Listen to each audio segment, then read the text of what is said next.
Welcome to the Whatever Dating Talk podcast, where we try to make sense of the modern dating hellscape. I'm your host, Brian Atlas. We're coming to you live from Santa Barbara, California. A few quick announcements. This podcast is viewer-supported, heavy YouTube demonetization, so please consider donating through Streamlabs instead of super chatting, as YouTube takes a brutal 30% cut. That's streamlabs.com/whatever. Link is in the description. We do prioritize messages that are made via Streamlabs. To read a message is $100 and up. We will read those in batches, typically every 30 to 60 minutes, but if you want to interact nearly instantly with us and weigh in on the conversation at hand, consider sending a TTS, text-to-speech message. $200 and up triggers TTS. TTS is via Streamlabs only. We do have a slight stream and moderation delay with the TTS. You can also mute a microphone, pop a bottle of champagne. Excuse me. And if you're a real baller, a real G, we have crypto options. You can pop a ball of Cristal. You can do a 15-minute voice call in. That's for 1 Ethereum. You can see the description for all details. Now, if you want to just tip and have 100% of your contribution go towards us, no platform fees, no cut, you can via Venmo, and we'll get that pulled up here. You can do it via Venmo or Cash App. That's going to be Whatever Pod on both. Yep. So it's Whatever Pod on Venmo, and then tab on over to the next. We got Cash App, Whatever Pod on Cash App. I'll give you guys shout outs during the show, but links are in the description. We have channel memberships. Let me do some quick shout outs. Ben, thank you for the membership. And then Desert Joe, thank you so much for the membership, man. Really, really appreciate it. Thank you guys. And then we also have Twitch. We're live on Twitch right now. Pull up another tab, go to twitch.tv/whatever, and drop us a follow and a Prime sub if you have one. If you have Amazon Prime, you can link it to your Twitch. Quick, free, easy way to support the show every single month. We don't even have to be live for you to drop a sub for those who watch the show after the live. And we got merch, shop.whatever.com. If you buy something during the show, Streamlabs now does show it, and we will give you a shout out. Follow us on Instagram @whatever.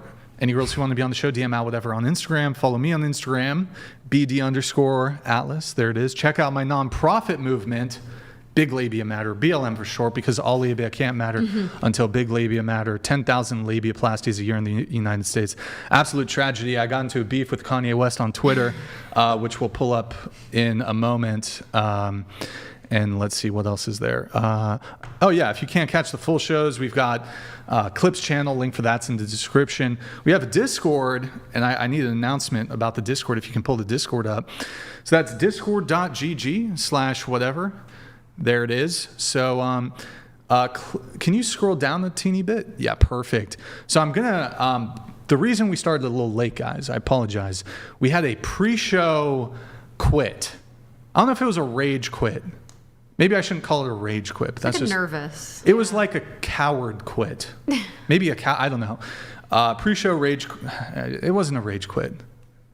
It was like kind of shaky. Yeah, she was scared. Yeah, cold feet quit. Cold feet, definitely. So that was recorded. We'll post that to the behind the scenes tab. And if you enjoy watching behind the scenes from the show that you don't get to, you typically don't get to see during the full live streams. A couple shows ago, Andrew was here in person, Andrew Wilson, and he was attacked ruthlessly, just beaten to a pulp. No, just kidding. But he was assaulted. So. We posted the BTS of that, and you can't really see the whole thing on the live stream. So, Andrew, did you kind of deserved? No, I'm just kidding.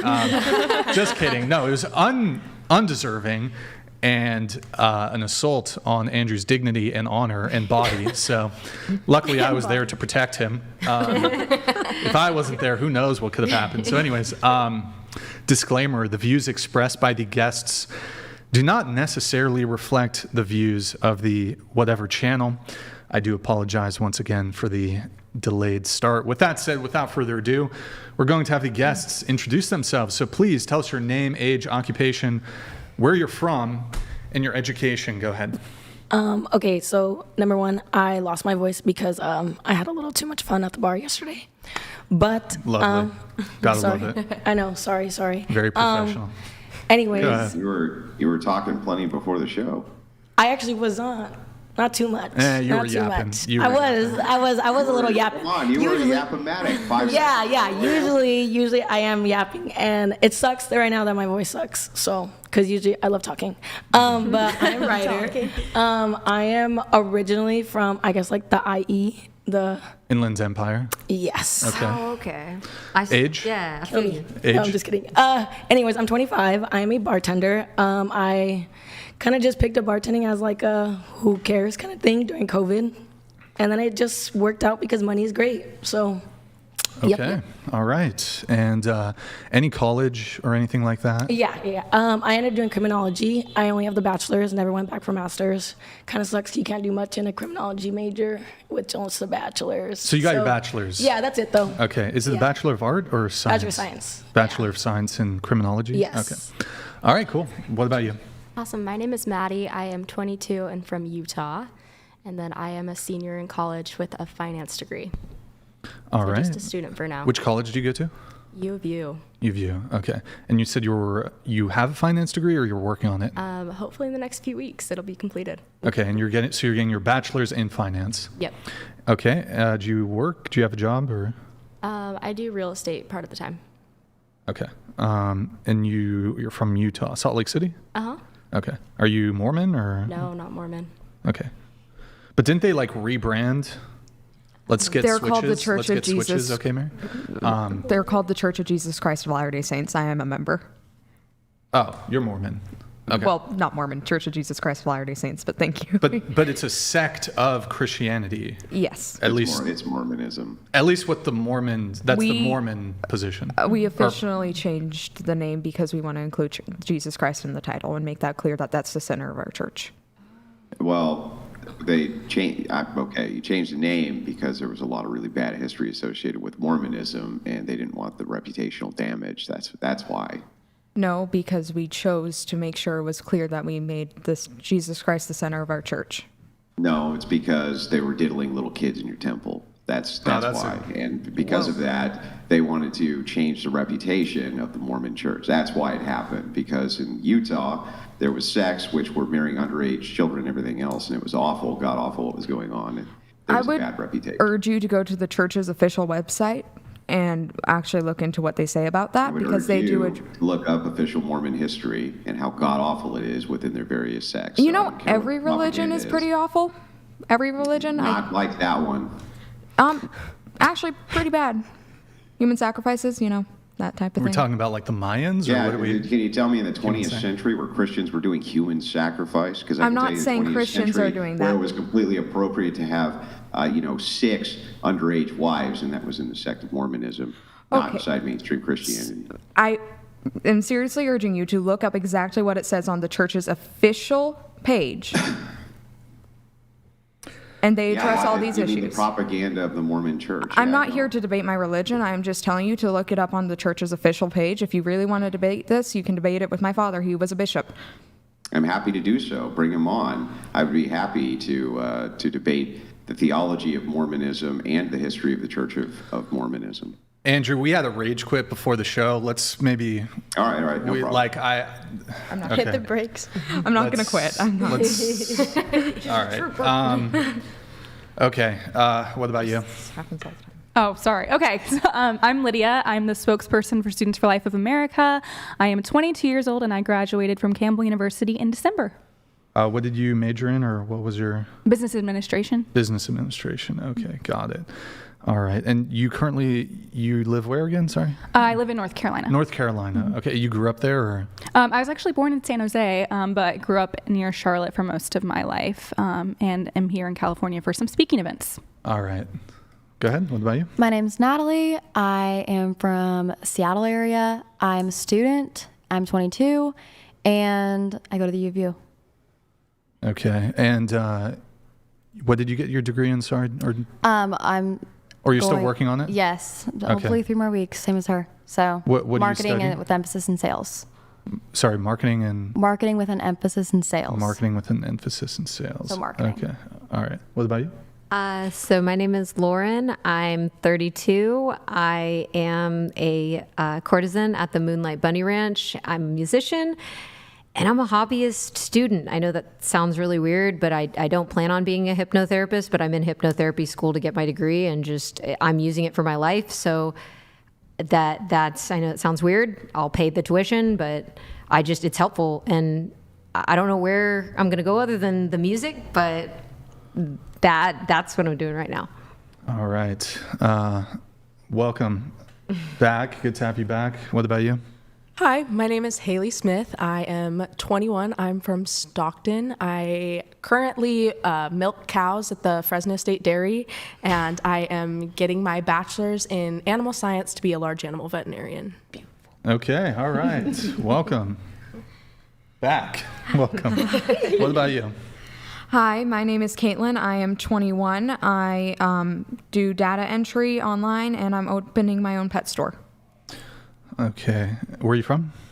Colorado Springs. Any college or anything like that? Nope, just got my GED. Well, not just, but I got my GED. So. All right. What about you? My name is Abigail. I am 21. I live in Washington, and I'm currently a teacher's assistant at an early learning childhood center. Okay, great. All right, well, we're going to go around the table once more. What is everybody's current relationship status? If you're single, how long have you been single? And what's the longest relationship you've ever been in? Go ahead. I am single and freshly single.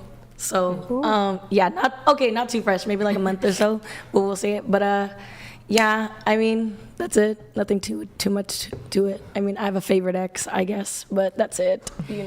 I mean, it's real. When did it end? Like a month or, a month. So you've been single for a month? Mm-hmm.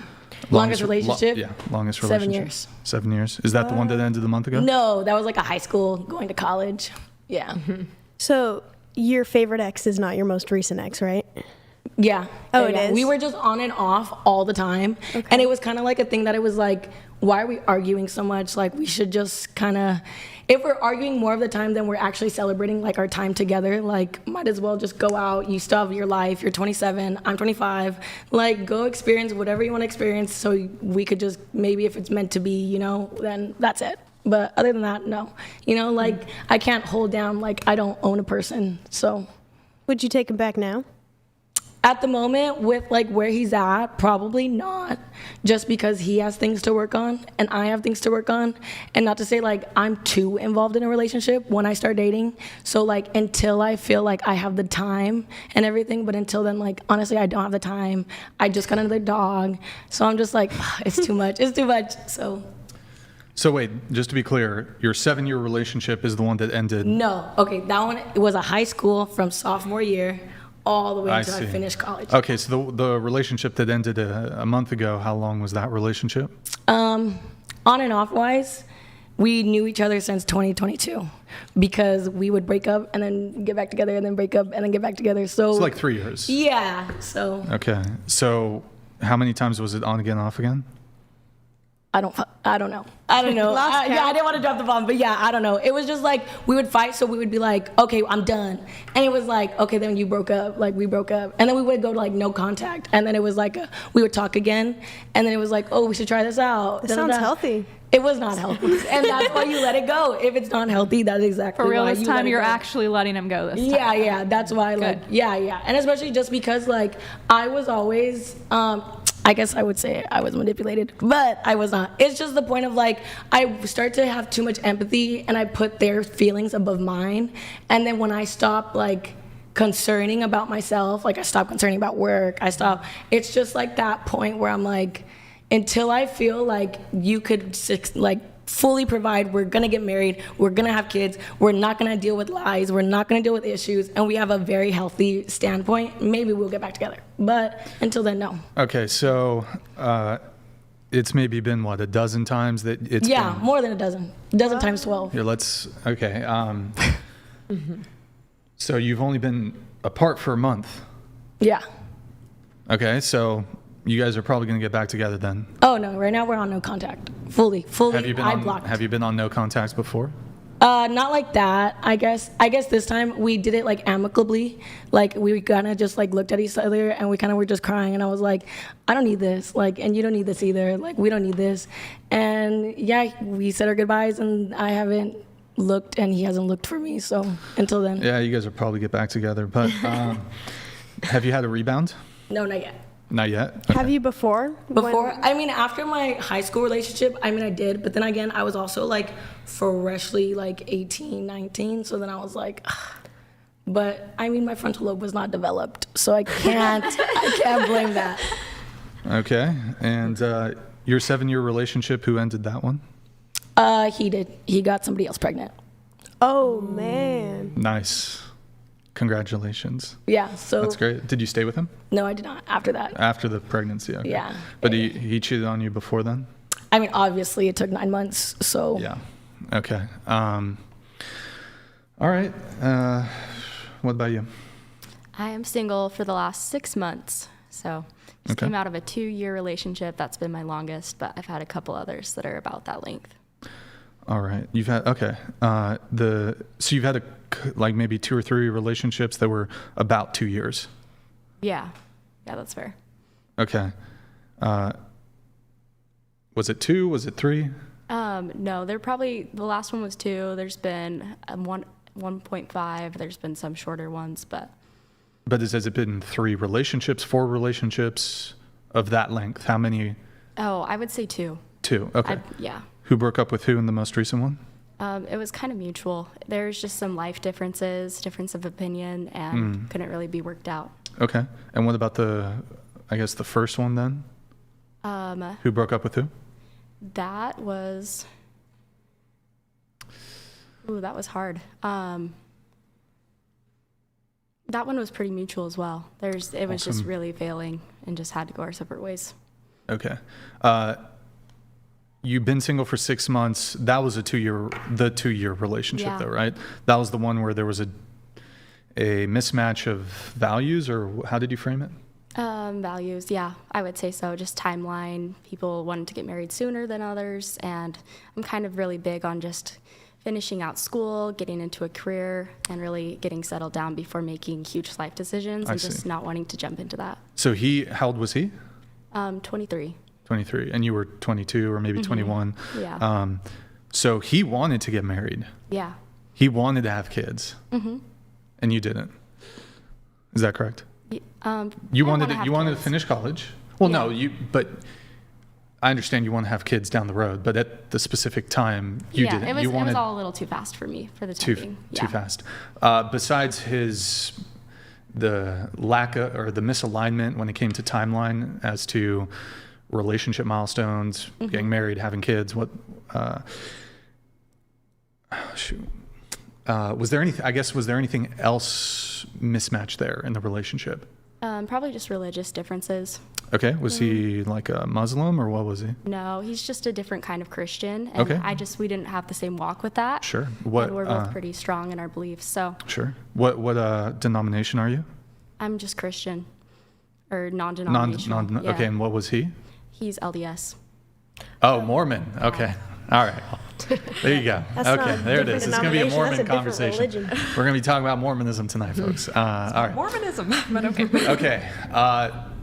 But I assume you knew he was a Mormon when you first met him, right? Mm-hmm. Was that is that non-negotiable for you? Like, they have to be non-denominational, or could they be like Catholic? Could they be Orthodox?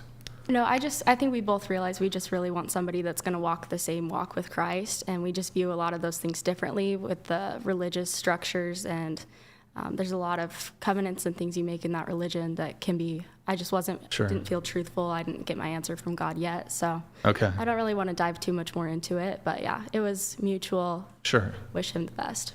Okay, got it. Yeah. Okay. I suppose that makes sense. Difference of values when it came to religion and timeline. Now, when you say that you want to finish out college and get jump started in your career, do you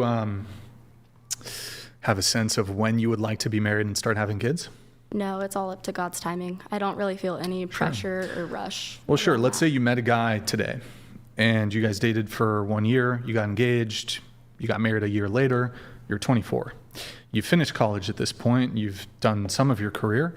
Let's say your husband is fairly well off, maybe he makes $150,000 a year.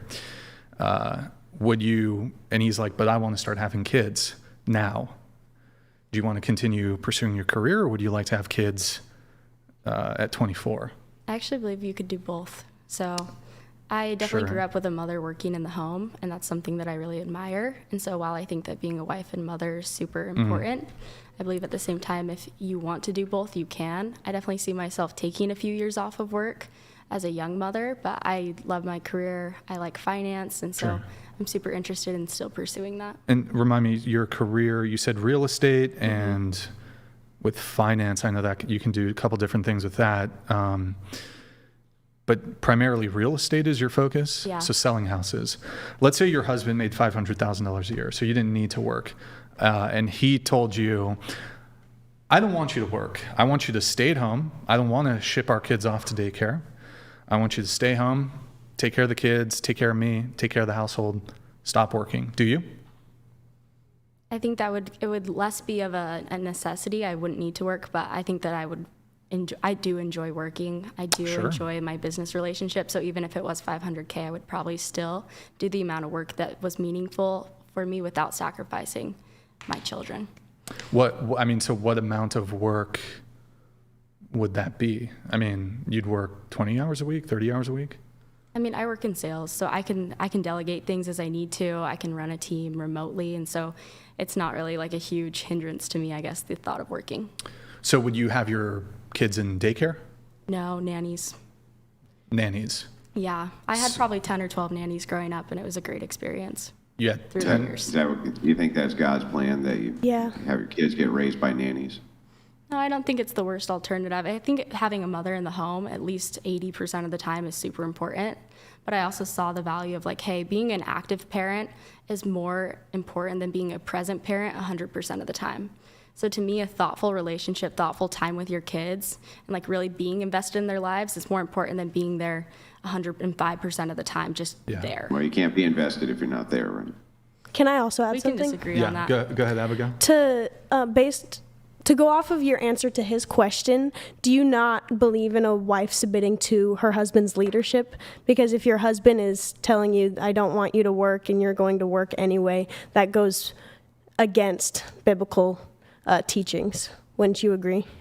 Yeah, I think it just comes down to situation. Every family has to make their own decisions based off of finances, based off of, situation. You'll talk to your husband before you get married, figure out, what do we see life looking like together? And that's a conversation you can have. So I don't think it has to come down to biblical frameworks every single time we live in a modern world that has to account for that.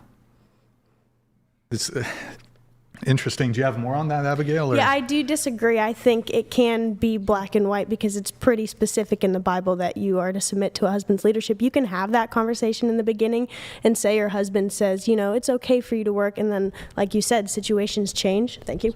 Situations change, and say he is seeing that you're not giving enough time to the kids in his eyes, and so now he doesn't want you to work. Is that something that you'd be able to respect in the man 100%. That you chose? Okay. I think it's always like a continued conversation of like, hey, like how is mothership going? I obviously don't have kids right now, so I can't tell you what's in their best interest because they do not exist. Sure.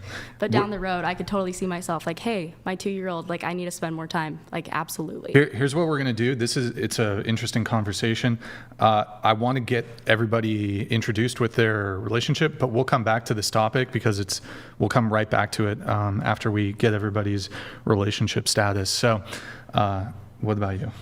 I am married. I got married in July. So really congratulations. Congrats. We need a champagne pop. I know. Because you were on the show before. I know, I was engaged. And you were not married. You were dating, it was the same guy though, right? Okay. Oh yeah, of course. Guys, we need a little champagne pop for hey, look. Cheers. We got to celebrate. Cheers, our water. But okay, so you guys are married though, right? What? We are? Yes, we're married. You're married. Yes, okay. we're married. Okay, cool. And he's my longest relationship. So we met in 2020 when I was in high school and stayed together, did long distance for a little bit while I was in college. And then he actually moved to the area near me. And now we're married. It's great. He's the best. All right, cool. What about you? I have been single for I think 2.5 years now, and then my longest relationship was a little bit over a year. All right, and you said you've been single for 2.5 years. What the heck? Who ended the 1-year relationship? It was pretty mutual as well. We both kind of just decided it amicably. Was he Mormon? He wasn't actually. Are you Mormon? I'm not. I'm You're Christian, Church right? of Latter-day Saints. What is it? The No. Church of Jesus Christ of playing. Latter-day Saints. Non-denominational? Yeah, I grew up in Assemblies of God churches and non-denom. Non-denom. Yeah. You're Christian too, right? Yes. What denomination? I go to a non-denominational church. Non-denominational. Okay, got it. Are you religious or not? I did not like grow up in a religious household, so like I explored. I mean, after that, I started kind of just going to Christian church afterwards, and then I was like, I do fuck with it. Oops, sorry, I don't mean to say it like that, but yeah, but I liked it, and so then afterwards, but I am not like the craziest Christian, so Sure. yeah. Fair enough. Relationship status. Me, I'm single. I've been single, I think like 3.5 years. I say it's 3.5 years, technically single, maybe like 2.75 years, because like we opened the relationship. He was dating actually someone else. But that was cool. I opened it. I just think after and just like after I got MS, I think things changed. He didn't leave me at all, but I think that I had different desires, and I think he had different desires too. So I opened the relationship for a year. He did that. I was cool with it. And then after like that 1 year, I was like, I think we should just, break up. You're kind of with somebody and, it's cool. So we broke up and yeah, it was kind of mutual. We both knew it was just a sign of times. Okay. All right. What about you? I've been in a relationship for about a year and a half, and this is my longest relationship. All right. Were you in a relationship when you were last on the show? Yes. Same guy, right? Same relationship, Okay, yes. Cool. All right. What about you? I am not in a relationship, and I've Single. never been in a relationship. Okay, you're single? Oh, yeah, duh. Never, have you been on like dates or anything like that? Or I haven't gone past the second date with somebody. second base? You haven't gone? Or Date. Oh, date. Sorry. No bases, no bases. Okay. Zero bases? Basically 0 bases, except for when I was 14. That was the last and only time I've ever kissed someone. Okay, so you got one kiss. One kiss, Okay, and there it was you a go. bad situation. It was a bad kiss. The He was kiss was 18. bad. He was 18. Turning 19. Okay, then you Going to were. hell. I didn't mean to. It just he mama birded me. Yikes. Sorry, He went pressed the wrong button. in my throat. It was disgusting, and I hated it. I'm traumatized. Oh, That sounds So it traumatic. was a bad kiss. That sounds really traumatic. So wait, so you're a virgin, correct? Yes. Okay, and is this a virgin panel, I feel like? Sure. Yeah, okay, Lauren. Virgin? No. Virgin? You doesn't. Yeah, I am. Oh. I'm waiting. Not like born again though, like No, yeah, I've been waiting till marriage. virgin. Okay, all right, I respect that. cool. All right, rock and roll. All right, what about you? I am married. I've been married for 2 years now. All right, married for 2 years, rock and roll. And are you Christian? Of course. Okay. What denomination? I just follow Christ, so I guess you could say non-denominational. Okay, and then you're Christian too, right? Yeah, I grew up non-denominational, but I've been researching the Orthodox Church, so I'm leaning that way for sure. Well, Andrew here is Andrew's an Orthodox Christian, so you got any questions? He's your guy. So we have a super chat I'm going to let come through. We have, Yarmouth. I'm sorry, Andrew. I love your stuff. You're totally out of your depth. Get Jacob Hansen to talk to Andrew if he wants to talk the LDS faith. Thank you. Yarmouth, thank you for the super chat. Andrew, do you want to do a quick response on that? Tried to set one up with Jacob and Jay Dyer, and he said no. I would be willing. And he refused to debate with me on the topic of Joseph Smith. He absolutely refused. So that's that. If you would like, I can later at some time give you the number of my dad. He is a missionary, and he is teaching the gospel. So. Yeah, he's not going to come in and debate about Joseph. And Mormons don't debate about Joseph Smith. They won't do it.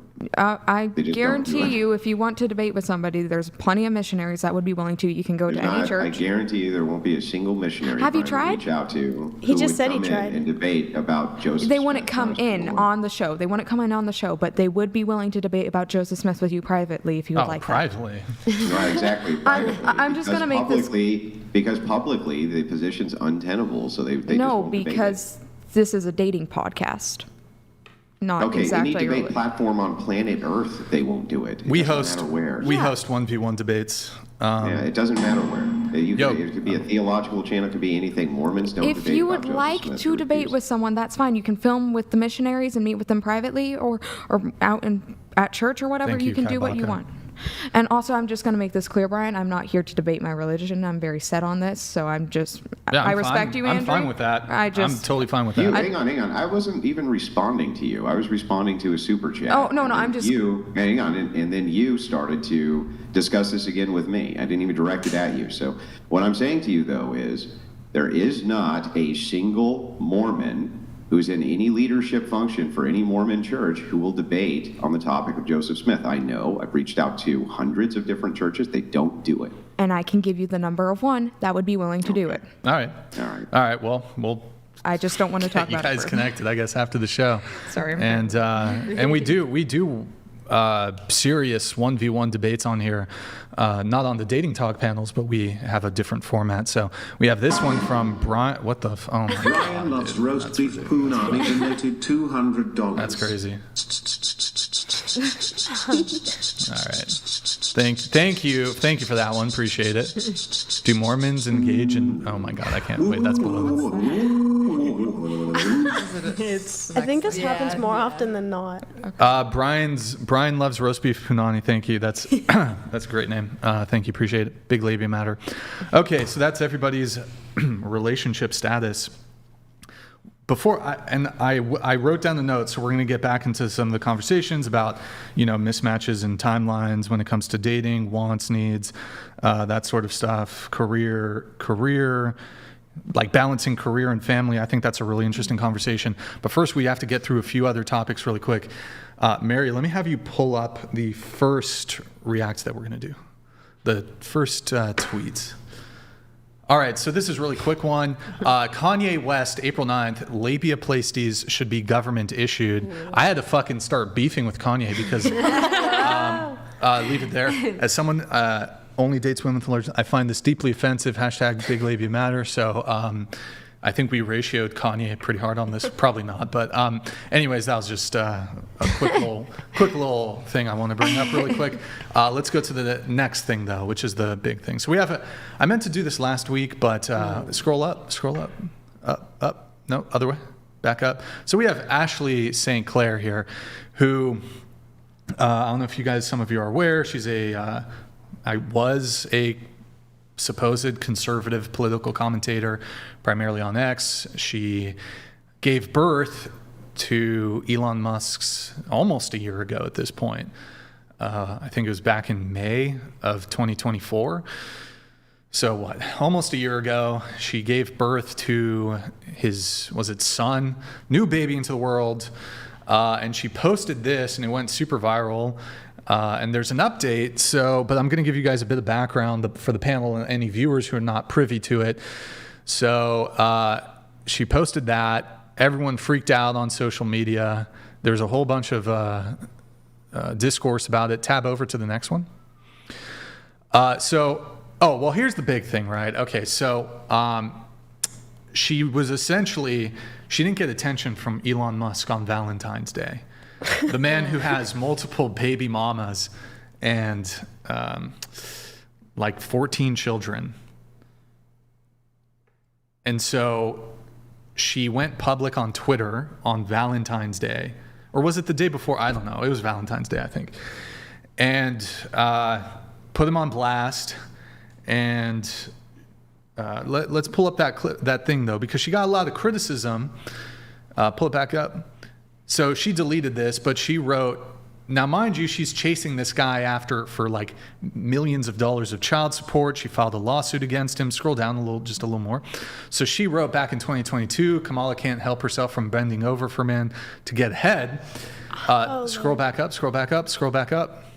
And then she deleted the post, but we had it. So it's kind of just interesting. Ashley St. Clair, conservative, she was prior to this, advising to be, traditional relationships are superior, blah, blah, blah. But then she goes and gets knocked up by the world's richest man, knowing that he's not going to be the dutiful, like, gonna take my son to baseball practice. Like, the dude is like involved in the current presidential administration, and he runs multiple billion-dollar companies. So it's just kind of interesting, like, that like this person espousing like trad values, but she's like, here's the guy she's going to choose to get knocked up with, and now he like gave her a Tesla. He bought he's paying for her like $40,000 Manhattan penthouse apartment, paying millions of dollars in child support. Pull up the next one. There's some other damning tweets. I think she writes in December of 2023, I think family court is the most evil institution ever. Mind you, she's currently in family court. Well, she brought it to family court with Elon Musk, despite him having an informal agreement with her, paying her millions of dollars a year in child support and probably other sort of benefits. So, but she wants more because she's greedy. Next. There's no sin as cruel as alienating a child from a parent, seeing so much of this everywhere. So this is relevant because she's filing for sole custody of the child, which seems like it would be alienating towards Elon Musk, disregarding the fact that she chose to get knocked up by a man who doesn't seem like he has a lot of time to, between his 14 other children, his 5 other baby mamas, running multiple billion-dollar companies, and also being involved in the administration, the government administration. Next. Oh, and then in that little thing at the beginning, she said, please respect my privacy. The very next day or some days after, she does a tell-all with the New York Post, which is a kind of almost a tabloid. So she does a sit-down interview in her $40,000 per month penthouse apartment in New York with some journalists from the New York Post. Kind of like weird that she asked for privacy, but then does this next. Okay, here we go. So here's the update. Scroll up. I'm going to read it. So this is from Laura Loomer. Laura Loomer says, gold digger and professional gaslighter Ashley St. Clair was caught on camera outside of her ritzy Manhattan condo, paid for by her sugar daddy Elon Musk. She's selling her $100,000 Tesla she said was gifted to her by Elon Musk during their romantic relationship. She said she's selling it to make up for $100,000 in alleged cuts to her child support payments from Elon. She took a jab at Elon Musk, scroll down, telling people to check the Tesla stock, adding, I'm not the only one cleaning up after Elon's messes. Ashley, as I reported, has hired anti-Trump lawyers to sue Elon Musk. He was ordered by the court to take a paternity test. So go full screen on that video.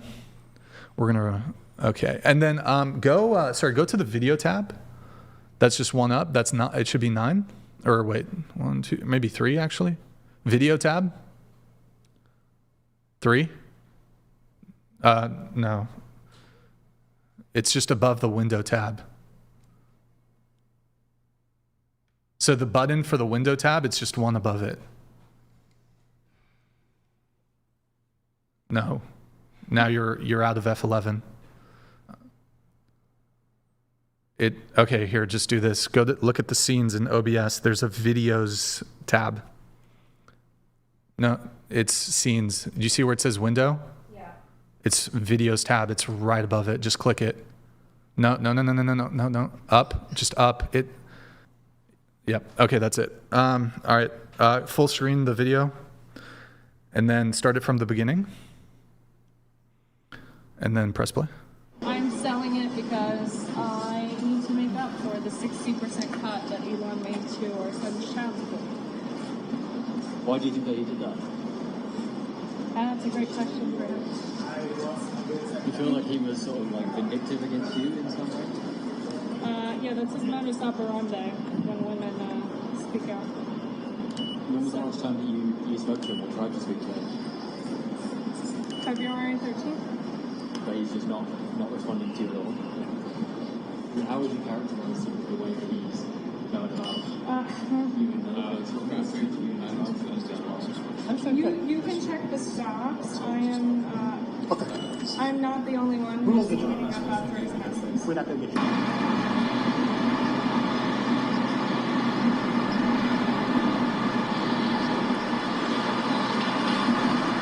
Carvana. Look at that.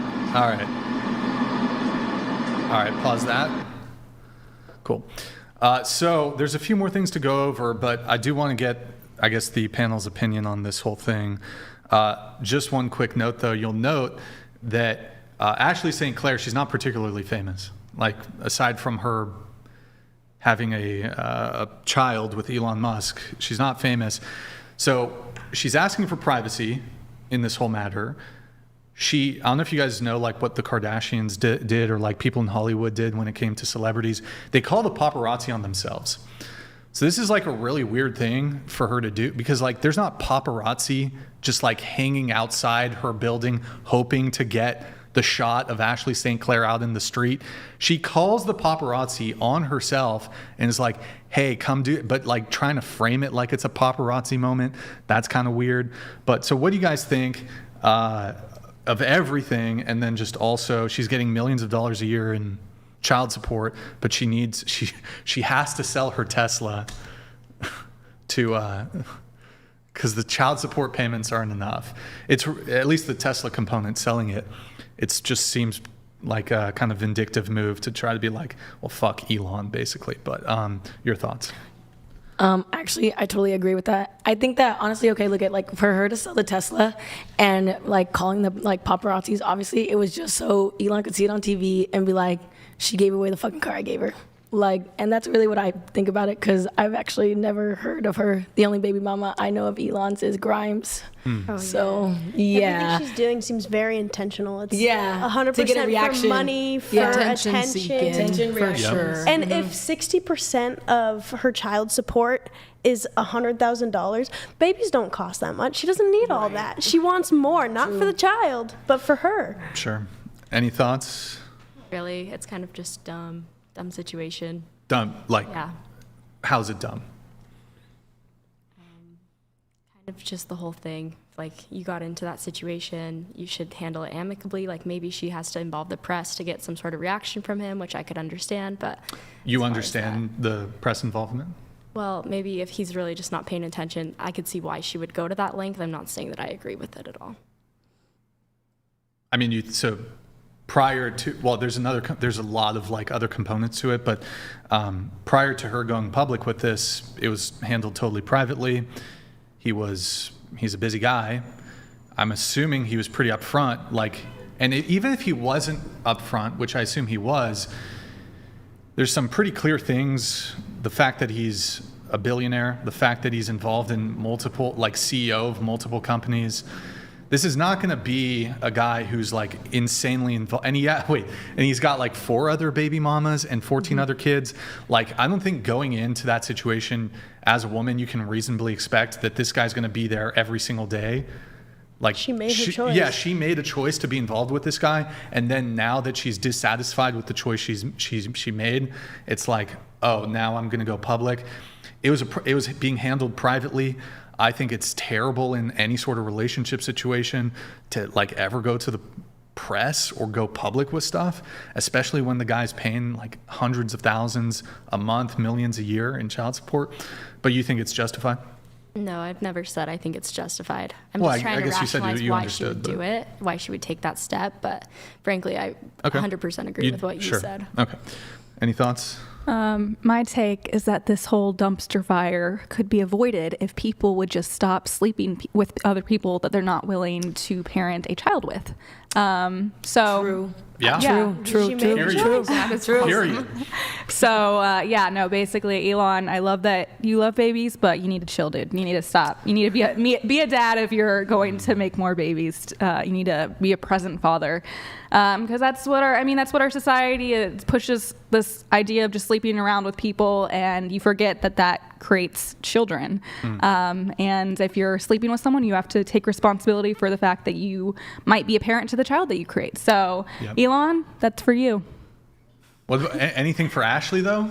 No, I mean, obviously we don't know everything that's going on in the situation. I agree that she's probably trying to take advantage of him and trying to gain popularity from the situation. No, also, Ashley, don't sleep with people you're not willing to have a child with and raise a child with. That's here's another factor I forgot. She had a kid before, so this is baby daddy number 2. I thought you said she was like a Christian conservative commentator. Alleged. Well, not Christian. I don't think she's Christian. Okay. But she's Like, what the heck That's is the going word on the street. not Christian, but she's conservative. I'm actually She's not. confused about your position. I wonder if you can help me out here. You said that Elon shouldn't be with this Ashley because he's not willing to raise a child with her, right? So he shouldn't be impregnating her. Well, my take is basically that you shouldn't sleep around with people unless you're ready to be responsible for the child that you create. But potentially, he is being responsible. For the child. He's not being a present father, though. I mean, he's doing what's expected. I think that it's not great, though. I don't think it's a great situation that a child is without both of their parents living together with them, and obviously that's sometimes unavoidable. But no, in general, I mean, this whole situation would have been solved if he wasn't sleeping with a ton of women. I mean, I don't know how you can put this on Elon Musk, though, right? He basically just had. Oh, it's on both of them. Well, it just seems like it's on her to me. He just ordered a prostitute's womb, right? I mean, that's what he did. He ordered it up, put a baby in there, and then made an arrangement for money, right? I mean, that's essentially what happened here. And that's bad. Both of them should not be doing that. Yeah, but why was St. Clair an afterthought to you? And it was directed well, at because he has, 14 children now? Are any of them the same baby mama? Yeah. Do we know? They are? Well, this is a repeated thing that he continues to do. So that's why I addressed it to him specifically. Yeah, but I mean, it's not possible. So women are the gatekeepers of sex, and they're the gatekeepers of the womb. In this particular case, what do you mean by that? Basically, well, it means that unless you're in some barbaric nation, you are not. I mean, you get to choose your sexual partner, right? You get to choose who impregnates you. Right, and so does he. I mean, he's choosing to have sex with this person. But absent womb, right? Elon Musk can't do anything, and so the thing. Well, it takes two to create a child. He's basically ordering up a womb. He's just ordering it up like he would on Amazon, right? He's ordering. Yeah, and that's why I'm saying it's wrong. Mother. Yeah, and that's awful. I hate that. I'm not saying what he's doing is right. I'm just saying that I don't know why St. Clair is an afterthought. Like, yeah, I guess that's wrong too. It's like it seems like to me like the person who would sell the womb is literally setting their child up for failure, like some worst form of motherhood I could ever think of. You're saying that it's mostly her fault. Yeah. No, it's both of their faults. Both of them chose to engage in sexual behaviors with each other. Both of them took on the risk of creating a child, and both of them should have been equally responsible for the child that they create. Yeah, so in this case, though, they have an arrangement, right? The arrangement is, I'm going to pay X amount of dollars per month on behalf of this child. I want to have a child, right? But I'm not always going to be present for this child. That's my end of this contract, right? That we're about to sign. She says, sure, that sounds like a wonderful contract. She signs it. He seems like he's keeping up his end of the contract here, and she's not keeping up her end of the contract. Are you saying that, I don't know much about the situation. Did he intentionally want to have a child with her? Yeah. Yes. Oh, I did not know that. Oh, yeah, that's messed up. No, I still think it's equally messed up on both of their parts. That both of them. How could it be if they both enter into this agreement? Right, so they both enter into the agreement, and he's keeping up his end of the agreement. She's not keeping up her end of the agreement. Well, I mean, yeah, I'm talking about specifically the fact that I'm talking about before all of the drama that's happening now. They both were in error to intentionally engage in activities that could create a child and not be as present as a parent, both of them, as they could be for that child. I mean, yeah, so the after stuff, the stuff that she's doing afterwards, yes, that is her fault. I mean, obviously we don't know everything. A woman who wants to get impregnated by a very rich and powerful man for only the purposes of media clout and relevancy is a pretty horrible fucking person. I would say that person is much worse than even the person who's impregnating her, especially since he's doing it only from the angle of so in Musk's mind, he's saying, I want to spread my seed far and wide. It's part of his, quote, mating strategy, right? That he has as much offspring as possible so that his genetics live on. And he can afford to do so because he's the richest man on planet Earth. So he essentially rents out these women's uteruses and they prostitute their uteruses out in exchange for money. And they sign a contract with them essentially to do so beforehand. And it's like, it seems to me like women could really guard against this. Or he could just stop doing this as well. Like, I don't understand. Like, yes, it's bad. You shouldn't be. Yeah, but why is it a problem for him to do it, right? He doesn't care. Like, what could you do to Because there's a child that you have to consider. You have to consider that there's this child involved that is going to be without a present father, and that is 100% his fault. He should not be intentionally creating children that he's not willing to be a responsible parent to. Mm-hmm. So yes, the intentions might be different behind why they are trying to have this child, and I will agree with you that maybe she did do it to get famous, but that doesn't change the fact that both of them were equally in the wrong, because both of their decisions equally impact the child in the same way, and the fact that the child is not going to have present parents, and that they are intentionally creating a child to put them in a bad situation. So well, first of all, it couldn't equally be the case, because in this case, he's the one who provides the entirety of the support, right? Not her. He does. So in the aspect of the provide role, he's at least doing the provide role. She's not even accommodating her mother role, right? She's not even accommodating that right from the outset. She makes sure there's not going to be a present father in this kid's life right from the outset. Yeah, I'm not saying that. She does this via agreement. It's like, that's insane to me. No, I'm not saying that she's equal.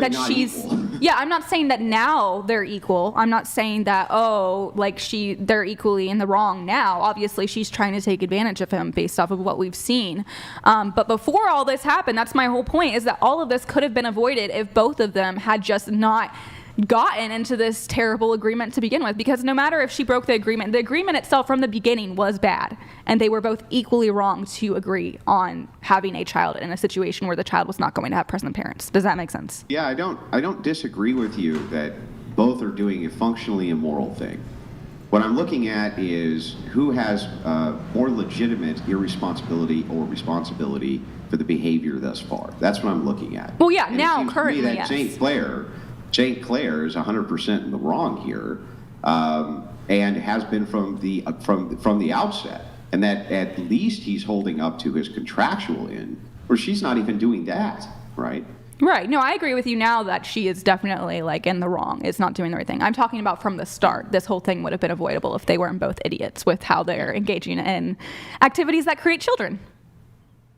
Yeah. Well, I mean, but there was never any dispute that that's an immoral category, right? We're just talking about some people clearly think it is moral. It was brought up as though it was, St. Clair was brought up secondary. You're like, I'm talking to you, Elon. I'm like, what? I was specifically talking about how the behaviors that led to this whole situation could have been avoided if both of them did not do that, because he clearly does this with many women. So yeah, it's a problem. All right. Any reactions on? I feel like you covered quite a bit. So Okay. Yeah, I think that I agree. Like, a lot of this can be avoided if you wait till marriage. Anybody here? It definitely seemed like an attention stunt, whether it was for Elon Musk directly or for other women to be like, oh my gosh, she's such a victim. There's so much wrong that he did, and. Okay. Anything from you, or? I think that Ashley Sinclair's got a lot of cojones I'm not in any way, in any shape, any form near the amount of notoriety that she is. And I think that I kind of agree with you in a sense where he needs to be able to raise the kid too. He needs to know that when, the action's happening. But I don't know how, I'm scared to even show my new car wrap to people. I don't even want people to know what kind of car I'm in, let alone where my apartment is, doing an interview. I don't know that to me, but then again, I guess everyone has their own comfort with privacy, I guess. Sure. Do you want to be like baby mama number 5 or 6? With Elon Musk? No, not after the trajectory. You wouldn't do it? No. He's like, okay, I'll pay you $100,000. He's not going to be there, and I that's going to be a tough deal for me. I mean, $100,000 a month. $100,000 a month. I mean, I could live off penny. You could stop the, You have to think about the child. The courtesan shit. There's an innocent child involved in this. But then there's a kid with no baby, and eventually, I'm going to try to the thing is if he's not there, I'm the type that is okay, well, we need to get somebody there or father there. So then he's going to be like, why are you picking another man to father my son? I'm like, you ain't here, man. Like, I don't know. Like, so yeah. Let's go back to the window tab. Oh, here, I need you to go back to the other tab, like the Ashley St. Clair thing. I wanted to finish up on that. Let me know when you have it. Guys, like the video if you're enjoying the stream. Like the video. Perfect. All right. By the way, Brian, this is what? This is essentially, I've always had a theory that I wanted to run by you about St. Clair and these. So I think that there's a lot of women in right-wing media who get very upset because they don't get what they consider to be their due and proper respect at right-wing media from the men, and they hatch revenge plots. They actually hatch revenge plots in order to get these backsies at the right-wingers in these media and do shit like this. Ashley St. Clair, Lauren Southern. I have endless examples of women doing this. I wanted to see what your take was on that. Are these women, though, you're saying it's conservative women? Because I don't think Ashley St. Clair or Lauren Southern are conservative. They might part of conservative. They LARP. Part of conservative media, and at least marketed themselves as being part of conservative media or right-wing media.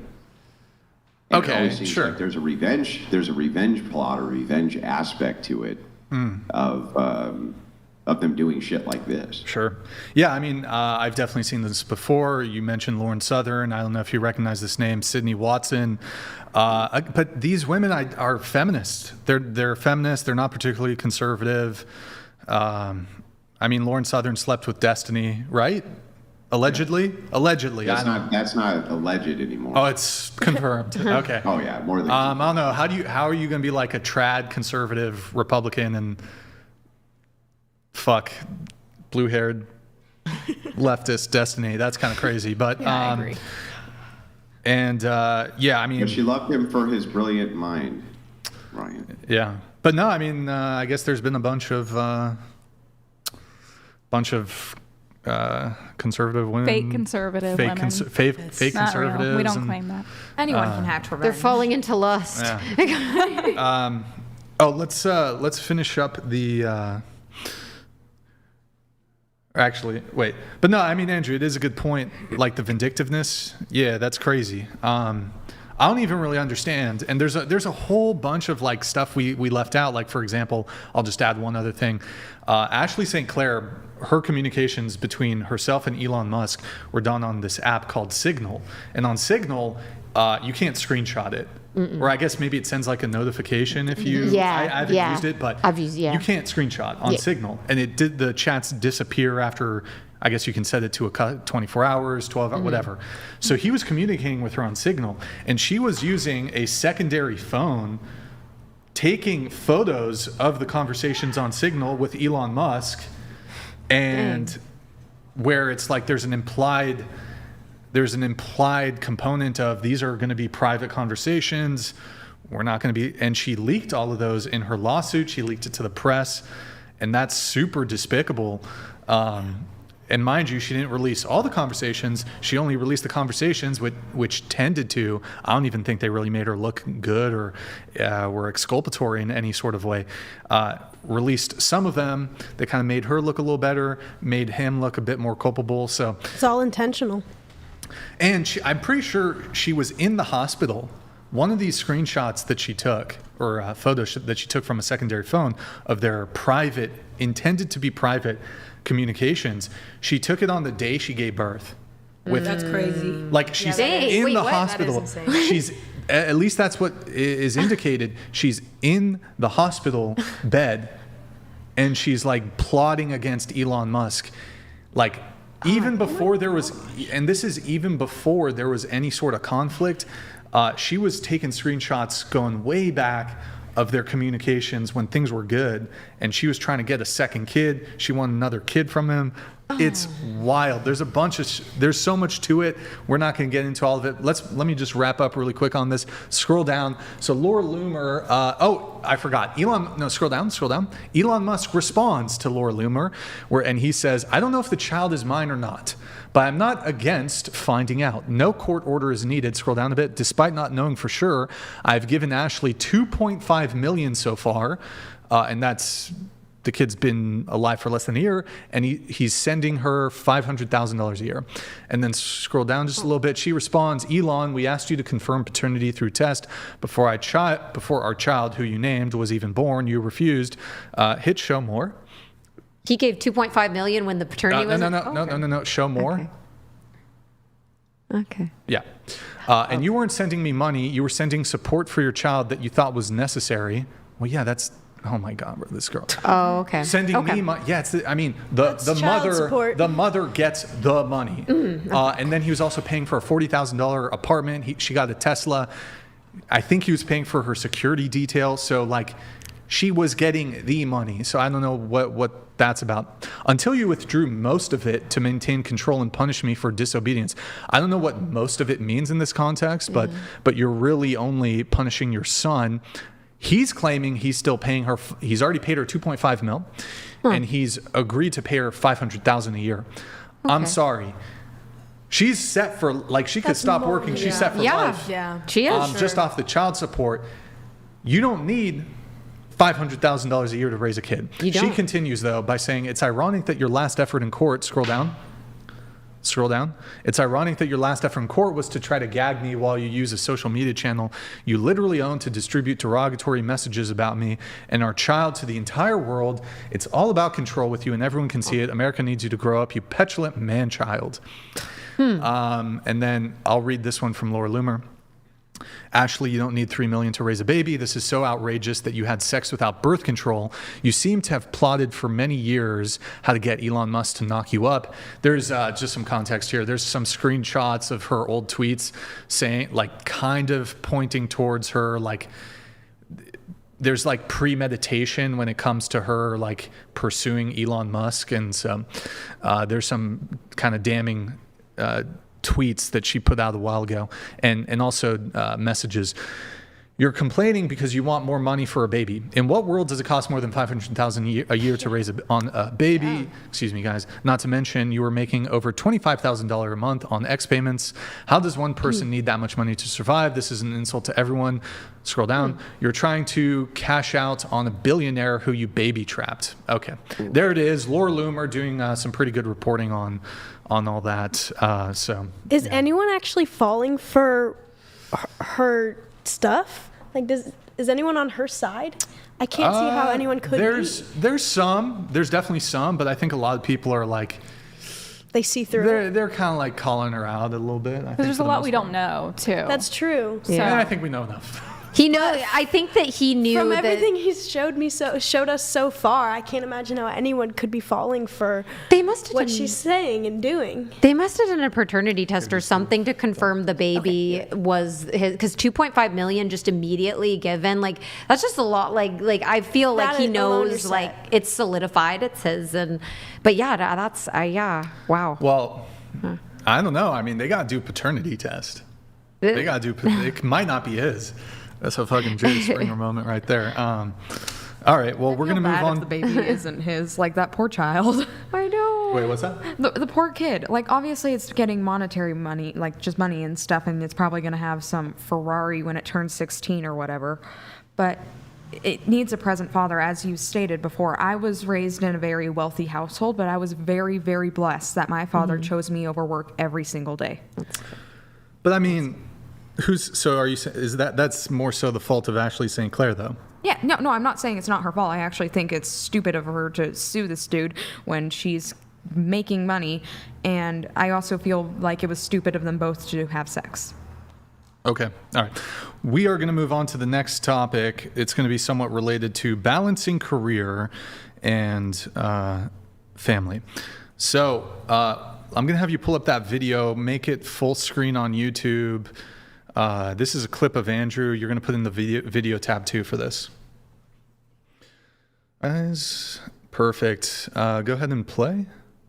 How do you show respect to your wife? Yeah. Oh, all sorts of ways. I basically give her whatever the hell she wants. I adore her. But here's the thing. The reason that I do this is because if I say, this is what ultimately is going to happen, that's the last word in it, and I don't even want to have the f***ing conversation, we don't. Now, she may really want to, and I can tell sometimes that she really does, but I don't fucking care because it's my decision ultimately. So you don't care about how she feels? I don't know. I didn't say I didn't care how she feels. I just don't care to have her question my authority, autonomy over the marriage. Was there initial conversation prior to that, or is it just like, we're doing this, don't ask me about it? Depends on the context. I was saying more for like bigger decisions in life, not necessarily like little things. Even larger decisions, if ultimately, let's say I went home and I said, we're moving to Nevada in 3 weeks, get your bags packed, and I'm not going to have a I don't want to hear a word about it. You're doing it, and that's the way it's going. And you think that's respectful? I think that ultimately it's my choice. Okay, and how she shows me respect. Yeah, that's how she shows me respect. Okay, let's get reactions, starting with you. Truthfully, honestly, if he is like paying for everything and she has no job and like she's a like traditional like wife, you have no say. He literally found you. He found you a different. All sorts of ways. Wait, what? Highly successful, celebrated author who makes a bunch of money. Oh yeah, see, yeah. Just move to Nevada, babe. It's probably a bigger house. Just move. No, her. She is. Oh. Yeah, number one in her category. I mean, at least she was for a couple of years number one in her category. And then you know what I do? I take her cash and I spend it on guns. I just take it right out of her hand. Her royalty is mine, and I go spend it on guns. I mean, you made it pretty clear in the beginning. You give her what she needs and what she wants. Yeah. So I don't see looking at them. Hold on. Yeah. Your thoughts on that? I think relationships should be a group discussion, but biblically, like, it makes sense. I agree, but I always think that, some kind of input should be appreciated, and I know at least I would want that in my marriage, and if that's how it works for you, Andrew, that's great, but that's kind of just a personal thing. What if there's just a disagreement, and there's been input given from both sides? Who's the tiebreaker? The husband or the wife? I guess it depends on the relationship that you're in and how you guys determine that together. It's a Christian biblical marriage. Yeah. So what about for yours personally? Personally, right now I'm not in a relationship, but I think wait. Be quiet back there, please. I really value my future husband's opinion, and I definitely take that into consideration, but at the same time, I think there also needs to be consideration for everybody's health and well-being and thoughts in the relationship. And so while I do respect your opinion on that, I think there also needs to be, you always need to acknowledge people's opinions because that's how you facilitate a healthy relationship, whether it's biblical or not. I disagree. I think going into the marriage, you can take into account if this is going to be a man who's going to take care of you, but once that decision is made, you're putting things in his hands. Now, for you and even for me, picking a man who you know will take into account your thoughts, feelings, opinions is important.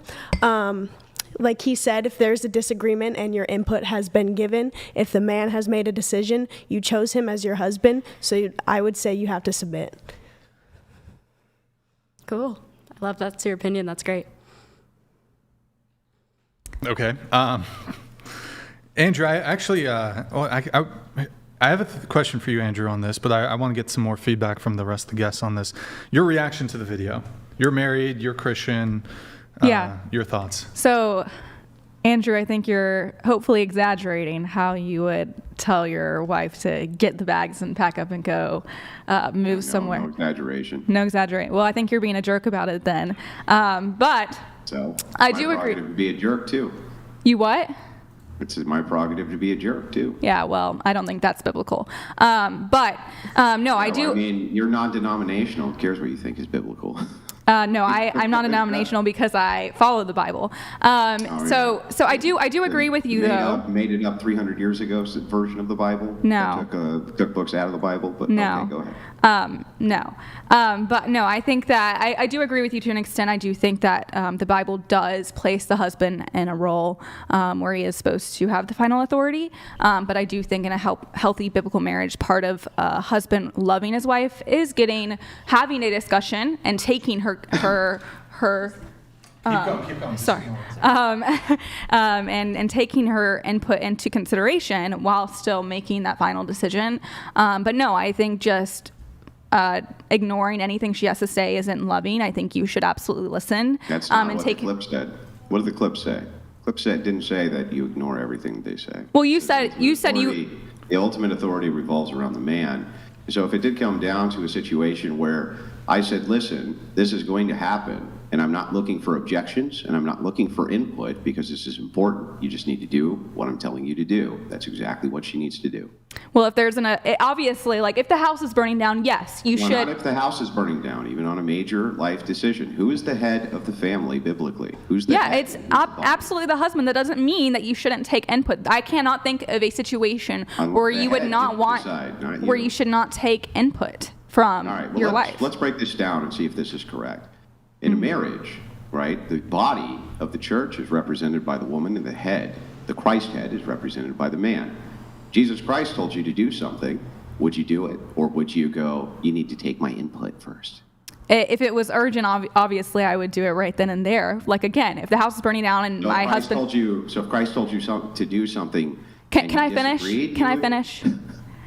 Yeah, go ahead. So if my husband says that the house is burning down, we need to go now, I'm going to get up and go, and I'm not going to question anything. That wasn't my question. Please answer my question. Here's my question. I'm not done talking, but okay, go ahead. Yeah, but listen, if you begin to talk to answer a question I didn't ask, I am going to cut in and re-ask the question because you're not answering the question I asked you. You're just making excuses for talking over me. Do you believe that the woman is the representation of the body of the church? And that the man is a representation of the head, which is the Christ head, as Paul lays down for his marriage prescription. Do you believe that that is the case? Yeah, absolutely. I think the husband is supposed to be the head, but he should still... And if the man is the head, if that is the case, if the man is the head and is the reflection of the Christ head, what situation would you ever be in where you would question Christ? It's not questioning. I'm not questioning Christ. Then you're supposed to obey the representation of the Christ head, as Paul says. Submit to your husbands as you would unto the Lord. And for the record, there are times where I sometimes think it's healthy to talk to God and be like, hey, I don't know how I feel about this, and maybe pray about things. And so it's not like always, it's okay to ask questions and it's okay to give input. Like, I have a conversation with God, and sometimes I obviously I follow Christ, but that doesn't mean that you can't always provide input. And I think that it's healthy in a marriage for a husband to listen to their wife, obviously, and not dispute, though. We're not disputing that it's healthy or unhealthy for a husband to accept input from his wife.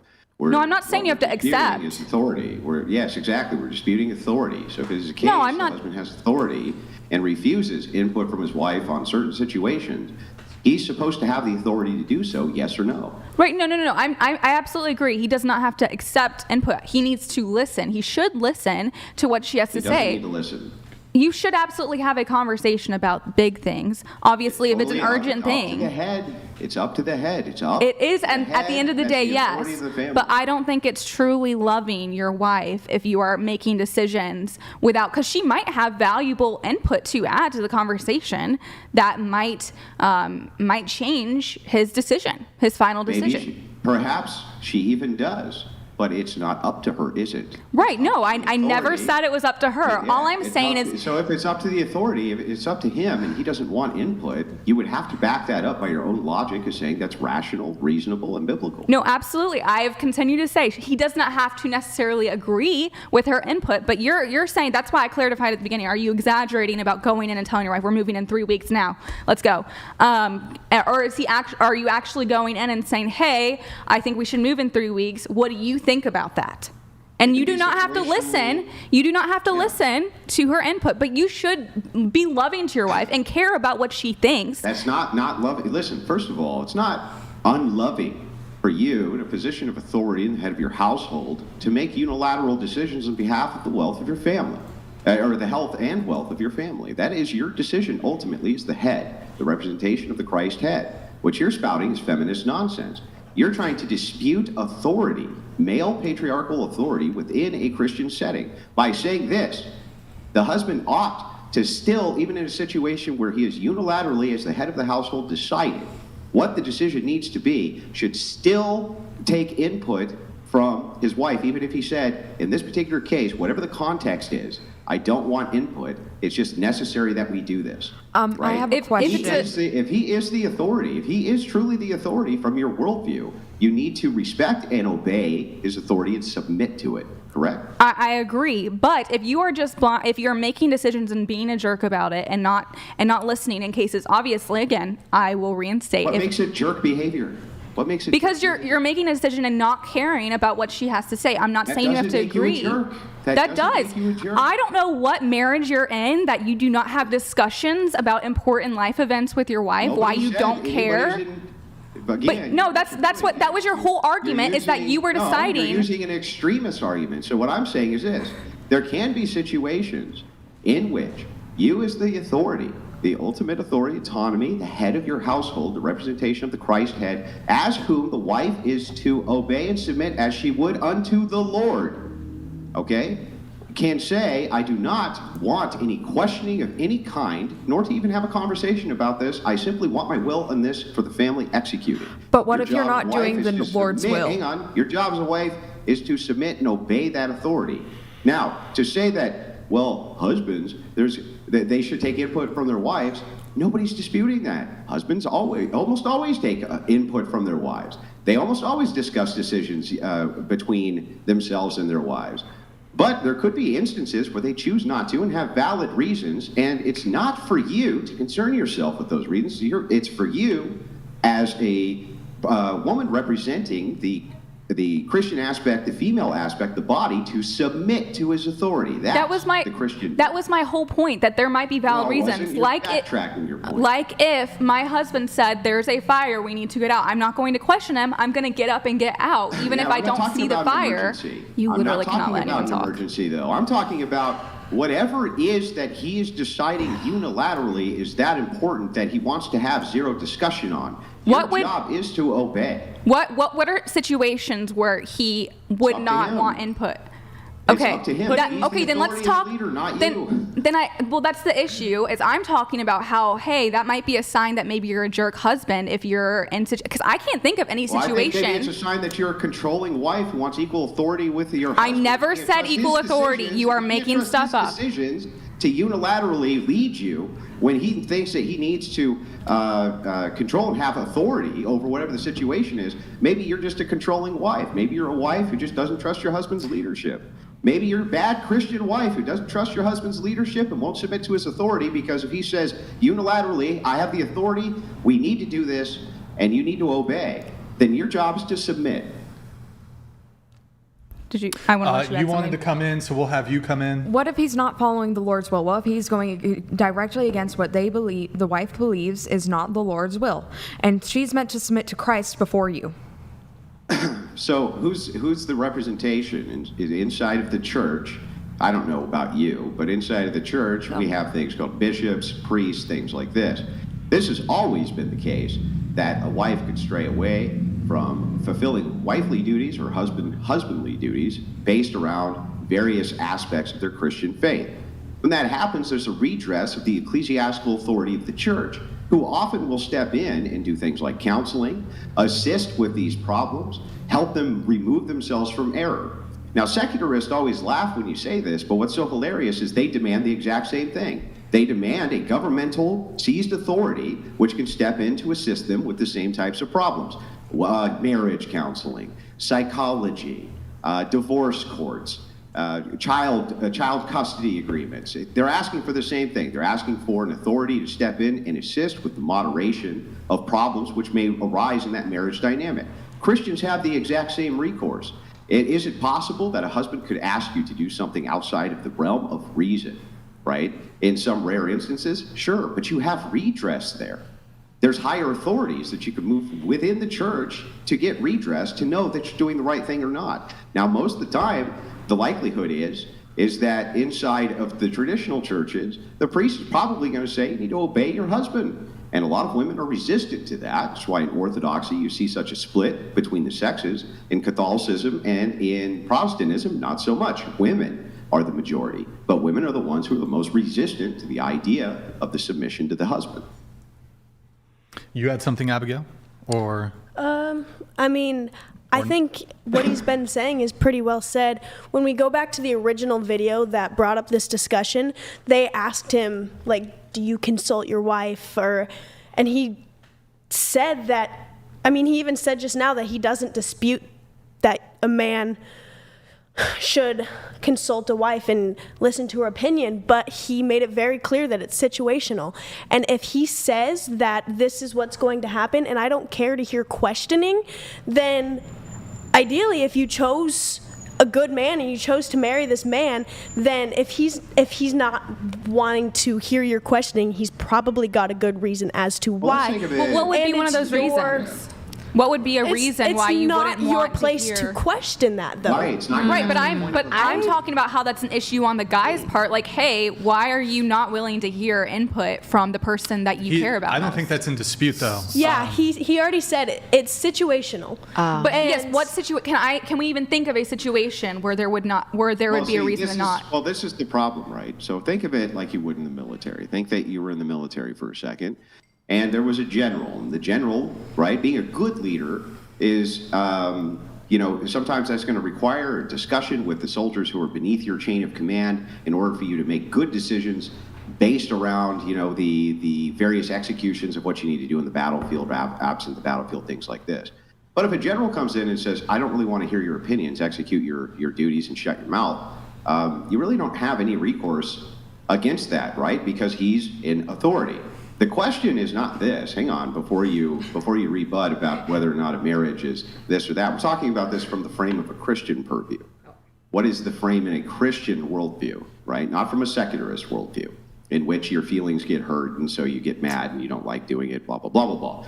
But rather, what are your duties to Christ and what are your duties to your husband? What I'm saying is that whatever the situation is, right, that you would consider rational or irrational, one thing I came up with is, he feels the need to move jobs. Now, perhaps he has a type of wife that can instill doubt in him, right? And he doesn't, for this particular case, want any sort of doubt. She's not a bad person. She usually reinforces what he says. But maybe this decision, he just feels like consulting her for some reason, not the best idea. It's ultimately up to him and his authority and for her to be obedient to his claim of authority. That's ultimately what a Christian marriage is. Right, but can you think of a situation where that would be necessary? That's the thing. Like I just did. He just gave a situation. Right, no, like I know the whole and when there's a general and everything in charge, but like the whole thing that brought this whole up is the situation of we're moving in. I gave you a specific situation for moving. Well, no, now. I don't know. Yeah, I still don't get why you can't afterwards have a conversation. I got one. Let's take her. She was in a relationship with a man. I know there was a component of there's a mismatch when it came to he was a Mormon, you're non-denominational Christian. She didn't want to have kids yet. She wanted to be boss babe. And I asked her, well, would you continue working if your husband was capable of providing for you and your family? And your husband said, I don't want you to keep working. I'm making enough money to support the family. I want you to 100% focus. I know you want to work. I know it fulfills you in some way, but we're married. I'm the husband. I don't want you to work. I want 100% of your attention on our children and the household and me. Is that a satisfactory example? No, because I think you can still have a conversation about that. You don't have to listen to what she has to the input, but I think it's still good. Conversation at all? Yeah, if you're not going to listen, then the conversation is. Well, I think you should. I think that's the issue. I think you should be open to what you're. Obviously, there are situations where yes, it's important to make that decision. Okay, but so let me ask you. You're usurping authority from the husband. Listen, I want to show you the contradiction in your worldview so that you can understand it.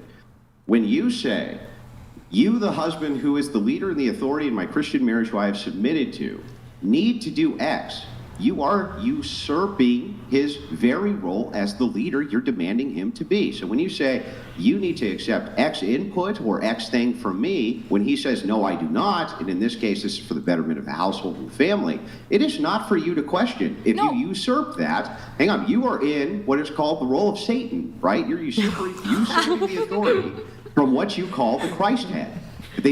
Not kidding, this is the Christian worldview. The idea that the man is the representation of the Christ head in the marriage. If you're going against the authority of the Christ head, what is that other than satanic? You tell me. I'm not saying I wouldn't listen to him. I'm saying that it's healthy to have conversations about things. But okay, let me ask you this. Hold on. I know you guys are raising your hands. I'll get you guys in just a sec. Guys. So when you say have a conversation, I don't think Andrew is disputing that the husband can counsel. Hold on. The husband can counsel with his wife, get input from her. But how many subsequent conversations and disagreements and eventually fights do we need to have before the husband gets his will? Well, it doesn't have to be a fight. It can be a conversation. Okay, but so here, let me role play this. I don't want you to go to work. I want you to stay at home with our kids.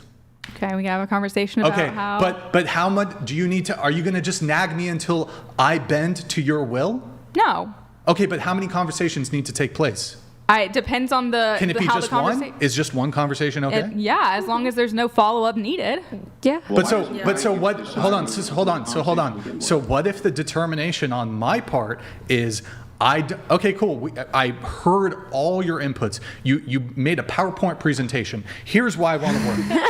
Here's why I want to work. I'm going to be able to I'm going to be happier, and it's going to be a financial benefit to the family because I'm going to be making X amount of additional money, and we can go to the Bahamas, whatever it is. And I'm going to listen there and sit there. I'm not going to interrupt you. You can give me your PowerPoint presentation for why you should be a boss babe when I want to have kids and a family and want you to stay at home, and I can provide. I've listened to it. Wait, hold on. I've listened to it, and I'm like, thank you for sharing. Nah. Okay. No. So I say no. Yeah. What's the next step? Yeah, I would respect that. Absolutely. Would you respect that? Yeah, depending on the case, I would. What do you mean, depending on the case? If the husband was fully able to provide for my family, and there wasn't going to be any detriment to me not working, and it would only be a benefit to my children, then in that case, yes, I would. What do you mean a detriment to you not working? Didn't you say there was like some greater calling, fulfillment when it came to you working? There is fulfillment, and I think I would find that later on in motherhood, where like kids are going to school, I could pick that up. This is my personal wants. It doesn't need to match everybody else in this room. But I think that for the time being, if it was at the greater benefit my kids, me being at home and raising them, especially when they're young, I would do it. So, okay, how about your husband says this? You're married, you have 3 kids, and he's like, nah, you're just not going to work. Maybe he might be like, you know what, once they're all out of college, how about that? Are you going to be happy with that? I can't tell you no. Wait, you can't tell me no? I can't tell you now. Oh, you can't tell me now. But I will be marrying a husband who would be willing to have a conversation with me that appreciates, my thoughts as well. And he appreciates your thoughts, but like he's like, I've heard the PowerPoint presentation for why you want to be a boss babe. I appreciate your thoughts, but my decision is no. What then? Then that's fine. We can make an agreement on it. If it's a greater benefit, like I've said before, to me being at home with the kids, if the house is taken care of, financials are good, and that's great. Everybody can live a happy life, healthy food in the home, able to live a positive, and no, that's negotiations. Yeah, that's the opposite of submission is negotiation. So the thing is like let me give you a very clear-cut example, something that maybe nobody can dispute. Women often, due to hormonal regulation, become extremely irrational, especially when they get very close to certain situations or decision-making, right? And sometimes, right, due to that irrationality, I think it's perfectly acceptable for a husband to do things like say, you're fucking irrational, you're overly hormonal, you need to shut up and go away or walk away from this situation. Oh my That's exactly what you need to do, and you need to go somewhere, calm down, and you don't get a say. You don't get a say. What's wrong with that? Can somebody tell me what's actually wrong with that? Or are you going to all pretend that women don't have trouble That's with just regulation of hormones? extremely disrespectful, and the way you phrase that is in a way that's totally not okay. And I won't even give you an answer to that question. I think it's so ridiculously phrased. Yeah, well, it doesn't seem ridiculous to me. It seems like the irrationality needs to be contended with somehow. Go ahead. Okay, so here I would be like, all right, so I lived 10 years of my life out of a bag anyways, so I wouldn't care about moving, even if it was to Timbuktu. I don't care. But I would be like, all right, partner, while I pack all of our stuff, I want to know. I want to know what's going on. Why are we moving? But I'm packing all of our stuff. I will do all of it. Just tell me right now as I pack. Okay, all right, and you had something. Go ahead. Okay, so you wouldn't object to your wife going to a leader of your church and saying, hey, I disagree with my husband on this, and the church leader happens to agree with her? Well, it depends on the context. If she's going to the church in order to give them idle gossip or things like this, or talk about interpersonal context that's not if she's going to the church, in other words, and saying to them, there's something here which is not following Christianity, and that needs to be dealt with, then yes, the ecclesiastical authority is designed specifically to assist with that, just like in the secular world. She smiles as though this isn't true in the secular world. Would you want your husband to go to a psychologist in order to gossip about you and run you down and things like that? No, I don't. You'd want him only to go to a psychologist for the purposes of trying to assist with some type of a marriage where one partner or the other thought they were being completely unreasonable or outlandish or doing something that they weren't supposed to be doing. The same exact thing would be happening under a Christian view. The idea would be you're not going there to bark about your home problems, but you're going there to get assistance for things that would step outside of the Christian view. One person's doing. I am Christian, just so we're clear. You're Mormon, and I'm not going to. I'm okay. Well, I will. Okay. No, you're not. I am. For my view, okay. you're not. For my view, you're not. But that's fine. The thing is that's fine. I'm just saying that even inside of the LDS Church, this is the case.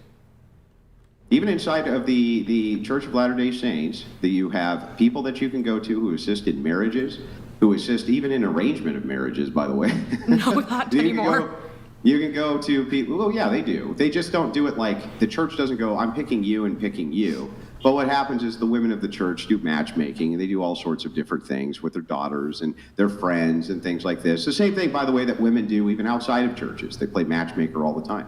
Yeah. Secular, inside a church, whatever.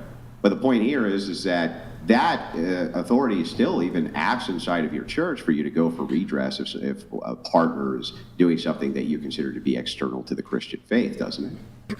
Okay, I just wanted to clarify that. So she does have an option if she does object and doesn't agree, if that makes sense. Well, hang on. Again, that's not correct, right? This is context dependent.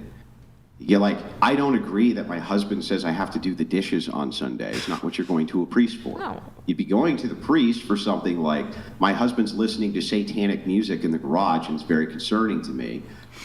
Something like that. Something which would be stepping outside of the Christian view, not to question his autonomy and authority over his household. That's not what their job is, or the ecclesiastical authority's job is. Now, there could be extra marital things which they could, marital things which they can assist with, specific counseling, things like this, which Catholics and Orthodox have been made available for years and years and years, which does assist with things like who does the dishes on Sunday or whatever that is, right? But generally speaking, you're not going to them for those types of things. You're going to them for issues of the spirit. Yeah. All right. A couple chats coming through here. We have Lucas. Lucas says, is it me or is it the obstinance in programming with this generation of gals beyond intractable? It seems that they're willing to forego high caliber men for the sake of their boss babe ideology, to which he continues in this upcoming message. Thank you, Lucas, for the message. He continues by saying, Chair 2, you are a pretty and appear to be a wholesome girl. I assure you, very few high-earning, high-virtue men will accept any pushback on outsourcing the raising of their kids. For me, it was a non-starter. Any response there? You said you had like 12 nannies or something growing up? Yeah, just through the years. Through the years. Are your parents still together? Or? Yeah, very much so. Okay. Very happy family, lots of kids. Yeah, okay. So do you want to have nannies like for your kids or? I wouldn't mind if the situation had to permit. It's something I'm totally. Let's assume. How about this situation? Let's assume he earns enough money for you to be able to stay home, but he doesn't earn enough money for you to be able to have a nanny. Are you fine with that? It's if I was staying home full time, you're then taking I care of wouldn't the need kids. a nanny. Right, exactly. But if I was you wouldn't working need part the of nanny. time, in that case, I would have a nanny. I don't need a nanny just for fun, just to go out shopping. Like that would be dumb. But if let's say you did meet a guy who was okay with you like working, whatever, he was fine with it. It wasn't. I'm sure there's plenty of men who are not going to be as hardline on some of these components. But you said you'd want to work like part-time, right? Mm-hmm. Okay, so maybe you work like 20 hours a week, so you have the nanny 20 hours a week or something like that. Wouldn't you say, though, that even then, that time would be better spent with you? Like the kids would be better spent with you versus some stranger? I mean, it would obviously always be preferable to be with me, their mother, over an outside person. Sure. I'm just saying if the situation came down to it and I had to be working, or if it was more advantageous for our family as a whole, we had a reasonable discussion about it. Here's the pros, here's the cons. I'm seeing a little bit more pro. Not even 20 hours, but I could see some benefit to me still working. Yeah, I was thinking about this the other day when it came to daycare or having nannies or whatever. And the cost of daycare is so exorbitant. At least, well, I guess it depends where you live. Here in California, for example, you're going to spend for one child between $2,000 and $3,000 for one child. Maybe they give you discounts if you have two kids. I don't know the details, but let's say for two kids, it's going to cost you $5,000. And I'm thinking like, okay, that's $60,000 a year. Say the wife makes $70,000. Like maybe she makes $60,000 a year.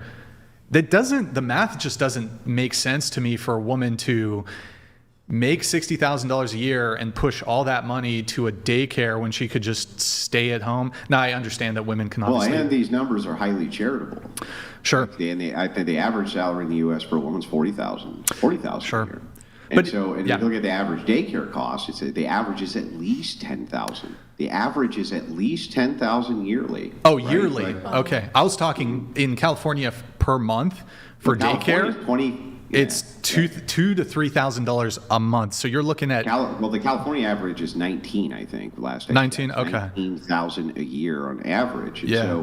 So even if you had the offset of an extra $10,000 because of the inflationary cost of living, so sure. Starbucks pays their, let's say, $20 an hour instead of $15, it's still eaten up in the daycare cost. So you're really only getting an extra $20,000 a year after taxes if you're lucky, right? It's like, what are we doing here? It just seems silly. Well, and even if your wife is out earning whatever it is that the cost of daycare is, there is still I just think it's always optimal to have the mother taking care of the kids. Okay, cool.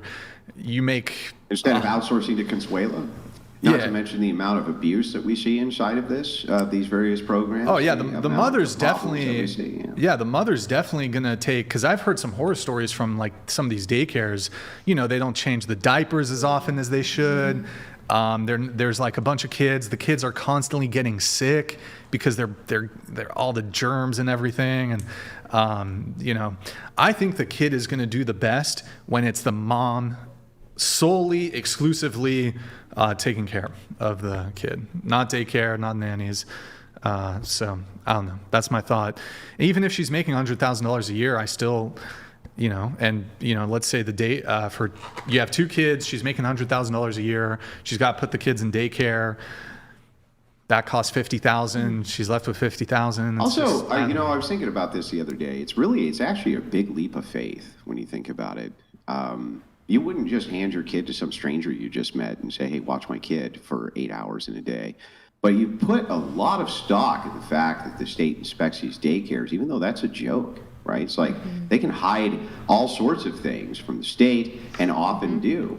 And it's like, it's a huge leap of faith to even go down that path to begin with, just to hand your kid over to somebody else to watch for hours and hours and hours of their day. Who knows what they're filling their head with? Who knows what's going on there? It just seems like a terrible idea, ultimately. Yeah, we have some chats coming in here. We got John Smith. John Smith. Sorry for the delays, guys. Sorry for the delays. The Bear versus Man convo proves women are horrible at risk assessment, and they can't decide what they want for dinner. Yet men should value their input on decisions. Or do you just want to feel heard? Who picked bear? Show of hands. Who picked bear for the man or bear? Bear. Wait, Bear. You picked bear? Yeah. You picked bear? Yeah. Oh, I thought you were. Oh, she's okay. She rage quit before the show. Wait, I thought you said you. So you'd rather encounter a random bear? No, I would rather encounter a man. Oh, okay. Sorry, Oh, I did not know okay. that you were asking So that wait, question. bear. Okay. Yeah. Guys, Yo, John bears are- Smith. Yeah, John Smith. Thank you so much, man. Appreciate it. All right, we have Joseph Pasquale. Thank you, man. Pasquale Appreciate it. donated $200. Brian and Andrew, good to see you. Thank you, man. All these women sitting here wearing too much makeup and trying to argue with Andrew. Too much. And yet Chair 8 is the only one I would DM. Brian, hook me up already. You, Abigail. She's married. She's married, man. Show the ring. Oh, yeah, flex the ring again. Oh shit, Beyonce, single lady. All right. Yeah, sorry, man. Maybe there's another girl at the pen. We got some single. We got some big. There you go. Solid one. We have Jason Cassell. Thank you, man. Jason Castle donated $200. Appreciate it, man. This is feminism, people. All the women on the panel claiming to be Christian. You can't be a Christian and be a feminist at the same time. Feminism is antithetical to Christianity. Feminism is evil. Oh, okay. Well, going around the table, Jason Cassell, thank you so much for the TTS. Really appreciate it. Do you consider yourself a feminist?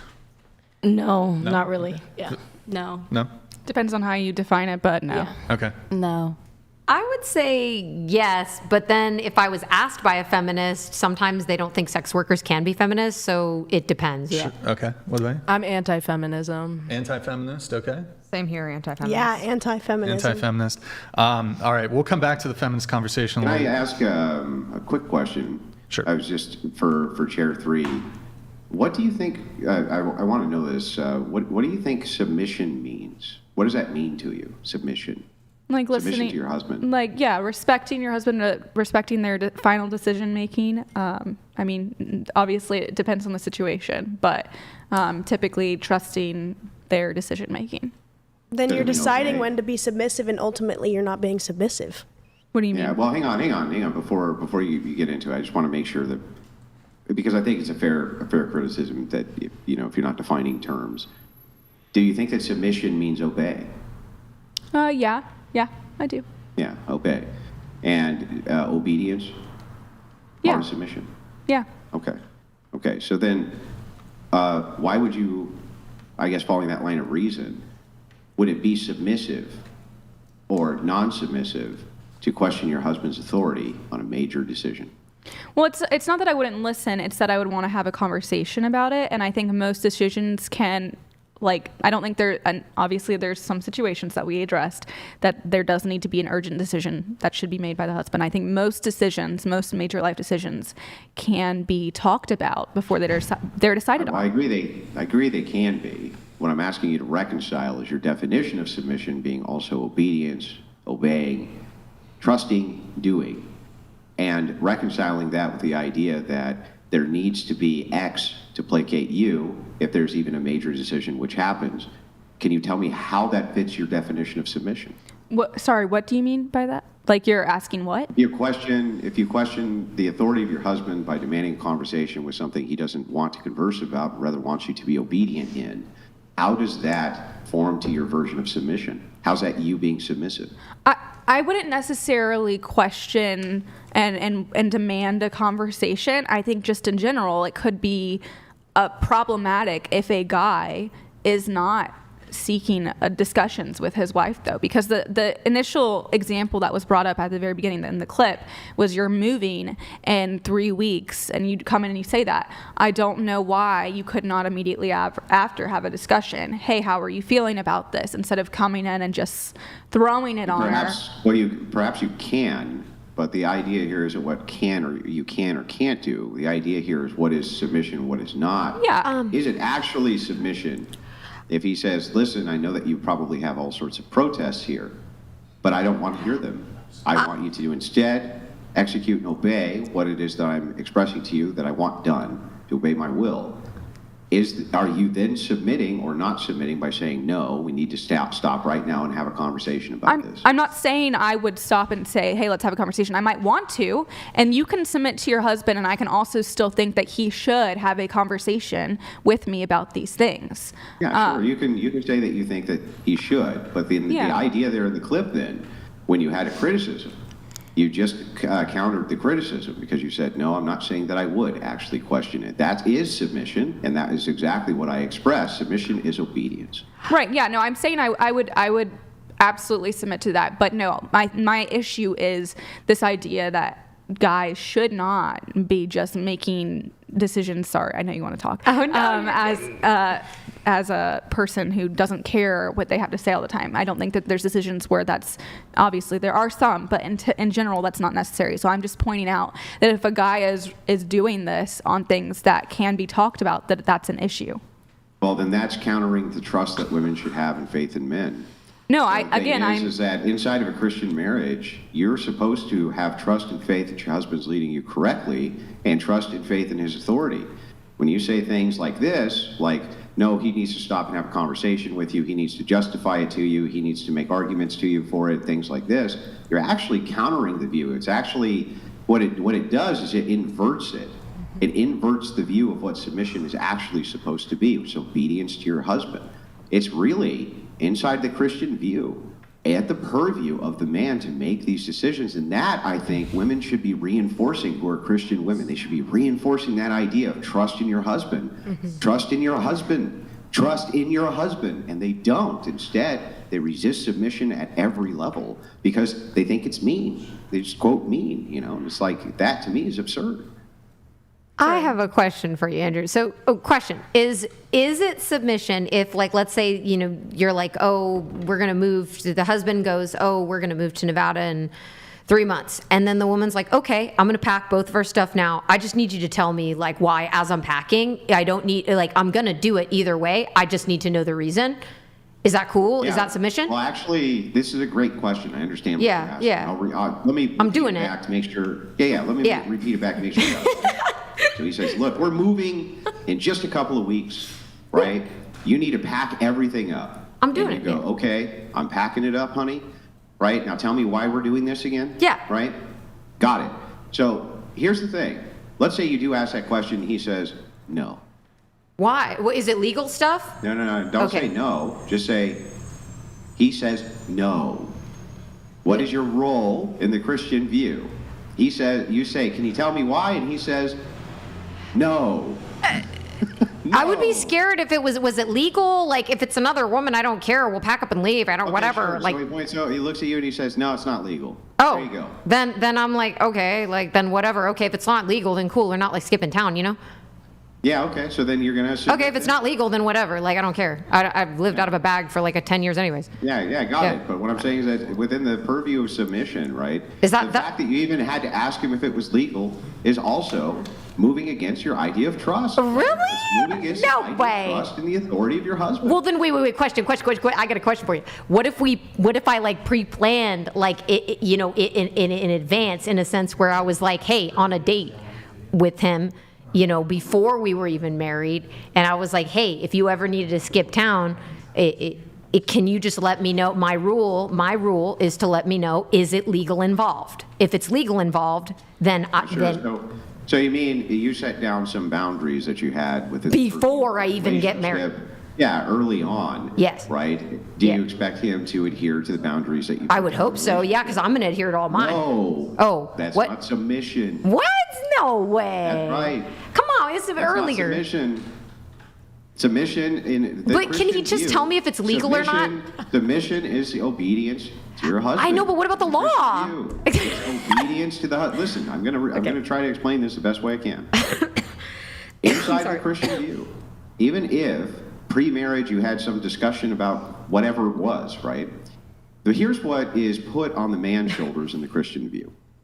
he's to put his life before the lives of his wife and before the lives of his children. He's to accept all danger. They get the lifeboat, right? He doesn't get the lifeboat. He stays behind, right? If they're marooned on a desert island, he's the one who gets eaten and not them, okay? If there's any sort of defense of the nation which comes up, his duty and obligation is to go and take care of that problem. By the way, these are not the only duties that they have. That's just some, but the starting level of security at the home starts with the husband and the head, who is the husband. If they are providing those duties and providing those resources inside of the home, as they're supposed to do inside of the Christian view, right? Their wife's job is to submit to the authority. If he's holding up his end, right? His end of the authority here, you're supposed to be holding up his end of the authority, period. Okay, well, we'll go, quick question, last one. So what if we made this thing where I was like, okay, if we ever need to skip town, move, whatever, could I just be like this, and then if you do this, then I know it's not legal? Yeah, you can so I'm not an accomplice? Like, you can put in the request for any high sign that you would want. Okay, I'll just be like this, So and if you he can goes like this, I'm like, listen, cool. you can put in a request, but that's the opposite of submission to make a demand that he obeys your authority. A husband is not obligated to obey the authority of their wife. The opposite is the case. I just went like this, and legal. Like, is this but legal? what if they respond with this? You know? It's their authority, right? It's their authority. Even if it was legal, I'd be like, cool, do I get a lawyer, to help us? And I gave you my high sign, right? I would want to know if it was legal. If it was legal, it's fine. I'll just get a lawyer. That's fine. I just want to know, do I make the call? No, you don't have any trust or faith in your husband? I do. I do trust. I just want to know if it's legal. If you have trust, then trust. But the legal... You know why that makes so much sense? Because the idea here is that if the man is taking the head, the Christ head here, the role, right? The same way you're supposed to trust and have faith in Christ is the same way you're supposed to trust and have faith. So I'm going to assume it's not legal.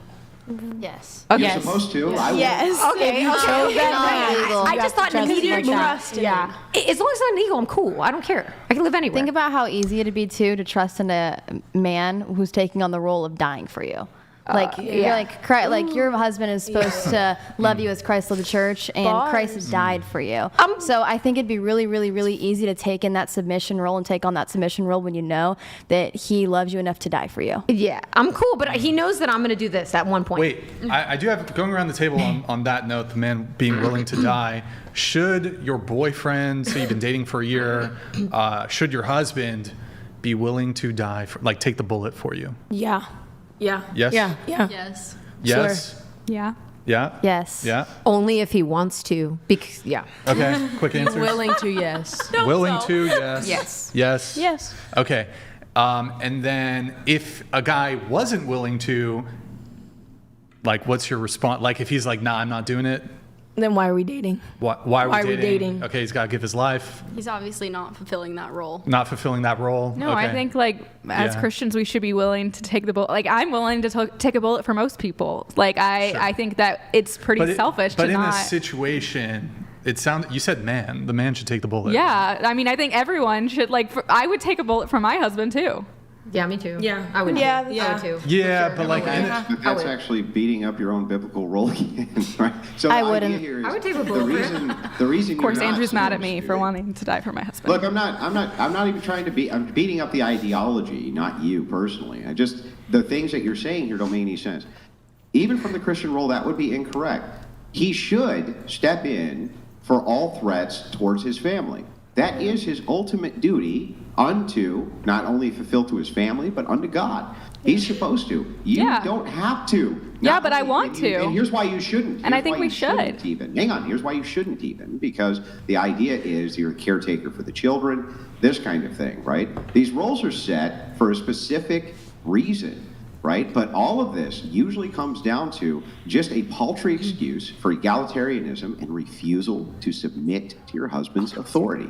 And so you come up with all sorts of crazy mental gymnastics to try to justify egalitarianism, why we need to be more equal, why the husband and wife need to have a fair shake against each other. No! The Christian view, submission of the wife to the husband leads and is in authority. Just look that way. Okay. Wait, I had to follow up on this. Well, I guess my confusion is there was a lot of pushback on this whole, the man, like you don't want to be submissive to your husband, but you want him to die for you? Like, does that seem like a fair, like the least a man can get, I suppose a Christian man can get, is if he's willing to die for you, if he's going to provide, if he's going to protect, you should at least obey him. That's way better trade-off. I just have to obey, you have to die. Shit, if somebody gave me the choice, none of y'all are gonna date me after this.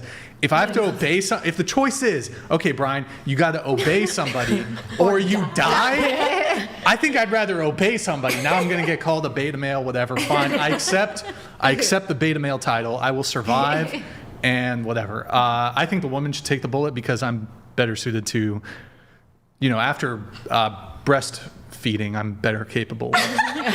Maybe breastfeeding, the women are better at. Can you milk a man? I don't think you can milk a man. No, they're actually doing like breastfeeding. There's not naturally. Males do lactate. Yeah. There are males who lactate. Yes. Yep. That's true. You can milk a man. Wow, that is disturbing. You have to That's disturbing. take drugs for it. There was a big to-do because there was a group of the T's who pumped themselves full, in fact, of various hormones so that they could lactate more. And there was a big controversy over what the quality was of what they were putting out there. And when it was scientifically tested, it was not good.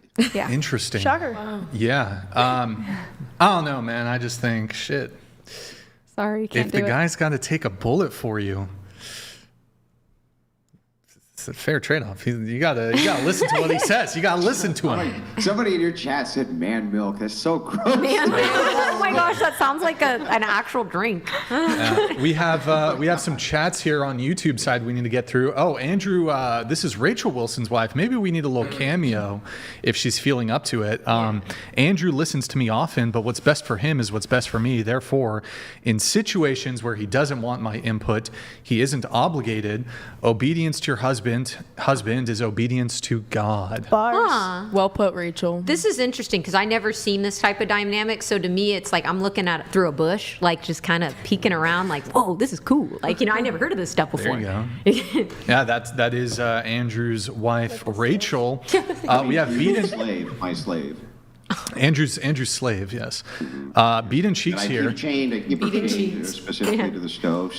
She is allowed to come out on Tuesdays and Wednesdays for sunlight. I'm a very benevolent minister. Is she a vampire or not a vampire because of the sunlight? Never mind. Okay. Yeah, I give her some sunlight. Come on. Yeah, of course.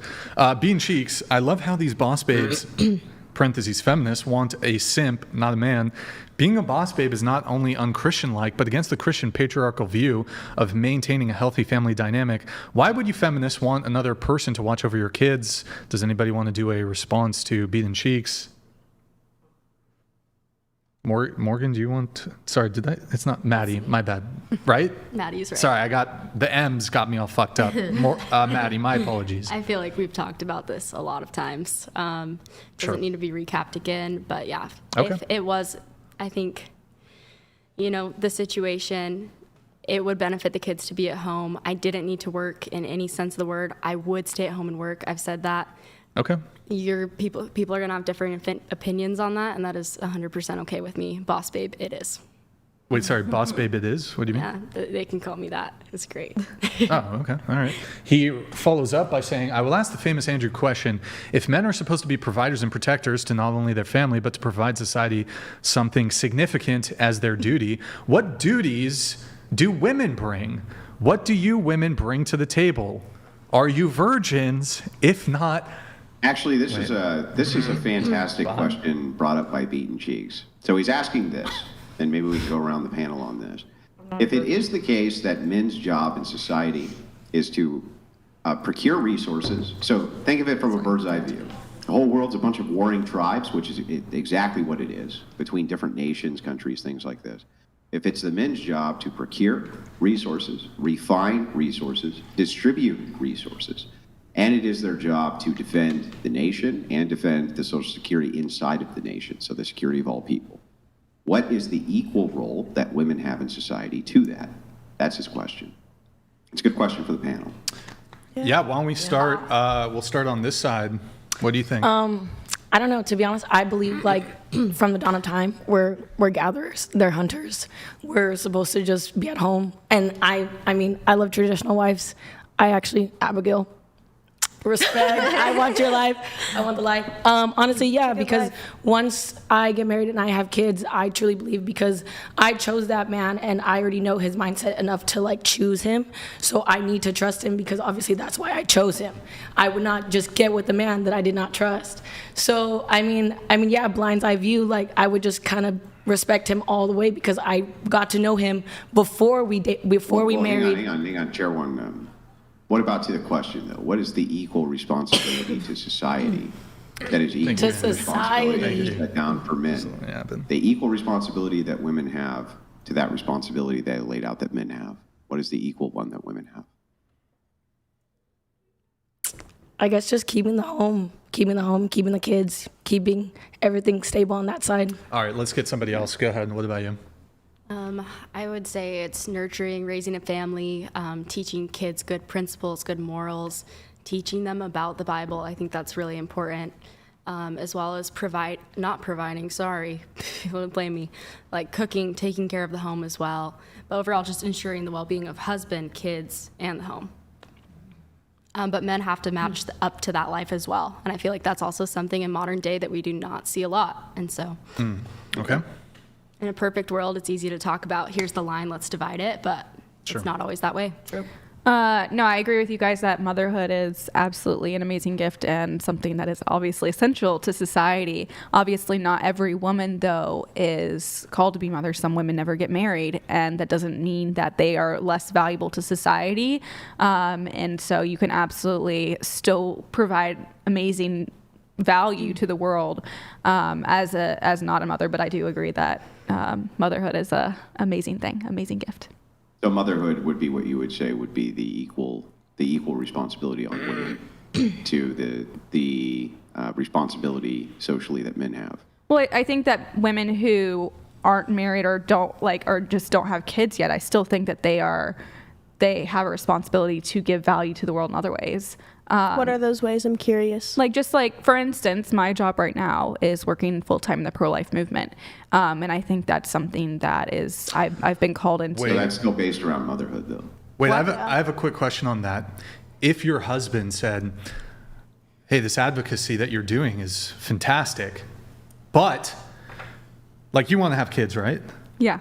Okay. And he said, well, once you start having kids, got to cut that out. I'm a pro-life husband, whatever. But your work in that organization must cease. Do you listen to him? I would if he absolutely made that decision, but no, my husband supports me continuing my work when we do have kids because I love what I do and it's great. Well, that's important work. Yeah. Sure. I think that women are I believe that you're supposed to live as you're not going to get married, and because some people aren't called to be married, and so I'm going to live in that way. But then let's say I do get married. Well, hang on. I'm really sorry to cut you off. I don't mean to do this. The only reason I'm doing it is because this is a very specific question, which is not tailored to you individually as people, as the person. So I'm not asking you, I see the what you're individual, saying. this Okay, question. yeah. So I'm going to repeat the question. Men's job in society is to procure resources, refine resources, distribute resources. Every single job scale that you look at will provide this for you, right? 95%, 96% in many cases, 97%. Things like electricians, things like oil rig operators, things like construction workers, right? The people who go out and actually procure resources, basically all men, almost all of them. Seems to be what their social and societal role is. That is the case. They are to protect society and provide resources on behalf of women and children in society. What is the equal social duty that women have to that? I think caretakers and nurturers, whether that's in their communities and the people that they're around in their churches, and then for those men. Okay. Quick answers if we can. I I mean, I guess I didn't really grow up in a nuclear family, so I don't really, like, I'm just, this is... It has nothing to do with you. Okay, yeah. Prescriptively, what do you think socially women... I guess they could... I did babysit forward? when I was younger, so I would say that, yeah, I guess they could nurture my mom. Yeah, it has nothing to do with me, so never mind, that wouldn't pertain. But, okay. Yeah. So again, back to motherhood nurturing. Okay. Yeah. Yeah, I would agree. Having kids and making sure that they're raised properly with a good moral foundation, and then they're also educated properly because the education system is... Next. Yeah. Providing relief and nurturing and stuff. We prepare the men for war. Makes sense to me. Next. Yeah, well said. I think an ideal society has nuclear families everywhere, so fostering a nuclear family, raising your daughter up, and the way that we have described women need to be, and raising your son up in the way that you described men need to be, would be. So then we essentially have universal agreement almost on this panel that the social obligation for women is based around motherhood and raising the next generation of children, in some way participating towards that. That seems to be the social obligation that you universally agree on. However, here's the problem.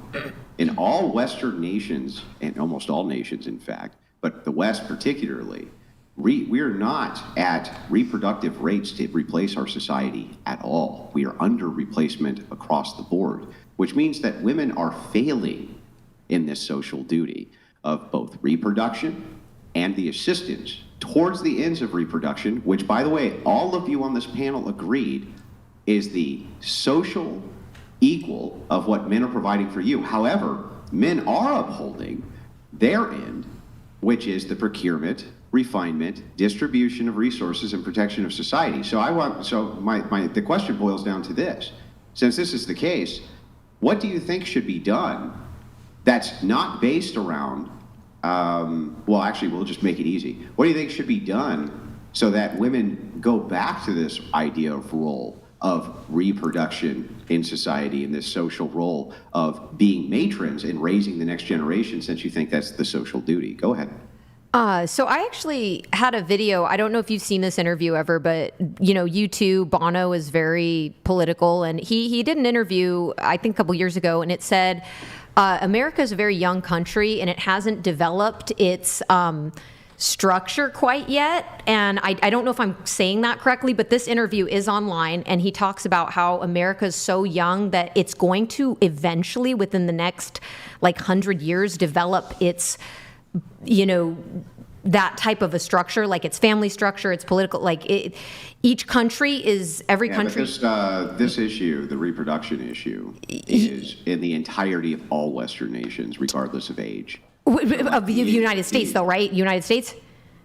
All of them, including the United States. Okay, But there's other nations so have been longer? The United States, my understanding is the United States.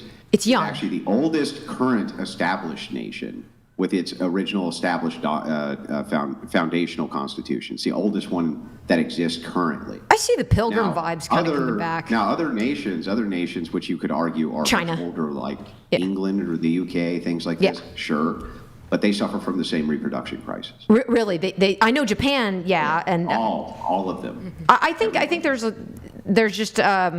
I have a personal opinion about Japan in a sense where I feel like there's a lot of shame for the man to carry a lot of the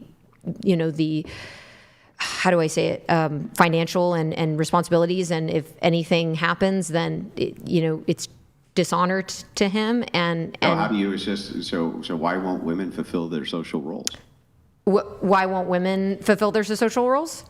Yeah, their social roles of reproducing, having the next generation, and assisting with that, which is what all you agreed, is the social role that women have if men are going to be providing all of this for them. I think there's a communication issue, between, not between me and you or anything, but there's a communication issue between men and women. I think that and this is just, I've taken, polls from my own life, and also, other situations and scenarios that I've heard of and seen just over the course of my 32 years.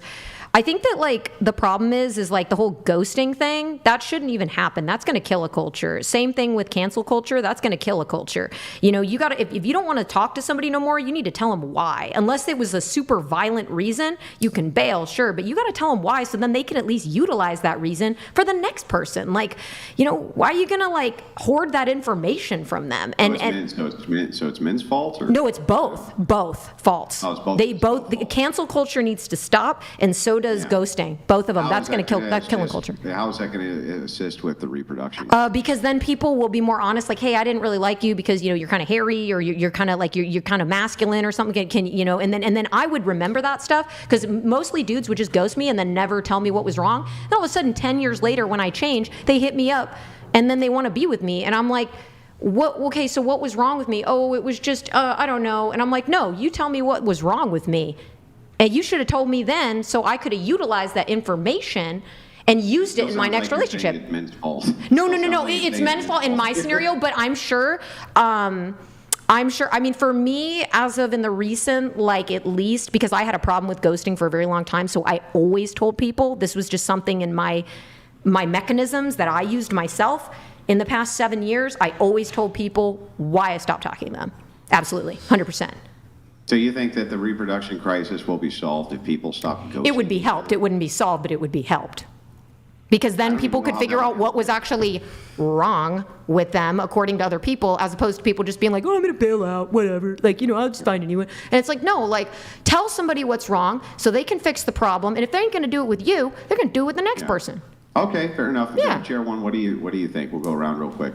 What if the social obligation is of women to reproduce and assist with reproduction, which all of you agreed is their role, why do you think they're failing in that obligation? Honestly, I'm super agreeing. Honestly, if there was, give me 1 second. Okay, Chair two. Bruh.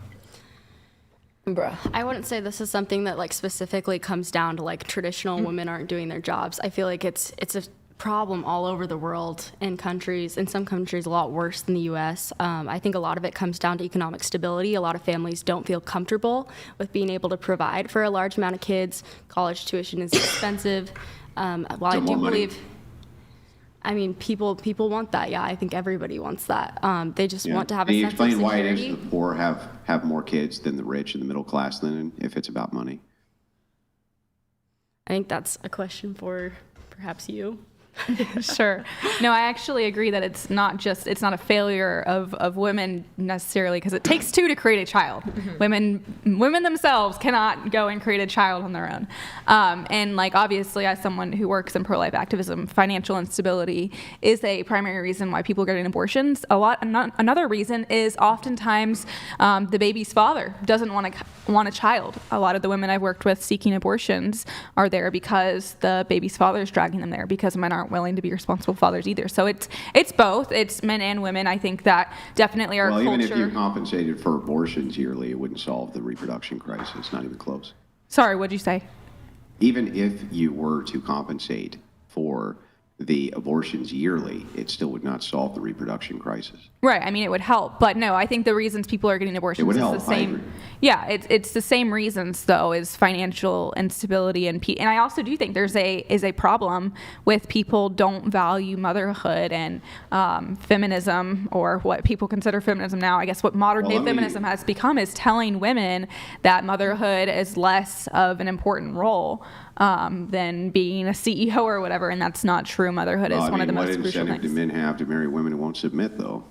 And on top of that, here's what actually causes it: the reproduction crisis. There's actually just really one major correlation which causes it, is that women take their reproductive years, their 20s, which is their primary reproductive years, and they go to college in their 20s, and they don't start having families until they're about, on average, now in the U.S., 28 years old before they start. But a lot of them are starting in their 30s. Most marriages now are starting in their 30s. Because of this, women have less children, significantly less children. So actually, it seems to me that if you wanted to solve the problem of having your entire nation completely replaced by immigrants or people who aren't from your nation, that the way that you could solve this is by having some sort of propaganda campaign at the national level to glorify the family and not to glorify women going to college, which seems to be a complete and total waste of what women's social obligation is, which is having children and bringing up the next generation of society. Andrew, I have a question. So what do you think about parents, like, because they exist out there, I'm just going to say they exist, seen them. What do you think about parents that don't want their kids to have kids, that they just want to be the parent forever? They don't ever want to be a grandparent. They don't ever want the identity of a grandparent. They don't ever want to get old. What do you think about those parents? Because there are those parents out there. Well, hold on. I'd actually prefer if the panel responds to Andrew's point that he just, it's okay. Maybe later we can get into it. Here was the point. If you stave off in their 20s, if women were to stave off in their 20s, and here's how we know this, because we can look at reproduction rates, especially since the 1800s, where they've been dropping like a rock, right? And we can see that when women were getting married younger, we were having many more children because of multiple reasons. Primary one is they have more childbearing years. The second is the children tend to be much healthier. 3, the mother tends to be able to recover much better. So any woman will tell you who's had a child in their 20s that it was a breeze in comparison to when they had one in their 30s, or especially in their 40s, right? Which is like, they can be god-awful on their body at that point.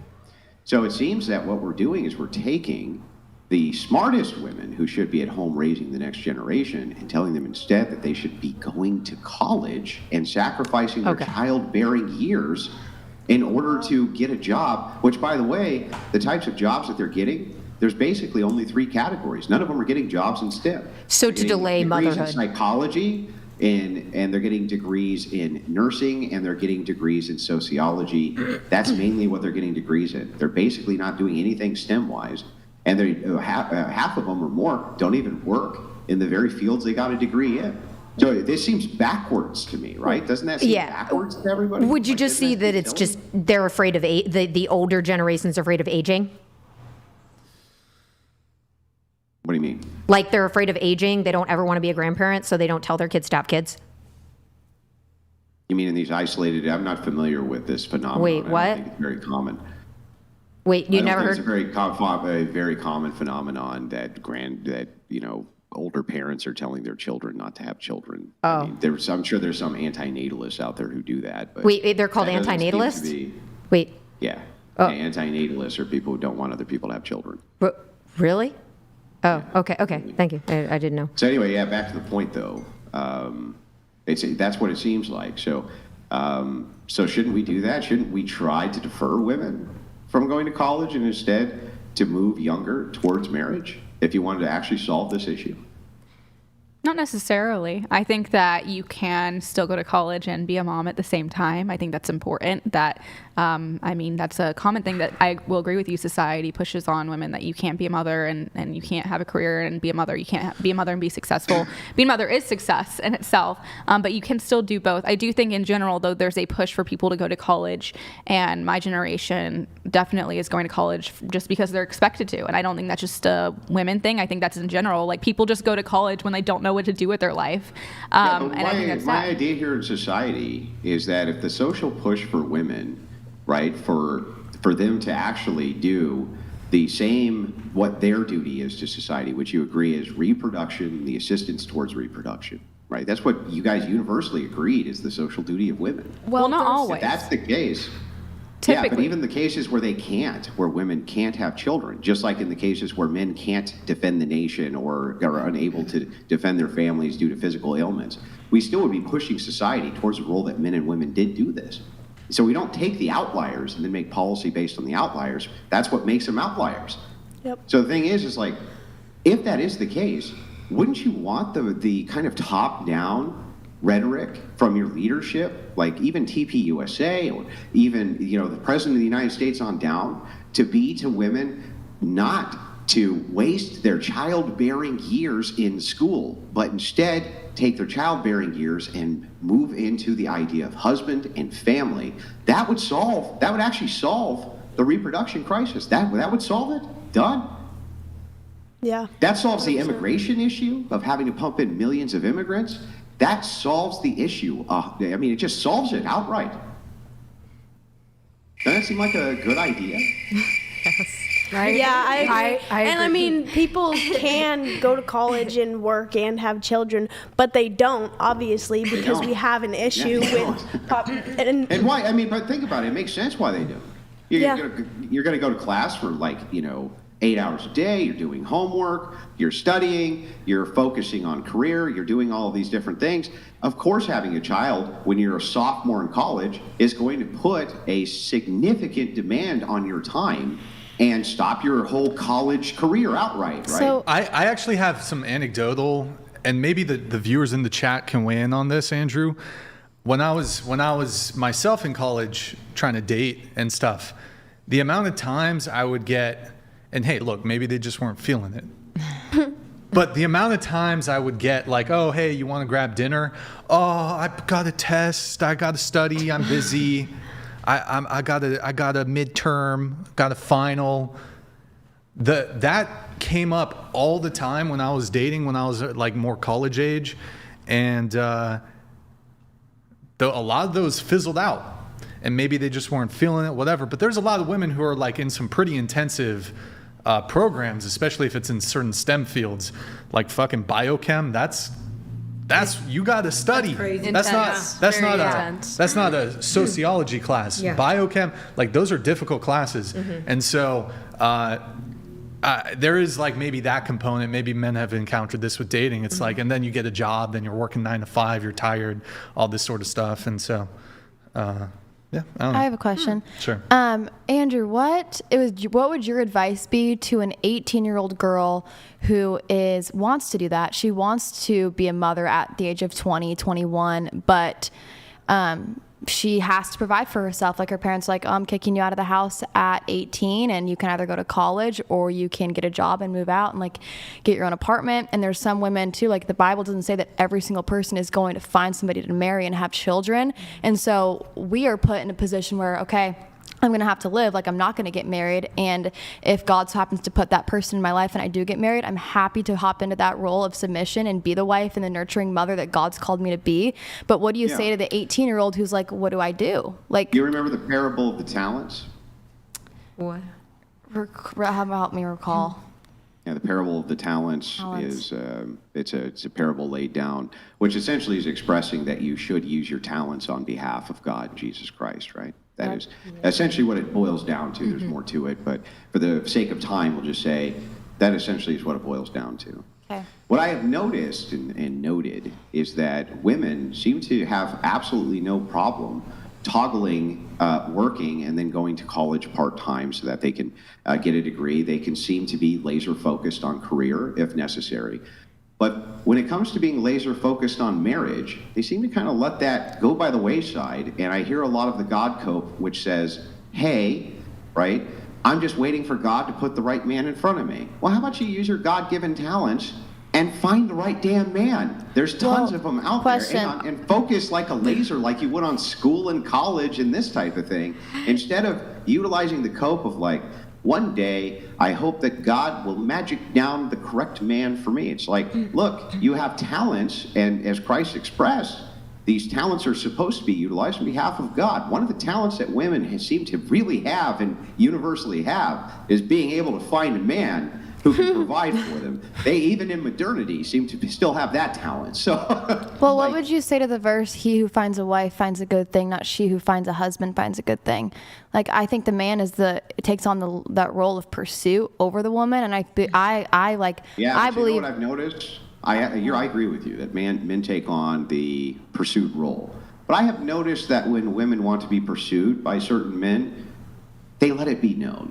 Totally. They drop the handkerchief. In situations where they're going to encounter him again, or they put themselves in situations where they drop subtle hits to their friends. They seem to put it out there that they're wanting this man to pursue them, right? Right. They don't seem to have any trouble with that social dynamic. So what do you think, like, I'm going to all of the right things. I'm involved in a Bible study. I'm involved in my church. I'm involved serving here and going to all these places where I would meet this man. And then, like, it's up to him to pursue. Once I, drop some hints here and there, I'm not going to take on that role of pursuit and saying that I want you and I want you to provide for me and I want to do those things, because I feel like that takes on a very masculine role. So what would you say to that? Is that wrong? Well, let me ask you a question. Right? Okay. Are you part of the LDS as well? I'm not. I'm Christian. It's just non-denominational? Non-denominational. Okay, so you're non-denominational. So you have a vast pool here of men to choose from, at least in the regards of your faith. So other faiths, the reason I ask this is there's some faiths where, look, you can't even date outside of that faith, right? Orthodoxy is one. You're not allowed to marry somebody who's not an Orthodox, okay? So that's why I asked this question. But for you, right, if women spend as much time being laser focused on getting a good husband as they do with other pursuits, they would tend to get probably a pretty good husband. But you can't expect that he's going to be magicked up. You also have to do your part, like women have always done, by the way. They used to always put themselves out there looking for courtship from different men, and men will pursue. How do you think Women that looks? Are never going to have a trouble with men pursuing them. That's not a problem. That's Right. not an issue they have. What is? It's the men they want. It is a problem. It is a problem for a lot of women. The pool is a lot smaller nowadays. Yeah, let's find out if it's a problem for a lot of women. If there was men right now, let's just say there was a man, random man in the room who was equal age with each one of you, and you guys opened up your DMs. How many DMs do you guys get compared to that man that say, "Hi, beautiful. Hello, gorgeous. Oh, girl, I saw you on such and such, and you were amazing. Oh my God, what's up, hottie?" How many of those do you guys get? Go ahead, raise your hand if you get those DMs. Come on, don't lie to me. Raise your hands if you get those DMs. And let me tell you how many of those DMs I get. And I'm a fairly well-known, pretty famous at this point podcaster. But you're married. A couple. I am too. But the guy's DMing. Hang on. She's married and gets them. Oh, She's married and gets them. Other women are married and get them. What are you talking about? So the thing is like, very few. And I have many advantages, huge advantages other men don't have. So the thing is like, the pursuit is not an issue for women. That's insane, right? They get pursued endlessly. It's who's the right man, and the kind of pickiness factor, Right. and this and that. I think that women, unfortunately, the older as society's gone on, we've gotten pickier, men have gotten pickier. I think that when you have countless people at your disposal with Tinder and Hinge and Instagram, you are less satisfied with the option that you're given. However, the DMs that I'm getting are very rarely a high caliber man that I would be open to going on a date with. I've saved myself. I don't expect him to save himself, but I expect him to have those same moral standings and beliefs that I do. And very rarely the guys in my DMs are that. And so, no, I'm not going to allow. How old did you say you were? I'm 22.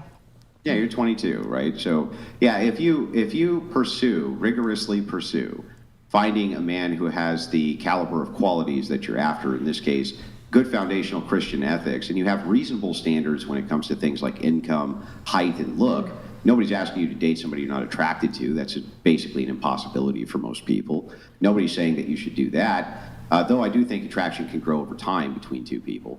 I agree. But overall, I would say that if you keep your standards within the confines of reason, just remember that young men at your age, they have potential, right? You're looking for the potential for what they can do when they're in their 30s and 40s. Most men your age are going to be broke as shit. They're going to be broke, right? They're going to be fucking working a job that's somewhat menial, right? And it's after they engage in family that they grow into that role, by the way. Right. So it's not fine, as long as he has the grounding foundational ethics that you're after, the Christian ethics, a lot of that stuff grows post-marriage and post-family. It's these standards are so high though for a lot of women where they're like, oh, he's got to make $100,000 a year, and it's like at 23, he can make $100,000 a year at 23 or 24, 25. That's for men in their 30s. What are your standards? Mine? What are you looking for in a guy? I am looking for, number one, a guy who fears the Lord and loves the Lord with his whole heart. I think that a lot flows from that. I'm looking for a guy who's ambitious and has goals and is a doer, and he says what he's going to do. I think that there's a lot of, I would love to follow after a man that his word means something and I see it in action. And I think that honestly a lot flows from both of those. I think that a character in a guy, if he really is honoring the Lord and wants to honor the Lord in all that he's doing, I mean, I would respect the heck out of him. I would submit to him for sure. Like, but it's very rare that I come across men like that I really respect. Are there any things looks-wise, like he's got to be? Yeah, like I've got to be attracted to him, but I think that changes. Okay. I think that totally changes. I also think that that's so fleeting.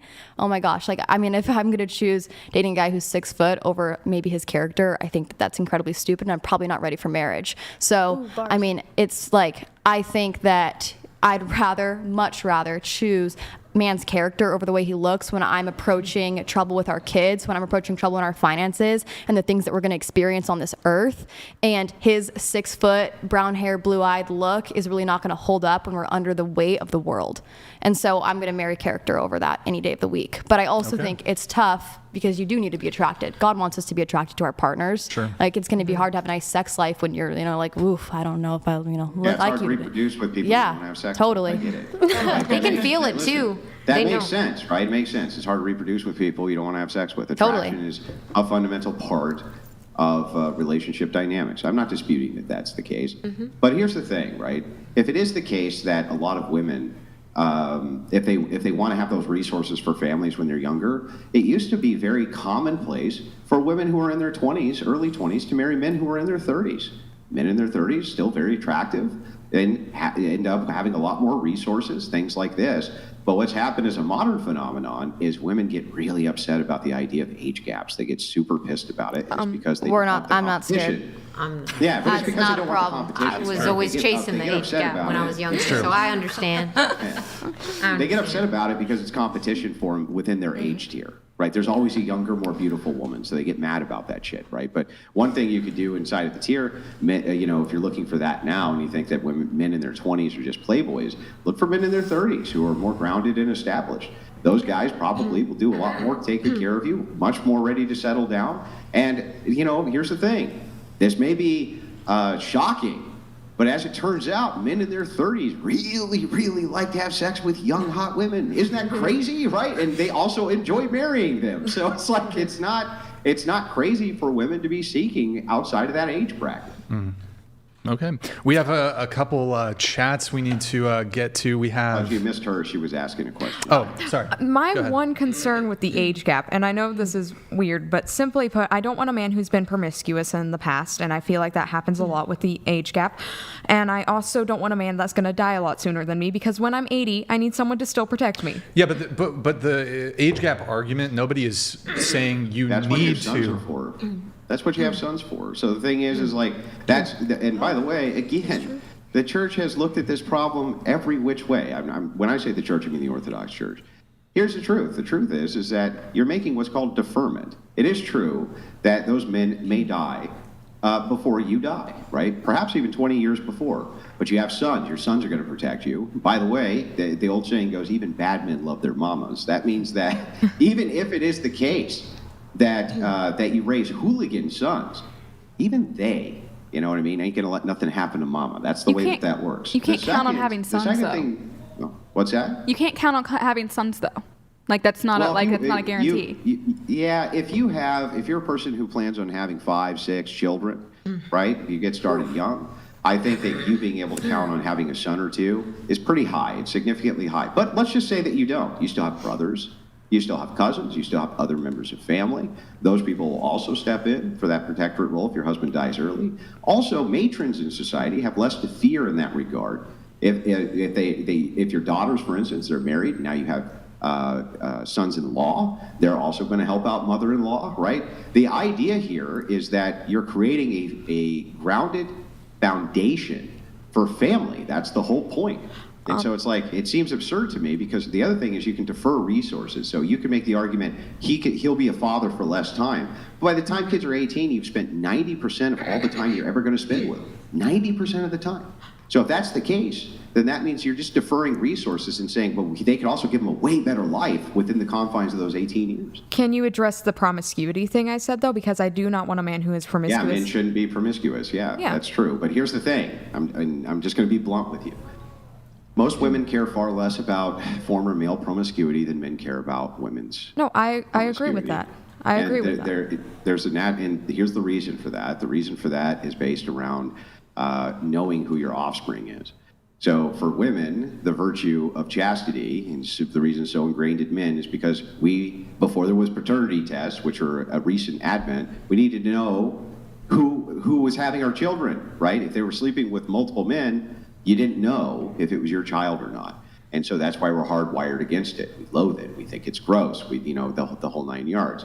However, the phenomenon is the opposite. Oftentimes, women, if a man is a virgin in their 30s, will think he's weird or sick or has a problem or he's a red flag, because why won't women sleep with him if he's in his 30s and is staying a virgin? There's actually incentives in society for men to sleep with women that aren't there in reverse, except for the peer pressure of women. So I think it's actually, I wouldn't look, this is just my opinion, but I wouldn't look at the virtue of the man having slept with I don't know, like 5, 6, 7 former women even. I think that that's going to ultimately be less important in that dynamic than in the opposition. I know that sounds counterintuitive. No, I That's agree. how you think about it, though. No, Yeah. I agree with you. Okay. Oh, wait, just to be clear, you're a virgin, right? Me? Yeah, I'm a virgin. And so are you wanting only to date a guy who's a virgin? Or It would be preferable, and typically members in my church do wait for marriage, but Sure. if I meet the right guy, standards change and stuff based off of the person, based off of their virtues and everything.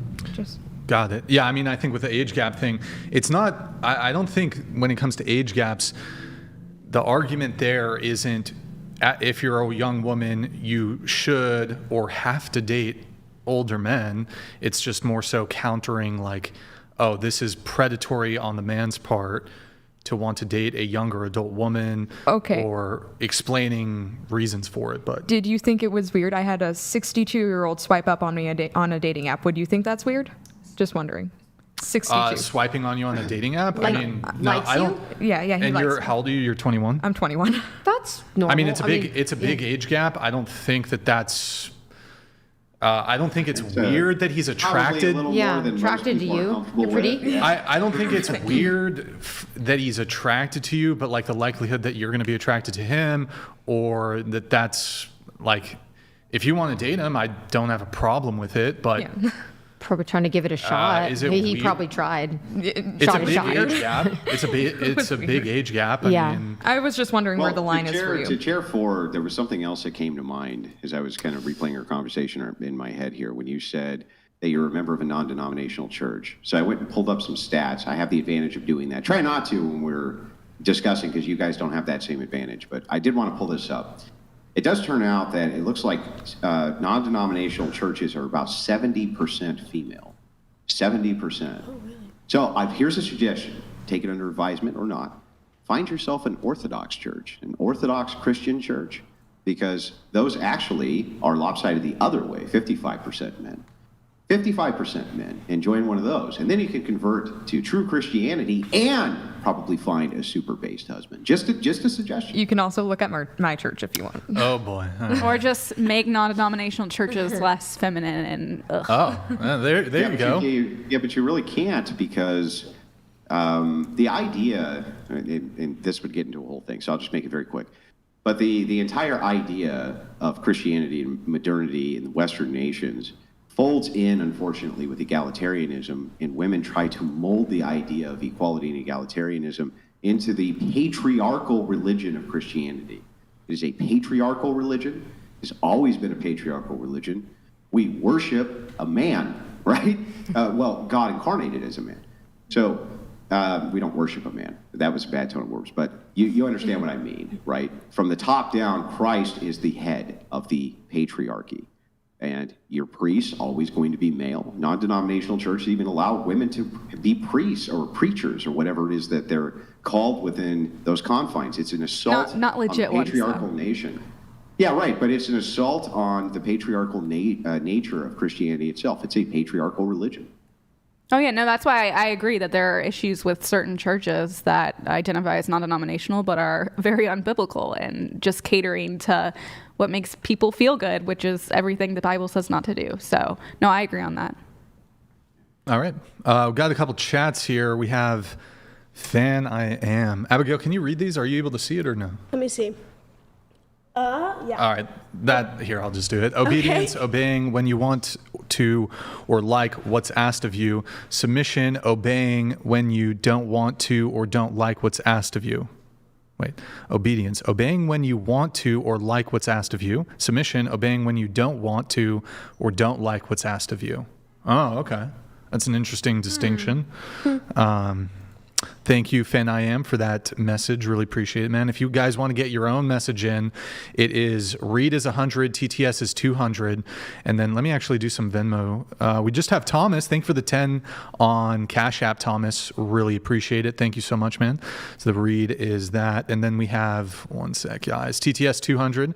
We have Klitchfield. Ask all the girls, is it possible to be pro-choice and still believe abortion ends a human life? No. I don't get it. Pro-choice and believe.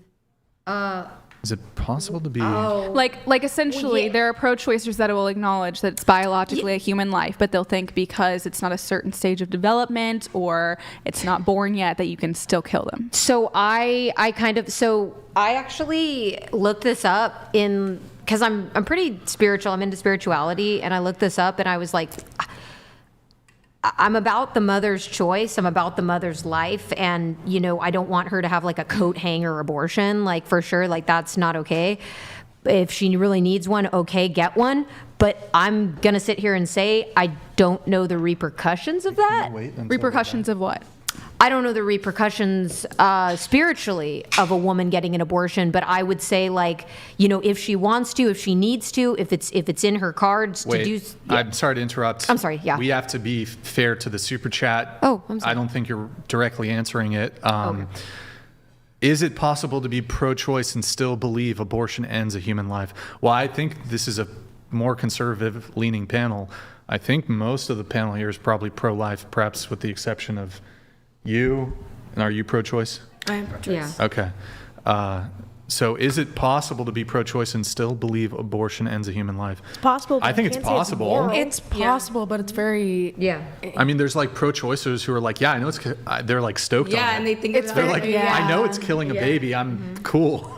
That's fucked up. Yeah, But I think they'll make it seem like it's not a human life, and that's their cope, is to make abortion okay, is because it's not a human. So yeah, it's possible, but I don't think it's moral. I think the becoming more abortion industry normalized. dehumanizes babies so much nowadays and stuff. It's just disgusting. Well, Lydia, we have a video from you that we're going to react to a little bit later on in the show. I think it was related to abortion, right? I don't know. I have no idea. Well, there you have a lot of videos. So, but I know we're going to pull that up. We have some super chats coming in. We have Baz Peck. Hey, Baz, thank you so much for the Australian 200, man. Appreciate it. First time dono. Love the show. I'm 27. My wife and I are not religious in the slightest.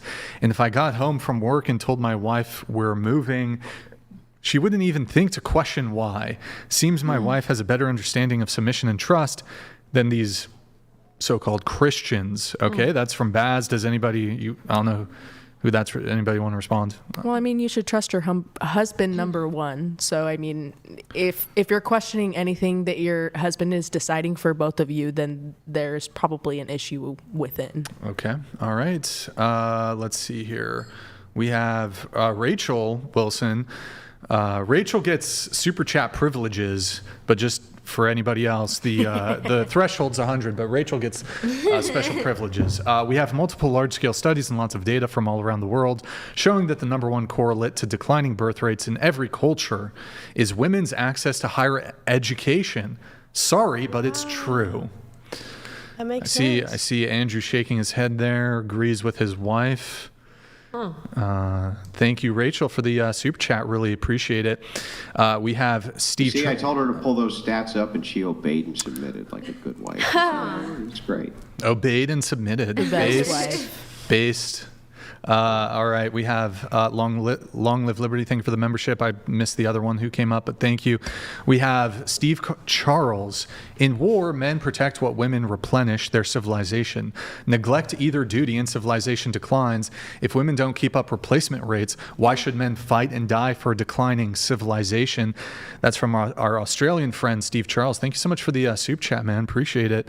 And I'm curious how far you can you take that though, because I think people agree with that, but men have the state can dictate to men, okay, we don't care about your bodily autonomy. We're going to ship you off, and you're going to go to war, and we're going to put you in the front lines. And if you try to like run away, you go AWOL, we're going to capture you, and then you're going to be tried for treason or what is it? What's the specific military term for retreat? Like I knew a. That's not retreat. Oh. No. What is it? What's the military term for? It's not AWOL. It's I don't know. Whatever. You're gonna be court-martialed. You're gonna maybe. I think in wartime. I think if you flee the battle or whatever, they're just gonna kill you. Your own side's gonna just kill you.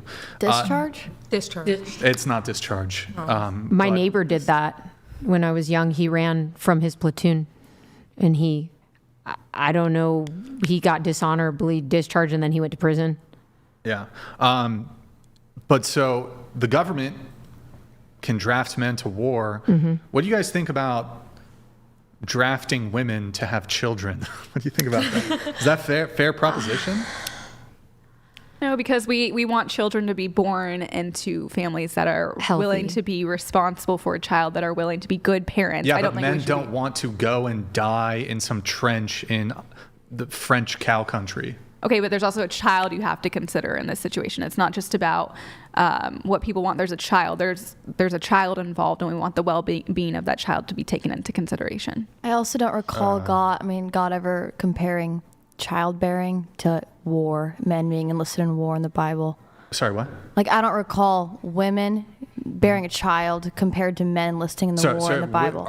Are you saying war less bad than giving birth? Or I'm just, well, actually it is. So the idea of women being saved through childbirth is mentioned many, many, many times, that's one of the primary pathways to salvation for women. It gives it a moral autonomy in society. Also, I'm not really interested on this particular topic. I'm not making a religious argument because the United States and every single country in the world compels males only to be conscripted in times of war. So it's not even a biblical or theological or religious argument. I agree with you. I was just responding. Oh, well, I'm not directing that at you, Andrew. I'm directing it at her. That's 1 Timothy 2:15, by the way. Yet she will be saved through childbearing. They continue in faith, love, and holiness. Yeah. So for example, it is a moral duty. You could have a secular government that only, and this is the case for almost every single nation with the exception of less than a handful, men are compelled by force in times of war, drafted. There's no corresponding, like, we're going to force women to do this.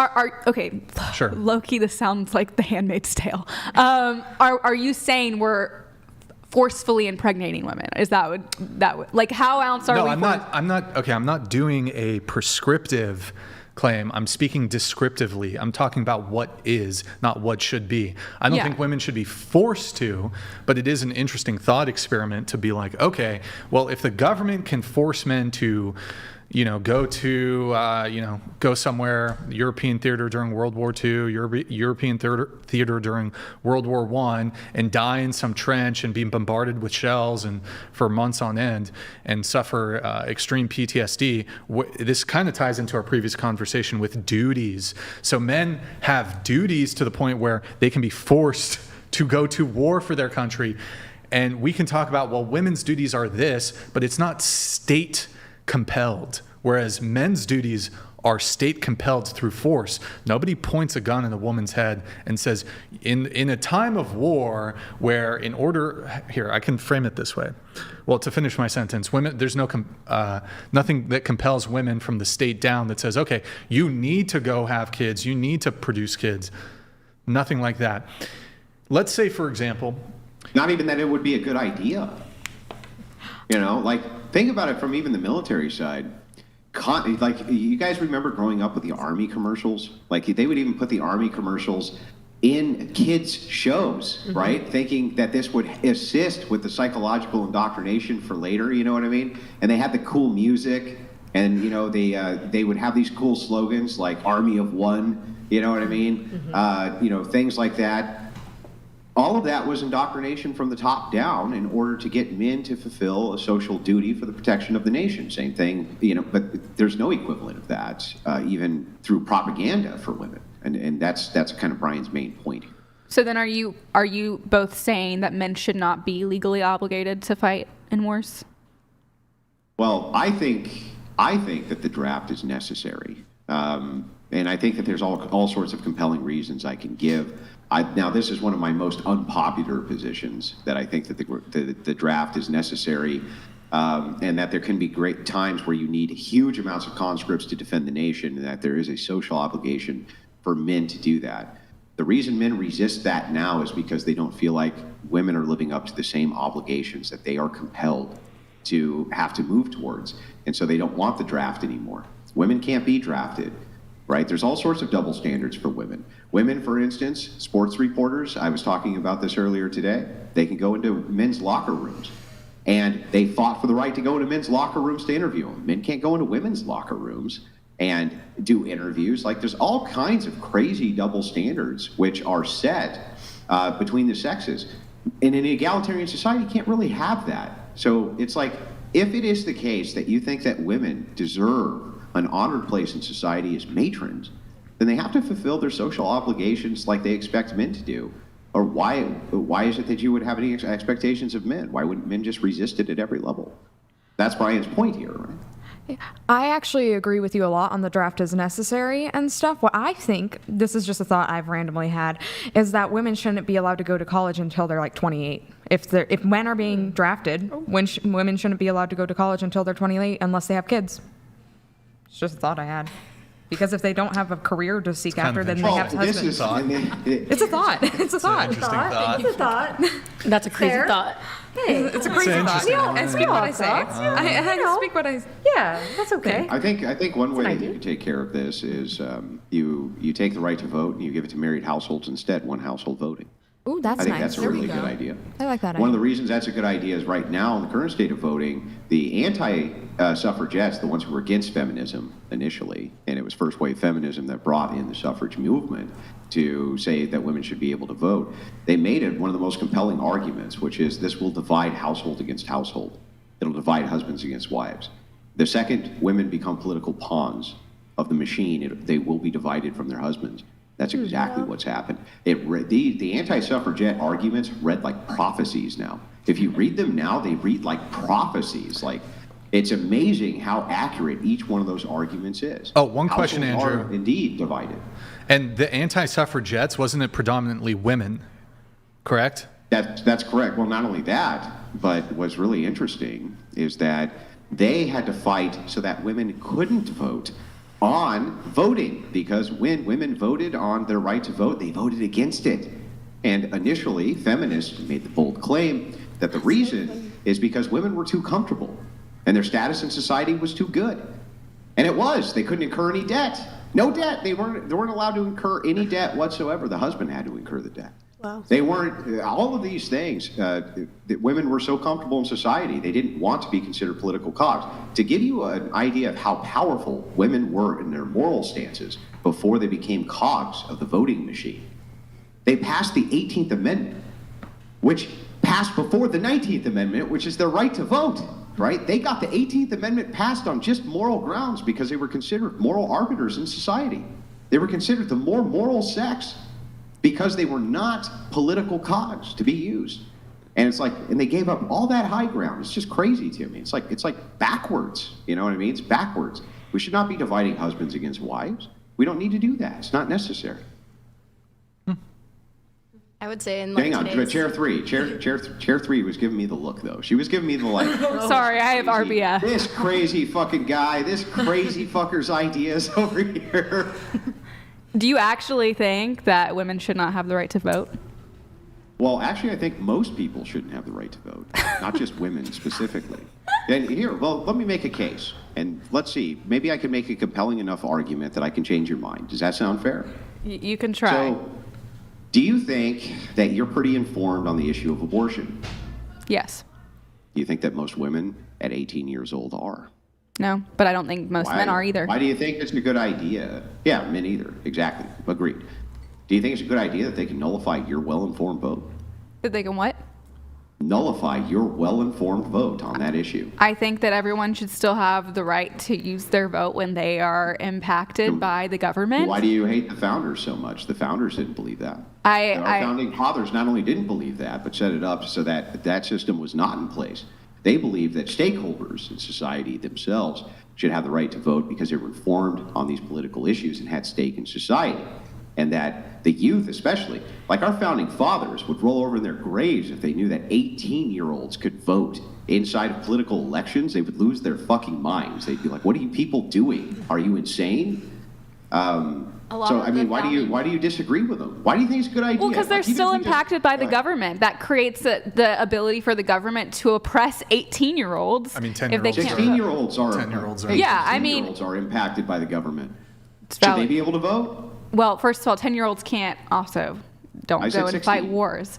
But no, I honestly, I mean, it's a valid argument. But 18, no, I think 18. Yeah, it's a valid argument. 18-year-olds can be drafted, and they can't buy a beer. They can't buy a fucking beer. They can't rent a car. But they can be drafted. They can't buy a cigarette. They can't rent a car, but they can be drafted and go off to war. How is this a good system? Like, make a compelling argument back. How is it a good system? I think honestly, 18-year-olds are so fucking stupid they shouldn't be able to drink, but they're so smart that they should be allowed to have a gun and that they can be compelled and conscripted into military service. How is this a good system again? No, I honestly, I kind of see your point, but I don't think the solution is to take away vote. Honestly, if anything, it would be to ensure voters are well informed before they vote. But no, I think it's a hard thing because there's pros and cons of. I don't think it's a good system. I think if we look, and here maybe I could change your mind because we found some common ground here. Yes, but your argument doesn't say why women shouldn't have the right to vote. It's kind of just saying why 18-year-olds are dumb. Was my argument that women shouldn't be able to vote? What was my actual argument? That most people should be able to, right? Right. Okay. So how does this relate? Yeah, so I think that you could do one household voting. I would give the right to vote to married households. I think that could be a really good idea. Another way that you could do is you could raise the age of voting to 30. I think that would be super helpful. I think that there's all sorts of different things that you could do, but it's going to disenfranchise a whole lot of people. And I'm just totally fine with that. I don't think everybody needs to be enfranchised. I think what's happened is the way politics are set up in the United States, they're set up between blocks. And it's which block can be bribed by the electoral money that lobbyists go in and say, look, we're going to fund you with X dollars so that we can pump and dump a bunch of cash, right? A big scam for a voting block. And then they use that sort of political power, not on behalf of the constituency, but on behalf of the lobbyists. So why is it a good idea to have everybody politically enfranchised when clearly they make terrible decisions in life? And they're not ready for that sort of responsibility whatsoever in running a nation, having the say in running a nation. Why would you let them vote? That's stupid, right? Well, the issue is there's smart people that are 18 and there's really, really dumb people that are 80 years old. And like there's going to be smart and dumb people. And so you can't just generalize a whole age group. I completely agree with you, but you can generalize, and here's why. I can agree with you. There's going to be really smart. There's going to be 18-year-olds right now who are much smarter than you. Not me, but you. And the thing, kidding. It was a great joke. I slipped it in there. It was a great joke. But anyway, there's going to be 18-year-olds who are out there who are smarter than me and you. I agree with that. There's not going to be many, though. And there's going to be 80-year-olds who are much dumber than that 18-year-old, but there's not going to be that many of them. Okay, so if that's the case, we're not going to make social policy based on outliers. Yeah. You would never do that. Everything in politics is a give and take. Anytime you make a political decision, it's going to negatively affect some group somewhere, and there's not a damn thing you can do about it. So knowing that, having that foreknowledge, why would we make social prescriptions based around the fact that some stupid-ass 18-year-olds no longer can vote, but the like one or two who were really smart and informed, we've taken away their vote too? It's like, so what? Yes, that's politics. But if the government isn't incentivized to care about young people, if we really did make the voting age 30, then the government isn't going to care about young people anymore. They are not going to work as hard for them. That's just how it would work. That's why it's silly. That's silly. The constituency of the government would be parents. The parents are definitely going to have a whole lot to say about how young people are treated and what young people ought to be doing or not doing, just like parents in the home do right now with their kids who can't vote. So how would it even disenfranchise them? They would have to trust in the generation of their own parents to represent them correctly, which, by the way, they do right now. They do it right now. Did you say something? I wouldn't say that they No, look no, out I'd like their- an argument there. I'd like an argument back. Yeah. From me? Yeah. Oh, no, I agree. There's pros and cons to each thing, but no, I still think that the government is not going to care as much about the younger people if they're not having to cater to their vote. And I think that if you are being taxed by the country, if you are having to fight for your country, you should have a say in how the government is run. But no, I do think there's just an issue. I agree with you that there's an issue on voters not being well informed. This is really, I guess, the thing I would like to take to task here is this idea that the government's going to stop caring about young people if young people can't vote in the government. It's like, does the government stop caring about 16-year-olds because they can't vote? No. Do they stop caring about toddlers because toddlers can't vote? No. In fact, parents are out there making all sorts of political decisions and political votes based around the protection of the young in society and the infirm in society, 2-year-olds, 3-year-olds, 4-year-olds, 5-year-olds, on behalf of those 2-year-olds, 3-year-olds, 4-year-olds, 5-year-olds, because they're the ones who can't. They're the ones who are enfranchised. Why in the world, suddenly if the voting age, let's say it was 25, do you think that the government's like, well, you're 23, fuck off, I don't care what you think anymore? The enfranchised people still care, right? Like, they're the ones who tell the government what's what. Well, also the thing is, a 2-year-old isn't having to pay taxes. They're not having to fight a war. So if we were to go by your argument that you can't vote until you're 30, I don't think people under 30 should have to pay taxes or fight in wars. Why? That's silly. 16-year-olds can work and they get taxed. Should they have to go fight wars? I think that's an issue that you're giving back to the government, to your country, and you don't have a say in how the country is run. 16-year-olds and 15-year-olds and 14-year-olds with part-time jobs should be able to vote then, by that logic?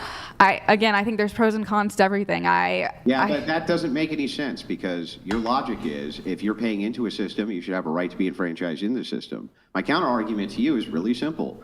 Then if that's the case, make it logically consistent. At 13 years old, I had a part-time job at a McDonald's. Should I be able to vote? If not, why not? Honestly, it's a compelling argument in itself. That's why, I mean, no matter which way you go, no matter who you cut out of voting, it's going to negatively impact some people. And it's a complex issue. So we have to kind of compare our systems and see which one works the best. And it sounds like you're in more agreement with the system which I would propose than I am with the system that you would propose. I'm just asking you to think about it, that's all. Okay. All right. I got to get through a bunch of chats. So we have Dalamar. The only answer to the population problem, along with degenerate fuck F culture, oops, I guess they see something different than me, is ban abortion. And here's the big one: ban all forms of birth control, including condoms, period. Okay. That's an interesting one. Thank you, Dalamar, for your Streamlabs message. Really appreciate it. If you want to get your own in, you can do so. Streamlabs.com/whatever, read 100, TTS 200. We have, let's see what else we have. We got some super chats on the YouTube side. In war, men protect what... Wait, did I read this one? Yeah. Mm-hmm. Wait, men protect what women replenish their civilization. Yeah. Neglect either duty and civilization declines. Wait, really? Yeah, we read this whole conversation. Okay. There's this. Okay. Little gaming channel. Thank you for the super chat. Appreciate it. We have Chris Surdak. Me. What guy who has worked his ass off for a decade or two would want to sign up for this? Delusional. Okay. Thank you, Chris. I don't know who that's directed to, but thank you for the super chat on YouTube. Appreciate it. Michael Jones, desertion. That is correct. That's the word. I'm just going to read these just because I'm the one handling the super chats right now. So I'll just pull them up, but I won't read all of them. Thank you, Hunter. Thank you, Little Gaming Channel, for your super chat. Appreciate it. Yep. Deserter. Appreciate it. That is the word. Coastal Operator. Haley Lujan. Tricking. Who's that? Who's Haley Lujan? I don't know.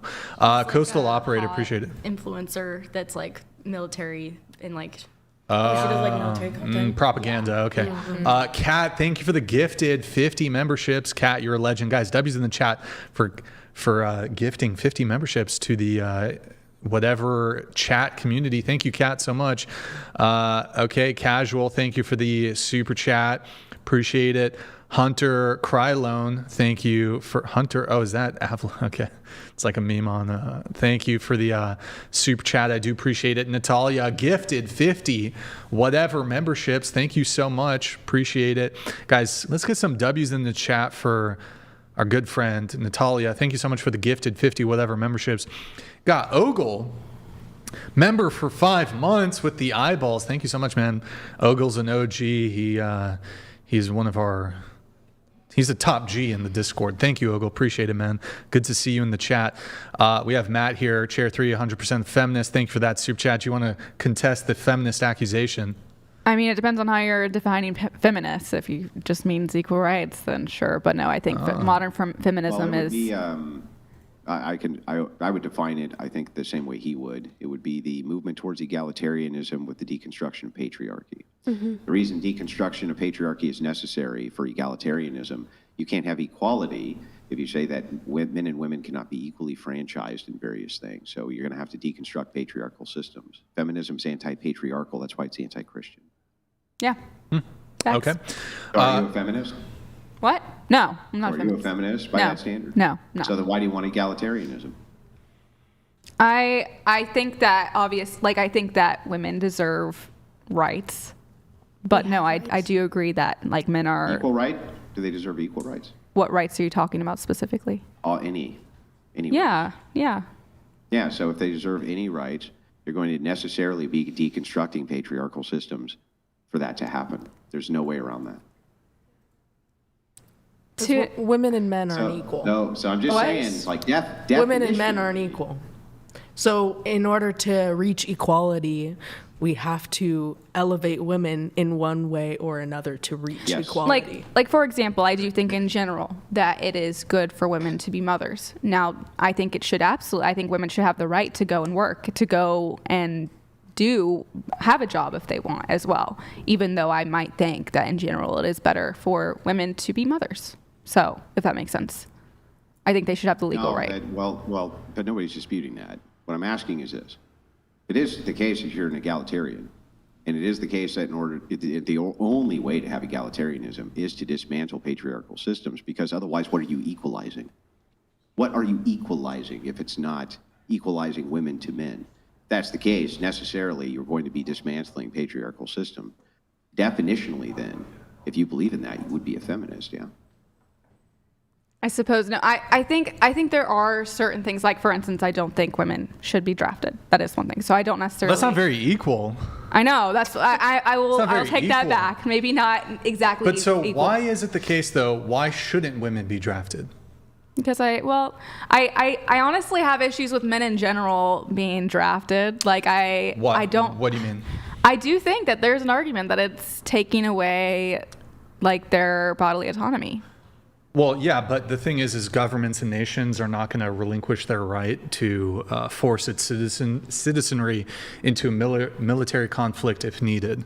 So, given the reality that men do have to register with selective service, should women equally have to register too?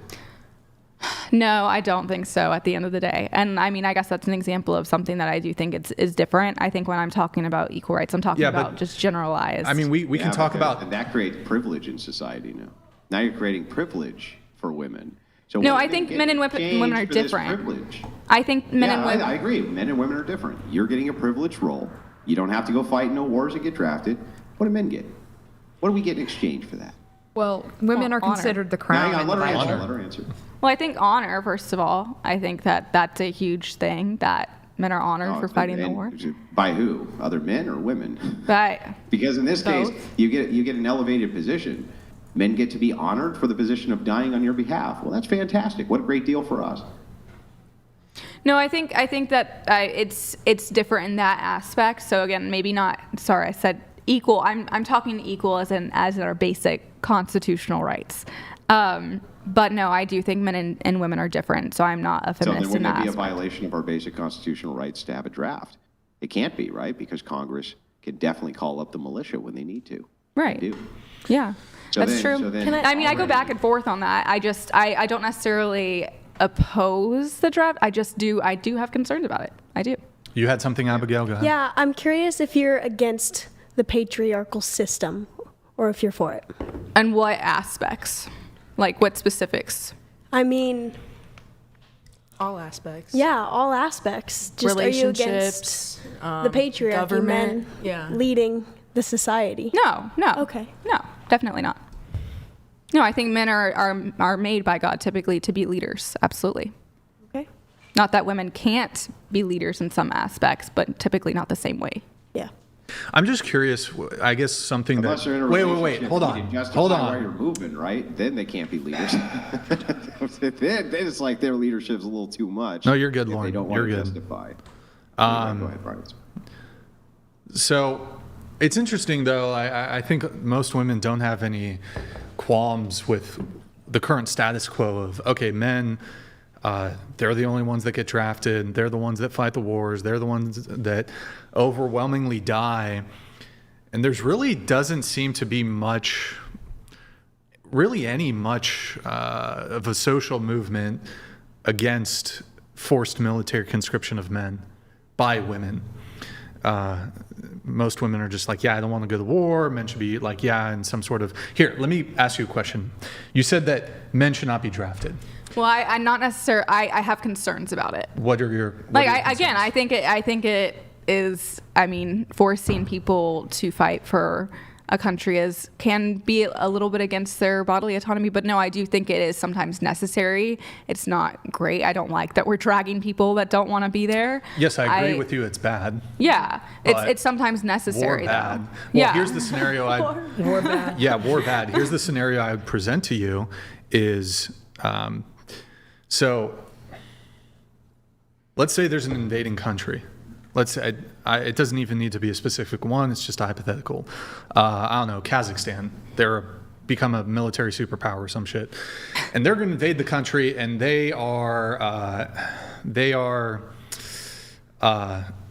here's their policy. If they successfully invade the country, they're going to kill all the fighting age males in that country who aren't even in the military, and then they're going to take all the women in the country as war brides. Do you think then you should compel men?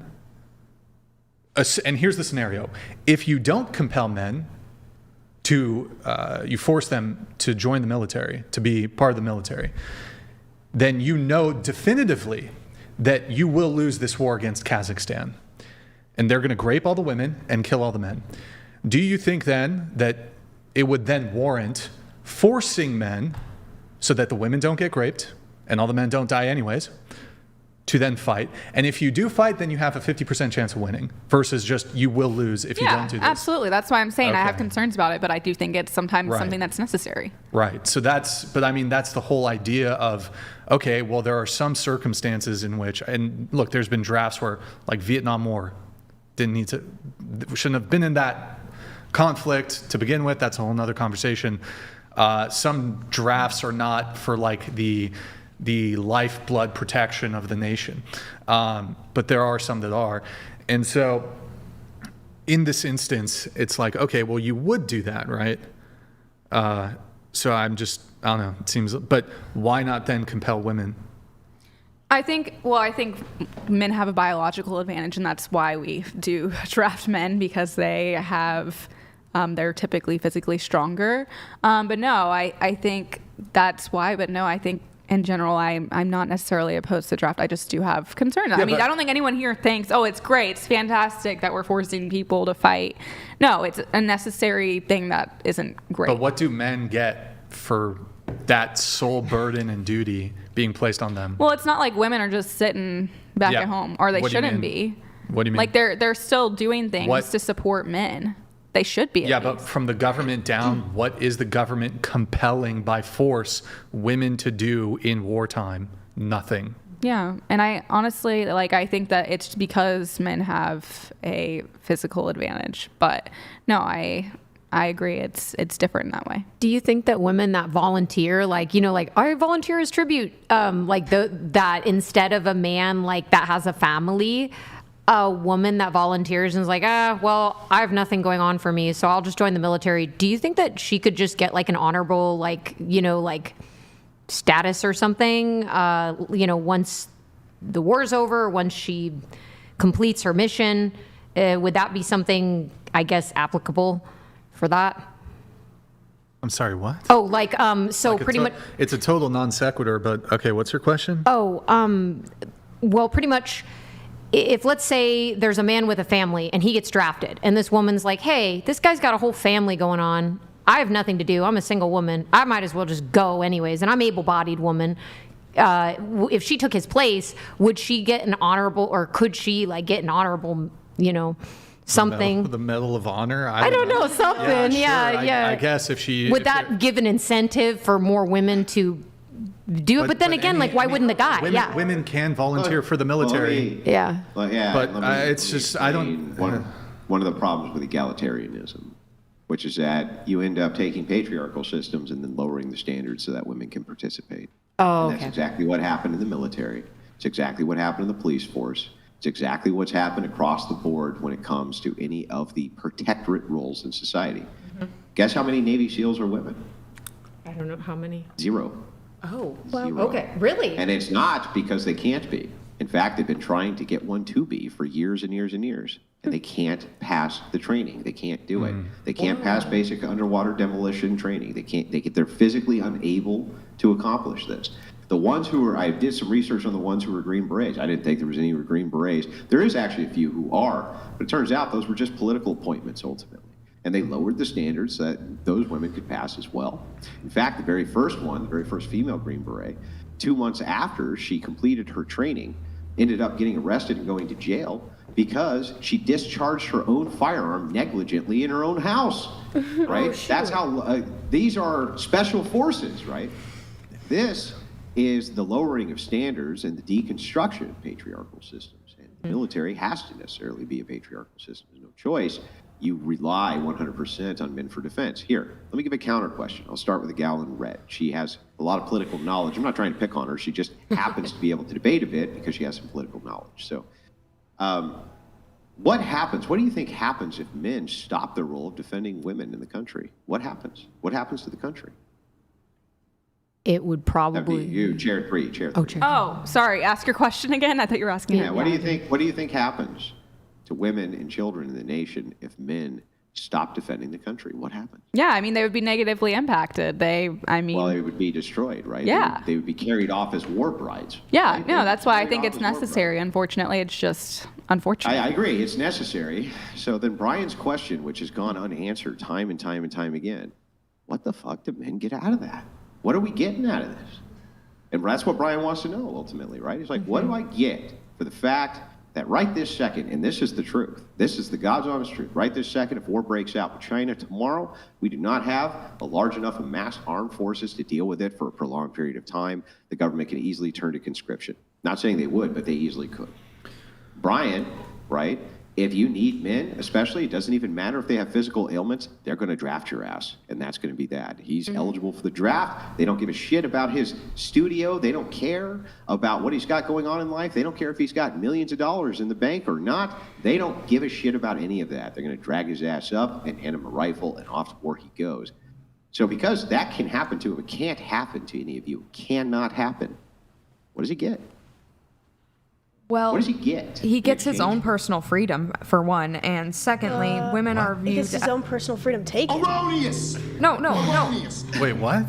What? Go ahead. Wait, explain the personal freedom thing. No, so by going to war and fighting for yourself, you're fighting for your own personal freedom and the freedom of others, and that's something that we... Yeah, but women would get that too. What does the man get? Nothing. Well, what I'm trying to say is women are considered in Christianity to be the crown and stuff. You get a crown, I guess you can say. I mean, look, you got to make a secular argument on this because there's countries that are secular that draft. Not for the submitted. Crowns are for the king, not for the submitted. Yes, that's what The thing is that, yeah, you get a crown, but unfortunately, heavy is the head that wears the actual crown. That's what I'm saying. In this particular case, it's going to be the man who's in charge of the family. It's like, what do the men get socially and societally for the fact that they have a social obligation to defend all of the women in society. What are they getting for that? Hopefully they would get a submissive wife. Well, they don't. Yes. Yeah. They don't even get a country where they can reproduce. They have women who are enfranchised with voting who vote. So, like here, let me give you some more arguments here.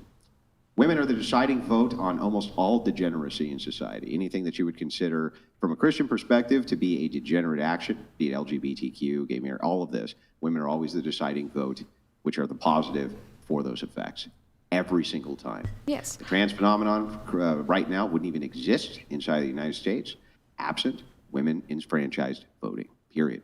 That is actually the case. You can look at a map of political distribution. You can see it for yourself. There's no ifs, ands, or buts about it. No. On top of all of that, here's the other major issue that you have. Because this is the case, and men are expected to protect women in the electorate, but women can send them off to war that they themselves don't have to fight via their vote. That's a fundamental unfairness which exists in society. Fundamental unfairness. That's why I agree with you on the fact that only married households should be able to vote. I'm saying currently it is unfair. Men do not have an advantage. But they do get an advantage if they uphold Christian values. And the country is predominantly Christian.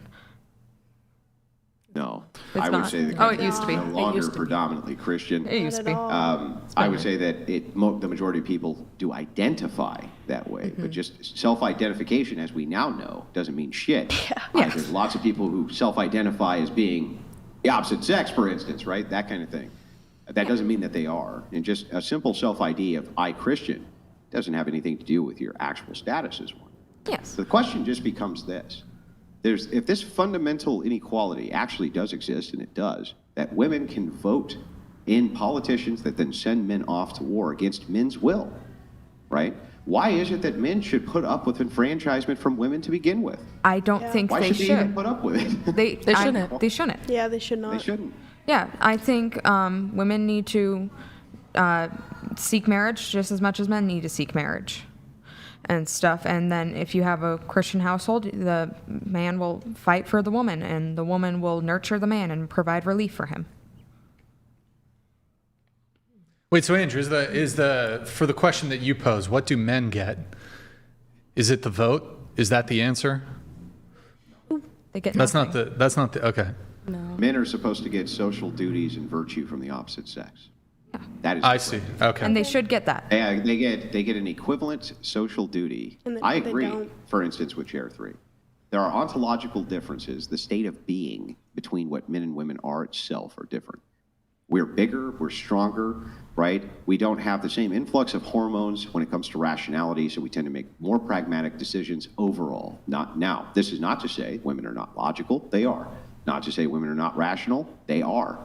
Not to say that women don't have agency. They do. All of those things are correct across the board.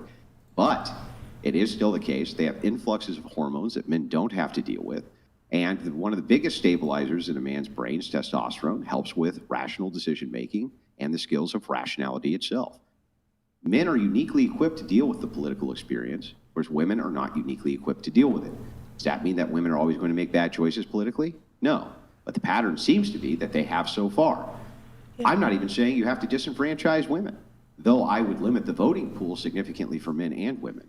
What I am saying is this specifically. If men have to go sacrifice their lives on behalf of women, and that's the expectation that when the Titanic is going down, the men are the ones who get to stay on the ship and the women and children get the lifeboats, then damn it, they get the big piece of chicken. And what that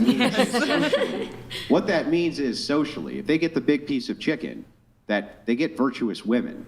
Women are moving towards virtue in society and towards the reproduction of society itself in the great exchange of not hating men, but elevating their status in society as the protectors of all of it.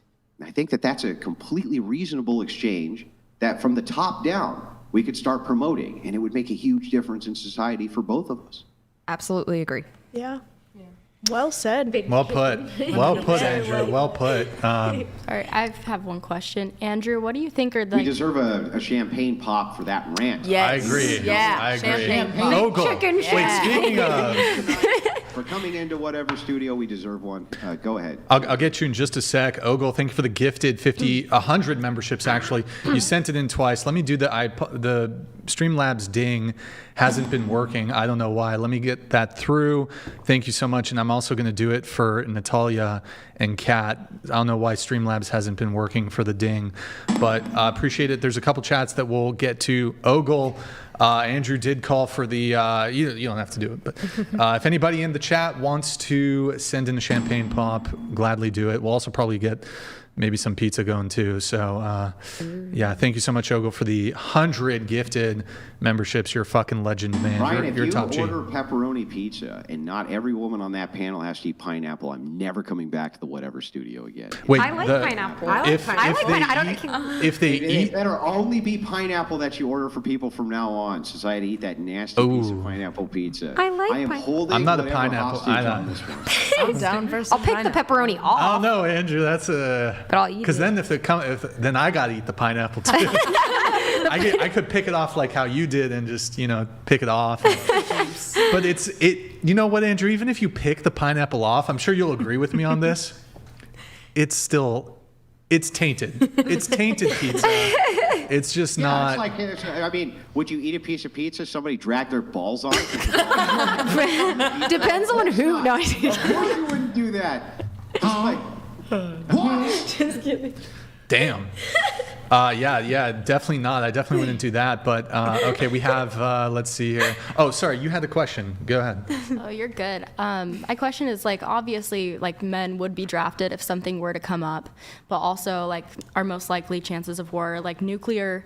We're not necessarily invading countries like European theater, like World War II, World War I. So there's the chance that they might not need all of those men actually.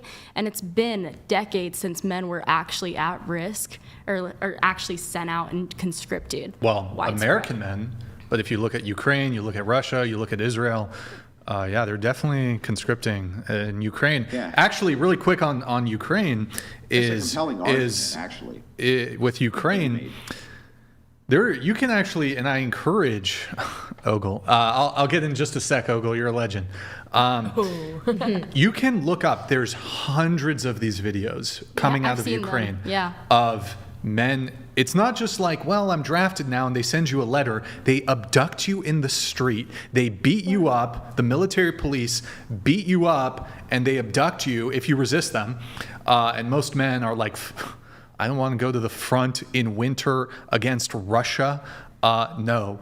And so, yeah, there's gangs, military police gangs that will drag men into a van, some beat them up if they're resisting. And there's hundreds of these videos of Ukraine. It's captured on security camera footage, cell phone footage, these Ukrainian men being abducted by their own military. And then they'd get maybe 6 weeks of military training, put them in the trenches on where the military conflicts are, along the Ukrainian border or wherever it is. And so yeah, men are being drafted. And I know you say, well, there'd be nuclear war. Sure, we do have nukes, but I mean, there's mutually assured destruction, mad. So I'm not really sure if it's some, I don't know how nukes are going to play out.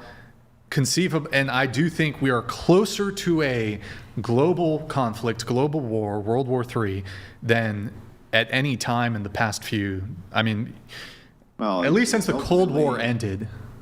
Yeah, ultimately, this is I think the most compelling argument the other side has that you just made, which is, due to technology and the fact that it probably wouldn't be the majority of men anyway. Then how is it compelling that all men would deserve to kind of enjoy whatever the luxury socially they would get from the fact that it is the requirement that it's going to be men who do go? I think that is the best argument the other side has, so I thank you for making it. My counter argument to this is Vietnam. During Vietnam, we had nukes. We had them.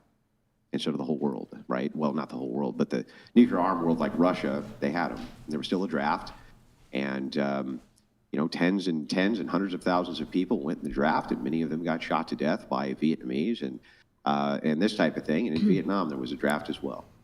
The 20th century, the largest killer of humanity, at least to date that we know of, was what's called democide, death by government.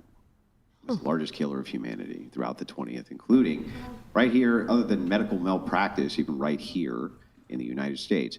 Warfare dynamically will never change, and it'll always reduce to, after the bombs and after the drones and after the mass destruction, to men with rifles in their hands killing each other in trenches. It'll always be the same. It'll always be the same idea of suppress, flank, kill. It'll always come down to that. So the thing is like, no, you could have a global conflict again on par with World War II easily in the 21st century, in which you saw half the population or more of able-bodied men drafted and sent off to war. And that is the fact of the matter. The U.S. government knows it. They've drafted it into their war plans. They've made them all public for Americans to see. We know exactly what they think would happen in opening stages with many of the nations that we would go into conflict with. So I would have to refute this by just saying simply, that's not a historic view of the draft, and two, that we could easily get to a global conflict where a majority of men were in fact drafted.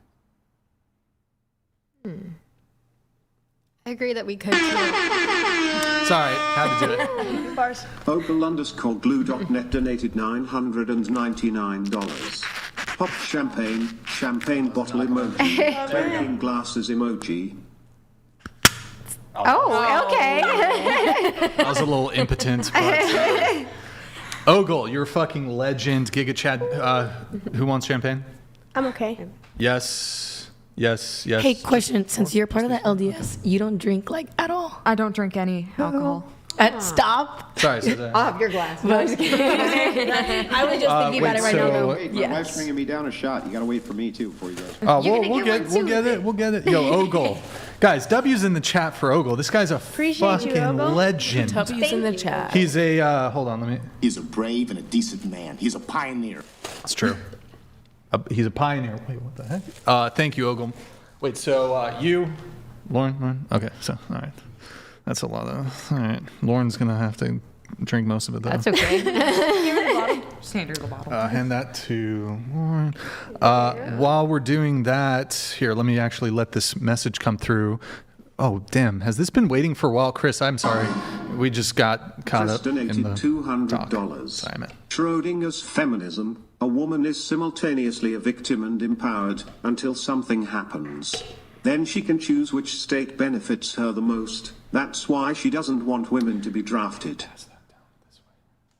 Wait, what? To her. What's the question? Oh, no, not that. I'm talking about the question. I'm sorry. Chris, Schrodinger's feminism. There you go. Who else? A woman is simultaneously a victim and empowered until something happens. Then she can. Wait, not yet. You got to wait for the cheers. Cheers. What are you doing? What are you doing, Lauren? You just blew the whole show. You blew it. All right. I got to end the show.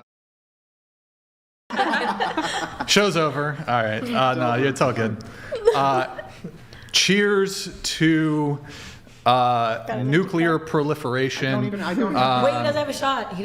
Oh, wait, you don't have it? Yeah, we're waiting. Okay, well, wait. I'll wait for the cheers. I'm sorry. But Chris said Schrodinger's feminism, a woman is simultaneously a victim and empowered until something happens. Then she can choose which state benefits her the most. That's why she doesn't want women to be drafted. Oh, okay. My wife puts a little cherry now. Oh, nice. Oh, nice. That was quick. Salud. I call it Cheers. like it's treats for Irish drunks, right? Because the cherry soaks in the alcohol. So it's really quite delicious. Nice. Ogle, you're a fucking legend, sir. What do you drink, Andrew? Legend. Okay. Vodka for me. Wow. All right. Let's see here. So here's what happened. I'll tell you why. Very quick story.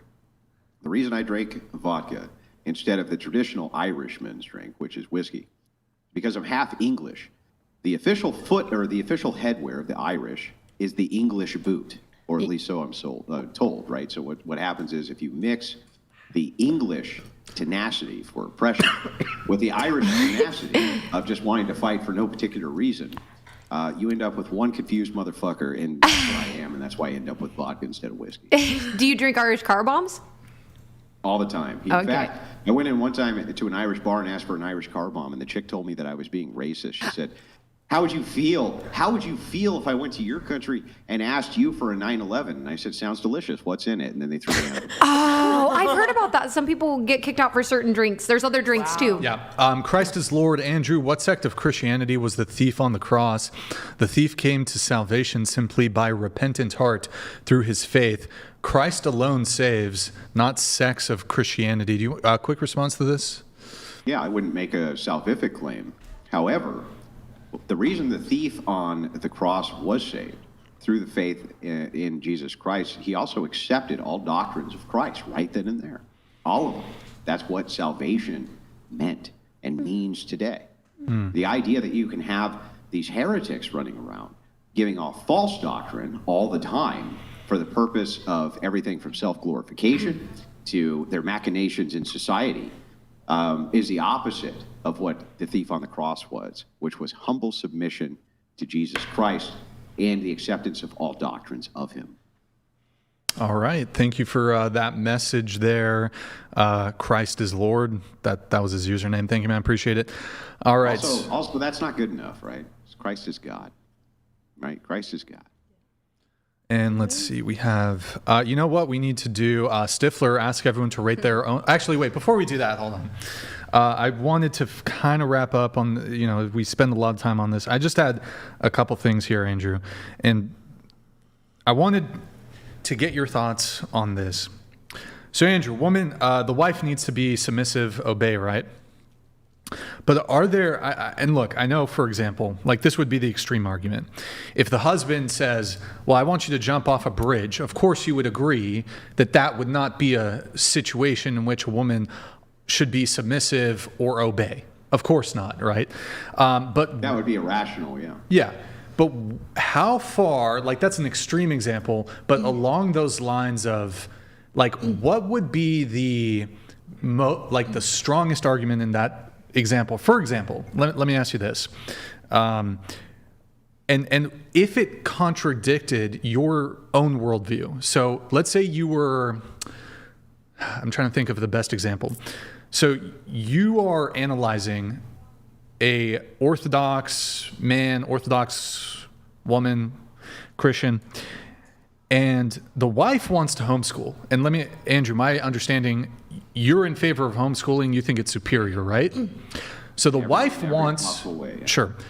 The wife wants to homeschool the kids, but the husband, and I don't think that this would necessarily be anywhere near approaching a husband saying, jump off a bridge. The husband's like, no, I prefer the kids to go to public school. But the wife is like, well, no. Not saying no, but she's like, well, hold on.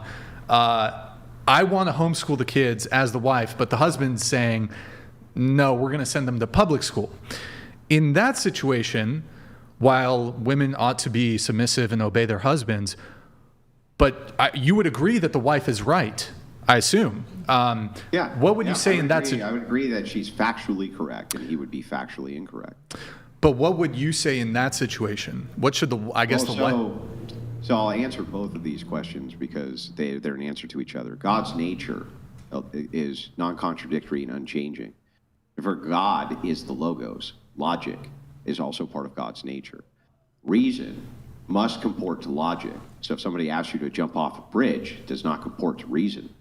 And so therefore you don't jump off the bridge. This would be a sign of the satanic. In fact, it doesn't comport to the nature of God. So that's answer one. When it comes to the idea that a woman and husband could disagree and the woman can be right, this does happen. Of course it happens. Especially, let's take the homeschool example. I would even say she was correct, right? However, is what he's asking comporting with reason? Yeah, it comports to reason to say we want to send your kids to a public school, things like that. She does still need to submit to his will. Yeah. Now, in this case, you have children, you have family, you have other things. This is why I think the ecclesiastical authority of the church is so important and having a church body for support. They can still go to the body of the church to ask for assistance in making those kind of great decisions on behalf of their family if they have that kind of dispute which is going on. The church may still say you need to submit to your husband's authority, and rightfully so, but at least there's a body of support there that secularists don't even have. They don't even have it. It's like, so you already have a superior way of living immediately that secularists don't even have access to. So it's like, in this particular case, you can still go to the body of the church and ask for assistance. And this is done daily, by the way, done daily. And by the way, inside of Orthodoxy, for instance, or Catholicism, your priest, think of your priest like an assignment to you as a spiritual father. That's what they are. Their job, all day and night, is to pray for you, assist you, help you in those big life decisions, and assist you towards the things that it is that you're trying to gravitate towards in life. And what's so interesting about it, for instance, when my father-in-law, he was literally on his deathbed, I called my priest at 3 a.m. and left him a message, and he was at the hospital 40 minutes later, right? I was like, you might have to come down here and do the last rites. I'm sorry to call you so late. He showed up with red eyes, right? It's completely exhausted, had to go to work himself in a couple of hours, right? And said, well, I'm here, right? And whatever you guys need. That is a form of structure that you don't see often in that secularists have access to. So it's like that sort of ecclesiastical authority is necessary. And I understand the conflict that you bring up, but I think still ultimately, absent that ecclesiastical authority, she does need to submit to his authority. She does. Okay, got it. Very well said. Yeah, I was just curious in a situation like that where you would side with the woman in this case, but it's not some extreme example like jump off a bridge. It's just something like that. Even then, that doesn't comport to reason. Right, yeah. That just doesn't comport to reason. It has to comport to reason.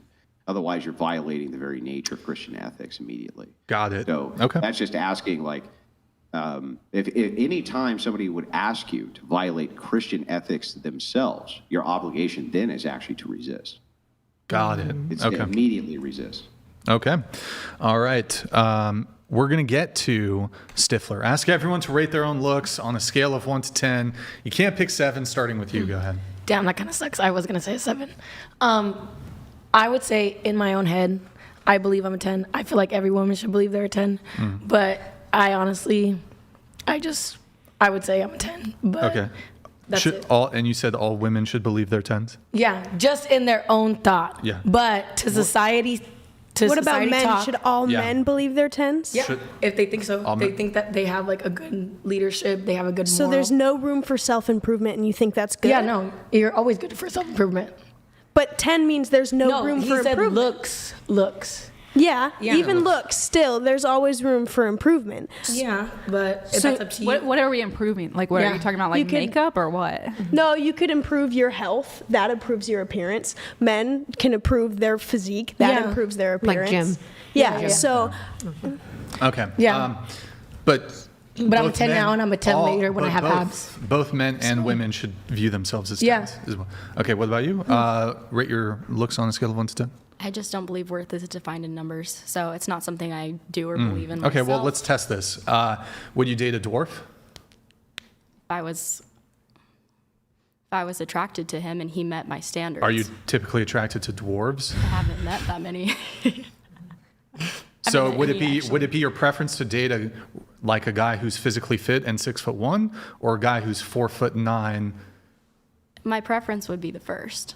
But I'm just saying, I don't think it needs to be quantified in numbers. I think that each person has intrinsic worth, and it goes outside of just physical. I just think it's vain to 1 through 10. Well, wouldn't it be vain for you to not date somebody who's a dwarf? Technically, if I had to face that decision, then yes, but I'm not in that case. But I mean, you are making an assessment of somebody on a numerical measurement. Someone's height, it's literally a numerical measurement. It's kind of just trying to reconcile the whole, you can't make an assessment on looks, but... I'm just saying that I am 100% happy with my looks, and if people want to use numerical values to gauge that on me or anybody else, that's fine. But that's just not a standard that I hold to. I understand what you're saying about the dwarf and, who would you pick, this or that, but I just think it's kind of, it's not reasonable, and it's not something accurately. What's unreasonable about being able to make like a determination? Like, let me ask you this.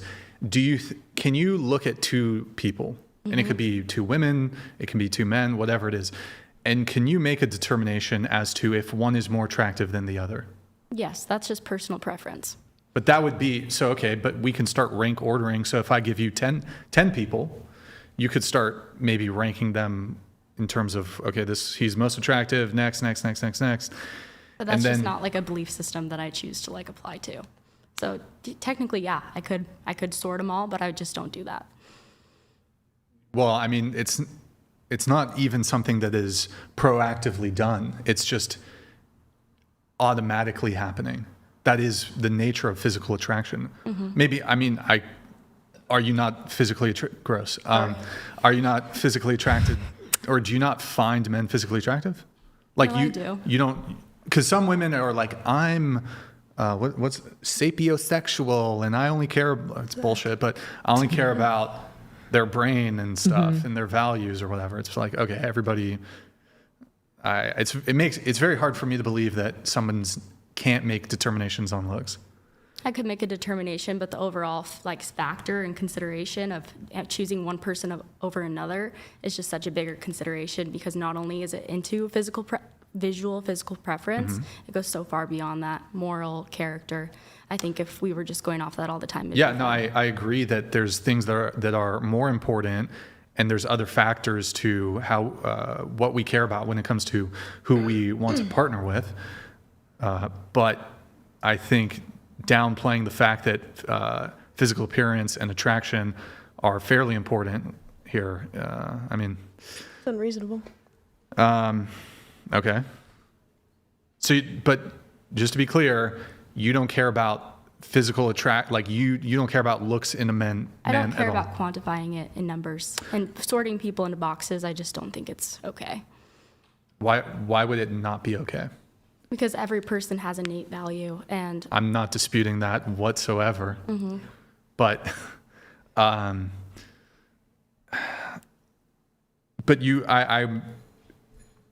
it would be fair to say that you would prefer to date somebody who's physically attractive? That I'm attracted to, yes. And that can. So you're sorting them into a box, though? Yeah. Yeah, but it's not a numerical rate sheet of, oh, that person's in that category and I'm here and they're there. But yeah, I'm attracted to a person. Well, I mean, now you're sugarcoating. It's like, okay, well, I'm not doing this. I'm not assigning a number to it. But like what you're actually doing if you see let's say you're in a room and you see 10 men, and you're going to make determinations in your brain like, this one's the most physically attractive. This one's the least physically attractive. Mm-hmm. You're doing it anyways. Yeah, and that's fair. We all do it in our heads. We sort things, but it's just not like a value system that I would choose to share on this platform. Like I don't want to do that. Is it because you're a 10? Is it because you think you're a 10? You want to say you're a 10? It's okay. I won't be upset. You could. All right. Okay. Do you have any racial preferences? Like, would you only date a white guy? No, I don't have any. You really? Yeah. You'll date like a Indian guy, Asian guy. You've dated 2 guys, right? What were they both white? No, the last one was Middle Eastern. Middle Eastern? Okay, so one white guy though, and one Middle Eastern guy. Mm-hmm. Okay. I did Hispanic. No racial preferences. No. Okay. No hype. How tall was your last boyfriend? 6 foot. What about the boyfriend before that? 6'3". Ah, interesting. Now that we start to uncover the truth here. So the average male height's 5'10".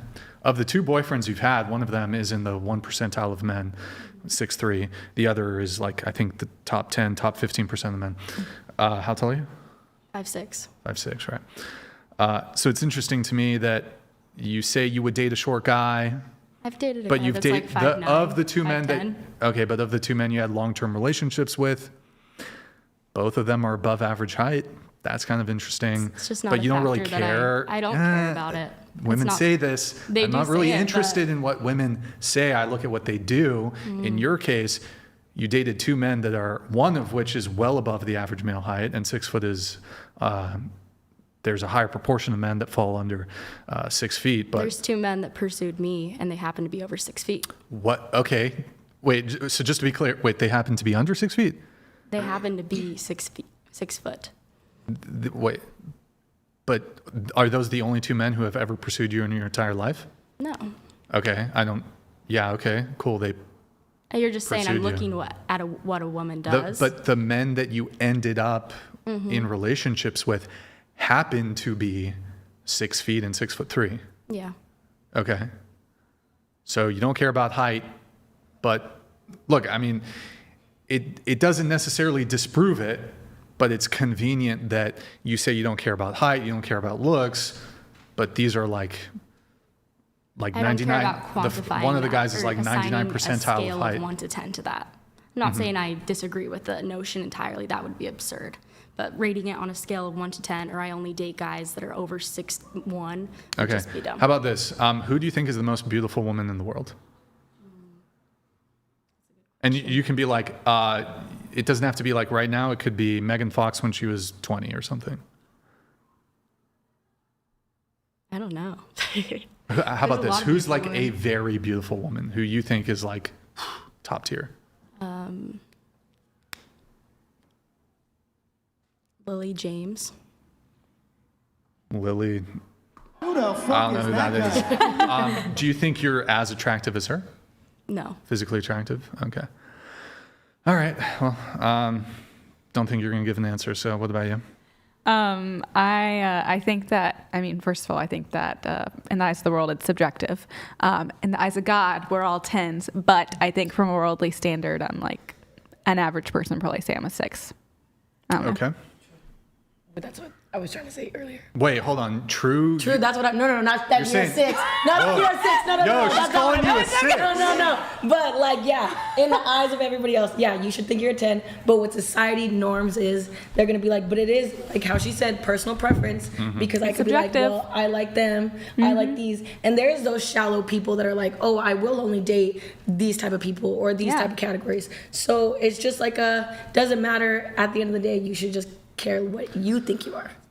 What All God right. Well, thinks. I'll get into that in a bit. But what about you?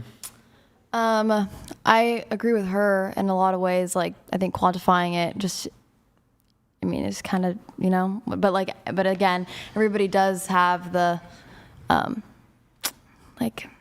their own personal preferences, right? Like what I think is gonna be different than what you think. But I mean, just for the sake of time, I would say an 8 since I can't say a 7, but I would have gone with 7. Okay. With room All for right. growth, Sure. of course. All right. What about you? Do you want the 2-second answer or the 10-second? 2 seconds. 2 seconds. So, 8. Okay. Okay. 6. All right. 3.7. 3.7. All right. I Abigail. guess I would lean more I can towards improve. 6 than I would I can 8. improve. So Okay. I give myself a 5. Andrew, what about you? Well, I mean, in the face of all these high numbers, how could I be anything less than a 10? It's true. Well, It's wait. true. Why are you laughing? You don't believe me? Or are In you God's saying- eyes, you're a 10. So Yeah, see, I'm a 10. So then I guess the rating system just means nothing. I have Yeah, a it question. does. So, there's a different question for guys. I've been told, I've been in the adult entertainment industry for a long time. And some people have said to me, they're like, Lauren, you're not a beautiful woman, but you're a cute woman. What is that like? That's what I'm kind of like. That's why I rate like an 8 or like a 7.5 sometimes. Cause I think that there's a difference between beauty in a woman and cuteness. Like it seems to be that's the answer. And I don't know really what these men see, but that's what the answer I have gotten. They see the same thing that you see. They say When you're. you say these. Here, I'll explain. When you Yeah. say, people say this ridiculous shit all the time. Yeah, you're not beautiful, but cute. Yeah, they go, beauty is subjective. It's like, no, it's not. Right? The same woman and the same man, basically anywhere in the world, who looks at a person who has a hunchback and they're missing their teeth, right? And they have like burn marks on their face, pock marks and shit like that. They pretty universally are like, no. Why? Because you're talking about ideas of reproduction. Yeah. Right? Attraction is based around ideas of reproduction. If you wonder why it is that men are attracted to youthful-looking women. So what is? It's because they're attracted to the ideas of reproduction. Attraction wouldn't even exist except to assist with reproduction, right? That's what the whole point of it is. Question though. So ultimately, hang on. Okay. Let me finish and then you can ask the question. I think that's fair. So ultimately, it just comes down to this. There are actually objective beauty standards in youthfulness. You're going to be looking for things like I think Disney used to kind of really promote this quite a bit, right? The healthy looking woman, somewhat hourglass shaped, right? Hourglass shaped, very symmetrical features, right? And a very healthy look about them, robust, healthy look. And these are universals. These aren't just subjective features, right? These are things almost all of us. This is why I think women and men will often look at women and be like, wow, she's beautiful. Both of us can make the same assessment. That's a beautiful woman. Because we still understand what the attractive levels are between the intersexes, right? And I understand that. And I guess my question is what does guys mean by when they say, Lauren, you're not a beautiful woman, but you're a cute woman? What does that mean? And I've heard that a few times. Like, I'm talking like over 15 times. It makes you feel like a puppy. So I just don't know what... It means that you ain't Jennifer Love Hewitt in the 90s, but they'd bang you. That's okay, I get that. That's what it means. Like, I got that. No bullshit, no nonsense. You ain't 90s Jennifer Love Hewitt, but they'd bang you. That's what they mean when they say you're cute. Thank you. That's what we wanted. You're welcome. Oh, by the way, we're getting some pizza. So that's coming soon. We need a little pizza break. So you said women should just think they're 10s. Yeah, but I think men should think that too. Wait, can you just maybe... Yeah, and I think that I think everybody should think that though. Wait, are you wearing a cross? I thought you weren't Christian. What the fuck? Is that just like an accessory to you? No. It's just, well, my grandpa gave it to me. Oh, okay. All right. Sure. All right. Okay, men should think that too. I think there's a difference though. And here's why. So, as men, we get rejected instantaneously. If I step to a girl that's outside my league, I'm not getting anything. I'm not getting a conversation. I'm not getting her phone number. I mean, look, maybe she gives the phone number, but it's a fake number, whatever. I don't get anything. I don't get a date. I don't get sex. You don't get anything as a man if you step to somebody outside your league. The same can't be said for women. Women, if you step to men outside your league, men will be like, oh, okay, cool, I'll have sex with her. And they might have sex with you once, twice, 3 times. They might keep you in a friends with benefits situation. They might even keep you around for 3, 6, 9 months. But in the back of their head, you're never getting commitment from that guy because they're just keeping you around for sex. And maybe you have a pleasant personality and you do things for him, you know, chores, whatever. You help him. You're doing all the things that you make yourself more appealing to men. But on the sole basis of your physical appearance, he's already put you in a category of just on the basis of her looks alone, I don't want a relationship with her. Now, I'm not saying that this is right. I'm talking descriptively. But it happens, yeah. I'm talking descriptively about what happens. This is where you hear women complaining about men not committing, when you hear women complaining about situationships. Women have access to men that are, and you might not think it's the case, but if you're not getting commitment from the guy, it's the case, most likely. Although, look, there's guys you could be dealing in your genuine league, and they're playing the field, right? So you could be in the dude's league, and he's just playing the field. You're not going to get commitment, even if you're on his level, right? Mm-hmm. But there's a lot of women, y'all have sexual access to men that are outside of your league. That's why an average 20-year-old girl can deal with a famous musician, actor, athlete. But it doesn't really work the way, like there's not like 20-year-old college guys that can slide into like a famous female musician's DMs and she's gonna fly him out and fuck him. Like, it doesn't happen, but the reverse happens all the time. Mm-hmm. So you women, and it doesn't even have to be a famous guy. It could just be like he's really good looking or whatever it is, right? You can get sexual access to him. You can't get a relationship out of him, right? And this is why, for example, if I can sleep with a girl, I have a very high confidence level, I can get her into a relationship. Extremely high confidence level. Doesn't happen all the time, but very confident I can get into a relationship. But I'd like the women here to think about this, and I know some of you aren't particularly sexually active, some of you are virgins, but maybe you specifically. Have you ever been able to sleep with a guy, but you weren't able to get him into a relationship?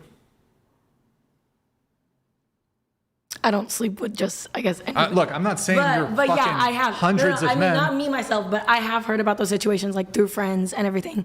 Yeah, I do get it. But then I don't want to be like the shitty friend, but I tell my friends like, why are you sleeping with people that don't want to commit to you? Like once you push that and you're like, why can't you commit to me? And they give you the blunt answer of, I'm just not ready, or I just don't want it. Why are you still sleeping with him? That's your self-worth that you're putting under, and you're literally like, well, he doesn't want a commitment, but I guess I'll still get my coochie. Here. Like, no, like. Sure. So, I mean, but the guy already got sex. He already got what he wanted. You didn't get what you want, which is the commitment. But you shouldn't sleep with a guy for just commitment. I mean, that's what a lot of women do. Not all women, but let me ask you this. Here, I'll paint a different picture. Let me ask you guys this. Let's say a man, he could sleep with beautiful women, like women who are out of his league, and just, let's say every single day, he could sleep with a new woman that was beautiful, like really attractive. But those women never wanted to be in a relationship with him.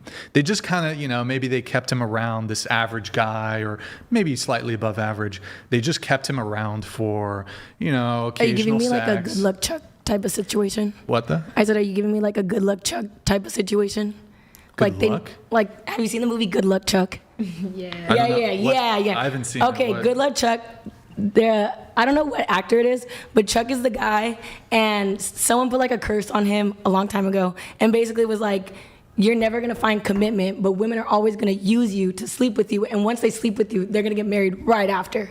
So then in the movie, all these girls were like lining up to sleep with him because they were like, I need to get married, I need to get married, obviously. Yeah. I mean, you have to have seen it. Yeah. Is his name Dave? I don't know what his name is. I don't know. Comedian. Yeah. But like he's like this weird dentist, and like his homie that is his best friend is like a breast augmentation doctor, and it's like a 2008 raunchy movie, and I mean, I haven't seen the movie, but sure, whatever. Yeah.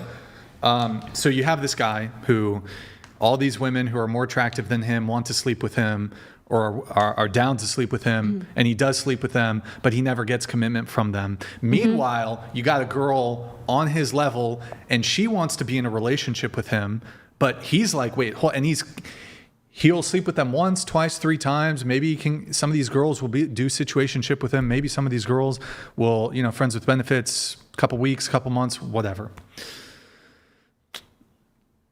You think that guy who's able to sleep with a different beautiful woman every night of the week is going to look at like an average girl who's willing to commit to him and be like, oh, okay, now I want to deal with her? No, but that's a personal problem. Like if you're longing for a relationship and all these beautiful women are not giving it to you, maybe you're looking in the wrong place. But so what I'm trying to say is that doesn't happen to men. That does not happen to men, where there's like average dudes who can like sleep with girls who are 1, 2, 3 points more attractive than them. That happens to women all the time, where women can like be average or below average and get a steady flow of men who are interested in them strictly for sexual access. And these men are, I'm not saying it's good for these men to be doing this, but it is what it is. That's what's happening. And so that scenario I just painted, that's what's happening to women. Y'all have access short term to these men who are outside of your league, right? And then what happens, it's a couple things. So you have one, if you look at a girl's Instagram, you look at all the comments, it's all her friends gassing her up. Oh my God, you're so beautiful, blah, blah, blah, blah, blah. That's one. 2, you're using makeup and you're using filters and plastic surgery and all these. I know not all women do plastic surgery, but all these things to artificially elevate their physical appearance and their own self-perception of how they look. So women will assess female attractiveness of themselves or other women really generously, and then they assess male attractiveness super harshly. For example, women will say, Lizzo is beautiful. If I called any of you girls here, oh my God, you look like Lizzo, I don't think you would take that as a compliment. But you'll say, she's beautiful. And then the other thing is you have sexual access to men who are outside of your league. And so because of all those factors combined, y'all think you're more attractive than you actually are, meaning, okay, I'm this attractive, I deserve this caliber of guy.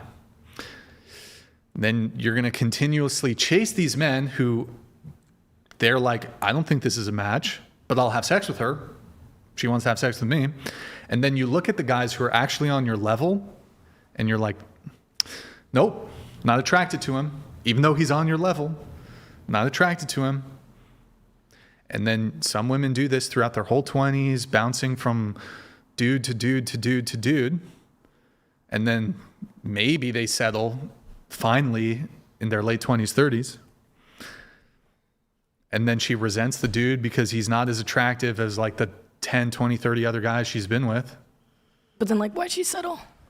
Well, it's not settling, but in her mind it's settling. But it's still, it's just like a moral thing. Like, why is she going from dude to dude to dude to dude? Why is she going from dude to dude to dude? If we're not thinking about like family and kids, if you take like the average male in the United States who's 18, 19, 20, 21, and you say, and he's average looking, and you're like, okay, you can fuck girls who are better looking than you every single night of the week and get romantic and sexual attention from them. You don't get commitment though, but you get that.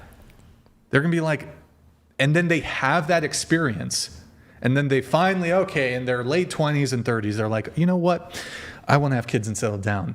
And then all of a sudden they can't be, they're not sexually aroused by their actually equivalent girlfriend. They're not attracted to their looks equivalent girlfriend because they've been fucking supermodels for a decade. Can I add something? Now, I know this is kind of an extreme example, but like that's kind of what's happening with women. Go ahead. Yeah. The situation you just described does not happen, but it happens in the reverse, like you were saying, with the roles, the genders reversed. And I would say it's because men will see a woman who's attractive and use her for, recreational use. Not saying I agree with that, but he doesn't want that woman caring for his household, so he's not going to commit to her. Now, in the reverse, women sleep with men who because there's always the chance that she could get impregnated, and it's subconscious, it's biological. She'll pick a man to sleep with who she's okay with him impregnating her. Once she's impregnated, she becomes very vulnerable, and she needs a man to stick around. So if she's sleeping with him, it's because she wants to be with him. Now, not every time he wants to be with her too, because she might only have her looks and body to offer, and he might not want her caring for the household. So it's strictly like biological is the reason that happens to women, where men will sleep with her but not commit to her, but it doesn't happen in the reverse. Yeah, true. So how does this relate to rating your looks on a scale of 1 to 10? If you have hubris and you have an ego, and as a woman, like, because as a guy, I could think I'm a 10, it doesn't matter. I could think I deserve this caliber of woman as a guy, because y'all will reject instantly, because you're not going to. For women, it's the reverse, right? As men, if we're just looking for casual sex, we're going to deprioritize looks. We reprioritize or over-prioritize looks when it comes to a relationship, right? But if we're just like trying to have sex with a girl, whatever. Like, looks, not a big deal. So they do so they over-prioritize looks when the relationship happens? Yeah, but if they're outside with you. Hold on, just to be clear. Men care about other things besides looks. But what I'm saying is, when it comes to short-term casual sex, men are they're gonna sleep with a woman who is clearly less attractive than. If a guy can, he'll sleep with a girl who's more attractive, or he'll try to get the most attractive girl he can get. Yeah.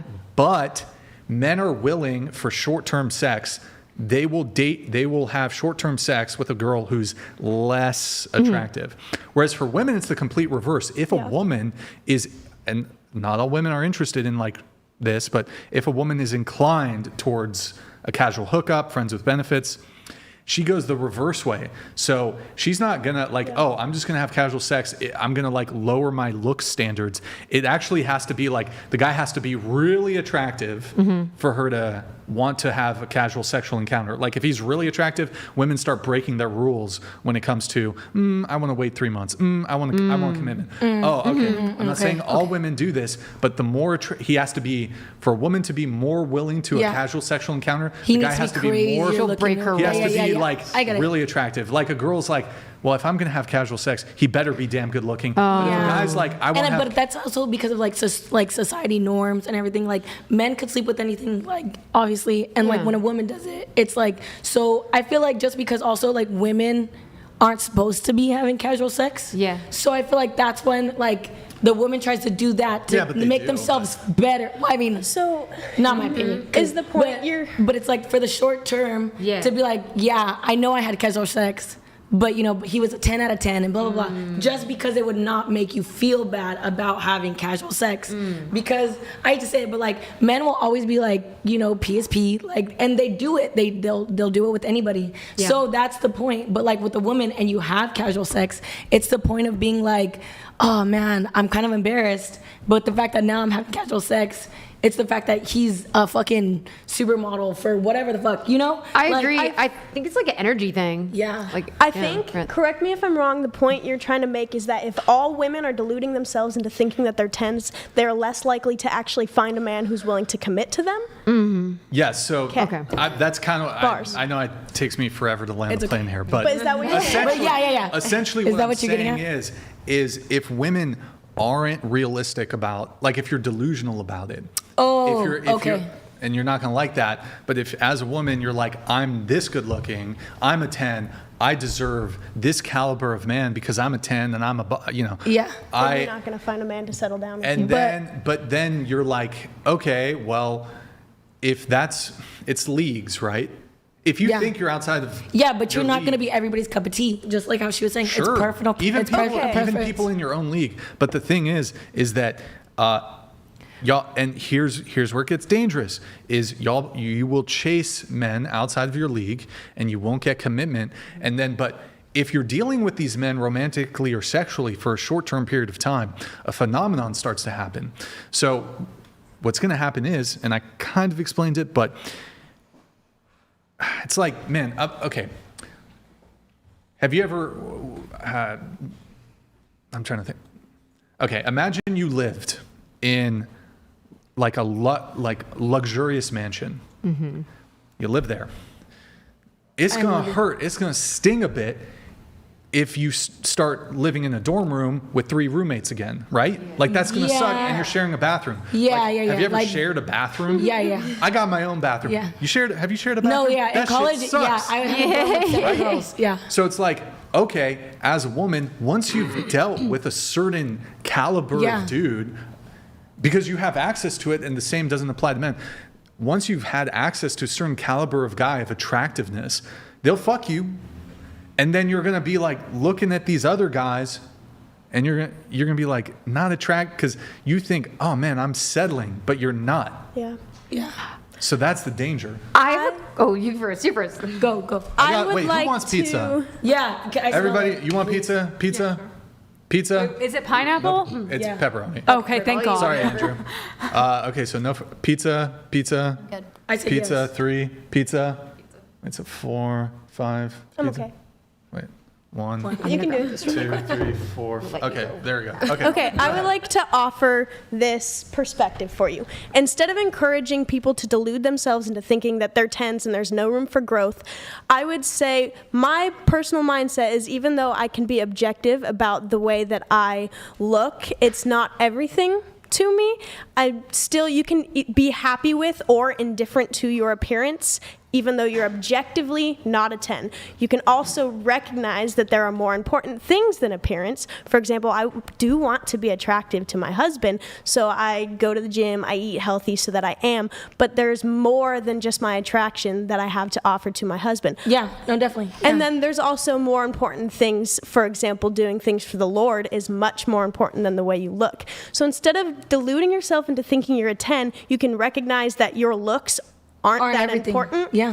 And you can also recognize your that there's room for improvement. Yeah, I said there was. Okay. So do you agree that that's a better mindset to have instead of deluding yourself into believing you're a 10? Yes, but also like you should just like yourself enough that you think. Right. Yeah. You now, know? I said that I'm not a 10. Yeah, I, in yeah. fact, said I was a 6. However, No. I like myself.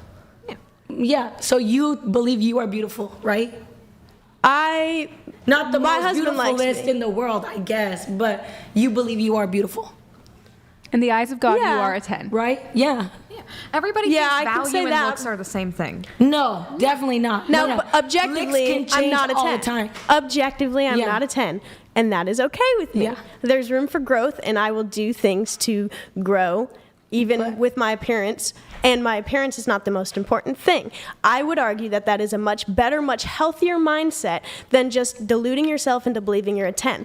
I'm happy with the way I look. I'm not a 10. Does that make Yeah. sense? Yeah. So have I changed your opinion? No. Okay. Yeah, I'm like, but I respect your opinion. Definitely. All right. Yeah. Fair enough. Yeah. Is that good pizza? This is actually my first meal of the day. What? So, yeah. Girl, stop. I tried to do one of those fast diets for the show. Really? Stressful. Okay, well, I think honestly too, because I'm like used to like fasting. So like I try to fast like just because me internally I have health like gut problems. So like I try to fast and I need to drink like certain things before I get an appetite. So like it's not like I'm doing it for looks or for like appearances. I'm doing it because I will throw up my food before I eat. Like if I eat at a certain time. Yeah. Sorry. Brian, come back and She change asked the me. topic. She asked me. Here, pass this. Sorry. You're the host. Come on, give me a question. I have. I'll be right back. Oh, thank you. Now you said that it was a better, healthier mindset than deluding yourself into believing you're a 10, and then you went back and said I have not changed your. That's okay. If you want to change the subject. Wait, did I miscalculate No, the you're pizza? good. Okay. Wait, so one question for you. Oh, she's getting up. Okay. No, the 10. The 10. The 10 out of 10 beauty. I'm kind of curious blessed beauty. to hear Andrew's opinion on all of this. Well, one question before we do that. Okay. Can you tell me a woman who, like another woman who you think is a 10? Salma Hayek, but we're in 10 in different leagues. She's like in 1,000. What? Wait, so, but I don't get it.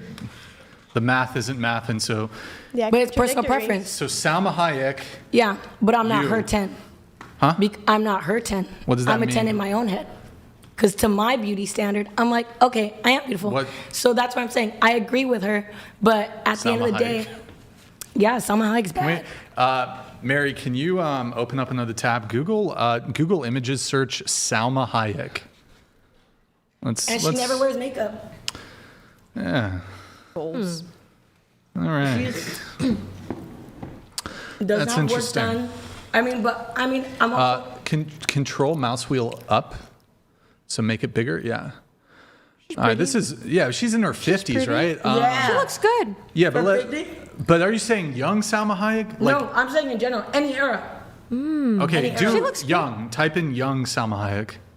She was from Dusk Till Dawn. I used to think Jessie Jane in Pirates. Who's Jessie here, Jane? click, Young. click. Scott. Did you? Yeah. Young. I thought she was so hot. Salma Hayek. Okay. So. But like I'm saying, She's not bad 10 looking. is personal preference. She looks good. So. Well, I'm stuffing my face. Just want to be sure we're on the same page here. Scroll down.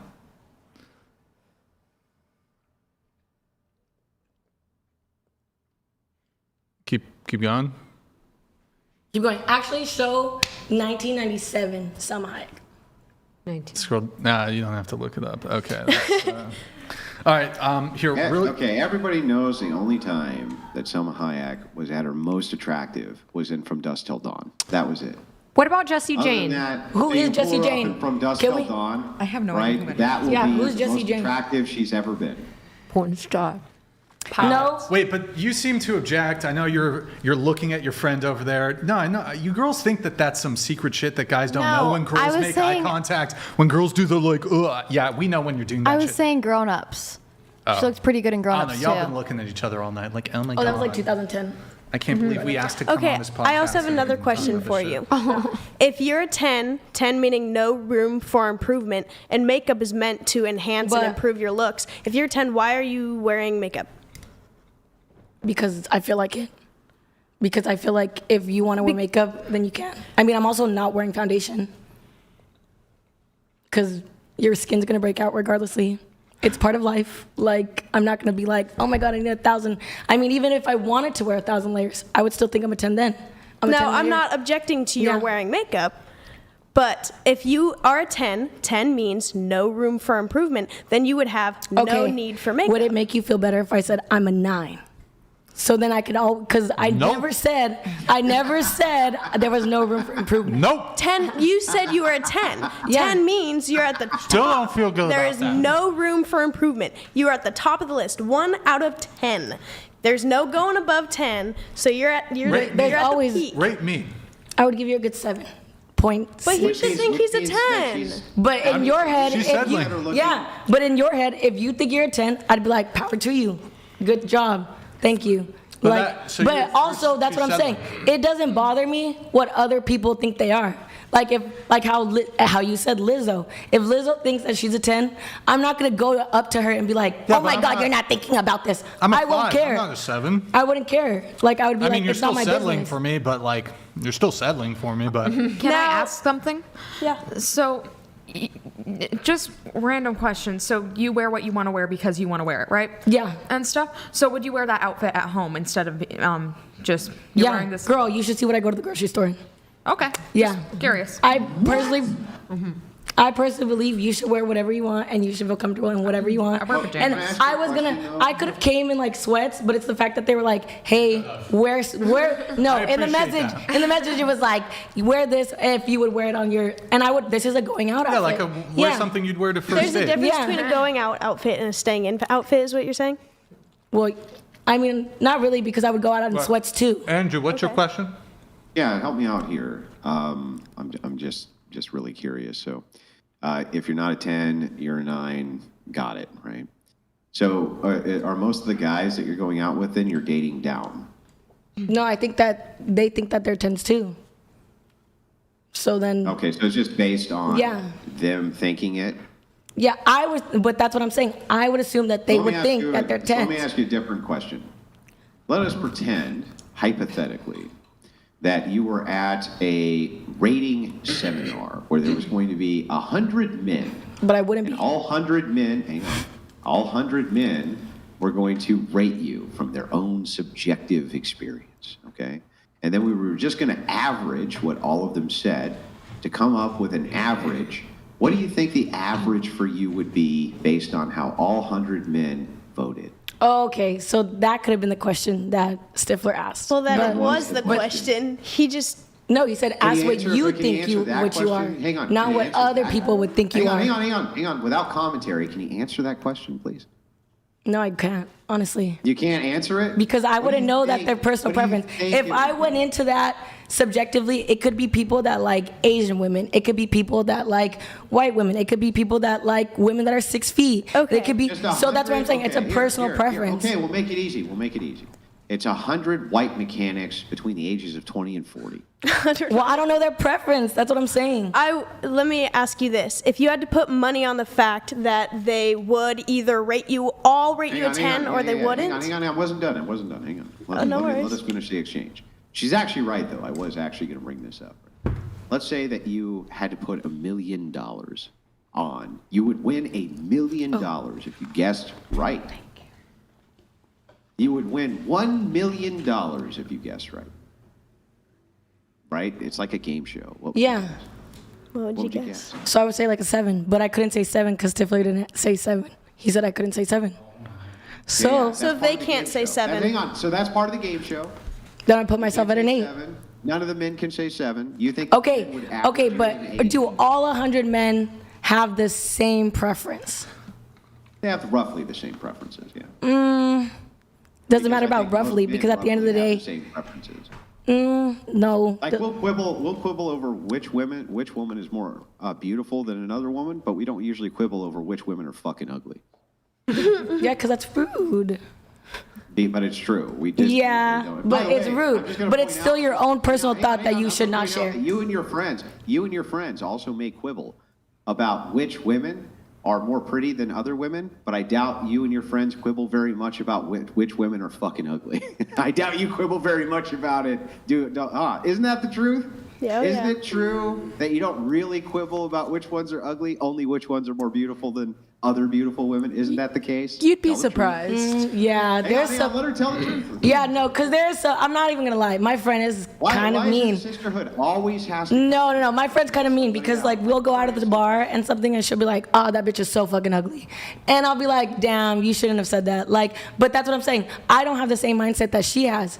I don't have the same. You shouldn't have said that. Yeah, maybe you. That's exactly like I'm saying. It's a thought you keep to yourself. Maybe it was mean. Hang on. Maybe it was mean, but was she wrong though? Most of the time, yeah, because I'll look at them and I'm like, what the fuck are you talking about? Like, you're just drunk. Dude. Yeah, but that's what I'm saying. Full of shit. No. Eating that shit-eating grin right now. I swear to God. Oh my God. I swear. I will never be like, oh my God, she's so fucking ugly. But for no reason. Because it's not my preference. It is not my preference. Hang on. Listen, I'm not talking about no reason. I'm saying that when you and your friends assess the valueness of attractiveness, you probably argue quite a bit about which women have better hair and which one's prettier than another one and this type of thing. That's fair enough, right? But do you really quibble that much on an objectively ugly woman, or don't you all just go, oh shit, she's not the most attractive. Not the most attractive. Yeah, but that's to you. Yeah, exactly. I'd be like, exactly. And that's why. But that's what I'm saying. Like, I really don't care enough. Exactly. Yeah, exactly. But that's what I'm saying. I don't care enough about another person that I really have no relation to.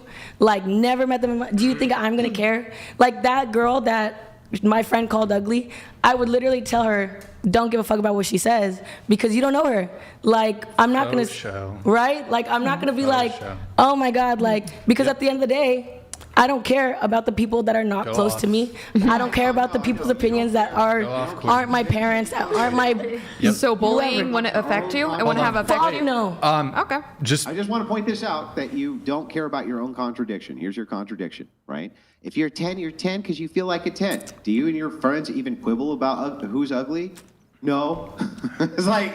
So you're full of because shit. I think everybody should think you're a 10. I just believe that you should like yourself. Here, just to move things on. Yeah. And I want hopefully some quick answers on this. Do you think you'll be better looking in 10 years' time?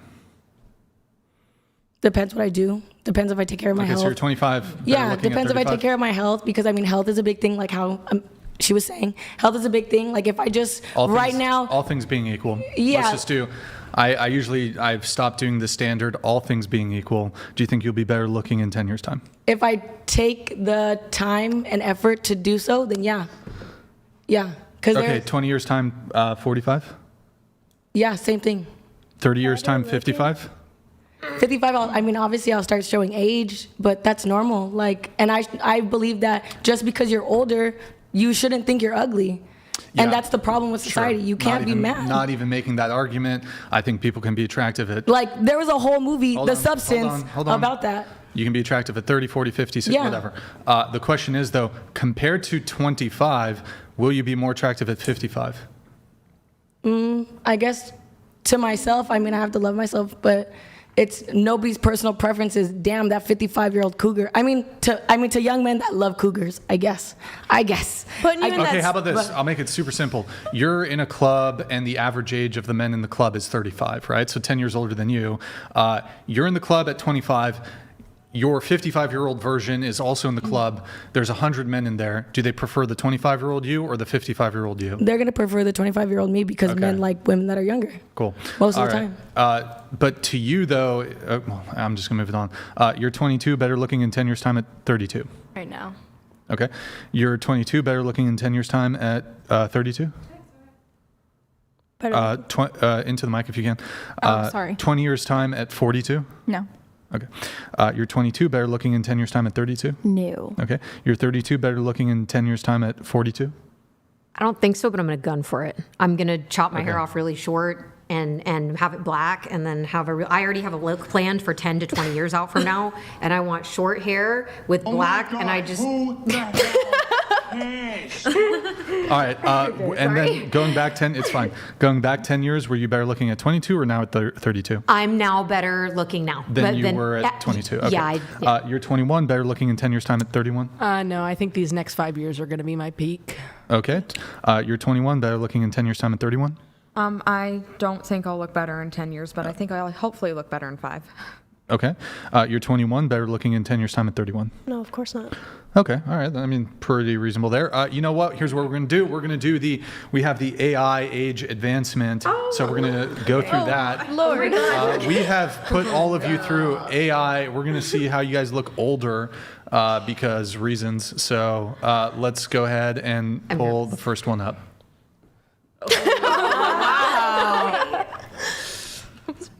I'll pull that up again. Shout out Botox. Shout out Botox. What are these ages? Yeah, what are the ages? I want to know. Like 90? That's a good question. Yeah, that is not 10 years from now. Yeah, that's a bangs I want to know. Yeah, and I won't have my fingers in 10 years. But like, I want to know like ages wise. Like that's not 35. I don't know. That's probably 5 years from now. Oh my goodness. Depends on how.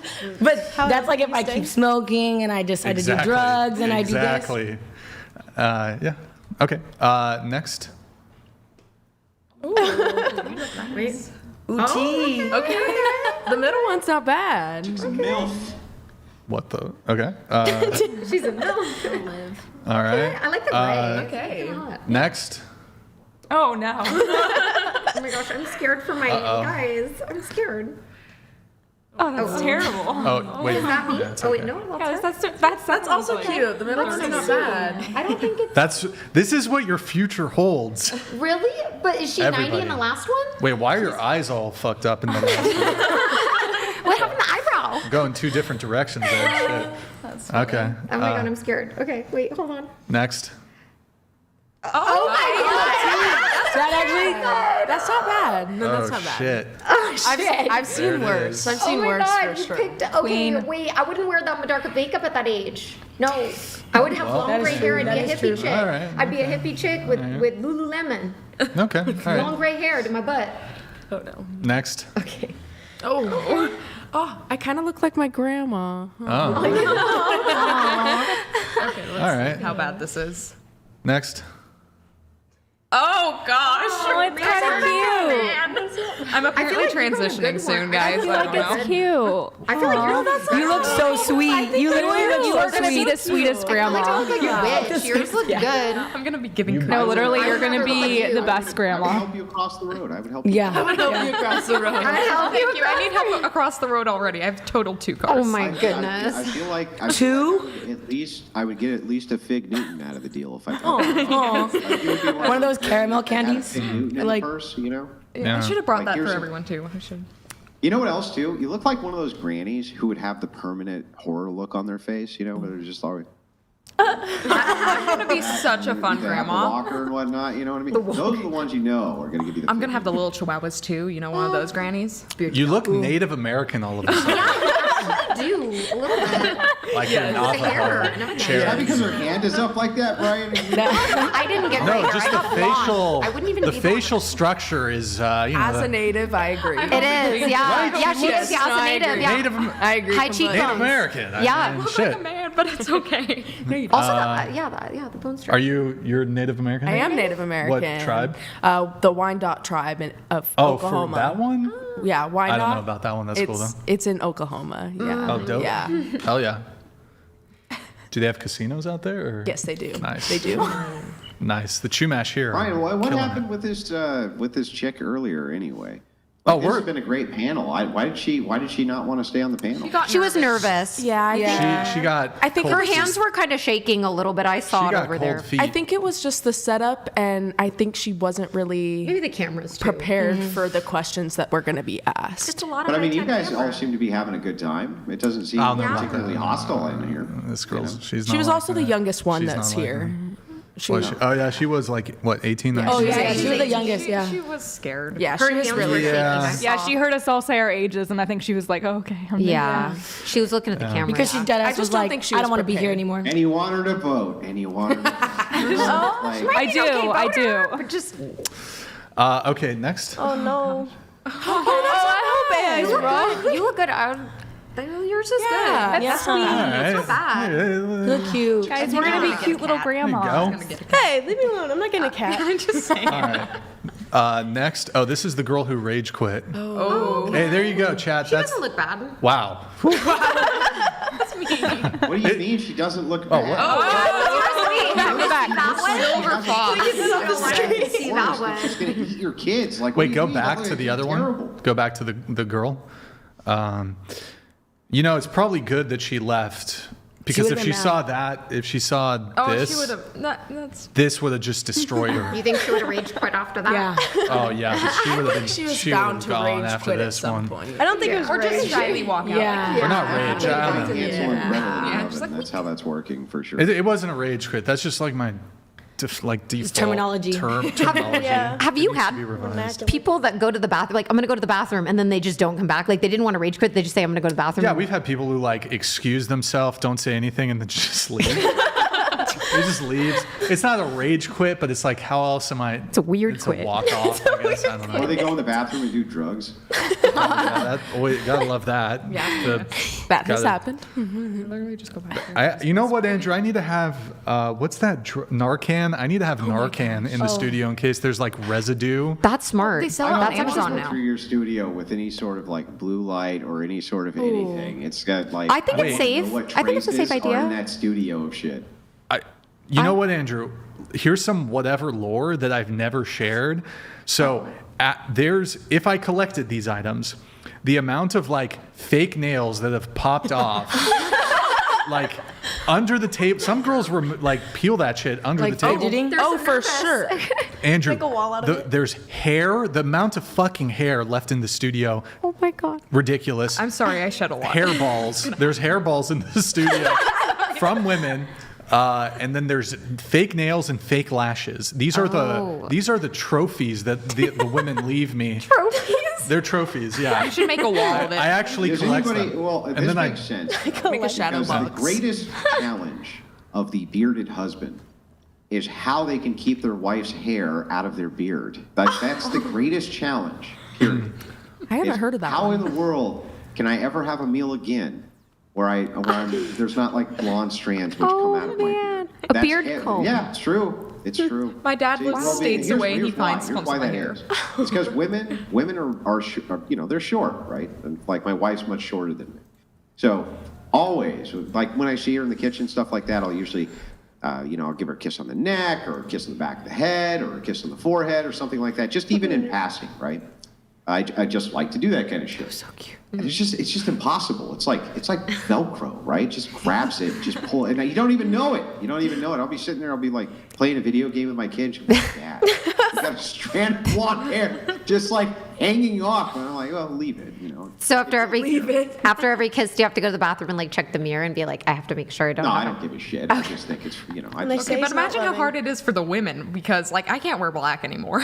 Oh wait, why? Wait. Oh, I shed Andrew, so much. I have a question. Andrew, I just got a DM from somebody saying I'm like at 2 hours ago or 1 hour ago, saying I'm spread. Oh my God, I can't speak. It's the champagne. I'm a lightweight. I'm spreading literal Russian propaganda. What? Did we say anything tonight that would It's have about their Ukraine. Because you of talked Ukraine, about Ukraine. yeah. You said that the Ukrainians are drafting sometimes by force in Ukraine. They are, So though. now they're saying, yeah, but who cares? Don't you understand that everything a leftist disagrees with is Russian propaganda, Brian? Doesn't matter what it is. Yeah. Like. Oh, here, let me give you okay. an example. So that Brian. Yeah. Brian, are you pro-Trump? Am I pro-Trump? Yeah, are you? Look, I got criticisms of the guy, but yes. Well, I mean, because you're a fucking Russian sympathizer, Putin. Oh. Yes, of course. Because you don't care about the disinfo campaign that happened during his first election cycle. Because you don't care that the only reason we didn't have a first woman president to break the glass ceiling, literally rented out a building with a glass ceiling, not kidding, for her acceptance speech, is because of Putin, Brian. That's why.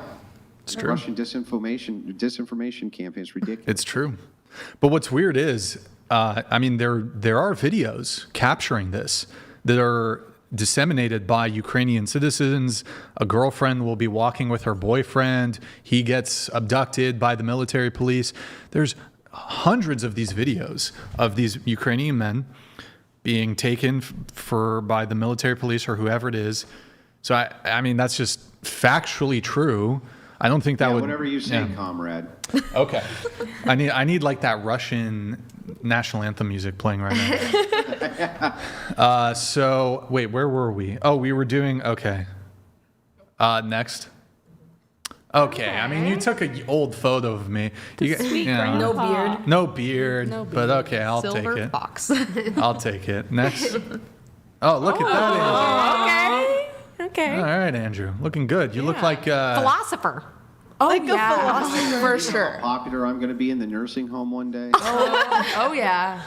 I don't know how Rachel's going to feel about that. Especially if I keep my charming sense of humor and wit to go with those roguish old man looks. Yeah. Not going to be able to keep their hands off me. Can I add a weird note? Oh, is it like the STD rate in nursing homes? Yes, it's so weird. What? It's so weird. Apparently, it's like really But crazy. do you know why that is? You don't want to know why that is. I'm not even going to get into it. It's, Appreciate that. Oh, is it like?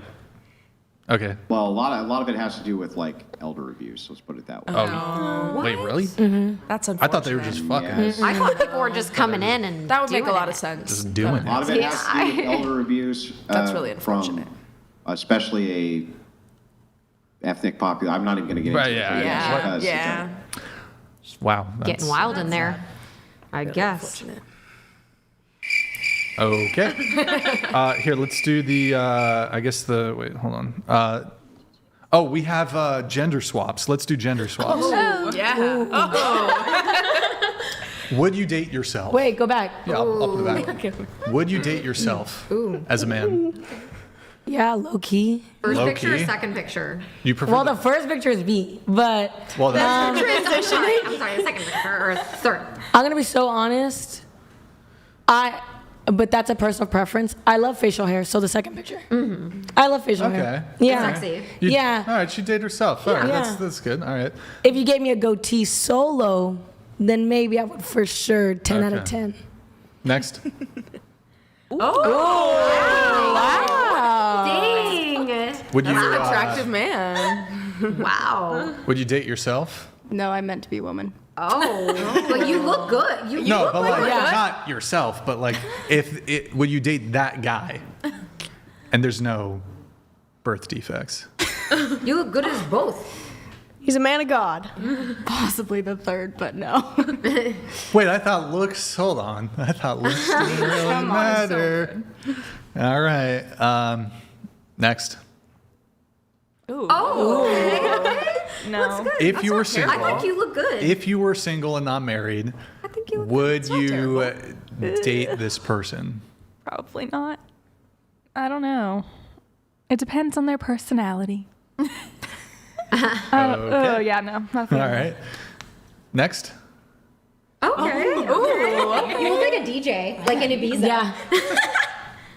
Like a Mykonos type of DJ. Yeah. Not Like bad. a Euro. Yeah. Yeah, exactly. Like Sweden or something. Would you date the male version of you?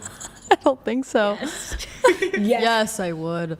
No, I don't, You don't think so? You don't think so? I don't know. Why Not the not? first picture. I think it's just a little creepy. What if he's like a really He looks really creepy. He's a God-fearing man. He's a and god. He's also a virgin, and he's nice and treats you well. Yeah, I'd give that a go. I'll give it a go. Give it a go? I'll give it a go. Yeah. Give it a go. I'll Not give your it a go. first pick though, right? Not your first. I'll give pick. it a go, though. All right. Okay. All right. Next. scared. Oh shit, my bad. No, I don't look like I date. I look like I date men right there with the nose piercing and the everything. Like I can't in that picture. I look like I would date like a guy. He's not Everybody bad look- looking. Oh yeah, He's yeah, not a bad guy's looking. Not terrible. It's not bad. It's not bad, but I look like I would date a guy because the nose piercing. Yeah. So you wouldn't date him though. I wouldn't date him because he'd probably date men, or I'd probably. Into the. Oh, I'm sorry. I wouldn't date him because I'd probably date I date see. men in that situation because Wait. the nose piercing. He would probably date. I look He's gay. gay. Yes. I look. He looks gay. Yeah, because the piercing and the smile and everything. But let's say he's straight. Oh, straight. We did a test. Wait, let me see again. We did a test. There was a test. No. I don't think so. I think no. Still no. No. Okay. He's like super straight. Still no. No, but if I was a guy, maybe I'd date a guy. Like, Next. Oh, that kind of looks like my brother. That's crazy. That's crazy. And not bad looking. He's a decent. No, not bad looking. He looks like that. I can't believe I know this. No, that dude. looks like he looks like this TikToker guy who dated Charlie D'Amelio's sister. I think I know. Yeah. Do you know who I'm talking about? What's his name? Noah? Isn't it Noah? Noah. Yeah. Noah Cyrus. Yes. I can't believe I even know who that is. That is despicable. That was old TikTok, I think. Yeah. That was like 5-6 years ago, probably. Yeah. Or something. Yeah, I have. So would you date him if you were single? If you were single. He's attractive enough to date, yes, but he looks like my brother a lot, so I probably wouldn't. But the attractive level is yes. Got it. Okay. All right. I'm going to look the exact same as my old lady picture. Oh, okay. Oh, okay, that's not bad. That's not bad. Yeah. Would you date? No. I feel like I know someone that He looks like a sweetheart. Yeah, he looks nice. He's actually really nice. First of all, the hair, the one wisp on the last picture. You got to be a little charitable with the AI, you know. No. Imagine the wisp isn't there. I'm not very fit, but I do want someone that's very fit, and that person does not look fit. Wait, hold on. Can you repeat that one more time? I'm not very fit. I'm working on it, but I would want someone who is fit. Preference. It's one thing I'm working on. I know it's a bad thing. I'm working on it. Genuinely. It's okay. I'm working on it. I'm not happy. I had a severe bout of depression, and I basically didn't leave my house for 4 months at one point.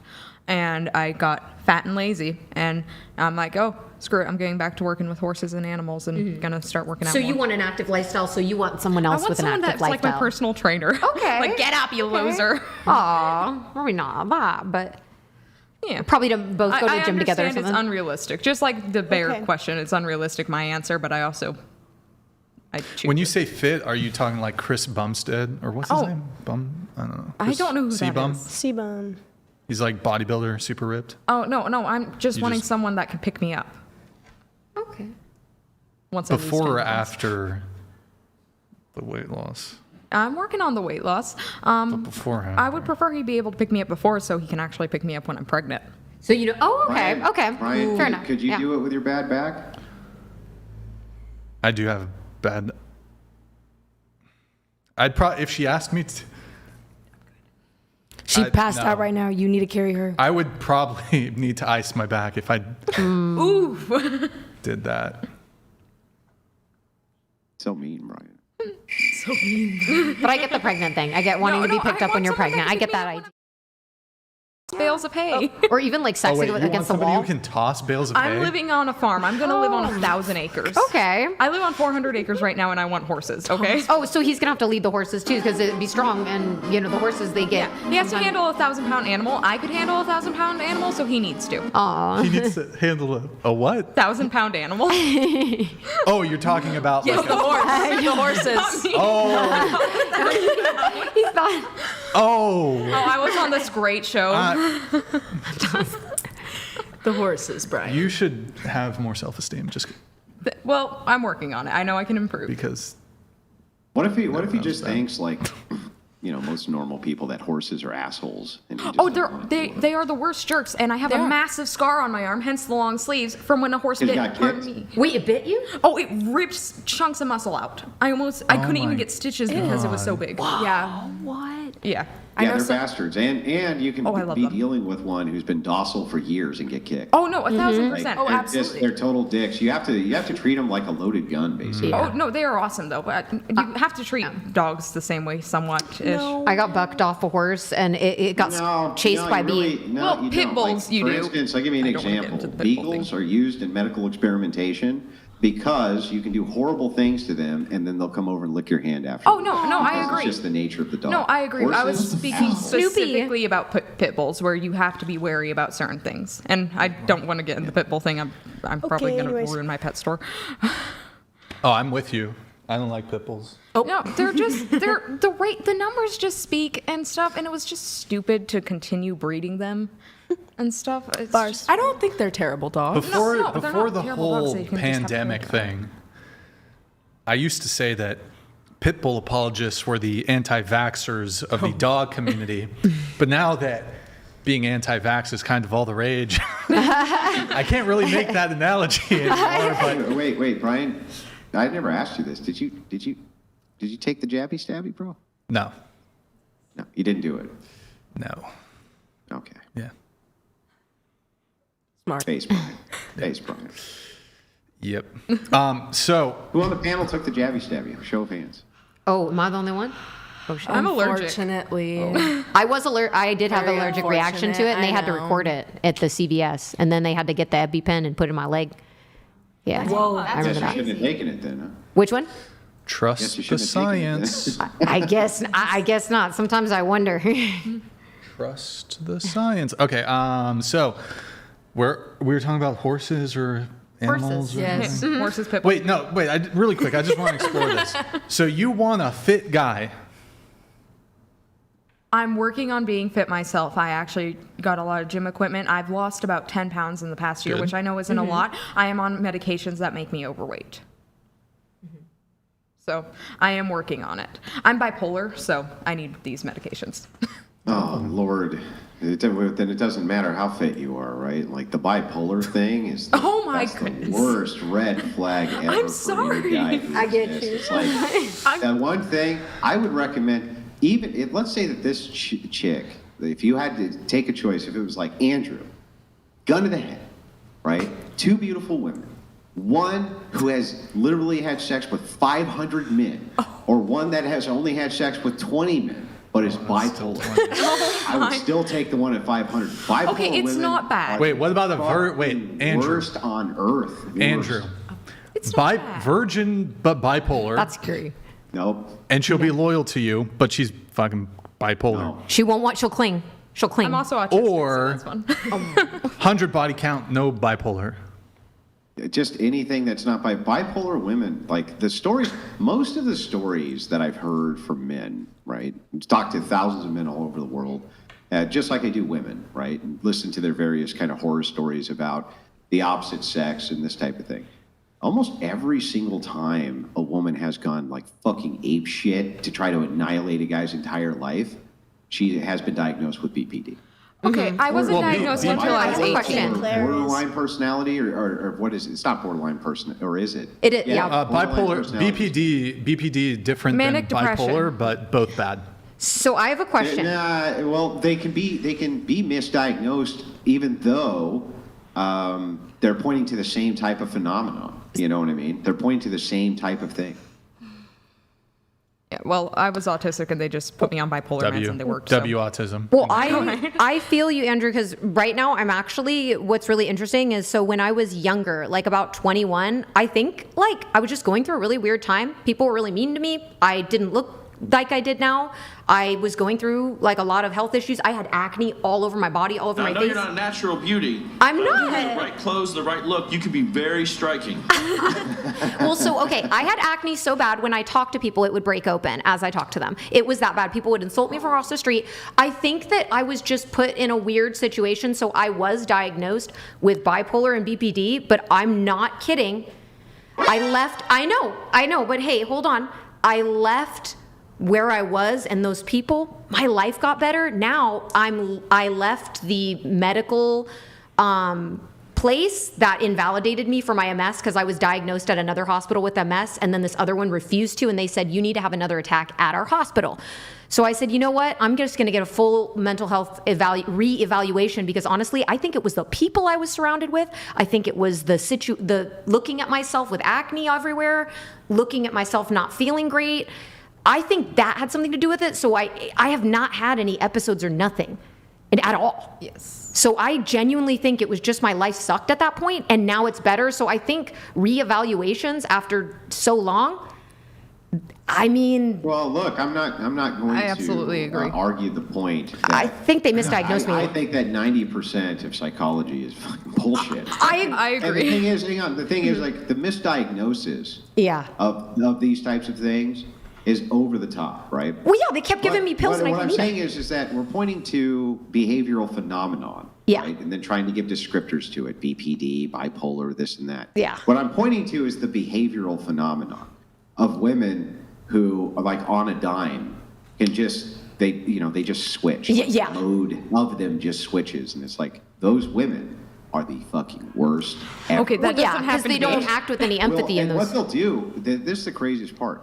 They'll annihilate a guy's entire life on a Tuesday and then go over to him on a Wednesday like nothing ever happened and that everything should be good. And like, hey, babe, how you doing, this and that? And they're like, what the fuck? You just burned my whole house down and ruined my car. Why are you here? And they're like, oh, honey, don't worry about it. You know what I mean? Yeah. Fucking nutcases. Okay, don't call me a nutcase. Who here is diagnosed with a mental illness? Me. Raise those hands high. Be proud of your illness. I have all of it. Be proud. I am. Be proud. But I am going in for an reevaluation. What do you got? What you got? Anxiety and depression. Sweet. Me? Lydia, what you got? I don't have anything. Nothing? I didn't raise my hand. You got a little anxiety? No. OCD? No. Psychopathy? Psychopathy? She's so chill. Psychopathy. NPD? No. BPD? Nope. Bipolar? No, none of the above. Antisocial personality disorder? Nope. Anything? Nothing. Bipolar? Nothing. Okay. I have everything. Well, hang on, I have one too. I have been diagnosed by thousands of women who are not psychologists as having narcissism. Yeah, a lot of. Yes. I've been called a narcissist. I've been called a narcissist. Okay. So you wouldn't date someone who's mentally ill? Wait, so I have a question. I have a question for you, Andrew. So, or you don't have a question for him. Oh, I have a question for both of y'all.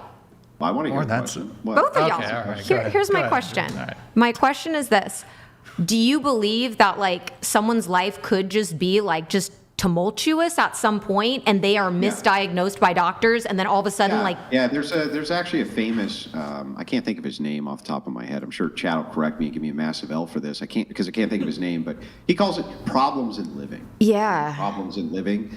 He thinks most social forms of anxiety and mental health issues and things like this, he thinks that the descriptors are very poor for it, and that's why we come up with like shit like BPD and blah, blah, blah, which are misdiagnosed constantly. Nobody ever cures them of anything. They put them on pills. He says problems in living, and that with just subtle changes to your life, coping with life itself, and getting rid of some people seem to just kind of stop happening to people. Isn't that amazing? Yeah, right? Some people just really drag your life down, and once you dispose of them, like they're literally like your life gets better, and you're like, wow, I'm not mentally ill. I just was surrounded by weirdos. Like, cool.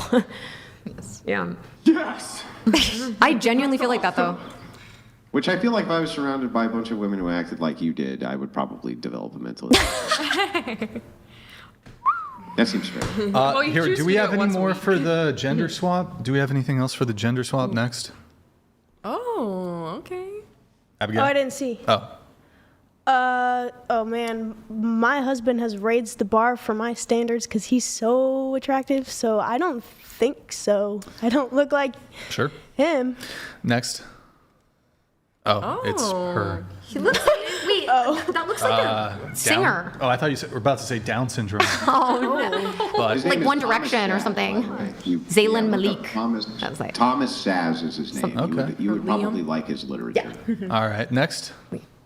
Oh. Okay. Oh, wow. Wow, okay. great screen grab there. On the, looking like a fucking short bus. Okay. So a tan version and a lighter version. I look special there. When she wakes up, when she's done, and a hot version. Okay. All right. Okay. Andrew looks like a basketball player. Wait. The woman basketball player. What? Which one? The woman. I thought you said he looked like a tall black man. No. A female basketball player. Like it looks like you'd be on the team or something if you. Yeah. You hear that, Andrew? You're on the team. The fuck? Andrew, you remind her of a female basketball player. What is going on here tonight? What do you mean? Look like a female basketball player? Is that how they look? I don't know. I'm waiting on your McDonald's meal. meal. Nobody watches female basketball, so we wouldn't know, right? But if they did, is that what they look like? Well, like Angela Reese. Yes. Yeah. Angel Reese? Oh. Andrew, you are just you just have a striking resemblance to those female basketball players. Yeah. Put them in. Actually, Andrew, I think you would actually do really well in the WNBA. Yeah. Like you would. Oh, yeah. Yeah. Men and women's sports, gotta love it. Natalia, she says, bet they'd swipe left on themselves if they were gender swapped on a dating app. Well put, Natalia. Yeah, I mean, that's kind of the point of this. It's not perfect, but I think if we lined up a lot of women, put them next to their male equivalent, this doesn't have to be like gender swap. It could just be your male equivalent. I think a lot of women would be kind of mortified, be like, really? That's where I'm at? I don't know. And then Bunny Rabbit, thank you for the membership. I appreciate it. A couple quick announcements, I guess. TTS is 200. Reed is 100. Venmo, Cash App. I have Ivan, thank you for the 20. So much on Cash App. Guys, W's in the chat for Ivan, and then Richard, $5 for the burrito fund. Hey, Richard, thank you so much for sending that through Cash App. Guys, go to Twitch. Mary, if you can pull up Twitch. Guys, twitch.tv/whatever. Drop us a follow and a Prime sub if you're enjoying the stream. Open up another tab if you're... just switch over to the Twitch tab. That's the purple one. Go F11 here. Just go F11. So, guys, drop a follow. Drop a sub if you have one. Would really appreciate it. Thank you guys so much. And then also you can check out, Discord. I'm going to post, I think I mentioned this at the beginning. If you can pull up the Discord, I'm going to post the scaredy cat quit. I don't know. Not a rage quit, but I'm going to post the BTS of that on the behind the scenes tab in our Discord. Do you have that pulled up? Yeah, it's going to be, let me hide this really quick. So yeah, I'm gonna post the pre-show rage quit. That'll be posted later tonight. If not later tonight, tomorrow. So discord.gg/whatever. Also, guys, if you're enjoying the stream, like the video. And then Stifler says, big labia matter. Okay, thank you. All right, like the video, guys, if you're enjoying the stream. So we need to get into the questionnaire really quick. Oops, we're not going to linger too long on that, but let's see. Actually, first, you know what? We have a few more things we need to do for the questionnaire. I wanted to do a quick react. Can you tell me what is the next thing? We're actually going to skip the Muhammad Ali thing. We're gonna do girl reacts. What is the girl reacts thing? Oh, I see. Okay, can you pull up the I think it's an Instagram post from Ryder. Can you pull that up? Yeah. F11, please. That's a pretty writing. I like a tattoo like that, but not like that says that. With the writing like okay. I saw you posted this, and I was just curious, since it's a dating podcast. It was just so long ago at the time. No, it's okay. BLM, Black Square, totally get it. I didn't post one. A lot of girls were upset by that. You know what? But I had to, stick to my values. Not going to post Black Square. If it means I don't get some ladies, I'm okay with it. Yeah. Anyways. Would you date a police officer? It just, like I'm saying, I would if he has good moral views. Would you date a police officer? And they go with my own morals. What if he has at least one incidence of police brutality? What the fuck? No. That's a crazy question. Yeah, that's a fucking no. That's like if you asked me if I would date someone that beat his last girlfriend. It was against a white person, though. Still, it doesn't matter about, it's not just crazy. Of the color thing. It's the fact of no, you're still beating them up wrongfully. If you got beat up, I would feel bad for you too. Thank you. Yeah. Really? Oh, thank you. Yeah. But okay, so you would date a police officer? Yeah, depending on if his morals go with mine. Yeah. Would you date Derek Chauvin? Oh my God, I can't believe. I don't even know who that is. I don't know who that is. There is a push to get Trump to give him a pardon. Who is that? Derek Chauvin. Yeah. George Floyd with the that cop. Yeah, no. Mm-hmm. No. These are I don't know where these spicy questions are coming from, bro. Very spicy. The Crucible is loving these questions. They love it. Yo, Crucible chat. What's up? They like it, right? Andrew, tell me your chat are enjoying that crazy questions, right? Maybe not. I don't know. They just adore him, bro. They adore him. So would you? I said, yeah, if his morals align with mine, yeah. Derek Chauvin. Oh, no, I said no to that guy. But a cop, yes. Okay. A cop, yes. Would you date a police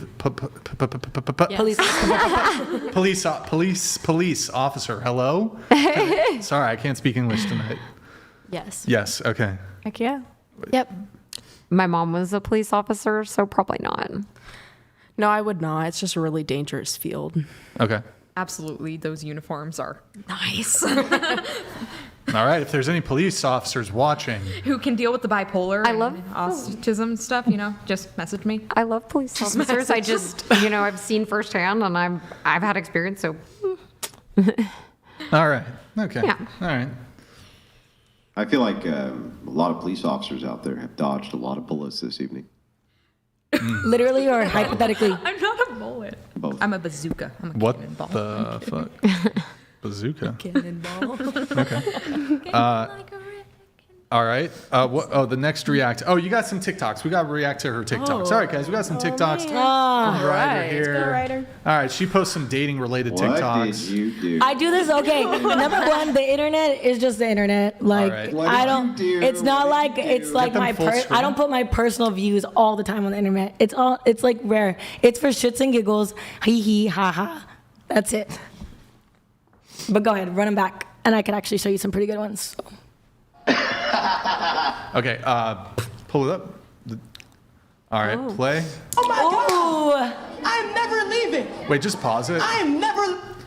When he cooks me a meal, washes the dishes after, puts everything away, cleans his mess, does his own... Wait, you read it. You just read it. Okay, does his own laundry, doesn't expect me to pay for anything, gets me tight tea every day and lets me boss him around, rubs my feet, my back, and won't let me go a day without getting my... Eight.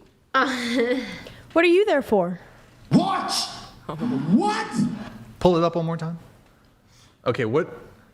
Cooks you a meal, washes the dishes, puts everything away, cleans his mess, does his own laundry. He has to pay for everything, gets you tea every day. You get to boss him around. He rubs your feet after you've been bartending for... Actually, I wasn't working. Oh, He allowed me not to work. Okay, thank you for clarifying that point. But see, this was all his and then thing that he liked to do. Every day he's got to eat the pussy. Okay. He wanted to. He would ask. All of these things I would try to cook. I would try to cook. And I would cook some days and he would get mad. Just really quick though. Wait, just really quick. Go ahead, yes. Just one sec. Wait. No, that's the ex I actually just broke up with. One sec. Okay, hold on. No, man, that I got sounds like a lot of work. And then hold on, I got to play my other noise. Oh, bitch, all these rooms. Okay, go ahead, Andrew. Go ahead. Yeah, you're not with him anymore, are you? Yeah, no. Like I'm saying, he didn't. He did the Thai tea, and he fucking rubbed your feet, and he did all the eats, and he did all the shit you wanted. But he also didn't allow me to do anything for him. Like, he wanted me to be like that. So. And you left. Yeah, and I left because I don't think you could respect a man like that. Biologically, I don't think you could. So hang on. So to get this right, the nicest guy in the world, you fucking left him. So I left him because we were just, it was amicable. A little bit more like shit, right? No. I loved it. I loved everything that he did for me, and I'm grateful, and he was a good man. But why did you leave him again? It was like an amicable thing. Like, we were fighting because he truly felt like he wanted to make more money, and I feel like how men feel like when they are not making money like how they used to, especially when they're used to making a certain amount of money. They start to tend to get a little mean, and I'm a sensitive person. Like, I don't like to be yelled at. So when he kind of was yelling at me, I was like, you've never yelled at me before. So maybe we're out of love, maybe we're out of touch. And he just needed time, I needed time. And we kept it was just one of those things that I was like, you know what? Nah. So we just, like I'm saying, it's just the thing of he brought it up of the, do you think we need time to just be ourselves? I could build my life, And that was it. And I mean, great man. He bought me a car. He paid for my apartment. Great man. Love him. All respect to him and all power to him wherever he is with his life. So he did all that and then left you. No, like I'm saying, it's just I believe if you're fighting constantly in a relationship, there's just something there that it's just either resentment or maybe underlying. Him going and getting you Thai tea every day and doing all the No, not necessarily that. But of course, not that. It had to be something else besides that. No, yeah, because he told me. Well, it came out of his mouth, and that's what he said. So I'm gonna take what his word is because that's what you're gonna tell me. I respected it enough that I was like, okay, if that's what you say, so cool, all right. Do your business. Go ahead, build your life. I guess. Yeah. So I can think it's interesting. Every single time I see these TikToks from women are like, my man does all the laundry and he does all the dishes, he does all the housework, and he sexually satisfies me, and he's so great. The very next time I talk to him, like, so you guys still together? Nope. I'm like, wow. I thought this was like, yeah, you're always ecstatic. You were ecstatic in this video. You were like, oh my God, this is so great. Not with him. Yeah, and that was like, I think I posted that in like 2021. So like we were just getting together, and that's what I was saying. Like he didn't want me to lift a finger. He truly believed, like, I'm a woman, I'm dainty. Yes, I have to cook, I have to clean, but he truly found, he liked cooking and cleaning. He would always say it would calm him down. So I was like, okay, if that's your way of calming down, like, I'll let you, because... Was he doing drugs? No. Oh. Did you? Yeah. I'm like, no. I wasn't expecting that. Okay. I mean, that's really all I had on it. It's just I just find it ironic. You know, like, I can't falsify it because there's no way to falsify, but the claim that no, it was different reasons other than this. That but I mean, it's sour. But ultimately, all I can do is draw a link between all of the various relationships where women are ecstatic because the man is a domesticated housewife, essentially, and then the next time you talk to him, the relationship's over. In fact, there was recently Candace. Remember Candace, Brian? Had her little list. Yep. She had her little list. You get pussy if you fucking take out the garbage twice a week or whatever it is. Oh, chore play, yeah. Yeah, chore play. Yep. Yeah. And wasn't there a recent divorce announced there? Yeah, I'm pretty sure. Aren't they divorcing or something? I got a bunch of DMs. I got a bunch of DMs from people saying, yeah, they're getting divorced. So, or he initiated the divorce. I guess. I don't know. He initiated it. I guess he was tired of having to take out 3 bags of trash for a blowjob. I guess he was pretty tired of it. Yeah. Let's see here. We have pull that same one up again though. The TikTok.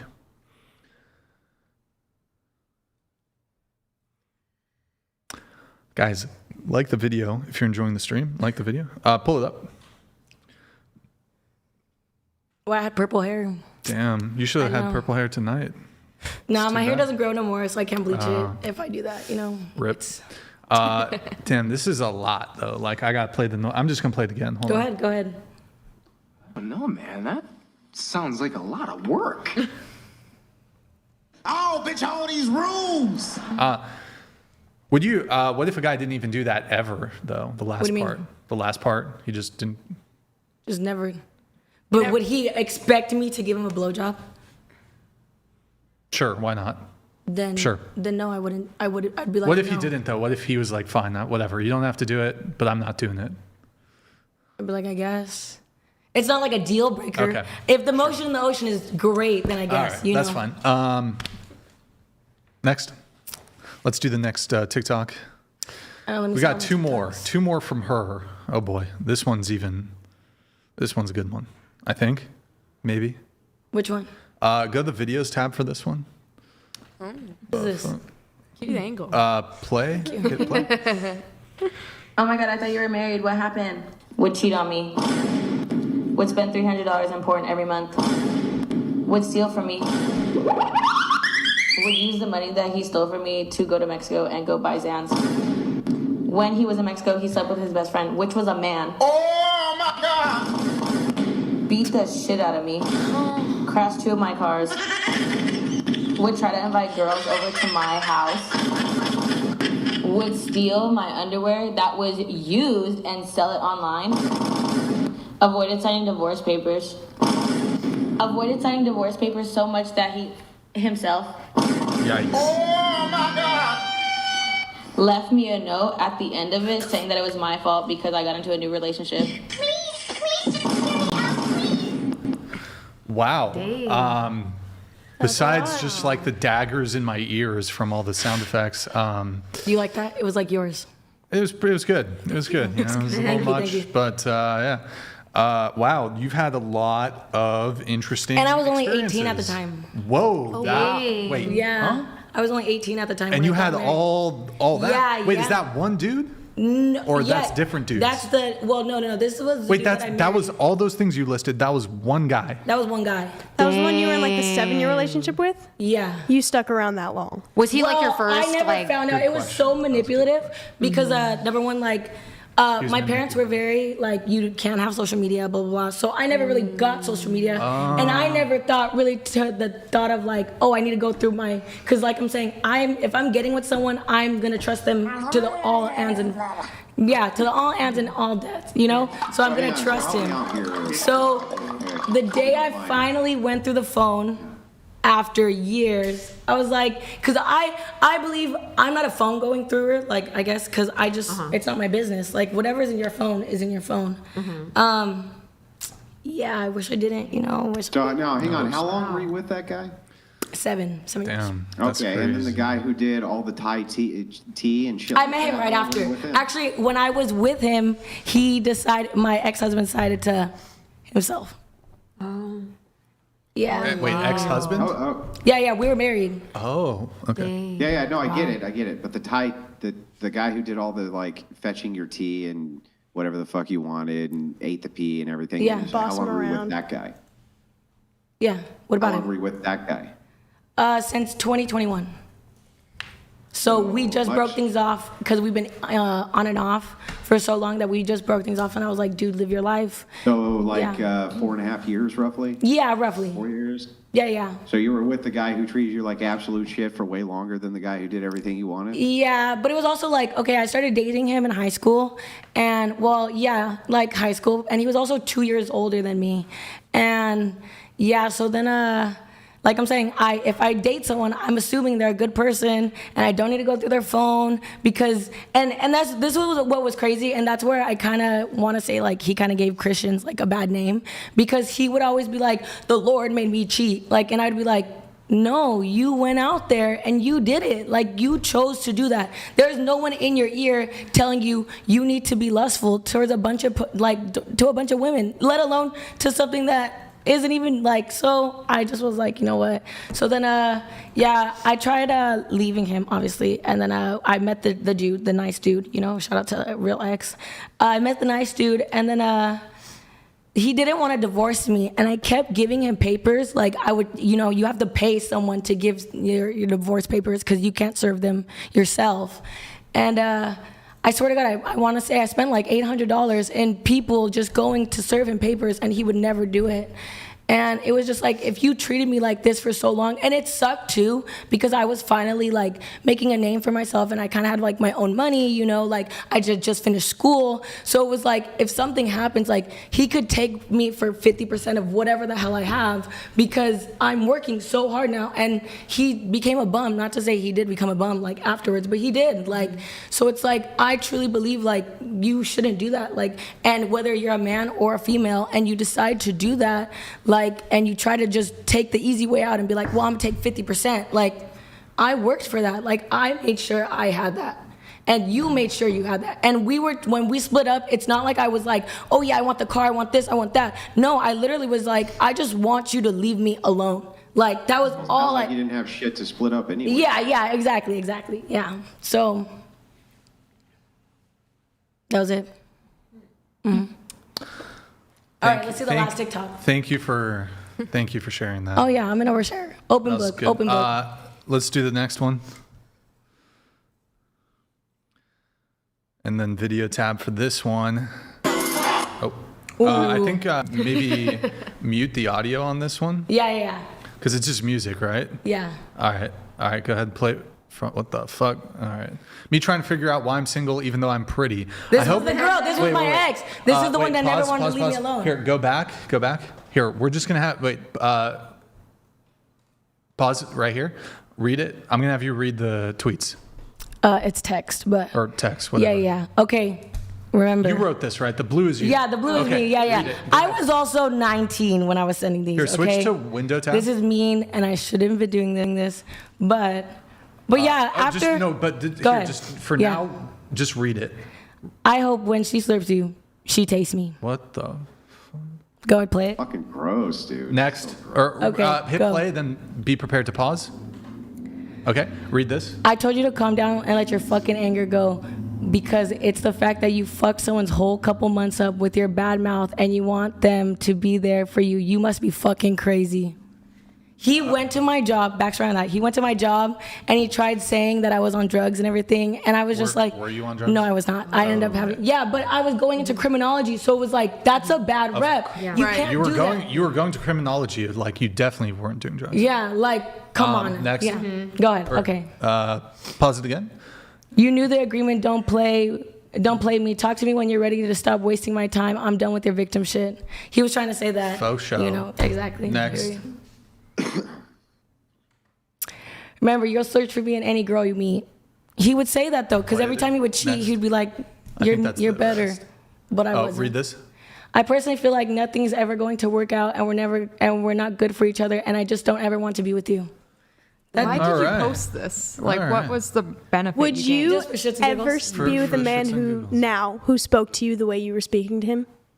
No, but that's also like when you're 19 and 18, I feel like you hear so many crazy things. And especially like if you've never been cheated on before, you don't know the type of like adrenaline is going in your body to just find that out.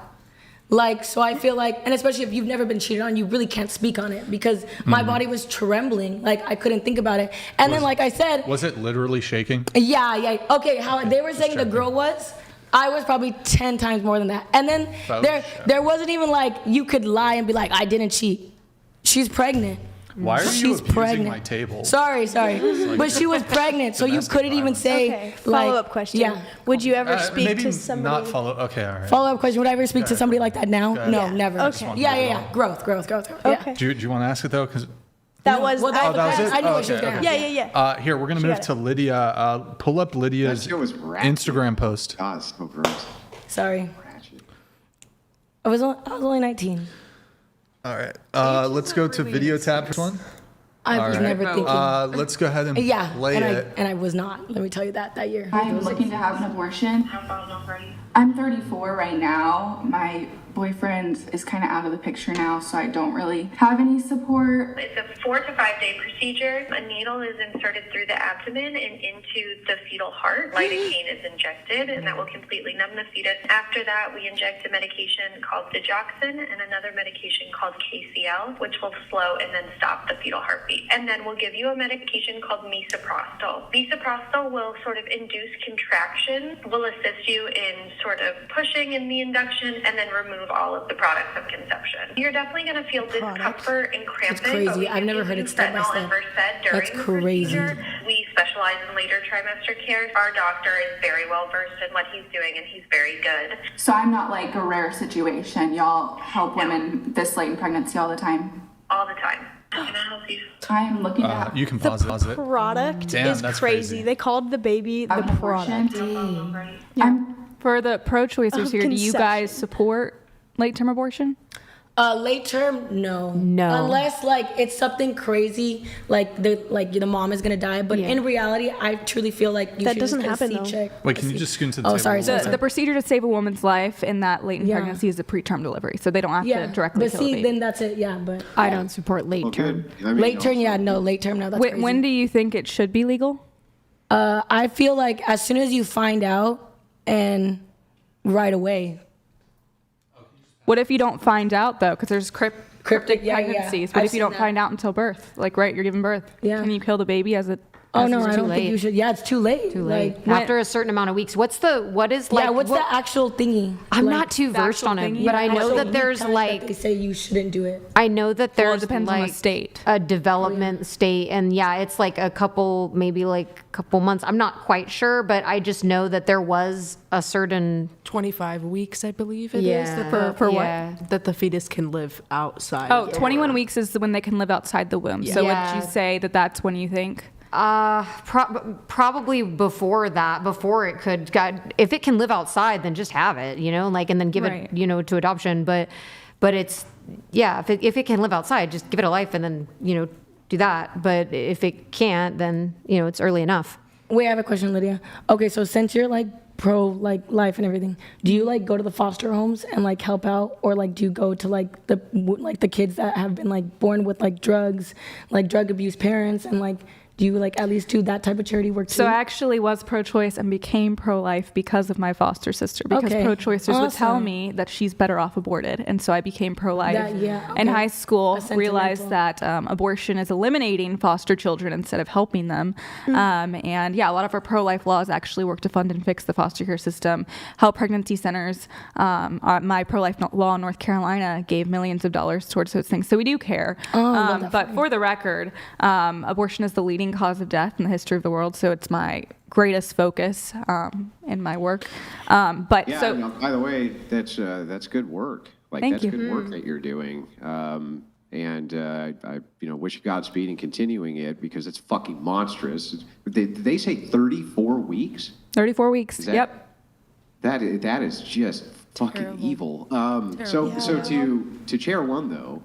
I got to ask you a question. Let's just say for a second she didn't. Let's just say for a second she didn't support foster care and she wasn't out, feeding homeless children or doing any shit like that.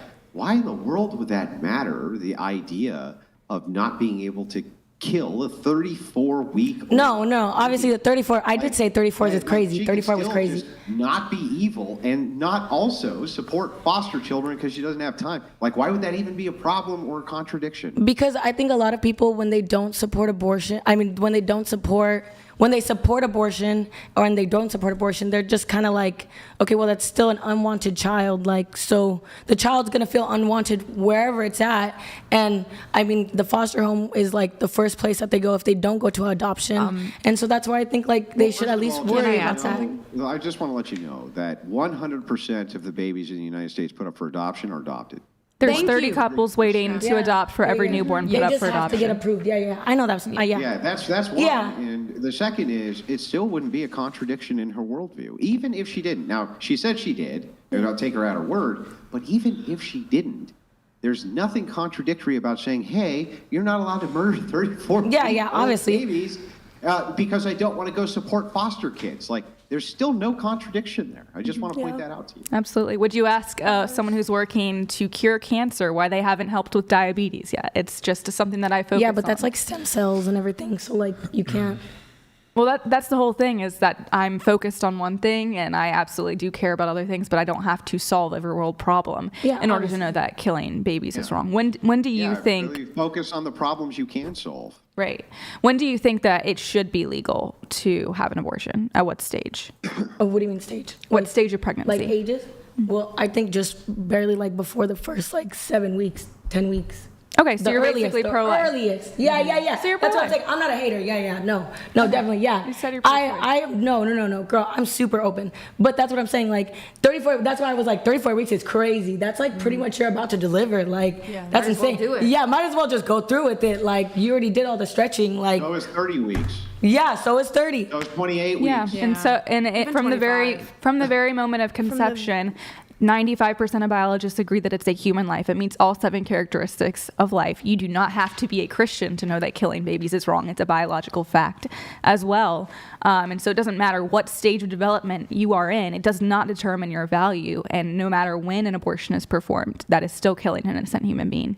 Can I add something? Yeah. First of all, if you squash a bald eagle egg, you get fined $250,000. What? Yeah, that's an American. Because they're endangered. It's because they're endangered. Yeah. Well, humans are getting endangered. Yes, very true. You can go to prison.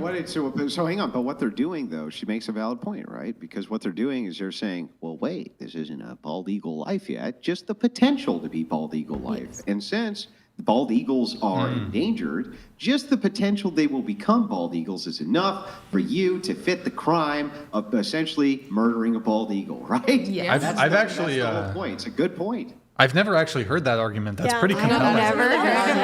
Have you heard that one? Oh yeah, I just literally posted. You can look on my Instagram. I just posted it a couple days ago. That's pretty compelling. Sorry, I didn't. No, exactly. No, I didn't see it. You were so cute. You what? Wow. Yeah. So you can go to prison. You can go to prison for destroying an eagle egg, but it is your right and freedom to kill an innocent child. Another thing I would like to add is the argument people use against that is, the egg is separate from the mother. Well, it still needs the mother and the parent to survive. And another thing is, you guys always. Not you guys. People on the left typically bring up foster system as a abortion. Should we just go shoot up orphanages?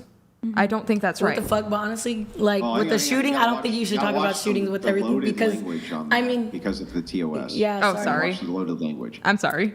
But what I'm trying to say is I have 2 adopted sisters and stuff. Their life is no less valuable than mine because they were chosen not to be kept and stuff. And the fact that people they talk about choosing between an unborn child or a 5-year-old or something, you're ignoring the fact that that unborn child has the potential to be that 5-year-old. It could cure cancer. We're probably killed the cure for cancer. Yeah, has a purpose from God. The circumstances of your life do not determine your value. And back to you, I'm curious. Oh, sorry. You said you were pro-choice. Would you now say that you're pro-life? Honestly, I mean, pro-life to a point, an extent, just because I not gonna like open my book too much, but like with essay and stuff, like I just personally believe like there's some things that just, it's sick, obviously, but it just sucks. Yeah. But that's not that child's fault. Yeah. Can I ask you a quick question? Share one. Yeah.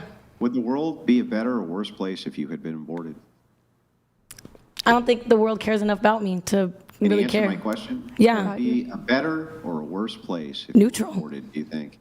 Neutral. So your life doesn't matter? Not that it doesn't matter, but there's too many other things in the world going on for my own life. I only matter to the people around me. Yeah, so raise your hand if you think that the world would be a better place if you had been aborted. That alone should generally just end the argument, right? But the thing is that it doesn't, which is insane to me. Like just the very idea that none of the people who advocate on behalf of abortion think the world would be worse if they weren't in it.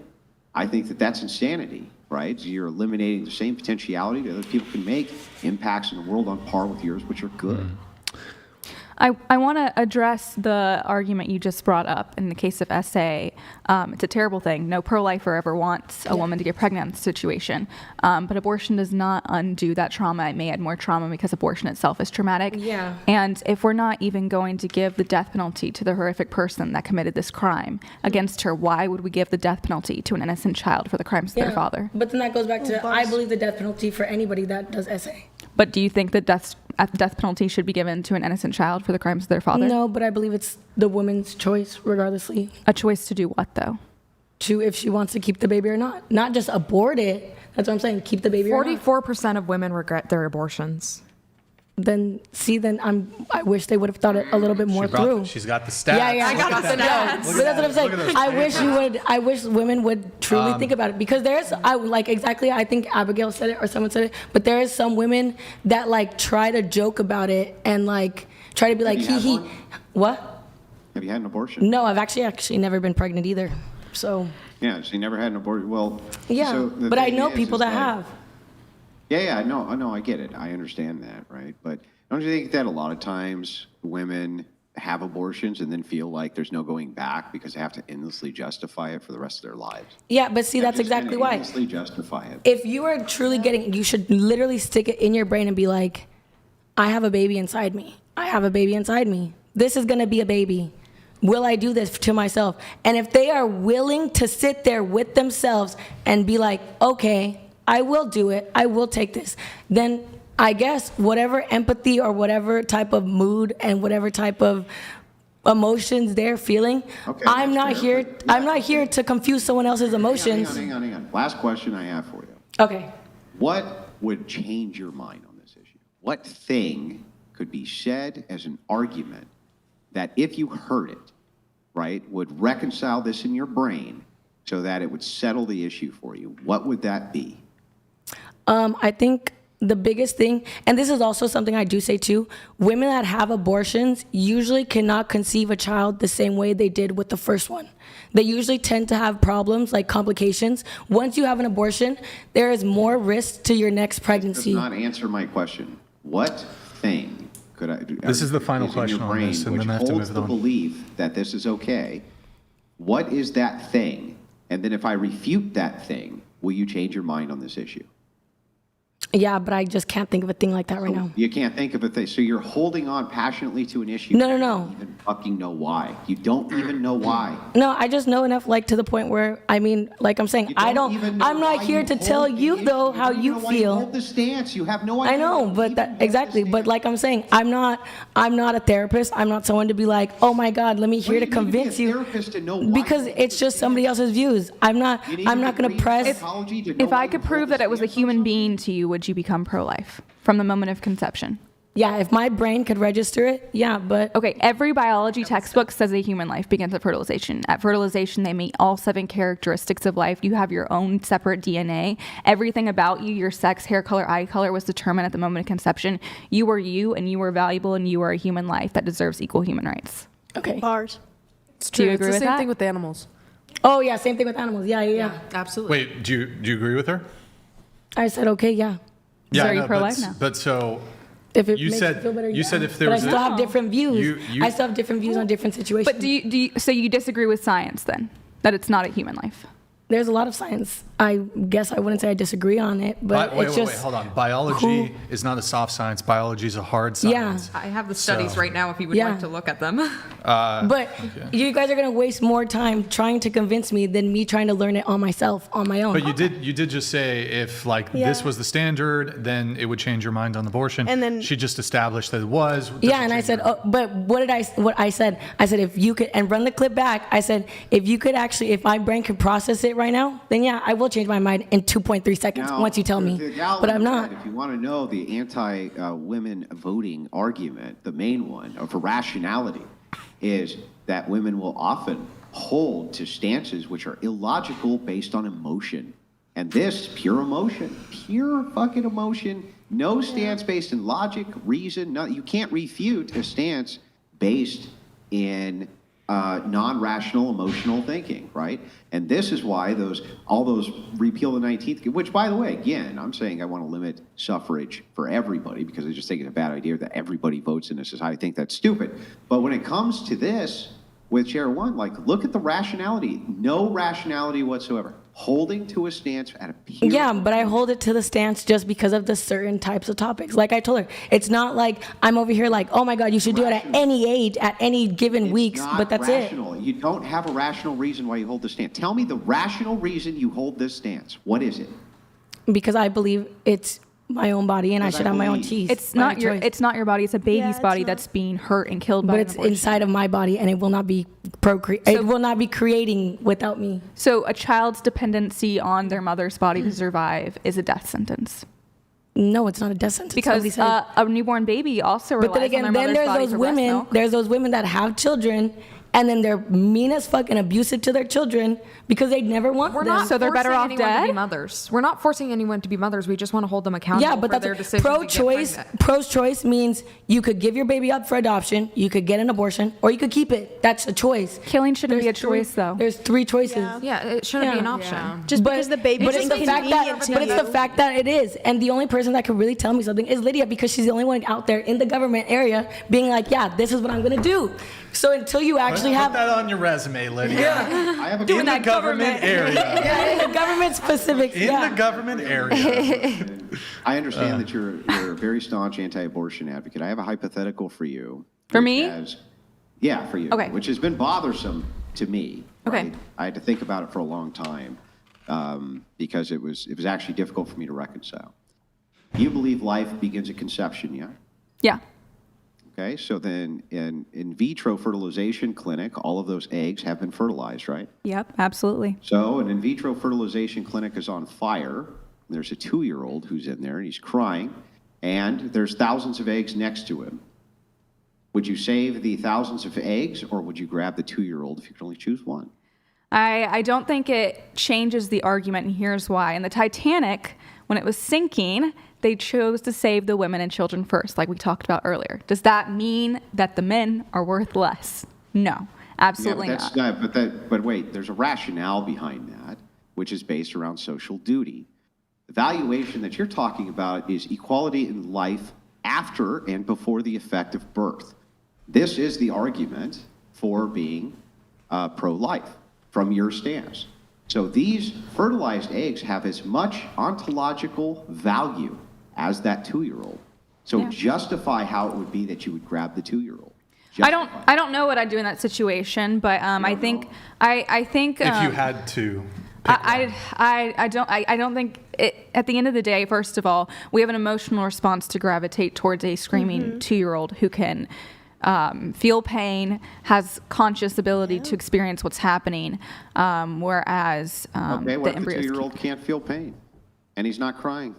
Yeah, that might be part of the consideration. It still doesn't change the argument, though. They're still equally valuable. For instance, if I have my own 2-year-old and there's a bunch of other 2-year-olds that are not mine in the corner, I might be conflicted about who to save. Doesn't change the argument that they're all equally valuable. They're all equally living human beings. Yeah, but I'm not disputing that within the worldview, they're all equally valuable. The dispute comes in as to why the intuition would be for most people to go for the 2-year-old. Yeah, I think instead of the eggs. Or why it would be that most people wouldn't cry over the fact. Or, for instance, let me give you an example. Nurse carelessly knocks over a bunch of fertilized eggs. Did she just murder a ton of people? Accidentally, but yes, those are, that's why the IVF industry is extremely problematic, because they're creating all of these millions of babies in embryonic form and then freezing some of them, destroying a bunch of them, practicing eugenics on them by selecting the ones that are a certain sex or have certain genetic capabilities. And that's why the IVF industry is problematic. Person, if they knocked over that tray of eggs, right, fertilized eggs, and they all broke, would feel in any way the same conditional that they would if they just saw, for instance, 100 2-year-olds get butchered in this. Right? Yeah, it probably wouldn't feel the same way because it doesn't have the same level of experiences. You might feel different. That's why we can't base the pro-life argument on emotion. It's based on logic and facts and biology that says it's a human life in the womb. Yeah, that's true. But intuition also informs when you're talking about moral codes and when you're talking about the ideas of how people interpersonally relate with everything. I think it's just because So if intuitively you're like, if you asked a person, almost any person, this question, would you rather, if you had to choose, right, 100 2-year-olds get butchered in front of you, right, or 1,000 inseminated eggs get dumped on the ground? I think almost every human being you ask that question to is going to choose the eggs getting dumped on the ground, right? Right, yeah. So it seems to be counterintuitive a bit to the logic.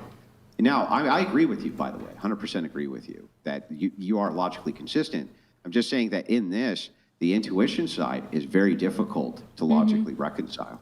Absolutely. Yeah, no, I think it's because we're kind of hardwired to emotionally respond to a screaming toddler in the way that we do, where we can't see a human in embryonic form to the same degree. We can't see the emotion on their face. It's harder to empathize with that, which is why abortion is so normalized partially, because we can't see that baby in the womb. People think it's genuinely a clump of cells. I, who was raised a Christian, had no idea that abortion was wrong for a while because society has just normalized it. It's so easy to dehumanize them when we can't see them with our own eyes and we can't empathize as well with it. So, I agree with you. It's difficult, but no, it doesn't change their value at the end of the day. Can I add something? I've heard that they're using aborted babies' eggs for IVF. Do you know if that's true? What do you mean by that? Aborted babies, late-term abortions, and they're using their eggs for IVF. I've just heard that randomly. So they do a lot of different experiments on aborted babies' body parts, unfortunately. It's disturbing. I have not heard specifically of them somehow creating. Final thought goes to Abigail. Go ahead, and then I'm moving it on. I do want to know, Andrew, if somebody used the argument that you just asked her to dispute your pro-life argument, how would you argue that question that you just... Well, now, that would be telling. Oh, man, but I want to know. All Andrew Wilson's logical weapons are there for Andrew Wilson to deploy at the right time against the right person.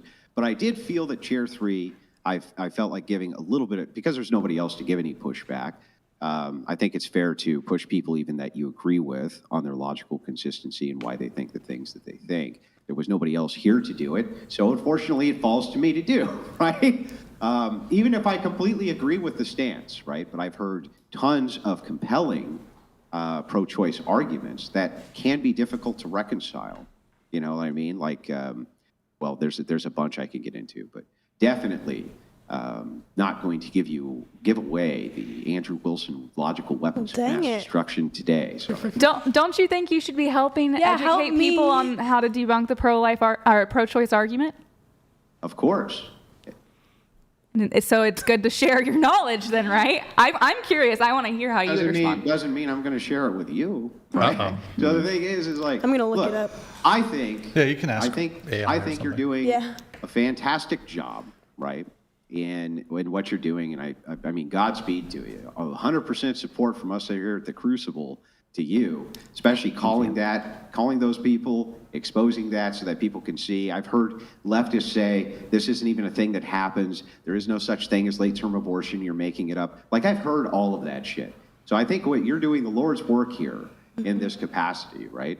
But when you have nukes, you save them for the right moment to drop them where they're the most useful, instead of somebody else taking them, messing them all up, and then the left is ready for them.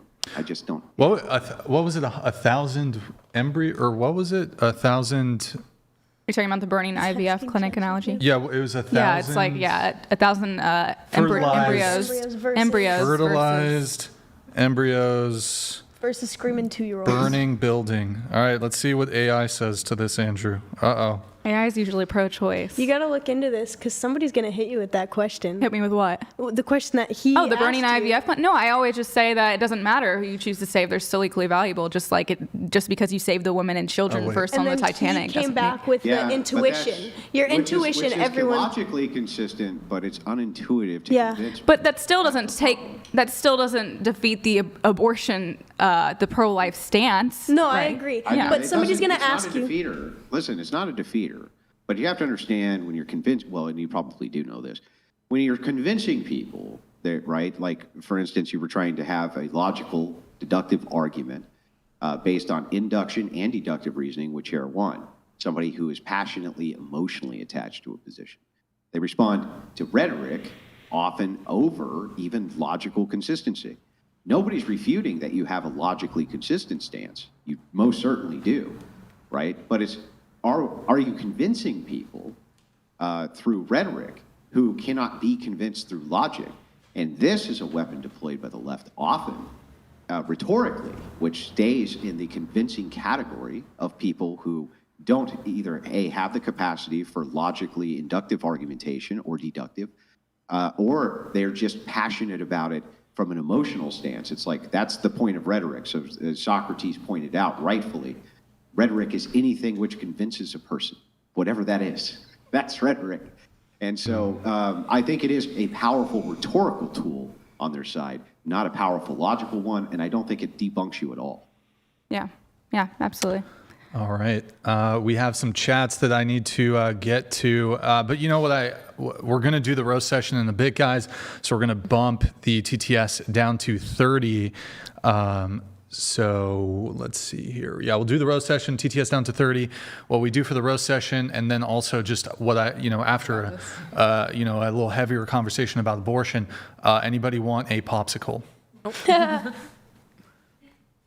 Anybody? Can we keep talking about abortion instead? Anybody?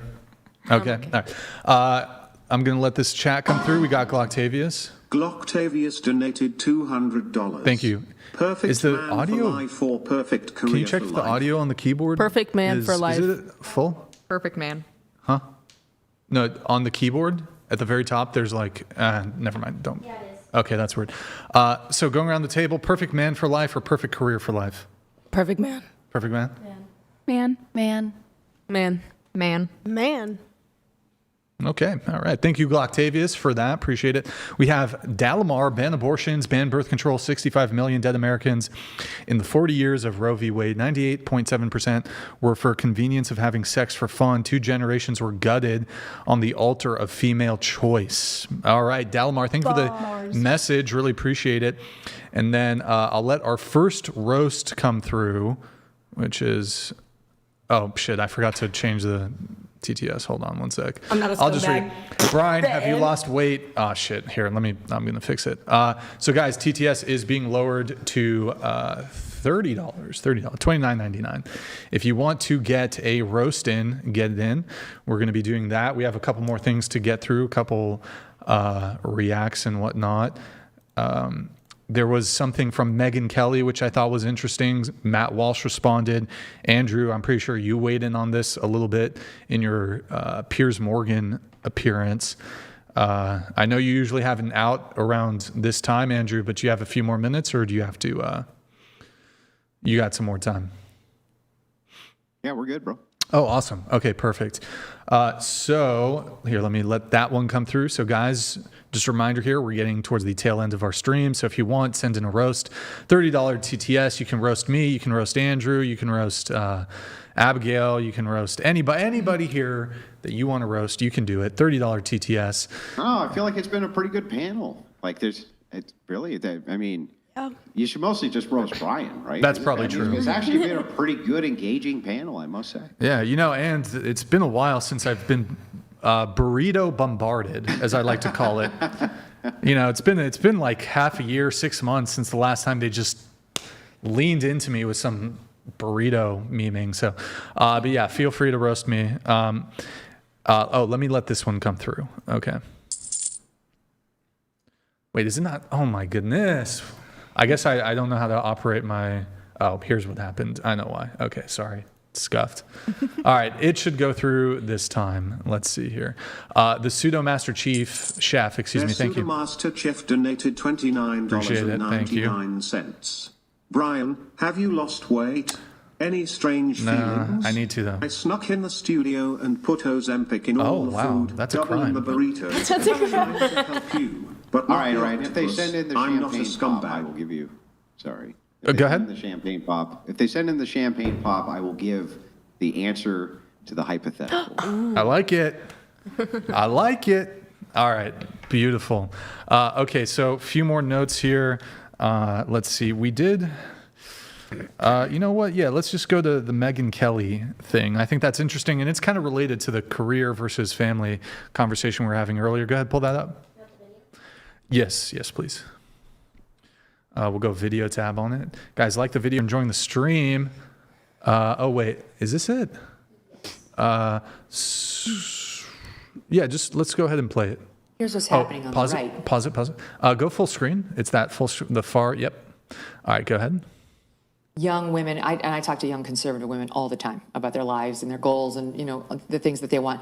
And what's happening is they can't find men who are maybe more conservative. Usually they're looking for somebody who is religious. Like a lot of conservative women tend to be God-loving conservatives.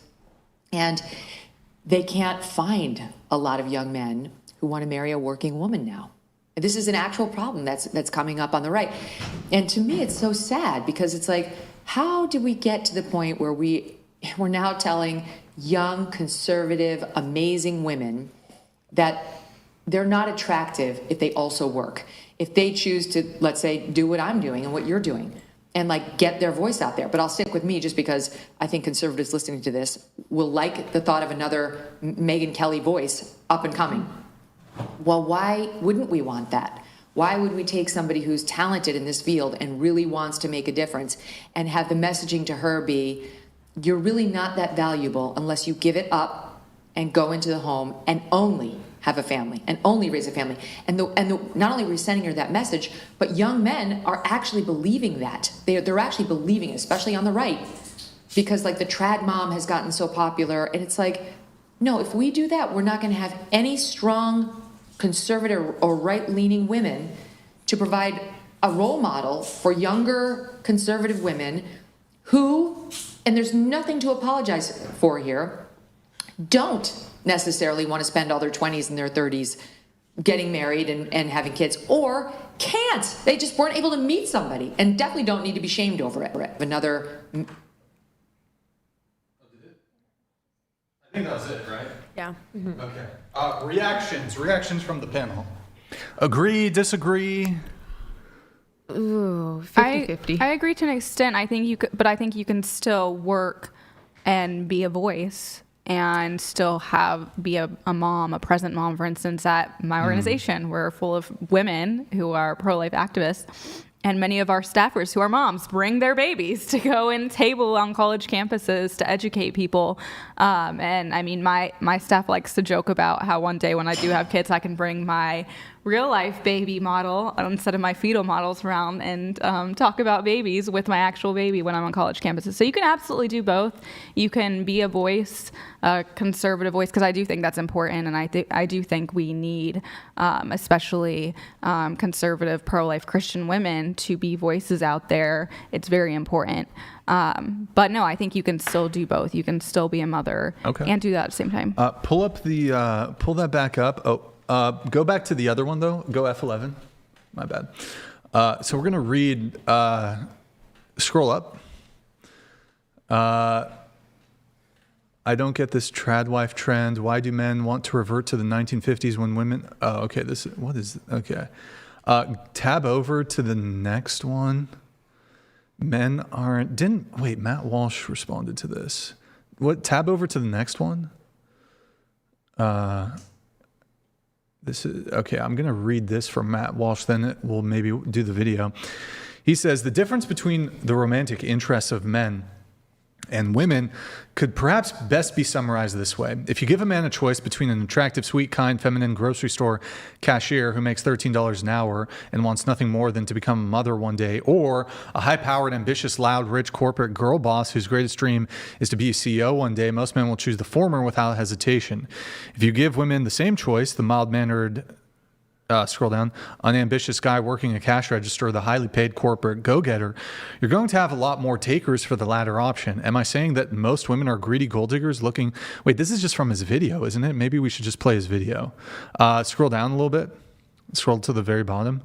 Okay. No, don't. Let's go back to the video then. Why don't we just play the video?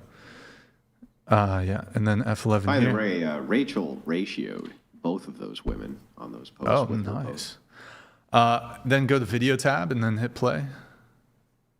All right. A man is not looking for a business partner. He's not looking for someone to provide for him.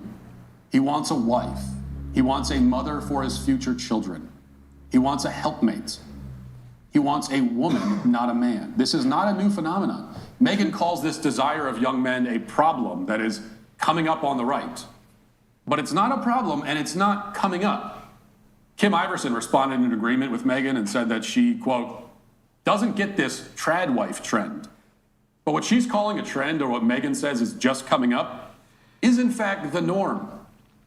It's the way human society has been organized since the dawn of civilization. A young man seeking a woman who will have his children and prioritize raising them and keeping a home is doing the same thing that billions of other young men have done since time immemorial. This traditional approach is not some new fad invented by TikTok influencers, nor is it a far-right conspiracy. It is the way of human civilization. These young men, they want what their grandfathers wanted, and what their grandfathers' grandfathers wanted, and what their grandfathers' grandfathers' grandfathers wanted, and on through the ages. The trend, the fad, the new thing, Megan, is feminism. However you feel about career women who find their value and purpose in the working world, there's no question that they are the ones doing something new. Feminism sent women out of the home and into cubicles and boardrooms. Feminism convinced many women to desire professional success over and above family and children. And now feminists are angry that men were not reprogrammed along with them. Okay? Men don't want what feminism is selling. You may think they should want it. You may want them to want it, but they don't. They look out and they see that ever since the rise of feminism, divorce rates have skyrocketed, birth rates have plummeted, 60 million babies are dead, and most people are, by every metric, much more miserable. And they don't want that. You cannot make them want it. And getting angry at them for not wanting it is, first of all, fruitless, second, arrogant, third, unfair, and fourth, foolish. He's so quick. Because these young men that Megan is referring to have an innate desire to be providers. Okay? That's why they are not especially interested in women who put their careers first. They want to provide. The desire to provide is a noble desire. Even if many of these men will end up splitting the financial load with their wives in some way, still the desire to provide is noble, and it should be encouraged, not shamed. It's not sad. There's nothing sad here, Megan. These young men are experiencing a deep, ancient yearning, a yearning to leave home and find a wife and become one flesh, as the scripture says, and then to have children and carry on their bloodline, and then to go back out into the world on a mission to provide for their family, thereby fulfilling their destiny as men. This desire is primal and timeless. It is not a primal, timeless desire for a colleague or a business partner. It is a desire for a wife, a woman he can provide for and fight for and conquer the world for. And in return, he wants a woman who will have his children and raise and love them and prioritize them above anything and show him appreciation and respect and affection. That's what young men want. That's what any man wants. Almost every young man wants this until our feminist matriarchal society beats it out of him or convinces him that he can never have it. He can never have the thing that his grandfather had and that his grandfather's grandfathers had and his grandfather's grandfathers had, and on and on and on. So if you want to know why so many young men are demoralized and depressed and broken, it's because for their whole lives they've been told that what they want down at the deepest level of their soul they should not want and they cannot have. Every man before them in history could have it, but not them. We're too enlightened for that now. The feminists took over, and they know better. They know better than our ancestors knew. They know better than the combined wisdom of all human history. That's the message that these young men hear. Yes, but I can after the show. You want to talk about sad, Megan? That's sad. Reactions. That was so beautifully said. Yeah, I agree completely with him. I agree with Reactions. I think he's allowed to, I agree with you. He's allowed to say that. What do you think? I think. Sorry, Lauren. I thought the line was interesting where it's like every man is going to have the desire to provide, and that's a great thing, but he'll have to end up sharing the financial responsibility with his wife in some cases. And I think that's just a situation that, sadly, modern day people have to be prepared for. So in that case, would you take the grocery store cashier that's making $13 an hour? Would that be the amount of time and hours she has to work be a relevant use of time compared to when she could be taking care of your children, but she can't because she has to do both? So I would prioritize in just all of tonight's conversation an educated woman that may have to work but still loves family and wants to spend time with her kids. There's a balance for it all. Yes. Yeah, I agree with that. I don't agree with it. I don't think it's balanced at all. I think, look, there's no good way to reconcile that. If you can spend the most amount of time with your children, then you should. Oh, There's no way to reconcile it any other direction than that. And the thing is that most people can and don't. Instead, what they do is they prioritize themselves, and then they do outsourcing to prioritize themselves. They won't take material cuts. They won't live a little smaller. They won't have the not a luxury automobile. They won't have the, not Netflix, whatever it is within the budgetary confines in order to materially pursue something. And it's like, I don't really think it's a give and take, and I don't think it's about balance. I think it's basically, there's one way which is always correct, which is to prioritize towards the children, even if it's at the expense of the parents. Yeah, totally. But that's just Matt's example. I think it deserves to be said. So do you still want to be a boss, babe? Not when it comes at the expense of my children, but I am perfectly happy having a career until I reach that point. But I guess this all stems from when we were talking about the relationship status. You were dating a guy for 2 years, and there's the mismatch when it came to religion. Mm-hmm. He was Mormon, you're not Mormon, mismatch there. But I guess what seems to have led to the breakup really wasn't so much that. It was he wanted kids, he wanted to get married. The timeline was different because if it was the Mormon thing, although, look, to be charitable, maybe you fell more into your faith. Maybe I shouldn't have presented that argument for you before you brought it up. But you would have known he was Mormon right away, wouldn't you? Mm-hmm. But you proceeded to date him for 2 years despite this. So at least the way you presented it, it occurs to me that the primary thing was you wanted to boss babe it up. he wanted to have family, kids, marriage, quick. Is that fair to say? No, and I'd prefer to not use that scenario. It's honestly just too complicated to talk about here. Mostly a religious thing. Okay. What did you disagree with him on the religion? I don't want to get into it. Okay, sorry. But I'm just confused. Like, so you knew when you first met him he was Mormon, right? If that's a deal breaker, why did you date him? I think we both just thought each other could change. I think he thought I could change. I thought I could see change in him, and ultimately it didn't work out. Well, change what? Religion? Just more religious compatibility.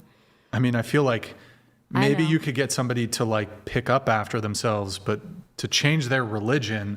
It's a common thing. Christian girls will do missionary dating where they date a guy to try and convert him. It's terrible. It is very true. Like if he's an atheist, maybe. Or even just like different. Like it's totally a thing. Like I work in Christian girls are like dating Muslims. That's not going to work like out. thinking that they're not like Muslims, just people that aren't as strong in their faith, and we women think that we can make them but Mormonism's stronger. like a different faith, isn't it? You guys do recognize that that's terrible, yes? Yeah. Oh yes, absolutely. What'd you say? You recognize that that's terrible. Oh yeah. Yes, Oh yeah. absolutely. That's why. Yeah, that's why I brought it up. Okay. Well. It's okay. Okay. All right. I just don't know about the whole boss babe thing. It's okay. All right. Well, I mean, I don't know. Any other boss babes at the table? I think I'm a boss babe, a little bit, but not a little bit. I plan on working, so when I have kids, a teeny bit. Okay, boss babe shit. All right, that's cool. Was there another video? There was. No, I don't think. Well, I mean, we could actually react to Andrew. Do you know if you have like a short 1 or 2 minute clip with your thing with Tommy Lauren? I don't have one handy. No. Okay. I would have sent one over if you had let me know. Well, what essentially was, maybe instead of watching the video, maybe we could do that next time. What was your disagreement with Tommy? I asked Tommy what was the actual social duties that women had in society, which was on par with men's social duties. And she said essentially nothing. Tommy Lauren, essentially her position was, men want to do this, and the reward that they get is they get to see me happy. Isn't that great? Oh, yeah. So we kind of talked about that earlier, I think. Mm-hmm. Yeah. Okay. All right. Well, then. No, it did span into other things. Right. But yeah, I mean, that was the root of the argument. Sure. And the root of most of these arguments when it comes to the social dynamics between men and women is that for a long time, men have been getting the shit kicked out of them in society as being the expendable class of society. And this has been under the guise of acting as though there was some authoritative patriarchy who instead was oppressing women. And the opposite has always been true, that under men's authority, women thrive. And so that's been the idea socially for a long time. Sure. And we've been able now to begin to take this inverted idea and reverse it to where it's actually supposed to be, which is like, no, it turns out men being in charge of fucking everything is a really, really good idea. It's just a really good idea for society. And when you look at all the numbers, all the stats, all the data, all of the various effects and outcomes, turns out that men are really good at this shit and women really aren't. And that's it. And there's not really good arguments against that. And women have social privilege in society, which is needed because they have to reproduce the next generation, but they're fucking not. And so why aren't they? Right? And do they have an obligation to? Yeah. And the answer for most women is that they don't. And that's a problem.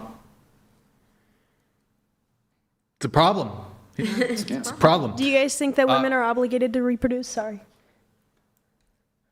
Most women, well, yes. It's not obligated to reproduce, but an obligation to move society towards reproduction. Okay. I think they're obligated. So I'm not saying this is a problem people get in their brains, right? They think when you say women have a social obligation to reproduce, well, some women can't reproduce. It's like, well, yeah, we know some women can't reproduce. Some men can't join the military. Some men can't protect their own families because of disability. We know that, right? Yeah. The case is, though, where do we want to move as a society? We want to move towards a reproductive society. So we want the society to glorify the mother and the family and Everything else should just be noise. Boss babes should not be glorified. Working class women, there's no reason to glorify that. What is to glorify there? You don't want the best and brightest women slaving away in a fucking cubicle. I want them at home raising the next generation of the best and brightest kids. Yeah. Not outsourcing it to fucking Consuela. That's stupid. Question: would you take care of your daughter until she found a husband? Would you, so she didn't have to work, but she's looking for a husband full time? Yeah, I think that not only is that the was the standard in society, but look at kids now. Zoomers, even millennials, were living at home longer and longer and longer and longer and longer until 23, 24, 25. Women, this is often the case. And by the way, when men move out, they'll go get like a studio apartment, right? And then litter it with beer cans and wrappers. They don't give a shit, right? Women don't do that. They have female roommates. They go out and move out with female roommates. They mostly aren't even living alone that young, right? So it always seems to be that they're under the domain of protection of men no matter what. And so, yeah, if women, though, I don't think it's a good idea to prioritize them going to school for an elongated period of time. That they should prioritize dating the right people, getting into the correct social groups so that they can find and categorize husband and family first. And the fact that that's even controversial to me is fucking crazy. Yeah. It's like it's so obvious. No, all right. Nope. Sorry, got to move it on. To Frank Castle, thank you, man. Castle, gonna let these come through. Donated $30. Andrew can't put down the Dunkins made me cry out laughing today. That's a good one. Good work with those idiots. He's referencing Andrew was on Piers Morgan and had a quite a spirited back and forth with some UK feminist lady. Yes. Thank you for that. We got Rachel. Rachel Wilson donated $30. Chair 1 and Chair 5 are pretty good arguments against women voting. Oh. We'd be better off letting spoons vote. They have a higher IQ. Is that actually Rachel? I don't know. Thank you. Maybe Rachel Wilson. I'm not sure.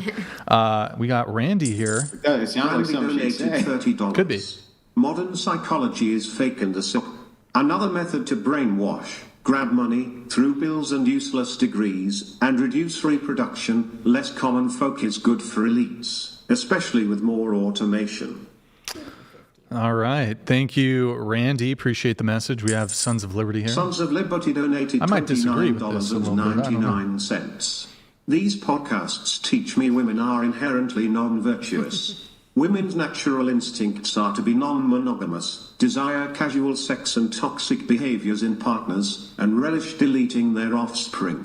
I mean, to be fair to this panel, we got like 2 women who are virgins here, 2 women, 2 who are married. I'm married. Or is it 3? Yeah, I'm married. Somebody engaged or something? Someone was. I was engaged last time I was on. Now I'm married. Now, Yes, yeah, 2 are gotcha. married, Okay, we got 2 married women, and they're both. You got married. They just at assume 20, all the women on this 19. podcast are married always at 19, married at 21. We're pretty chill. So I mean, yeah.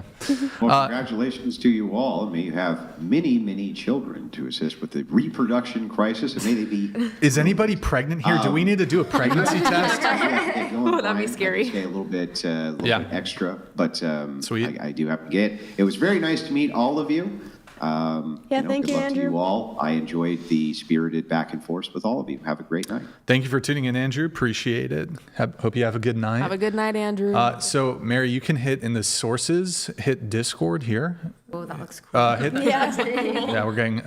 So, the Discord, hit the eyeball. And then go to center zoom and hit the eyeball there. And that'll hide it. All right, guys. So, if you want to get a roast in, $29 TTS for the roasts. I'm going to let this one come through. Okay. What the heck? Del Frank Castle 512 donated $30. Chair 1 is definitely on drugs. Andrew, I was surprised you took it pretty easy on the trans dude even after he called you stupid. You definitely had a lot of ammo and were justified to do so. That was a good episode. He just tuned out, but he probably still heard it because he's probably still tuned, hearing some of the stream or something coming through. Which one? What? It was on Piers Morgan. Oh, yeah, okay. yeah, it was on Piers Morgan. No, none of us. I was like,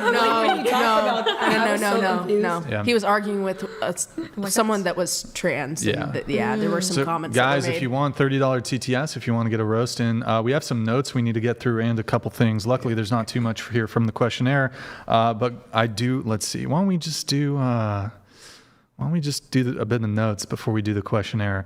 Natalie, you describe yourself as a high-value woman who's only going to date a high-value man. Men have only treated me with the utmost respect and decency. What is a high-value woman? I think that's somebody that holds their, but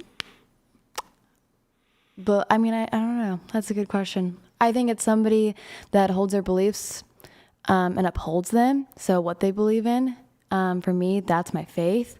And so I'm going to try to honor God in all that I do and say and act. And I try to do that to the best of my ability.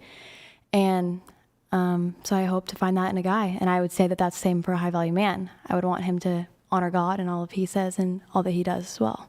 Okay. You said that being overly nice doesn't make you lovable. It makes you disposable. Yeah. Do you mean like as a woman being overly nice? I think that I kind of mean that in a sense of if a guy's like, hey, love to take you on a date, will you drive to me? And being like, yep, I'll hop in the car right there and I'll drive to you right away. And it's like a lack of allowing the guy to pursue you. You're being almost like overly nice. Wait, if you drive to his place? No. Or to I'm the saying date like, or whatever? Like let's say like your guy's like wanting to take you out on a first date. Sure. I would want for him to come and pick me up and do like the traditional date, right? And show the effort there. Mm-hmm. But if he's, just sitting at his house and is texting me late at night and wanting me to come over and I'm overly nice and I just want to come over and see him, and I think that makes you not a high value woman. For a first date or? Yeah. Like if he's like, hey, come over to my place and let's hang out. That. I mean, you said hold on. You said you were a virgin, right? I mean, you're not going over to that's a guy's what I'm saying, though. house at 11 I'm saying that that's PM, just like right? a small scenario. But what about if he wants to meet you? Like, give me an example. He wants to meet you at 7 p.m. at a restaurant to take you out to a nice dinner. I will be there. No, but he says, meet me there. That's okay. Oh, that's okay. Yeah. Oh, okay, so it's okay. I see. That's totally okay. I would totally make the effort. Okay. You said unjabbed or nothing. Okay. I don't know if we can really get into that on YouTube too much, but okay, cool. So if they is this just the COVID or is it all vaxes? No, that was just COVID. Just COVID, okay. After everything that's come out. Hook it up with the measles or some shit. I don't know. You said you love gender roles. Men should lead, but they have to be worthy leaders. You said you're saving intimacy for marriage. Doesn't make you a prude. It means you. Here, why don't we do splits on these? Oops, my bad. Hold on. You said that doesn't make you a prude. It means you value your body, your future spouse too much to give away pieces of yourself to people who aren't committed to you. You said feminine energy is powerful. You believe women were designed with strength that complement men, not compete with them. You said you'll never date for fun or out of boredom. If I can't see a future with someone, why would you waste their time or mine? Intentional dating isn't boring. It's just focused on the bigger picture in the hearts of men I'm engaging with. You said feminism lied to you. They told us we could have it all, but at what cost? Working 70-hour weeks, being strong and independent, and putting off family until it's too late doesn't sound empowering. It sounds miserable. Modesty is hotter than you think. Anyone can show skin, but covering up is a real flex. It says I know my worth and I don't, or it says, this is what you're saying, not me. It says I know my worth. I don't need attention to prove it. There's something wildly attractive about leaving a little mystery. If he's not leading you to God, he's leading you nowhere. A man who doesn't prioritize his faith can't leave a family. So what do you think about that? She says modesty is hotter than dressing like a strumpet. She didn't say that, but that's my artistic adaptation. Anyone can show us thoughts? I would just say, love that for her. Yeah, love that for her. And that's it. Yeah, love that for her. Love that you think that way. Cool. Question. I have a question for you. What? If a guy who you're dating was like, I don't like your nose piercings, I would take him out. If I was truly wanting to love him, yeah. All right. Yeah. All right. No argument. First date, though. How about that? No argument. I'd be like, he hasn't shown me enough that we're going to talk. Okay, so no on the... Okay, fair enough. All right, we got notes from Madeline. Recently single. 6 months? I guess that. Rebound? Was there a rebound? No rebound? Okay. There's no guys in the picture right now? No. No, like Utah frat boys or no? They play lacrosse or football. I don't know. They play lacrosse in Utah. You said a man without purpose, structure, and a track record of success isn't ready for a good woman. Talking means nothing. Results do. I did say that. You should put that on your real estate pitch. A man's role is to protect and lead. A woman's role is to enrich and facilitate. Ooh. Enrich and facilitate. Mm-hmm. Careers matter, but love and service to family matter more. Okay. You attract what you are, so level up before expecting it in someone else. You said soft femininity thrives with a disciplined, selfless man. What is soft femininity? I just think it's the ability to let go. I think it's what a lot of women need in this generation is just an actually conservative, disciplined man who can show, like, I can take the reins, I can handle all this responsibility, and I am strong enough, mature enough, and disciplined enough to take that on. And I just don't feel like women see that all the time, and we would love to see it more. You need a man to be your brain for you. I get it. Totally. Yeah. That's real. Say that again. It's real? No, that's real. Like when you walk into the airport, I don't even want to have to think about where I'm going. Like I would love for him to, take the lead on that. Going here. Yeah. Okay. Sweet. Let's see. You said the government lies. The Bible holds the truth. Okay. All right. Dating sucks because women don't respect themselves. Men take the easy option but want the hardest. What do you mean by that? I think it's exactly what you said about the attractiveness level of, like, some guy is willing to sleep with a girl under his league but wants the hottest girl at the bar.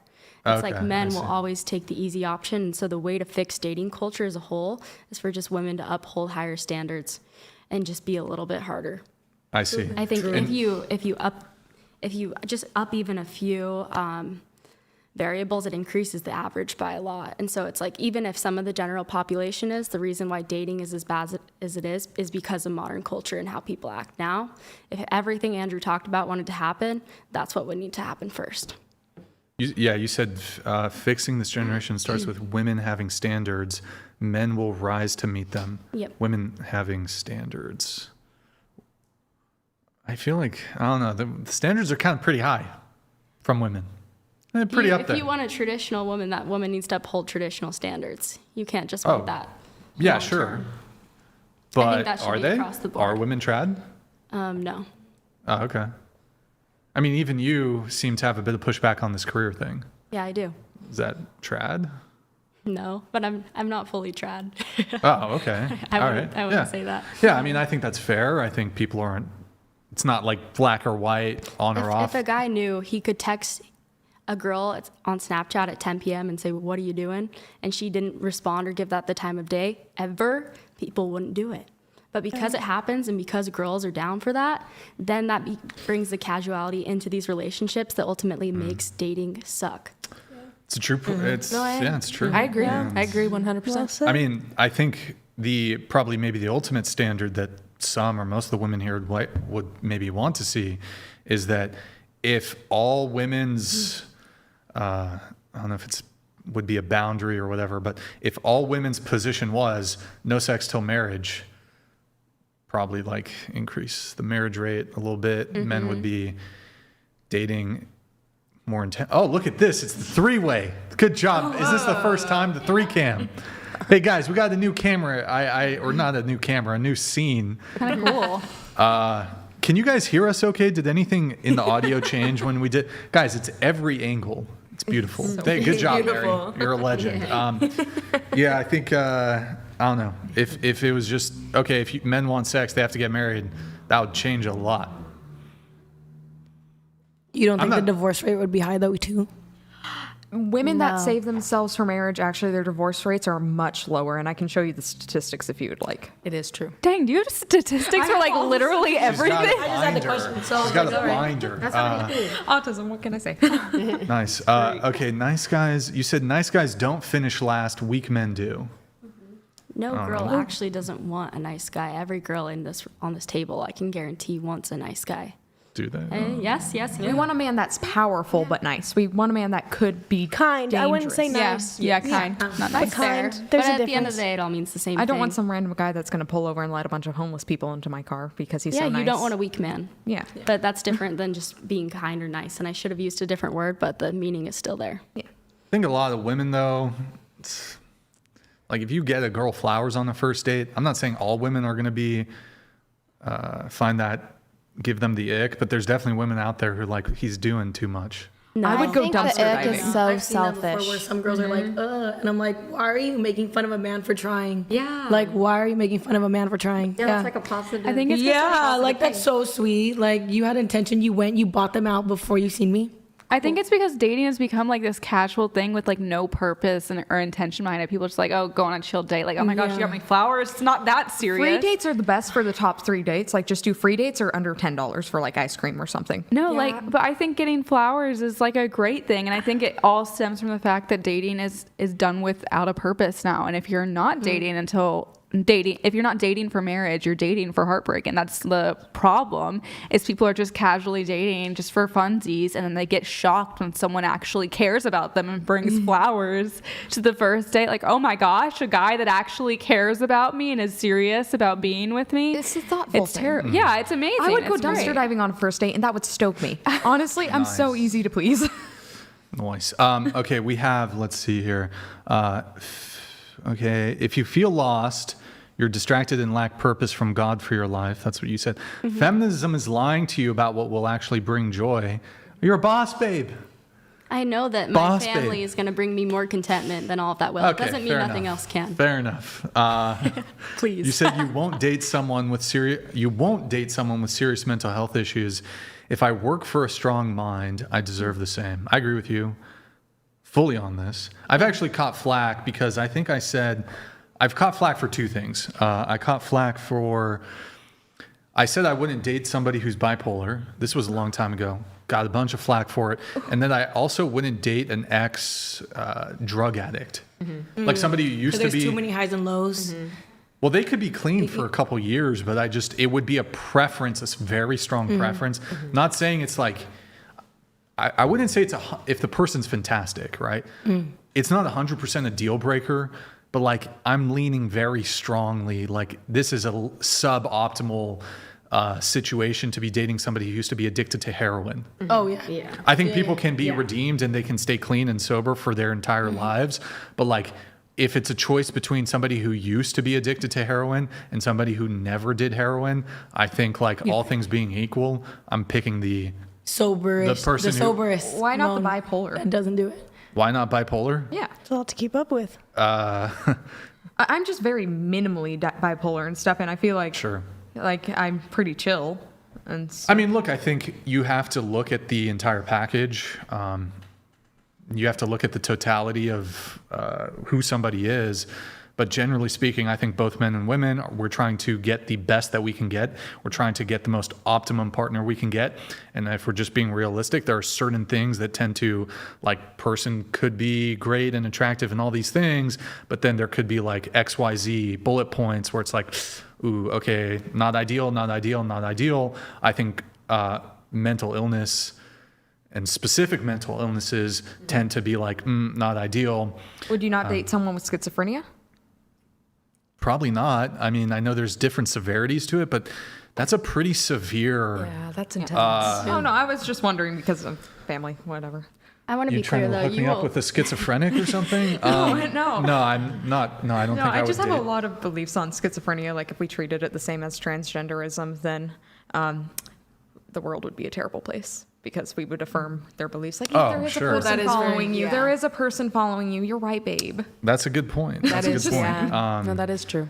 We did. And yeah, but I got blown up. Some girl who used to be a drug addict made a TikTok about me. Oh, dang. What? She was like, "Oh my God, he wouldn't drate." The fuck is that? No more champagne. Date? Yeah, seriously, I'm lightweight. He wouldn't date somebody who used to do drugs. I'm like, is that I don't feel like that's like a crazy standard. I don't think so. I think that like it also too, it's like the worry in a sense, especially if it's like something like heroin, like chances are if they started using again, they might like, you might come home and they could be passed away because like it, you know, when they do it a long time ago, they have a tolerance, and then all of a sudden everything could be all peachy, and then one thing and you're like, oh my gosh, what happened? And it's so little, but it made a big thing because it's been so many years. So I agree. And also the thing is that, you know, look, I used to have an addiction. What? Video games. World of Warcraft. Oh, okay. And the thing is, right, when it comes to addiction, if you're going through like a stressful period in your life, you could be, I was clean from World of Warcraft for a decade. I was clean, and then I had a stressful period, and I went back. I relapsed. I had a World of Warcraft relapse, and that shit was crazy, son. It was crazy. Look. Anyways, random. Did it feel good when you played again?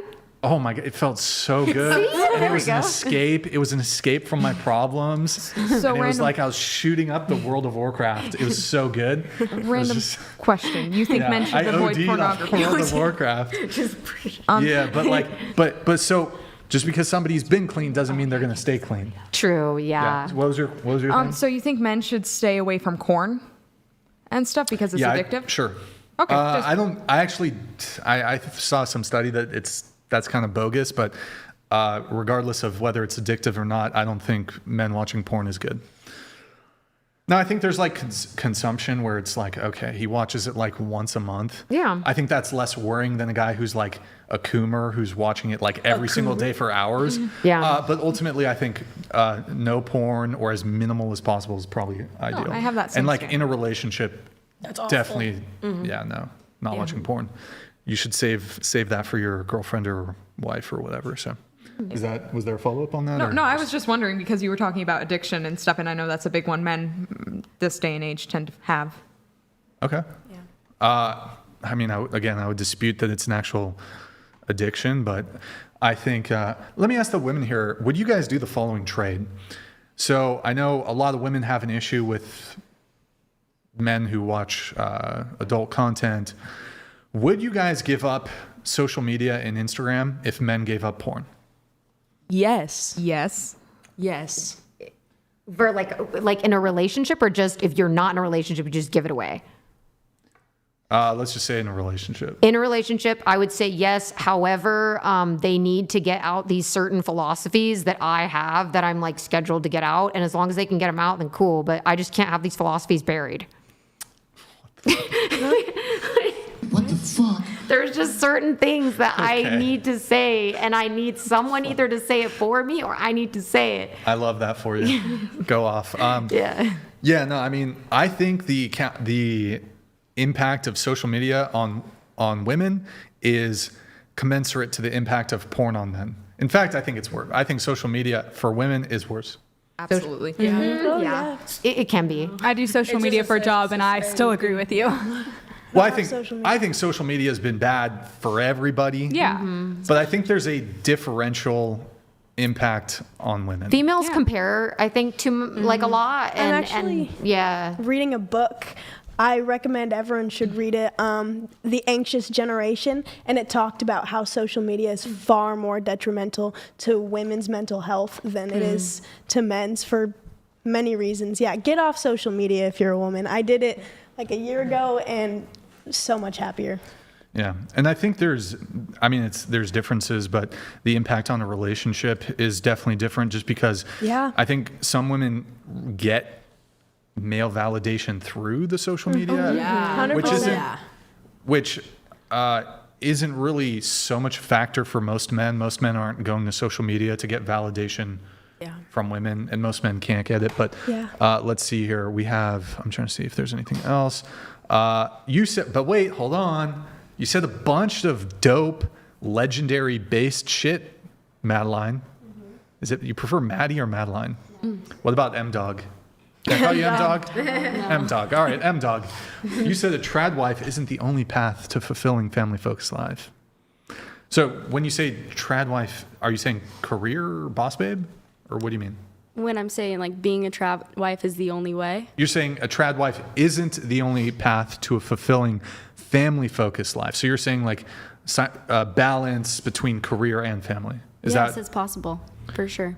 I guess it's possible. That's what I plan on doing. I don't plan on quitting my full-time job working for What if your husband... Wait, what's his name? We've been through this all Or night. I don't know if it's private, but... His name's Ethan. Ethan. Does he do social media or is he more private? He hates He's that I'm private. a public figure. He's got like 3 followers on Instagram, right? Or 200 or something. He did have more, and then he was like, I hate this. Because I posted him too much, and people were going after him, like calling him crazy. Is Ethan watching this, you think? Might be. He's probably asleep, but we're from North Carolina. East Coast, yeah, I'm dying right now, by the way. It's late. It's late for you. Yeah. Yo, Ethan, if you're watching this, you got your wife here, right?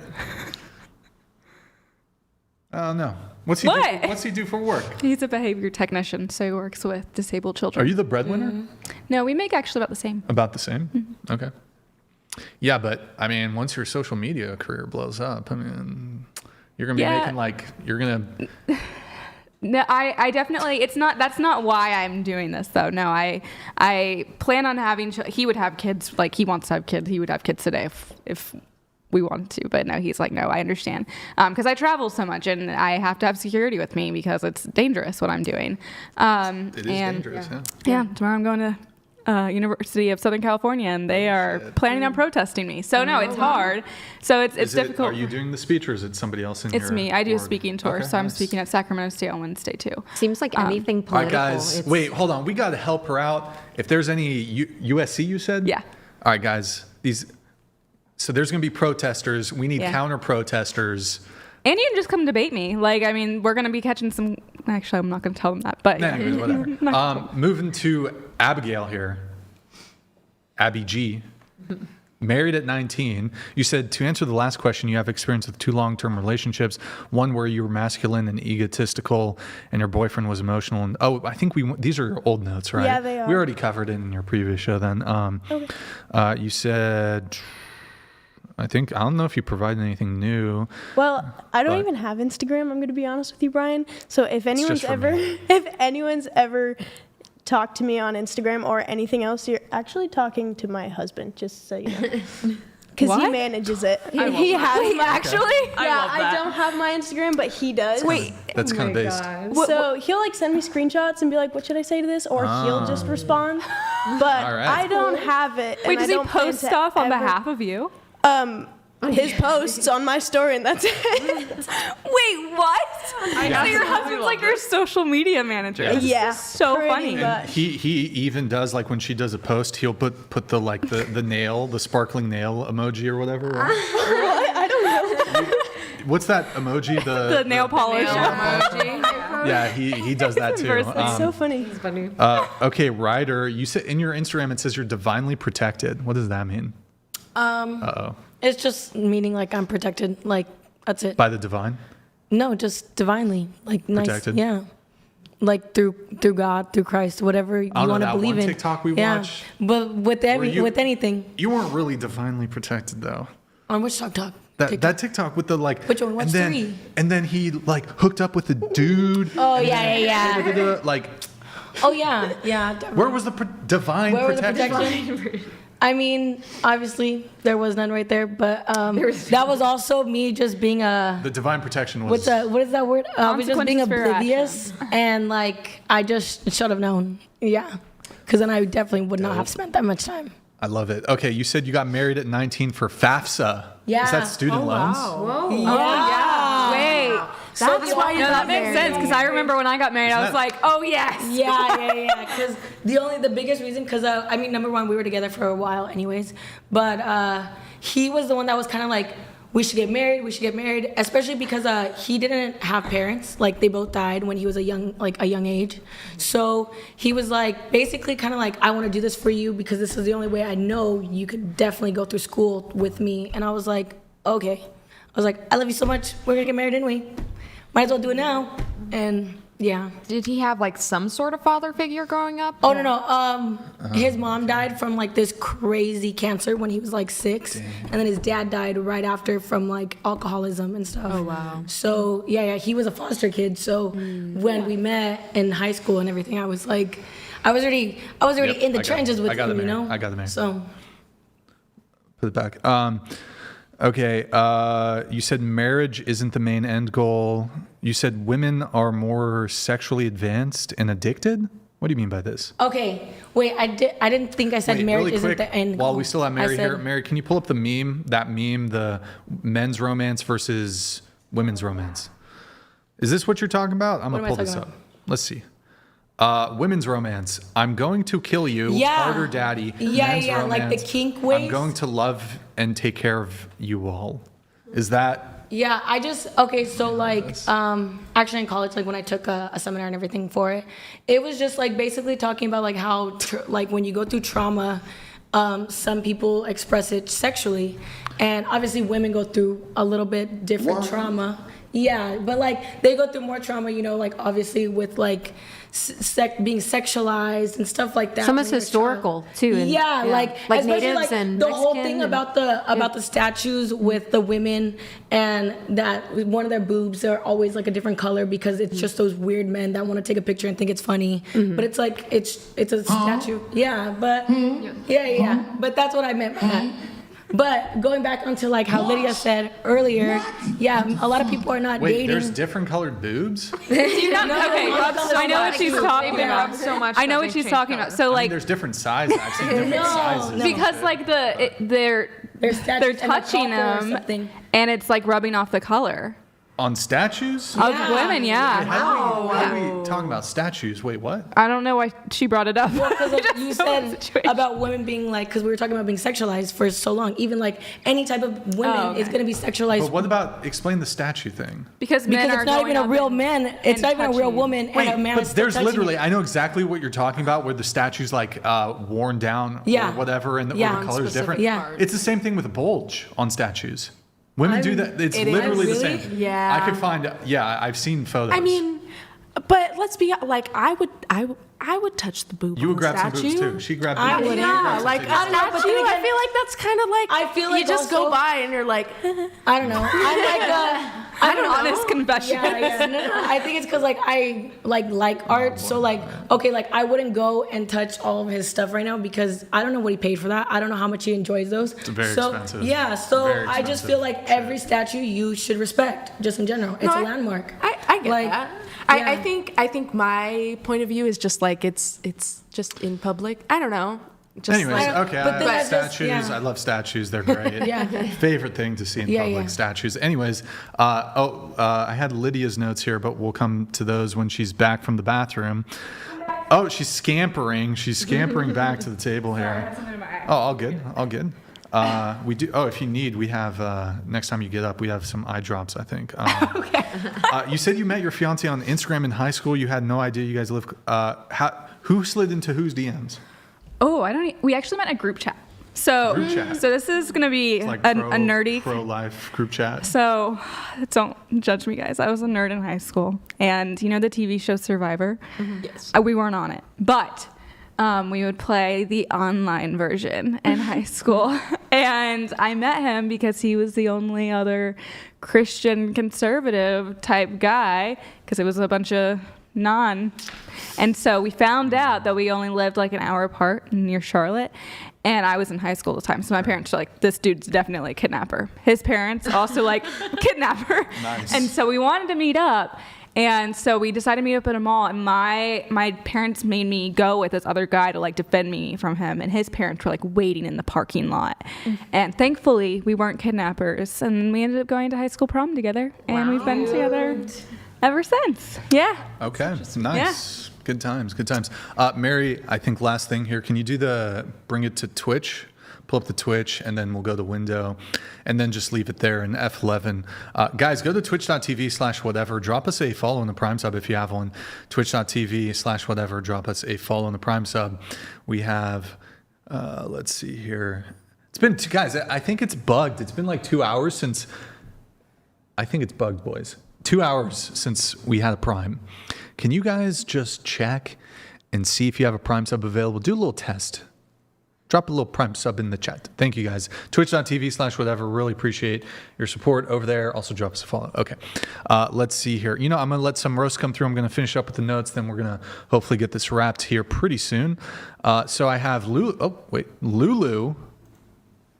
Uh-oh. Lulu donated $30. They're going to roast you guys. One horse face, what possessed you to wear the most cringe pants to ever exist? Also, Brian, please stop inviting Chair 8 on the show. She's extremely lame and boring. What? Abigail's a legend. She's not lame and boring. Do you want to talk some shit back to Lulu? I'm extremely lame and boring. I don't know. I can see how someone would think that. I try to be very careful with what I say. I'm on the internet. A lot of people are watching me. So I can see how that'd come across lame and boring. Because Do you I have any special talents or anything? You do a backflip. That's pretty cool. On the table now. You can do a backflip and land it. Where did you learn? Of course. That's not boring. Oh, okay.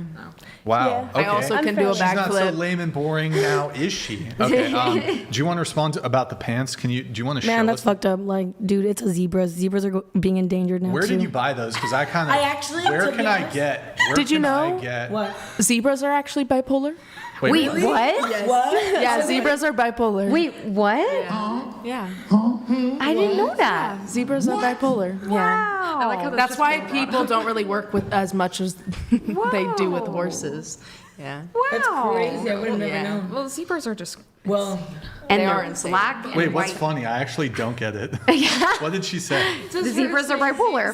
yeah. They're Really hilarious. What? Maybe they changed their mood Your comment I was like, what the fuck? so quick. See, like, what the fuck? Come on. It's just. I didn't know that. You were like, the zebras are in danger. Yeah. Where can I buy? Like, do they make those in men's? To be honest, you know what? I've actually went to some like warehouse,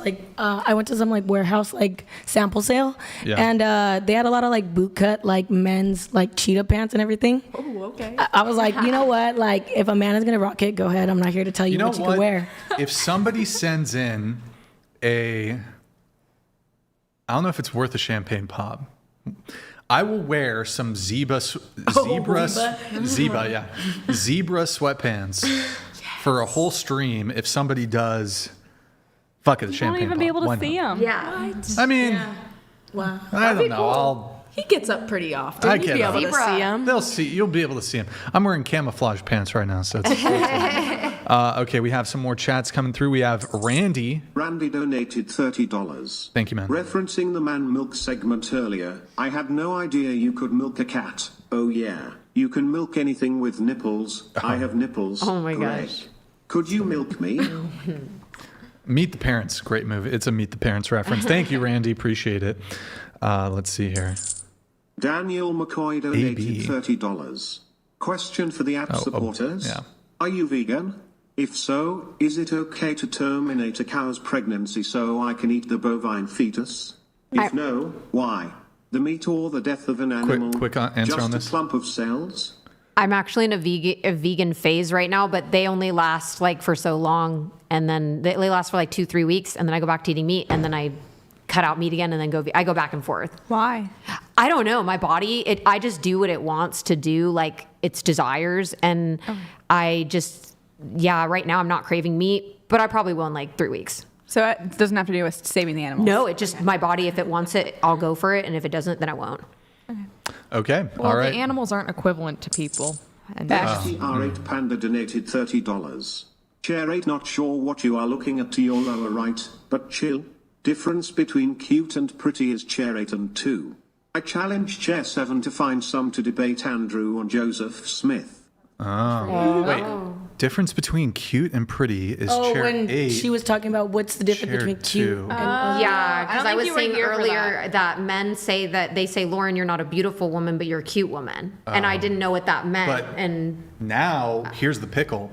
You guys got to determine which one of you is the cute one and which one of you is the pretty one. what is he, did he I think it's just like I've heard that too. I think it's like just a difference in like a vibe, kind a vibe. Like cute is more like fun, playful, whereas like beautiful is like more like I would guess she's the pretty. Maybe. I feel like she's more handsome than pretty. What does that mean? Pretty. That's a compliment. She looked good You're a as handsome woman woman. and as No, you are man. gorgeous. Never heard that before. You're very handsome. You're the most handsome woman. I do not accept. Thank you. She's rejecting the perhaps compliment. Okay. All right. We got Sons of oh my, I can't speak. Sons of Liberty donated $29.99. Thank you, man. Appreciate it. There are exceptions, but the rule applies. Seems from deduction based on a massive sample size that women are naturally non-virtuous. They hide it well before, but today's women display it fully. Sons of Liberty, thank you, man. Appreciate it. Thank you. Donated $29.99. Thank you, man. Zebra, close your legs. Share 2 doesn't judge, but only if you're chat. Share 3 abortion views L covered feminism. Share 4 did you even talk this show? Share 5 corn 304 L Mormon Biggie wants fit guy.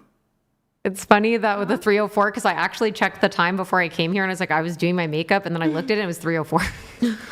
That's something random. Nice. All right. We have Selena Gornez. Selena Gornez donated $30. Jess 7 rated herself 3.7, and maybe that's true, but her self-awareness and personality will make up for that in the long run. Stick to your fitness and look into ALT treatments for bipolar disorder. I'm handling it pretty well, and I'm going to get re-diagnosed because it was kind of like a doctor's suggestion, not an official diagnosis.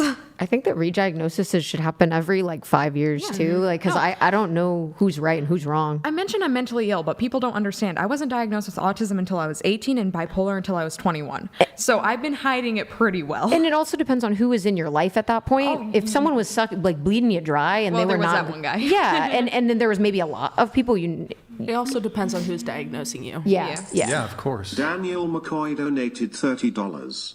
For those who support AB, are you vegan?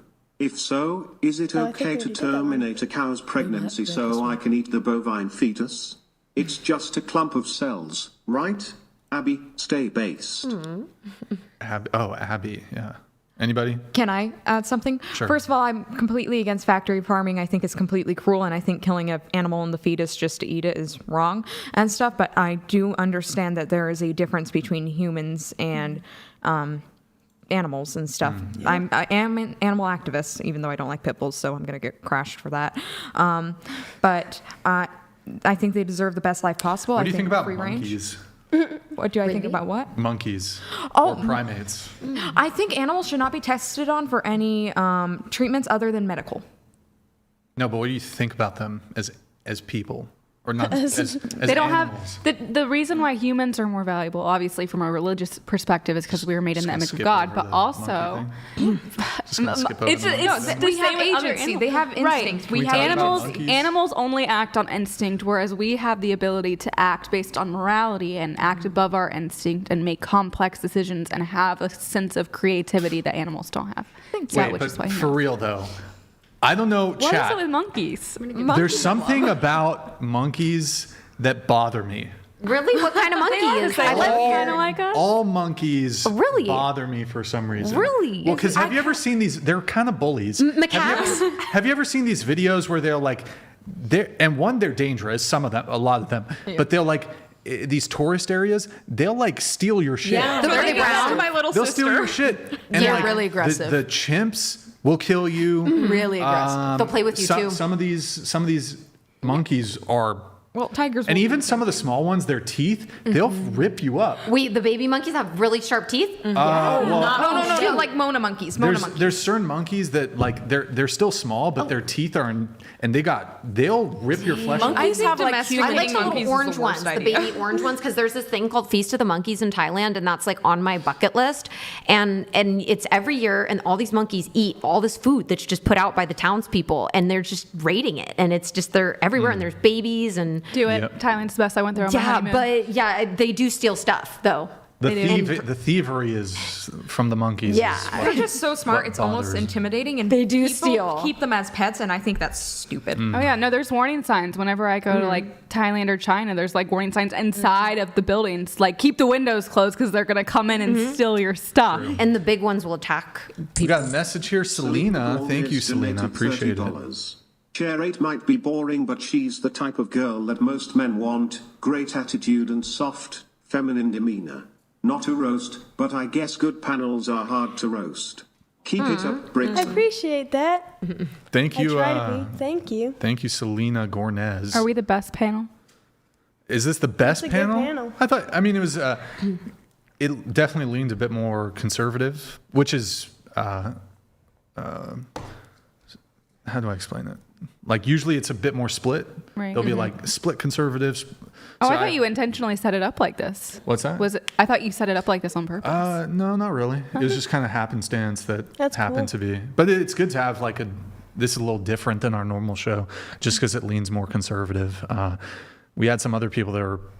I mean, you're pretty much. Well, it's you two are kind of more like left leaning, I guess. So we had some flakes, so and a walk off. So.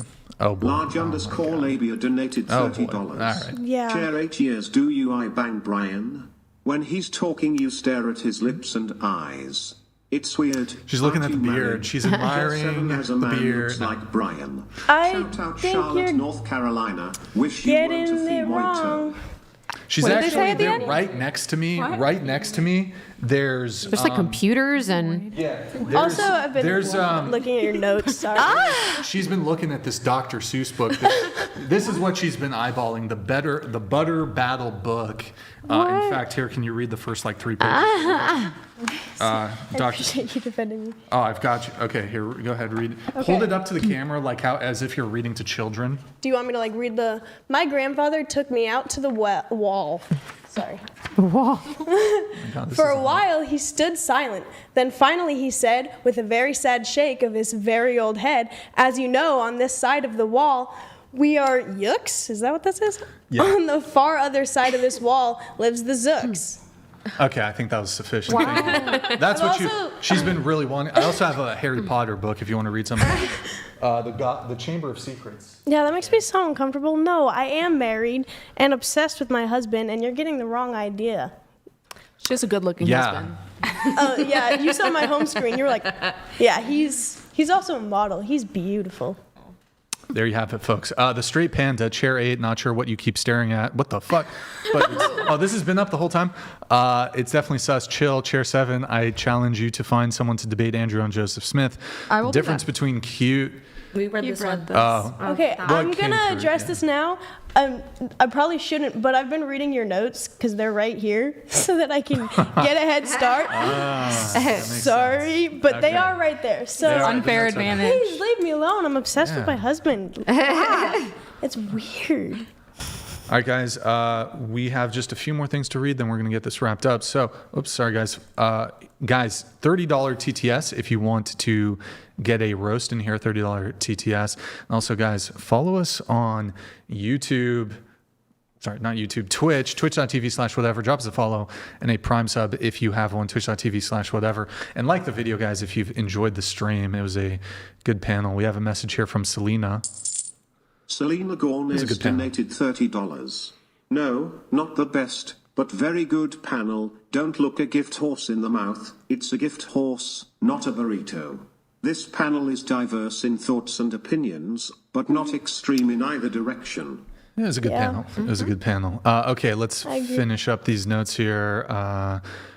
Lauren, your one note is, I think maybe you saw one of my tweets. You said, what if the woman was nice her lifetime but never was considered pretty? Is this in response to my lip filler tweet? So I think you said something about like lip filler or plastic surgery, and I think I said, oh, it's if let's say the woman was just not considered pretty by like men, and she just kept failing, like she kept getting rejected or it just wasn't working. So she was like, you know what? I'm just going to give plastic surgery a whirl to see if it changes my fate. And it did. and that people responded to her. Like, I remember the first day I got lip filler and the first day I got plastic surgery, men were like all of a sudden giving me their phone numbers and like all of a sudden like holding doors open for me. And I'm like, dang, like this is really weird. And I remember I got plastic surgery again. It was like a couple weeks later. And I was only like 19 at that time, but I started early. And I remember when I got it, and then this guy like hit on me, some random guy, like another one.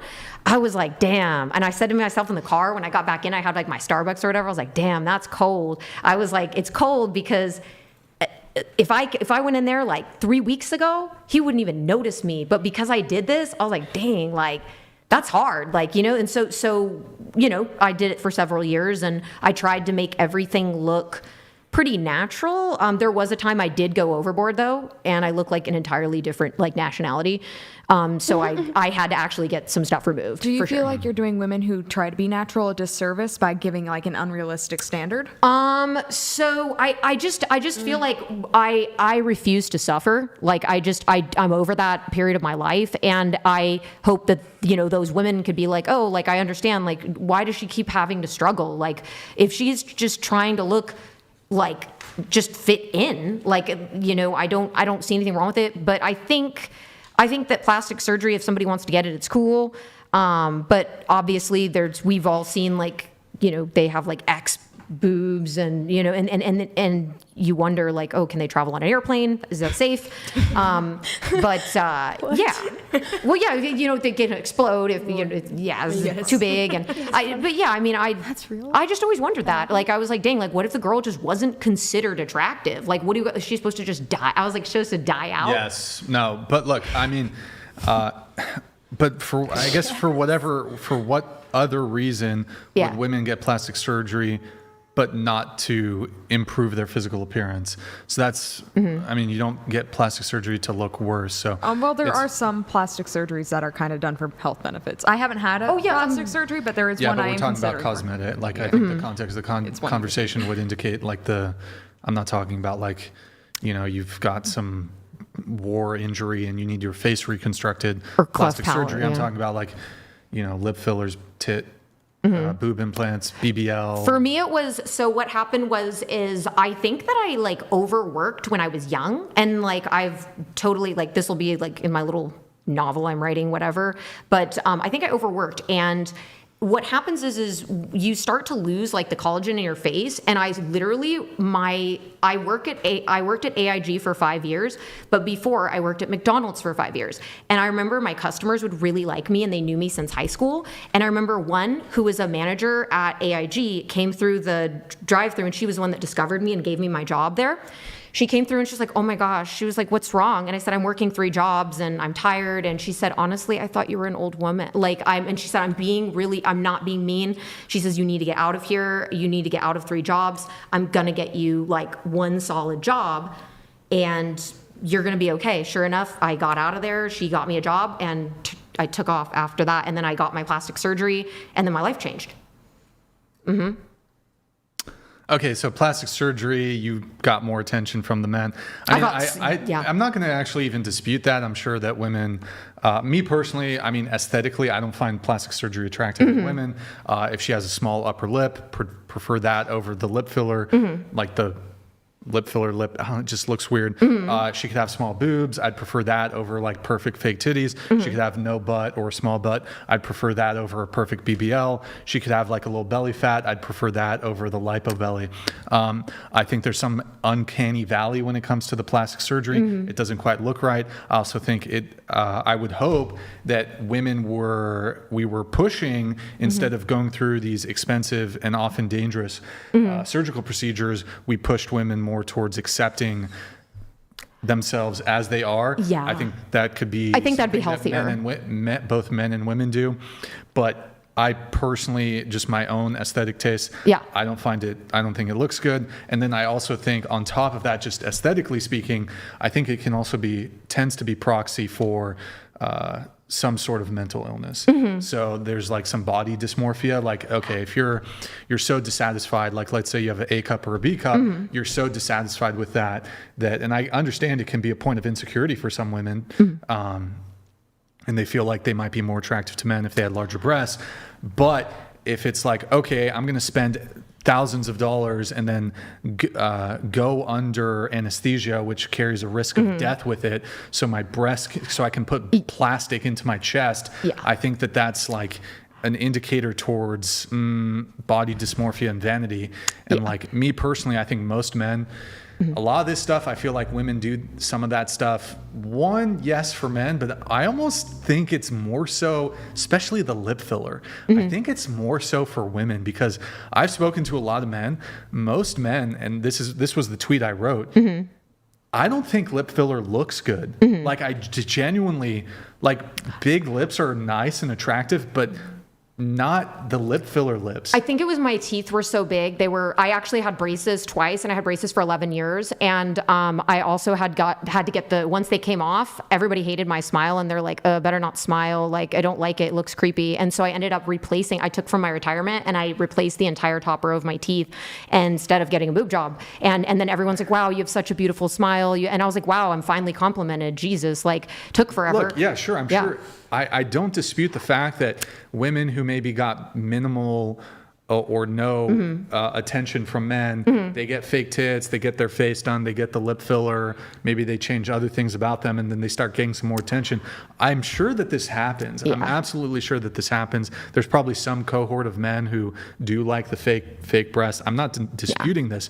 Me personally, and I do think this is the case for the majority of men, I think the majority of men don't want women with plastic surgery.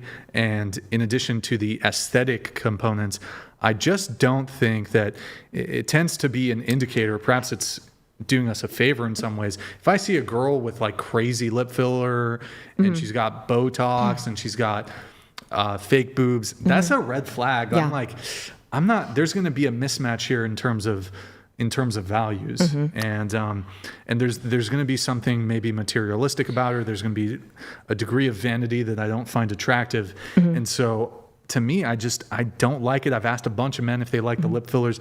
They don't like it. I think the lip filler thing, the closest thing that I could think of, and maybe the women can weigh in here, you know those crazy steroid bodybuilders? Yeah. I think they know. A lot of women say, and I think it's different than lip filler. It's not a perfect one-to-one comparison. A lot of women say those insanely huge bodybuilders, they're like, I don't find that attractive. It's like gross. But they do it. It's gross. They do it for the veins, gross, low-key, right? just to be like, who's big? But they do it. But they do it anyways, and despite women's stated displeasure with the super steroided guys. And I genuinely think, well, one, they're doing it for themselves, but they're kind of doing it for men. I think if looking back. So lip fillers like that, like I think women, there's actually a study on this recently that came up, but we can't pull it up. But women, I think, get lip filler for other women. Because I think what's interesting is women's appraisal of what makes women or themselves beautiful is kind of different than men. In the same way that men who are like aiming for the super like massive musculature, I do think women are attracted to fit, strong, muscular men, but I don't think if you poll most of them, it's not going to be like that hyper, like giant Arnold Schwarzenegger kind of. Arnold. It's going to be more of like a very athletic build that I think they're going to find like the most attractive. Yeah, I think looking back I actually do kind of agree in a sense where looking back, I look at the plastic surgery I got, I look at my situation, everything. And I just think, it could just be, in summary, my book is going to talk about, I could have just been in the wrong place at the wrong time. What's the title of your book going to be? The gentrification of me. The gentrification of me. So I absorbed different things from different places over my whole life, and it became my personality. And I was changed forever by whatever the culture. There was a lot of Iraqi influence where we were from, and I learned a lot. They helped me, and I was the only Latin native that worked with Iraqi. I love the food and stuff. And then there's also other Playboy, like everything influenced me, like McDonald's, AIG, all that. But last thing, yeah, sorry. You're good. So I think that I was at I do, in summation, looking back on my life, I do believe some people, they aren't mentally ill, they aren't ugly, they aren't this, they aren't that, they're born in the wrong area and they need to get the hell out after 3. If you're like 18 and you're having really bad experience, let's say you had bad experiences or just not so savory ones the majority of those years, and then 3 more years go by, it's time to get out of Dodge and you need to go to a different place. Because perhaps, like you said, like men like you, like I feel like in my town, it was maybe there was more attractive women than me out there. So you just didn't get hit on? I didn't at all. But other women, I was the friend girl. I was the guy's friend.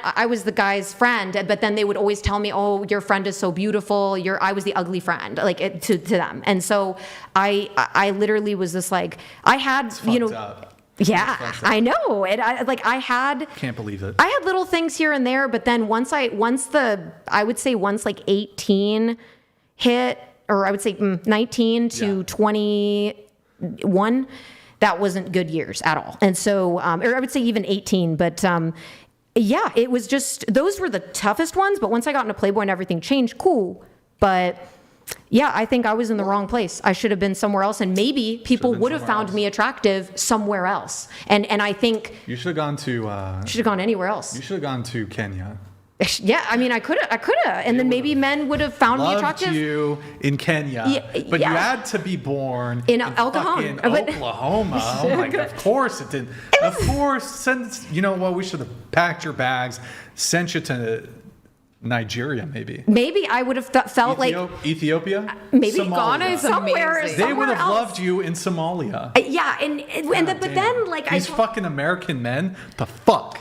I don't know. Unacceptable. I think it was just the grass was greener. There probably was very beautiful. Is there grass in Ethiopia? I don't know. Is there grass? Sahara. Do they know how to do landscaping? Whatever. Okay, I gotta move it on. Okay. But thank you. No, it's good. It was good. Thank you, Lauren. Okay, Haley. Yes. Haley, you said you've been through 2 rough relationships. Wait, did we cover this last time? No, we didn't cover. Yeah, we didn't cover any of my notes. 2 rough relationships. One that got physical, involved weed and alcohol. While the other one, just the twist. He used to twist scripture and using verses out of context as benefit. Proverbs 21:19. No, that's not my that. go-to. I need to not that lay specific. down the law. Proverbs 21:19. Better to live in a desert than with a quarrelsome and nagging wife. Is that the only Bible verse you have memorized? I also know the one where I don't recall the name of it, but it goes something like this. Sons in a man's youth are like arrows in the hand of a warrior. Nice. I actually don't know the Wait, reference. how does the for that rest one go? Mm-hmm. Rich is the man whose quiver is full. Mm-hmm. Or some shit. Yeah, something like that. Or some shit's also part of it, I think. I think it's there. Which translation are you reading? The Atlas, New King's Atlas. I don't know. All right. But okay, so he threw scripture in your face. You're currently in the most healthy relationship you've ever been in. You couldn't thank God more. You guys met on Christian dating app, Christian Mingle? No, Upward. Upward. Love that one. All right, these girls are both on it. You said that you guys known each other for 2 years, August together for 2 years. In November, he's in the Air Force. He's 5.5 years. Is he deployed or? No, he's not, but he was deployed. So he was in. Where's he stationed? Right now he's in Fairfield, Travis Air Force. So is it long distance? Yes, because I am going to school in Fresno, so it's like medium distance. Okay. Yeah. Medium distance is funny. Medium distance relationship. You wouldn't have expected when you were younger, but he is your dream man. He has all the qualities you have prayed for your whole life. Okay, that's cool. You said men initiating. You understand the reasoning why men don't initiate as much as they did back then, but men don't even try at all anymore. Yeah. Does this resonate with any of the females here? Men they're not trying. Yes. Men not initiating. Yeah. I feel like before I started dating, I was kind of just like waiting around for a man to even come up and like have a conversation with me about like, you know, if I was single or anything like that. And I feel like that was never happening when I was single. I don't know if you guys have had I feel like experience. It's because of social media, honestly, that like guys can get what they want without having to go talk in person. Like Snapchat. I hate, as someone who works in youth ministry at my church, I tell all my middle school girls, delete Snapchat. It's bad news. Guys are just on there to get pictures from girls. And I definitely know some guys that pursue.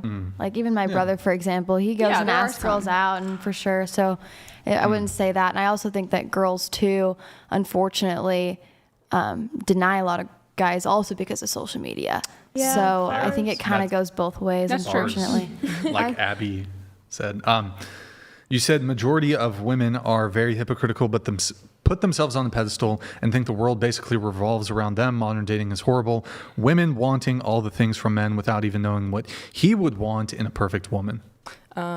Yeah, I think women are very hypocritical. I think that they try and stand on values because they know that those values will take them somewhere positive, but then they make decisions that are absolutely, completely opposite of what they are advocating for. So there's just a lot of hypocrisy. So it's very frustrating. You guys have me using the term bars all the time. Bars. Blessed is the man. The sons of man. Sons in a man's youth are like arrows in a warrior's hand. Blessed is he whose quiver is. Okay, fuck whatever. I don't know. I forgot. What was the reference? What was the reference? Yeah, what was the actual verse? Psalm 127:4. Yeah. Okay, we have. Let's see. With Haley's thing, I think you said. You also think women have the most optionality when they stay virgins, and as you get more bodies, the less options you will have. Yeah. Are you virgin? Or? I'm not. Okay. But I do agree that I think that Wait, women... are you waiting till marriage, though, or? No, I am not. Oh, okay. Yeah. He is your dream man. He is my dream man. Yes. If he proposed to this day, I would give everything for that man. So. Okay. All right. Final notes here for Caitlin. Caitlin, final person anyways. You said your first date ever was when you were 16. His ex showed up and cuddled with him. Yeah. Oh my God. Wait. I'm a little traumatized. His ex showed up and cuddled with him, and he was so sweet, but also tried to cuddle with you. It was you so left. weird. This was your first date ever? It was my very first Damn, date. that's traumatic. It was so traumatizing. So traumatic. What the heck? It was awful. Oh, girl. Why did he do that? Damn. He didn't invite her. It was a double date, so he and his friend invited her because Are he you sure wanted it to was get a the date? gang back together. The gang. What the heck? Wait, are you sure this was a Weird. date? It's a date. No, I told him very clearly, hey, Not this is an the first initiation. date. It's a double date. It's my very first date. I'm so excited to meet with you. And the guy just did not comprehend and thought I was going to skedaddle before. Yikes. It was so weird. I'm traumatized. That does sound You said you believe women need to be submissive and men need to man up and be masculine. Abortion. Oh, wait. Okay. Abortion was even a thing to bring into modern society, and for us to thrive, it needs to be eradicated. Absolutely. Okay. You said you disagree with Brian on the artificial womb discussion and male promiscuity. Okay. We'll have to be quick on these, but let's start with the male promiscuity one. What's the disagreement? I believe you used to be kind of okay with male promiscuity. I don't remember 100%. I was watching some old episodes, and I think you used to be. You're anti-marriage, right? You are, from what I understand, anti-marriage. Yeah, well, so I'll adjust the first thing. So I don't think I'm pretty sure for the most part, I've been against male promiscuity. I might have gotten it mixed up with someone else. But I think there's differences. I think there's differences. So, yeah. But I agree. I'm not in favor of male promiscuity, but I do think there's a difference. No, I agree. Like any woman could be a slut.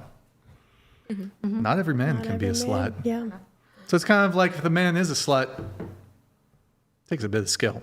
It does. Yeah. But Takes a bit of skill for him to be a more slut. skill to conceal those urges. I think it's way more attractive if a guy is like, hey, I have these urges, but I held them back. I have so much great control over myself. Yeah. And then I guess the other component is I think there's more of perhaps a biological urge for promiscuity in men.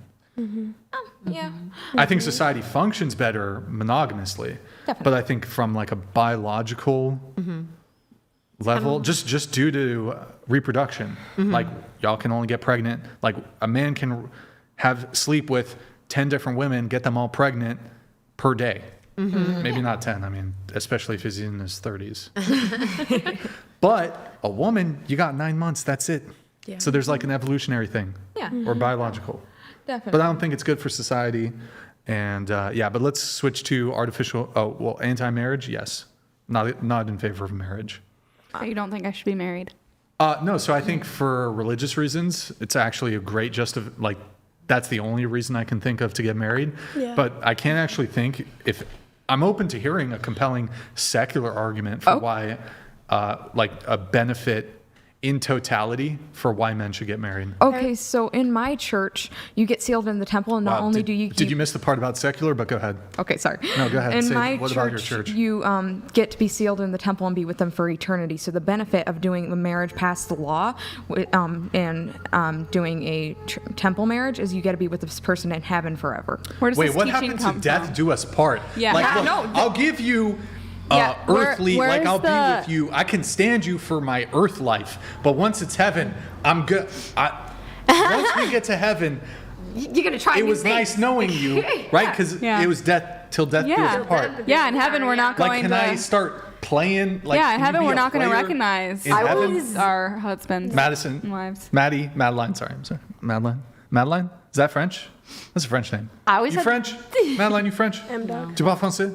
No. Ah, c'est triste. C'est vraiment triste, ça. This is good. Okay, but you death do us part. No, there's no marriages in heaven. I think you can't get married. No, there's no marriage Can in you heaven. have sex in heaven? No, I mean, there's no sex. No. Are we just like Barbie dolls? Like, there's nothing there. It's just we're just so happy. Those are earthly desires. Earthly desires. Yeah. So is it like Avatar in heaven? Desires of the flesh. In Avatar where it's like the hairs connect? Yeah. No, there's just no marriage anymore. It's just like we won't care about that anymore. We'll be too happy. I always felt like is there surfing in heaven? Can you snowboard and cloud shit? surfing? There's actually not supposed to be there's water. Good snowboarding in Utah, I think.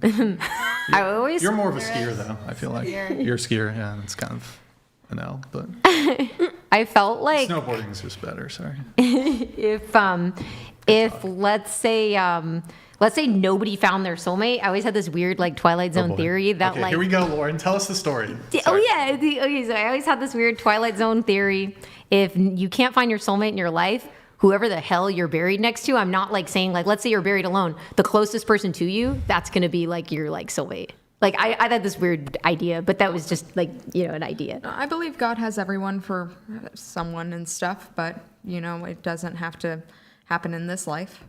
Yeah. Where's the scripture for that? No, there's no scripture. I'm not doing a scriptural debate, but I will bring my father on and we can bring up scripture. Mine was just from my head. Wait, wasn't okay, I'm not going to linger on the Mormon thing. No. Didn't y'all find a book somewhere? Yes, it was the Dead Sea Scrolls. Yeah. The golden plates. The golden plates? Yes. They're golden? In the forest and or they're something? Plates? Yeah. Paper plates? No, in golden just gold sheets. Oh, like a tablet. Yeah. And the one tablet. And the one official where are they now? Translator who wasn't Joseph Smith said, "Oh, this is true," and then he realized what they were saying in the book, and he's like, "Wait, no, it's not true. Take it back." Are there aliens in Mormonism? No. I thought there were aliens. There's Where an are the alien golden religion. plates now? Wait, what? Where are the golden plates now? They were removed by Moroni. There is an alien religion though, and it was in El Cajon, and they had a spaceship, and people would worship it. Have you been abducted? I don't know. I think wait, have you been abducted before? I haven't been abducted. Have but you been probed? Did they probe you? I didn't get probed, but I will say this. Will this be in your book? I have seen this will be in the book. I had seen I genuinely saw. That You got shit was probed? crazy. Really? Yeah. When? I got abducted by an alien. When? He doesn't COVID? remember. COVID. Yeah, it was COVID time. He it was got abducted. Walking. It was social distancing or whatever. Did you float up in the light? How they get there? Yeah. Beamed. No, I got beamed up. Dang. Yeah, that was crazy. Wow. Yeah, the aliens, they spoke Spanish for some reason. I don't know why. I was like, whoa. Yeah, it was really weird. I don't speak Spanish, so I was like, habla, ¿dónde está la biblioteca? I don't know. Anyways, okay, hold on. Let's get off the alien thing. Really quick. Yeah, they taught me. While they're probing me, they're telling me about the biblioteca. El bondegas en la biblioteca? Yes, I don't know what that means, but yes. Meatballs in the library. Really quick. Anti-marriage. I can't. Actually, you know what? There's risks even to religious men. I understand the traditional justification, though, for getting married, because there's a religious there's a compelling. I don't know what the fuck. It's like under religion. It's like what you kind of have to do, you know? Yeah. I mean, no, honestly, I don't think that there's a super compelling non-religious reason to get married, except for, I mean, you are pro family, kids, right? Yes. Yeah, but you can like stay with somebody forever and be monogamous and have kids with them. But why would you not want a like actual commitment to them, like a? Oh, it is a commitment. Yeah, but like, that's just. Don't you like? Why wouldn't you get married? Like, why not? I remember an episode that Candace Owens came on here. Yeah.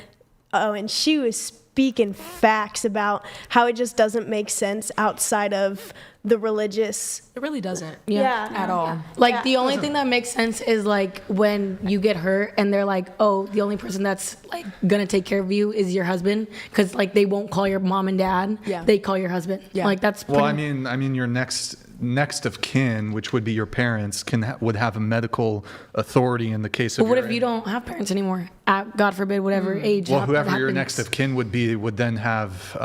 They would be able to make medical decisions for you, but you could do I think it's called It's like a advanced healthcare directive. Mm-hmm. So you can. Yeah. If I wanted like to, an authorized user. Have Madeline over there, she could be my advanced healthcare directive, and she could. If I got in Tacoma, I'd be a little scared. She's like, she's not gonna. She's not gonna keep me on life support. She's gonna be like, fuck this guy. Dang it, M-Dog. He can. I'll give him 3 hours on life support, and then it's done for Brian. Your organs. But, it's done. Be really nice. But I have, even for religious men though, because all the negatives that I could list to you, which I won't just for the sake of time, all the negatives when it comes to divorce, these would equally apply to Christian men. So, but for secular, I just don't see what the point is. And then there's substantial risks even for Christian men to get married, or at least it's the breadwinner, for whoever the breadwinner is. What about a marriage not under the law, but under the Lord? Well, I mean, then you got to be careful. Certain states have common law marriage, and then prenups get challenged. Okay. They get thrown out. They could be, I signed this under duress. Blah blah blah. They can be challenged. They are challenged. And look, just give me a compelling reason. I can go forever. Give you a I can tell you why I think marriage is bad. Tell me why marriage is good. So you can be with your person forever and your family. But hold on. I can stay with somebody. I can meet somebody today and stay with them for the rest of my life. But not if you're not still with them in the temple. You can be with them for the rest of your life, but in heaven you won't be with them. I'm waiting for You can file jointly on taxes. Yeah. But that's great if you're a Mormon. What if you're not Mormon? There's no secular argument to get behind marriage. Marriage is a religious sacrament. Yeah. So for someone to get married when they're not religious, there really is no point. Yeah. I mean, you can accomplish the same thing without marriage. Sure. Yeah, you can still have a wedding without being married. You can have all the same things that you would have in a marriage without the actual marriage. Would you have a wedding but not get like officially married? Like a celebration of like being together. It sounds kind of, I don't know. It's fine. You don't have to do like the whole white dress, everything, but just like a big party. It would be so fun, and you wedding? can cry, and it'll be great. I had a defund Planned Parenthood cake at my wedding. It was great. That was great. It was fantastic. I'll take her, like, I'll have like a Valentine's Day dinner with my girlfriend. That is not a wedding. That is not any a Valentine's Day dinner compared to a wedding. Do you think you're going to find a girl that genuinely just wants to chill and never get married? Oh yeah. Yeah. Okay. Yeah, I'm good. Do you think she'll be a woman that's pure? If that makes sense. Mm-hmm. Yeah. She's pure? No, like a virgin. Do you think you're going to meet a virgin who is? They're secular virgins. Okay. Or do you think you'll find someone that aligns with your values? Non-denominational Christian, what? Do you think you'll find someone that still aligns with your values even though they don't want to get married? Or do you think it'll be more difficult? What do you mean? Like they're libs? Like they're libtard? Like they're shit lib? Like they are fine without getting married, but they have opposite morals or viewpoints than you? No. No? I'm not too worried about it. Okay. Yeah. Okay. I mean, it's probably like more realistic that somebody who does want to get married could lean. But I mean, there's like feminist liberal women who want to get married too. No, that's true. Yeah. So, I mean, I was just curious if like the feminist liberal, if that would be a deal breaker. Yeah. Feminist. Yeah. Like, I mean. Yeah, sure. I mean, I wouldn't. If they were like pleasant, but still liberal, but didn't want to get married, would you? Yeah. Would that the be mind virus? Yeah, I mean, I think people have been brainwashed and propagandized. So there's some degree of like, can you undo some of that stuff? Yeah. But typically, I don't think I want to do the work to like deprogram some like pink-haired feminist lady. No, so, that's fair. That's fair. Yeah, probably not my ideal. But yeah, I don't know. Marriage. Have I heard? I don't know if I've heard a compelling. No, it's fair. Guess you gotta become a Christian. Or I could just, I don't know. I want like 7 kids and stuff, but.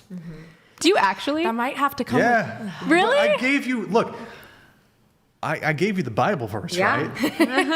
What is it? Psalms, whatever. 137? Psalms 127:4. You know. Yeah, I want 3 sons at least. So if she pumps out 7 daughters. Gotta go 3 more. We keep going.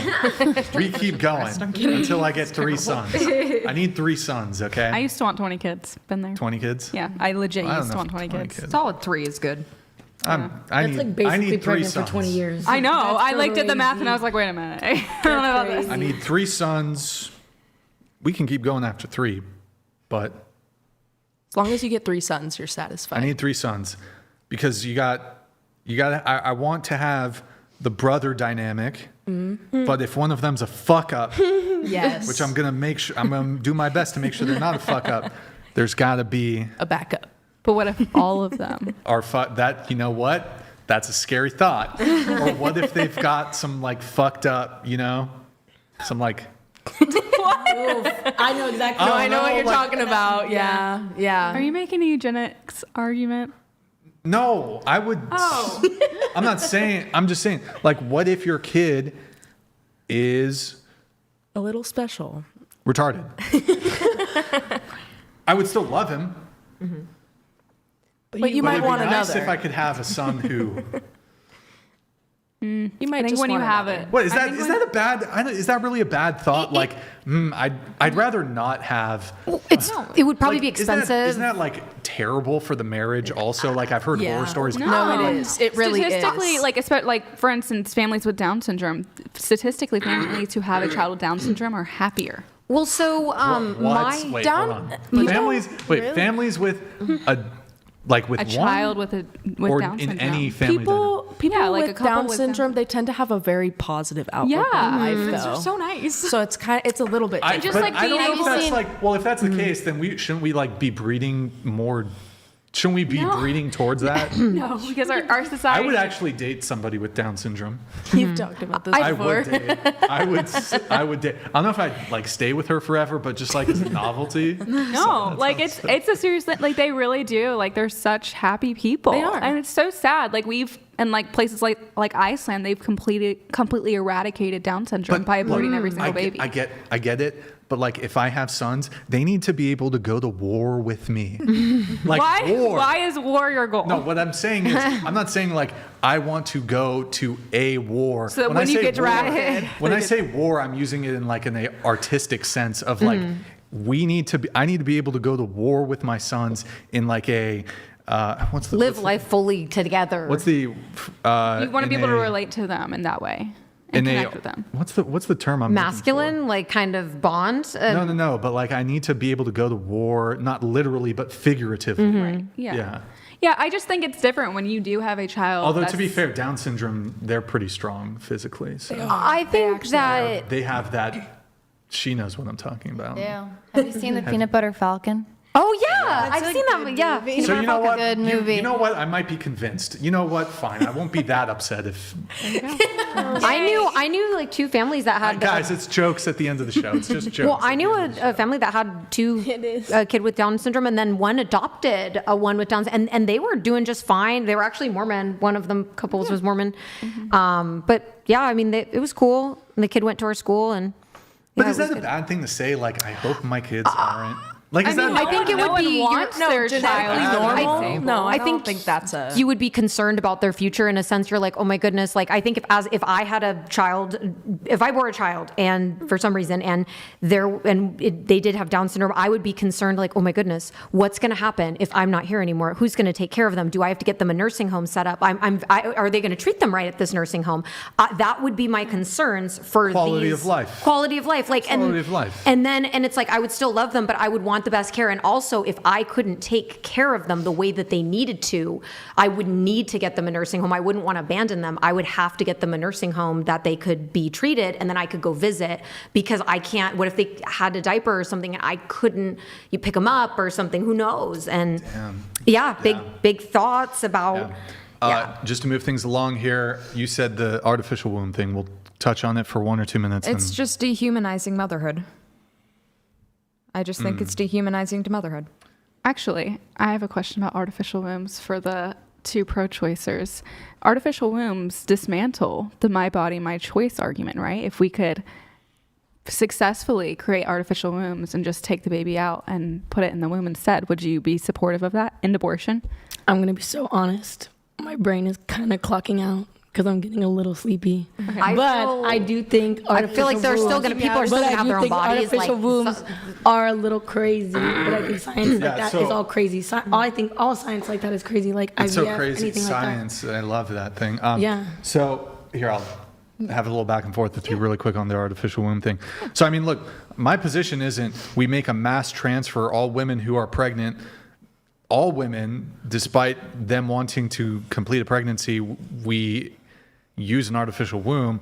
I'm saying my argument for the artificial womb has always been, this would be a compromise between pro-choice, pro-life. So, okay, you can save the life, but the woman can end the pregnancy. So you transfer it to the artificial womb. I know it's not probably not the ideal for both sides, but it would be the compromise, and it would honestly put this whole thing to rest. I do think it's better than abortion, but also I don't think it holds women accountable, and they're not able to bond with that child, because a lot of women might be like, oh, I'm going to get an abortion, and then they get pregnant and they grow the child and they're like, holy crap, I'm going to be a mother. Right. No, but I mean, women also. Okay. Are you against adoption? I have 2 adopted sisters now. Yeah, but so wouldn't that same argument apply to adoption? Right, but women like who choose if there's adoption is a last resort, but like with artificial wombs, like when a woman is pregnant, there's an exchange of cells between her and the baby, and that's very important. I mean, the baby does bond, like you said, with the mother during pregnancy. That's optimal for them, so that when they're born, they're able to have that really beneficial experience in that bonding. So I think it's really, I mean, I'd like to see more studies into it, and I do think the artificial womb thing does dismantle the pro-choice argument to an extent. There are pro-choicers that don't care, think that you should be able to kill even though it's a human for other reasons, like Destiny's argument. But no, I think it is an interesting thing that I like to bring up because it does. I mean, how about this, assuming that it would, in terms of its health, its mental health and its bodily health, if the artificial womb was able to meet the exact same health standards as a natural pregnancy or whatever, what are the objections there, I guess? I don't particularly have any objections other than the fact that it could go really wrong. Oh, sure. Yeah. There's like dystopian, really crazy things where they're like humans are being grown in like labs and stuff. And women aren't needed anymore. We're just going to, you know. Yeah, those are concerns, but I think like if you're looking at it in a vacuum, like it is an interesting potential solution to the. Yeah. Would you support ending abortion if artificial wombs were a thing? Well, I think if artificial wombs are things, that would be great. But I mean, the person who got pregnant would still be in a different body than the artificial womb unless they could transfer over that baby to the artificial womb. That's what the argument is. Wait. So I never heard about that. So they can transfer? Not yet, but they're working on it. I mean, I would say, yeah, I think I think if the woman wants to do that, if there's would there be like health, like could you be like, oh my gosh, well, there's like the surgery and you could possibly die like in it? If there was like zero chance, I would question the person in a sense where I'm like, oh, like, like you couldn't transfer the baby to the artificial womb when there was no health risks at all. Like, I would be curious of why they would terminate it. That's what I'd be concerned about that. And I'd be like, why would you do that if there's no risk to you? But you would still think it should be legal to abort the baby when there's an alternative to just put them in an artificial womb. Oh, sorry. I do apologize so. just for the sake of time. I know it's getting late. I do have to move things on just to get this wrapped up here pretty soon. I'm gonna let these chats come Sons of through. Liberty donated $29.99. Yo, thank you, man. Charity is based. Love seeing her on. Thank you, man. She's definitely beautiful, modest, self-aware, combats feminists. She's probably one of the exceptions. Also wise with her words, forever on the internet. You want a quick response? I really appreciate that. Thank you. All right, we have Lulu here. Lulu donated $30. Brian, what do you think of South Korean plastic surgery? Sure. Looks natural and people who do it look undeniably prettier. Yeah, that's actually a good point because I've seen some, I think maybe surgery 10 years ago, 20 years ago wasn't as advanced or as good. So I've definitely seen videos of these transformations, and it depends what they do. But some of these plastic surgeries are actually now very convincing, and they don't actually, many times, they don't really look like they've had plastic surgery. They're very good. So I suppose in terms of aesthetically, if it doesn't look bad, then sure, you can make an aesthetic argument that they look better. And I think this is the case for like nose jobs. Mm-hmm. I've definitely, I got a big nose. Shit, I gotta get me one of those. But I've like nose job. What's interesting about that is that for nose jobs, there's can be botched nose jobs, but a nose job, typically it'll match what could have been or what another nose looks like. Mm-hmm. So to me, that tends to have quite a big impact. And it's actually remarkable what even just like a nose job can do. But what do I think about it? I'm still kind of... There's like a deception component because it's like, okay, if you're going to have kids with them and they're actually not, that's not what they look like. And then there's still the vanity component. Mm-hmm. So like aesthetically, yes, they could be more physically attractive, but there's still, okay, the vanity component. Do they have body dysmorphia? That typically gets tied into like some other mental illnesses. That's going to be an issue. There's a financial issue of like, okay, are they going to look to me as the provider to like pay for their future plastic surgeries, their revisions, their, when they're 40, 50, whatever, they want me to pay for that shit. Do I want to pay for it? Probably not. So those are some components. Not really super in favor of plastic surgery, but some of that stuff's super convincing. Selena Gornes donated $30. I'm a man, and I don't personally know any other men who prefer makeup or plastic surgery over a woman's natural look. Yep. I think most of us are on Team Brixan # natural body supremacist. I'm a natural body supremacist. Thank you. Appreciate it. Speaking of which, big labia matter. Okay. All right. We have this one from Justin. Justin Martins donated $30. Burrito. Can't think of a good roast, so I'll just say burrito so it's stuck in your head now, as per usual. Good day, Brian. Yo, Justin, thank you so much, man. Really appreciate it. One of the last things we do before the end of the show, we have everybody take off their makeup. Oh my God. Oh, perfect. This is actually going to save my life right now. M-Dog. I'm so tired. M-Dog. Oh my gosh. I'll take off my makeup. I have like Wait, no can I get like my compact mirror to make sure that none of this goes in my... Just look at yourself here. No, right here. Look in the thing. I am. All right. While we're doing that, do you guys think, going around the table, do you think men who care about body count are insecure? Not insecure. Into the mic. Not insecure, but I don't even ask that question anymore. Go ahead. No, I don't think they are. Sorry, ask the question again. Men who care about body count, are they insecure? It depends. Okay. Oh, no. No. You gonna take off the makeup? I think it's kind of stupid, but Why? Why is it stupid? I just think the premise of it is stupid. I What's the love premise? myself without makeup too, but Yeah. So, then no problem, right? Do it.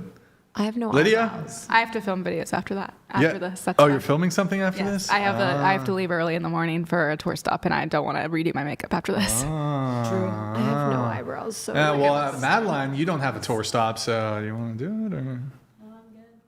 She's good. All right. Base submissive housewife. Wait. So okay. Let's see here. Oh, body count. Are men insecure if they care about a woman's body count? No, absolutely not. Okay. Nope. Sweet. Going around the table, what's your body count? Starting with Lauren. 1,000 and like probably like 300 or something, like Bonnie Blue and like Lily Phillips, and I'm in the thousands club. About that much. Okay, that's cool. Body count? I'm at 4. Four. Yeah. Because casual sex doesn't benefit women. So, I Period. mean, it's just my personal opinion. I mean, I don't hate on You're a fucking liar! You're a fucking liar!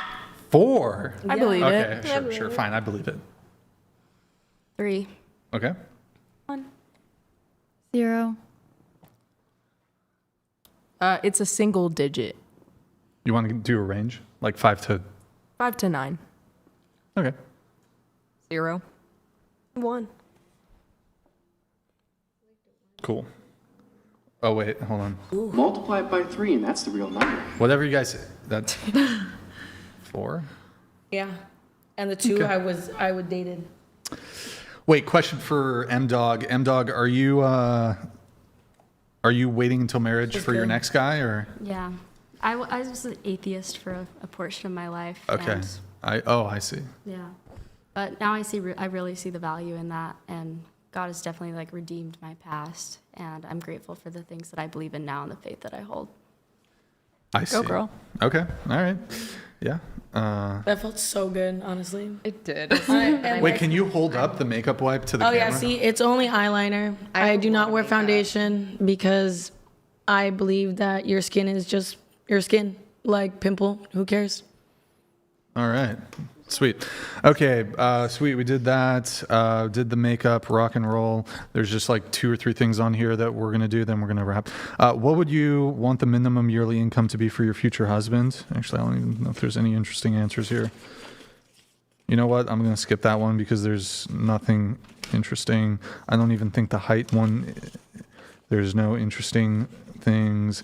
We'll do the bear though. Would you cross paths with would you rather, cross paths with a random man or a random bear?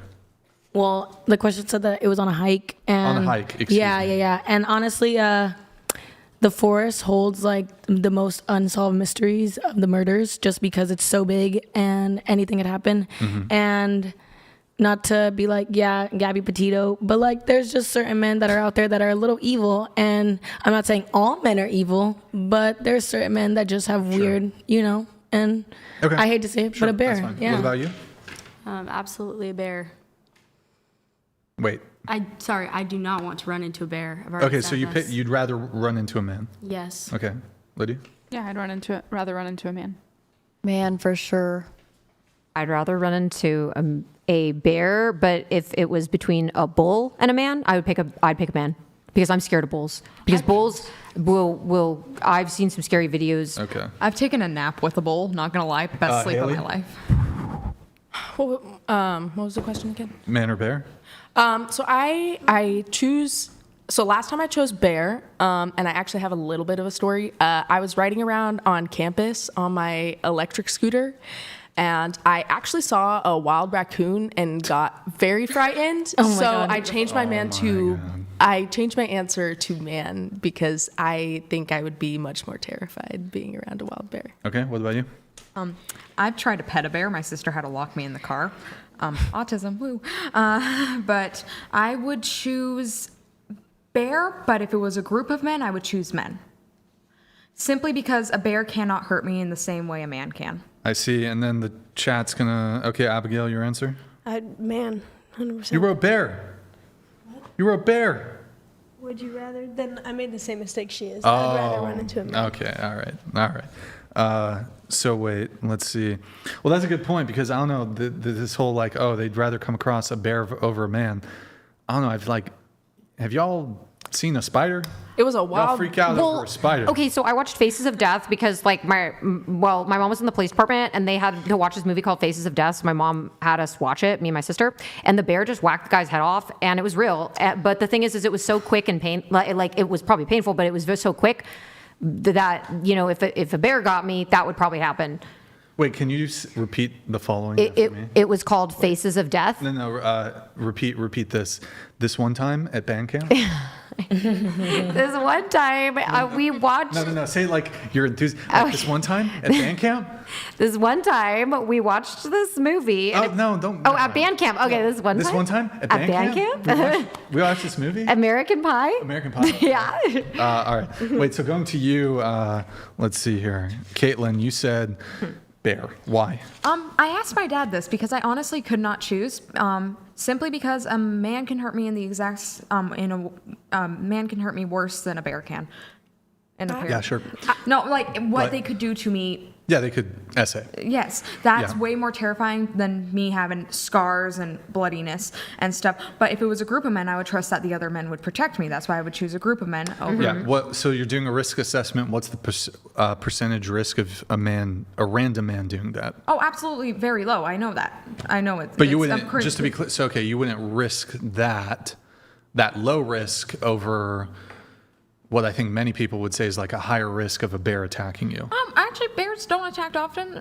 You just yell at them and they kind of run away. I don't think that's really true. It depends the bear. It depends the bear because they say polar bears are crazy. Well, even so in California, this was a couple months ago, a woman was killed by a black bear, which is the one that's, the black bears, you just make yourselves big and they go away. So, I mean, any bear can kill you. All my experiences with bears have been positive. How many experiences with bears have you had? I've been to Alaska, so a lot from there. You just honk the horn and they go away. And then I tried to pet a bear. Okay. I tried to pet a bear, but my sister locked me in the car. And then a bear bribed my dog to stop barking at him with a deer leg. Ooh. Yeah, I ain't gonna lie. I've encountered bears, and even though I would rather encounter a man, the bears weren't that bad. They just kind of went away. Yeah, same. What are all these bear encounters? Okay. There's actually a place called Arizona in Arizona that it's like it's a free for all walk, and you can see bison and you can see bears and you can walk around them. Yes, you have to sign a waiver, but it's so cool. Crazy. But imagine how many. But it's still so cool. It's a good experience. Imagine how many people those animals see every single day, though. Like that's the difference is that you walk past a random bear in the wild. You don't. I mean, it's.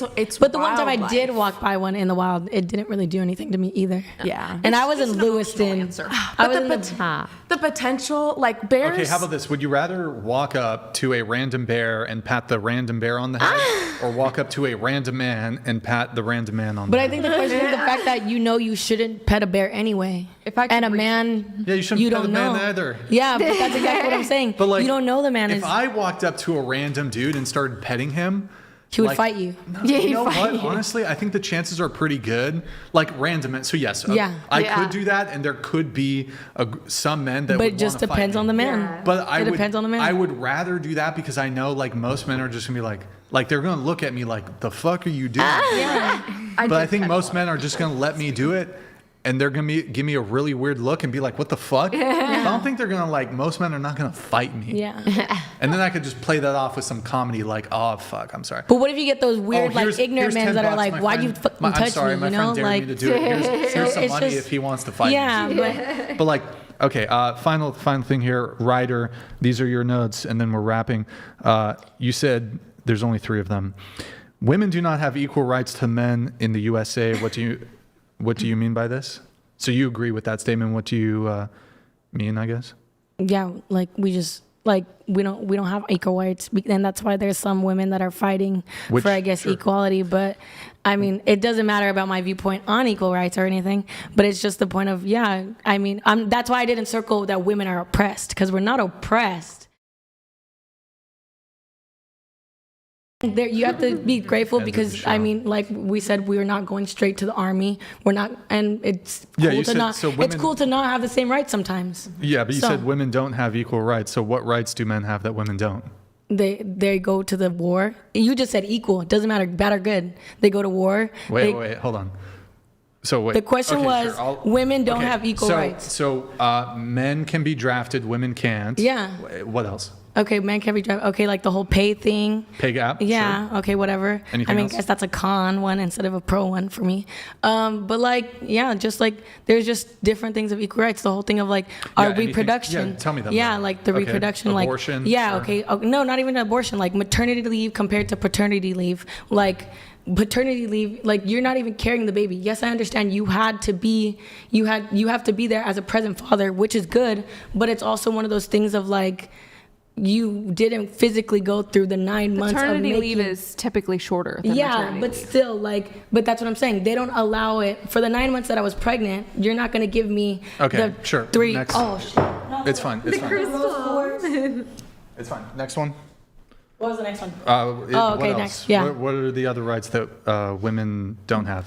I don't know, just things like that. Okay, but like I'm saying, so bad draft. Bad or good, regardlessly. Wage gap, abortion, more maternal leave, stuff like that. Men get paternity. How would men getting paternity leave? They just do. But why? But you're saying women don't have equal rights to men. If women have maternity leave and they happen, like Lydia said, to get more of a leave than when men. Not typically all the time though. Almost always. Yes. Yeah, but there's never a case where a guy will get more paternity leave at a company than a woman. No. I'm not talking about that. I'm talking about the fact that it's not as long. Even though they get it, it's not as long as you should be in there for the child's life. And it sucks because a worker, you could tell your worker, and you could be like, "Hey, I just had a baby," and they're gonna be like, "Okay, well, I expect you back in 5 months." When you're like, I want to be there for the first kind of 10 years, but my job's not going to be promised to me when I just quit the job. So that's what I'm saying. Good or bad, we don't have the same rights. That's why I didn't put women are oppressed, because we're not oppressed. Just to be clear, are you saying that women have more rights than men? No, not more. Because this would be an argument that men. That's what I'm saying. It's a pro and con list of like, it's not the same rights. They're not equal. They're not the same. Equal means the same, and that's it. But typically, like the context and the phrasing here would indicate women do not have equal rights to men, would indicate like, okay, what rights do women not have? But that's how you're taking it. The question was literal. So you're saying. But the question was literal. Oh. Okay. That's what I'm saying. I think I'm understanding what you're saying. So women get more maternity leave, and you think that that's like a detriment to men.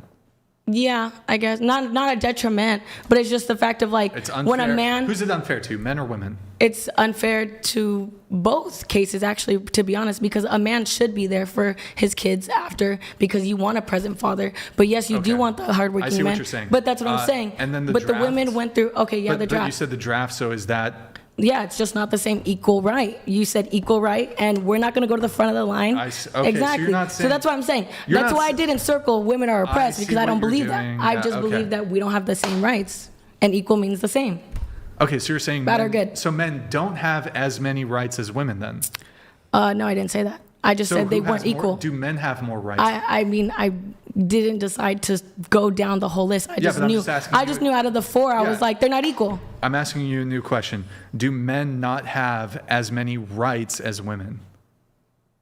No, I think. Do men have more rights than women? I think they set the system up because obviously when they made this system, like whenever which the founding fathers, like how we were talking about, when they set up the system for like the draft, not letting women vote, everything, they set that system up. So that was what I'm saying. And then women got it throughout later. So that's what I'm saying. Doesn't matter when it came, doesn't matter how it happened, but they just weren't equal. Like the Mount Rushmore presidents. Yeah, that's what I'm saying. Yeah. I don't believe women are oppressed, no, but like that's what I'm saying. We just don't have equal rights, bad or good. Like whether the right benefits women or does not benefit women, they're just not equal. But so men don't have the same rights as. So okay, when it comes to the draft.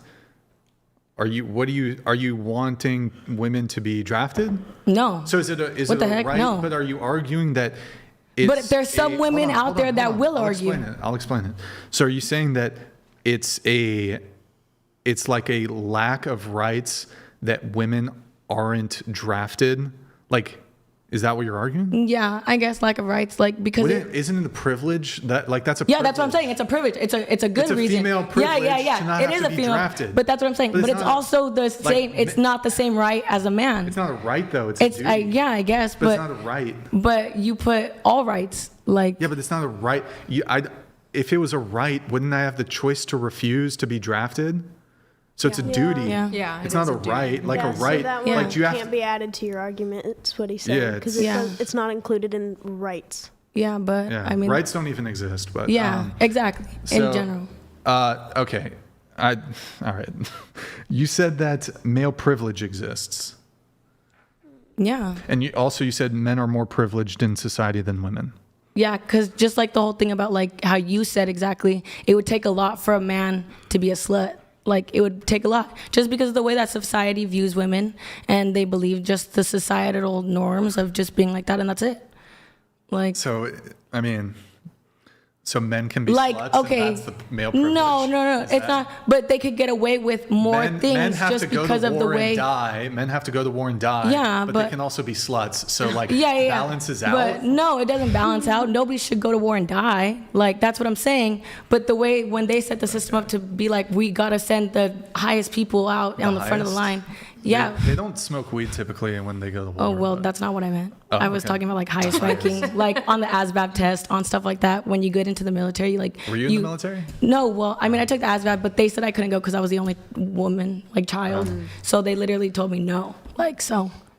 So I could have pursued the military instead of going to college, but since I mean this, but I kind of reject this idea that like men set that system up. Like what does that? I don't think it really has to do with men, because ultimately it was like 0.0000001% of people who had the power to. Well, they were the only ones that were able to vote and make the. No, actually, for the vast majority of human history, neither men or women could vote. Yeah. But they were able to propose it, like John Hancock, Benjamin Franklin. They were the only ones that were able to propose it. 100 years ago. Yeah, but that's what I'm saying. That's how they set the system up around. Yeah, but they're queens and monarchs and this sort of thing. And actually, when it comes to warfare, queens were much more likely to go to war than kings. There was a study on this. Queens were much more likely to go to war than their male counterparts. So this idea that, if we lived in a matriarchy or we lived with like female rulers, there would be less war or no war. Actually, history seems to dictate that it's actually not the case. Women were more likely to initiate wars than men were. Is that okay? Okay. All right. I mean, in any case, it's not clear to me. So, okay, here's my argument here. You're saying men are more privileged in society than women. Yeah. Yeah. But I think you have to, and so I guess I would be willing to grant that male privileges exist. Yeah. But I think female privileges also exist. Oh, yeah. Females could get away with more things ever. Yeah, of course. I believe the ultimate minority is the individual. And so when you talk about privilege, you need to look at the totality of somebody's, stop guys, you need to look at the totality of somebody's circumstances. So for example, like let's say there's a given male privilege, right? And this male privilege is, let's say it was in the 1914 and he had the right to vote, right? But then, okay, this male privilege exists, or I mean, how about this? Let me do a different example. Can you just tell me some male privileges? No, actually, I can't. Wow. No, yeah. I can't. Know any? I can't think right now of any. Think of I'm gonna be honest. I'm starting to like check out, so I'm trying to think as much as I can. No, that's fine. So yeah. Anything? Can you give me one or two? Male privileges. Yeah. I would just basically say like they were able to like rent a car and they were able to create debt and stuff like that. They were able to get credit cards and and that's just stuff like little things like that. But like I'm saying, not to say I believe that women should not have credit cards, because I believe from my personal experience, we should stick to debit. You should stick to debit? Yeah, I should stick to debit, definitely. I mean, I'm fine with credit. But look, I guess my ultimate point here on this is that I think you have to look at the individual level to determine if this privilege is even helpful. For example, like if male privilege is blanket, and all males have male privilege. Like, I don't think we would say that in totality, a individual is privileged if the following, it's a 3-year-old with cancer, but he's male. Sorry. Like, I don't think in totality we would ever say that a 3-year-old who has terminal cancer and is going to die in 3 months has privilege, despite them being male. Yeah, right? yeah. And like, what privilege does that male have? But that's personal. Over a 3-year-old girl who doesn't have terminal cancer. I would say, like, okay, so yeah, but that's an extreme right, thing. but you have to look at totalities of circumstances before we can but consider as a whole privilege. Like, okay, so if there's male privilege, but what about the totality of the individual circumstances of someone's given life? Yeah. So, like, for example, I'm male, but like I have chronic pain issues, and so like I would happily trade my supposed male privilege for like a better back for female. Good. I'll trade my superior male privileges for female privileges if I could be able-bodied. Or I could not have debilitating chronic pain. A lot of people would. Right. Yeah. But what I'm saying is this idea, and men are much more likely to suffer from like chronic pain and this sort of thing, and have like injuries because they are typically employed in blue collar fields, physically laborious jobs where they're more likely to be injured. And so for this and they're more likely to be injured on the job, they're more likely to die on the job. And so for this reason, and they do rigorous more jobs. I would absolutely, if I could get rid of my chronic pain, I'll take a period. Yeah. Give me menstruation as a dude. I'll pee blood out of my yeah. If my back you don't pain, pee blood. I hope you know it comes from two different holes. I'm like, I hope you know it. He would get cramps. Those are bad. Men only have a urethra, so so it would come out. It would kind of be. There's a machine that you can put that gives guys cramps. Yeah. You should definitely try that. The cramp machine. The cramp like comparison to pregnancy. Here's the thing, though. I think on that.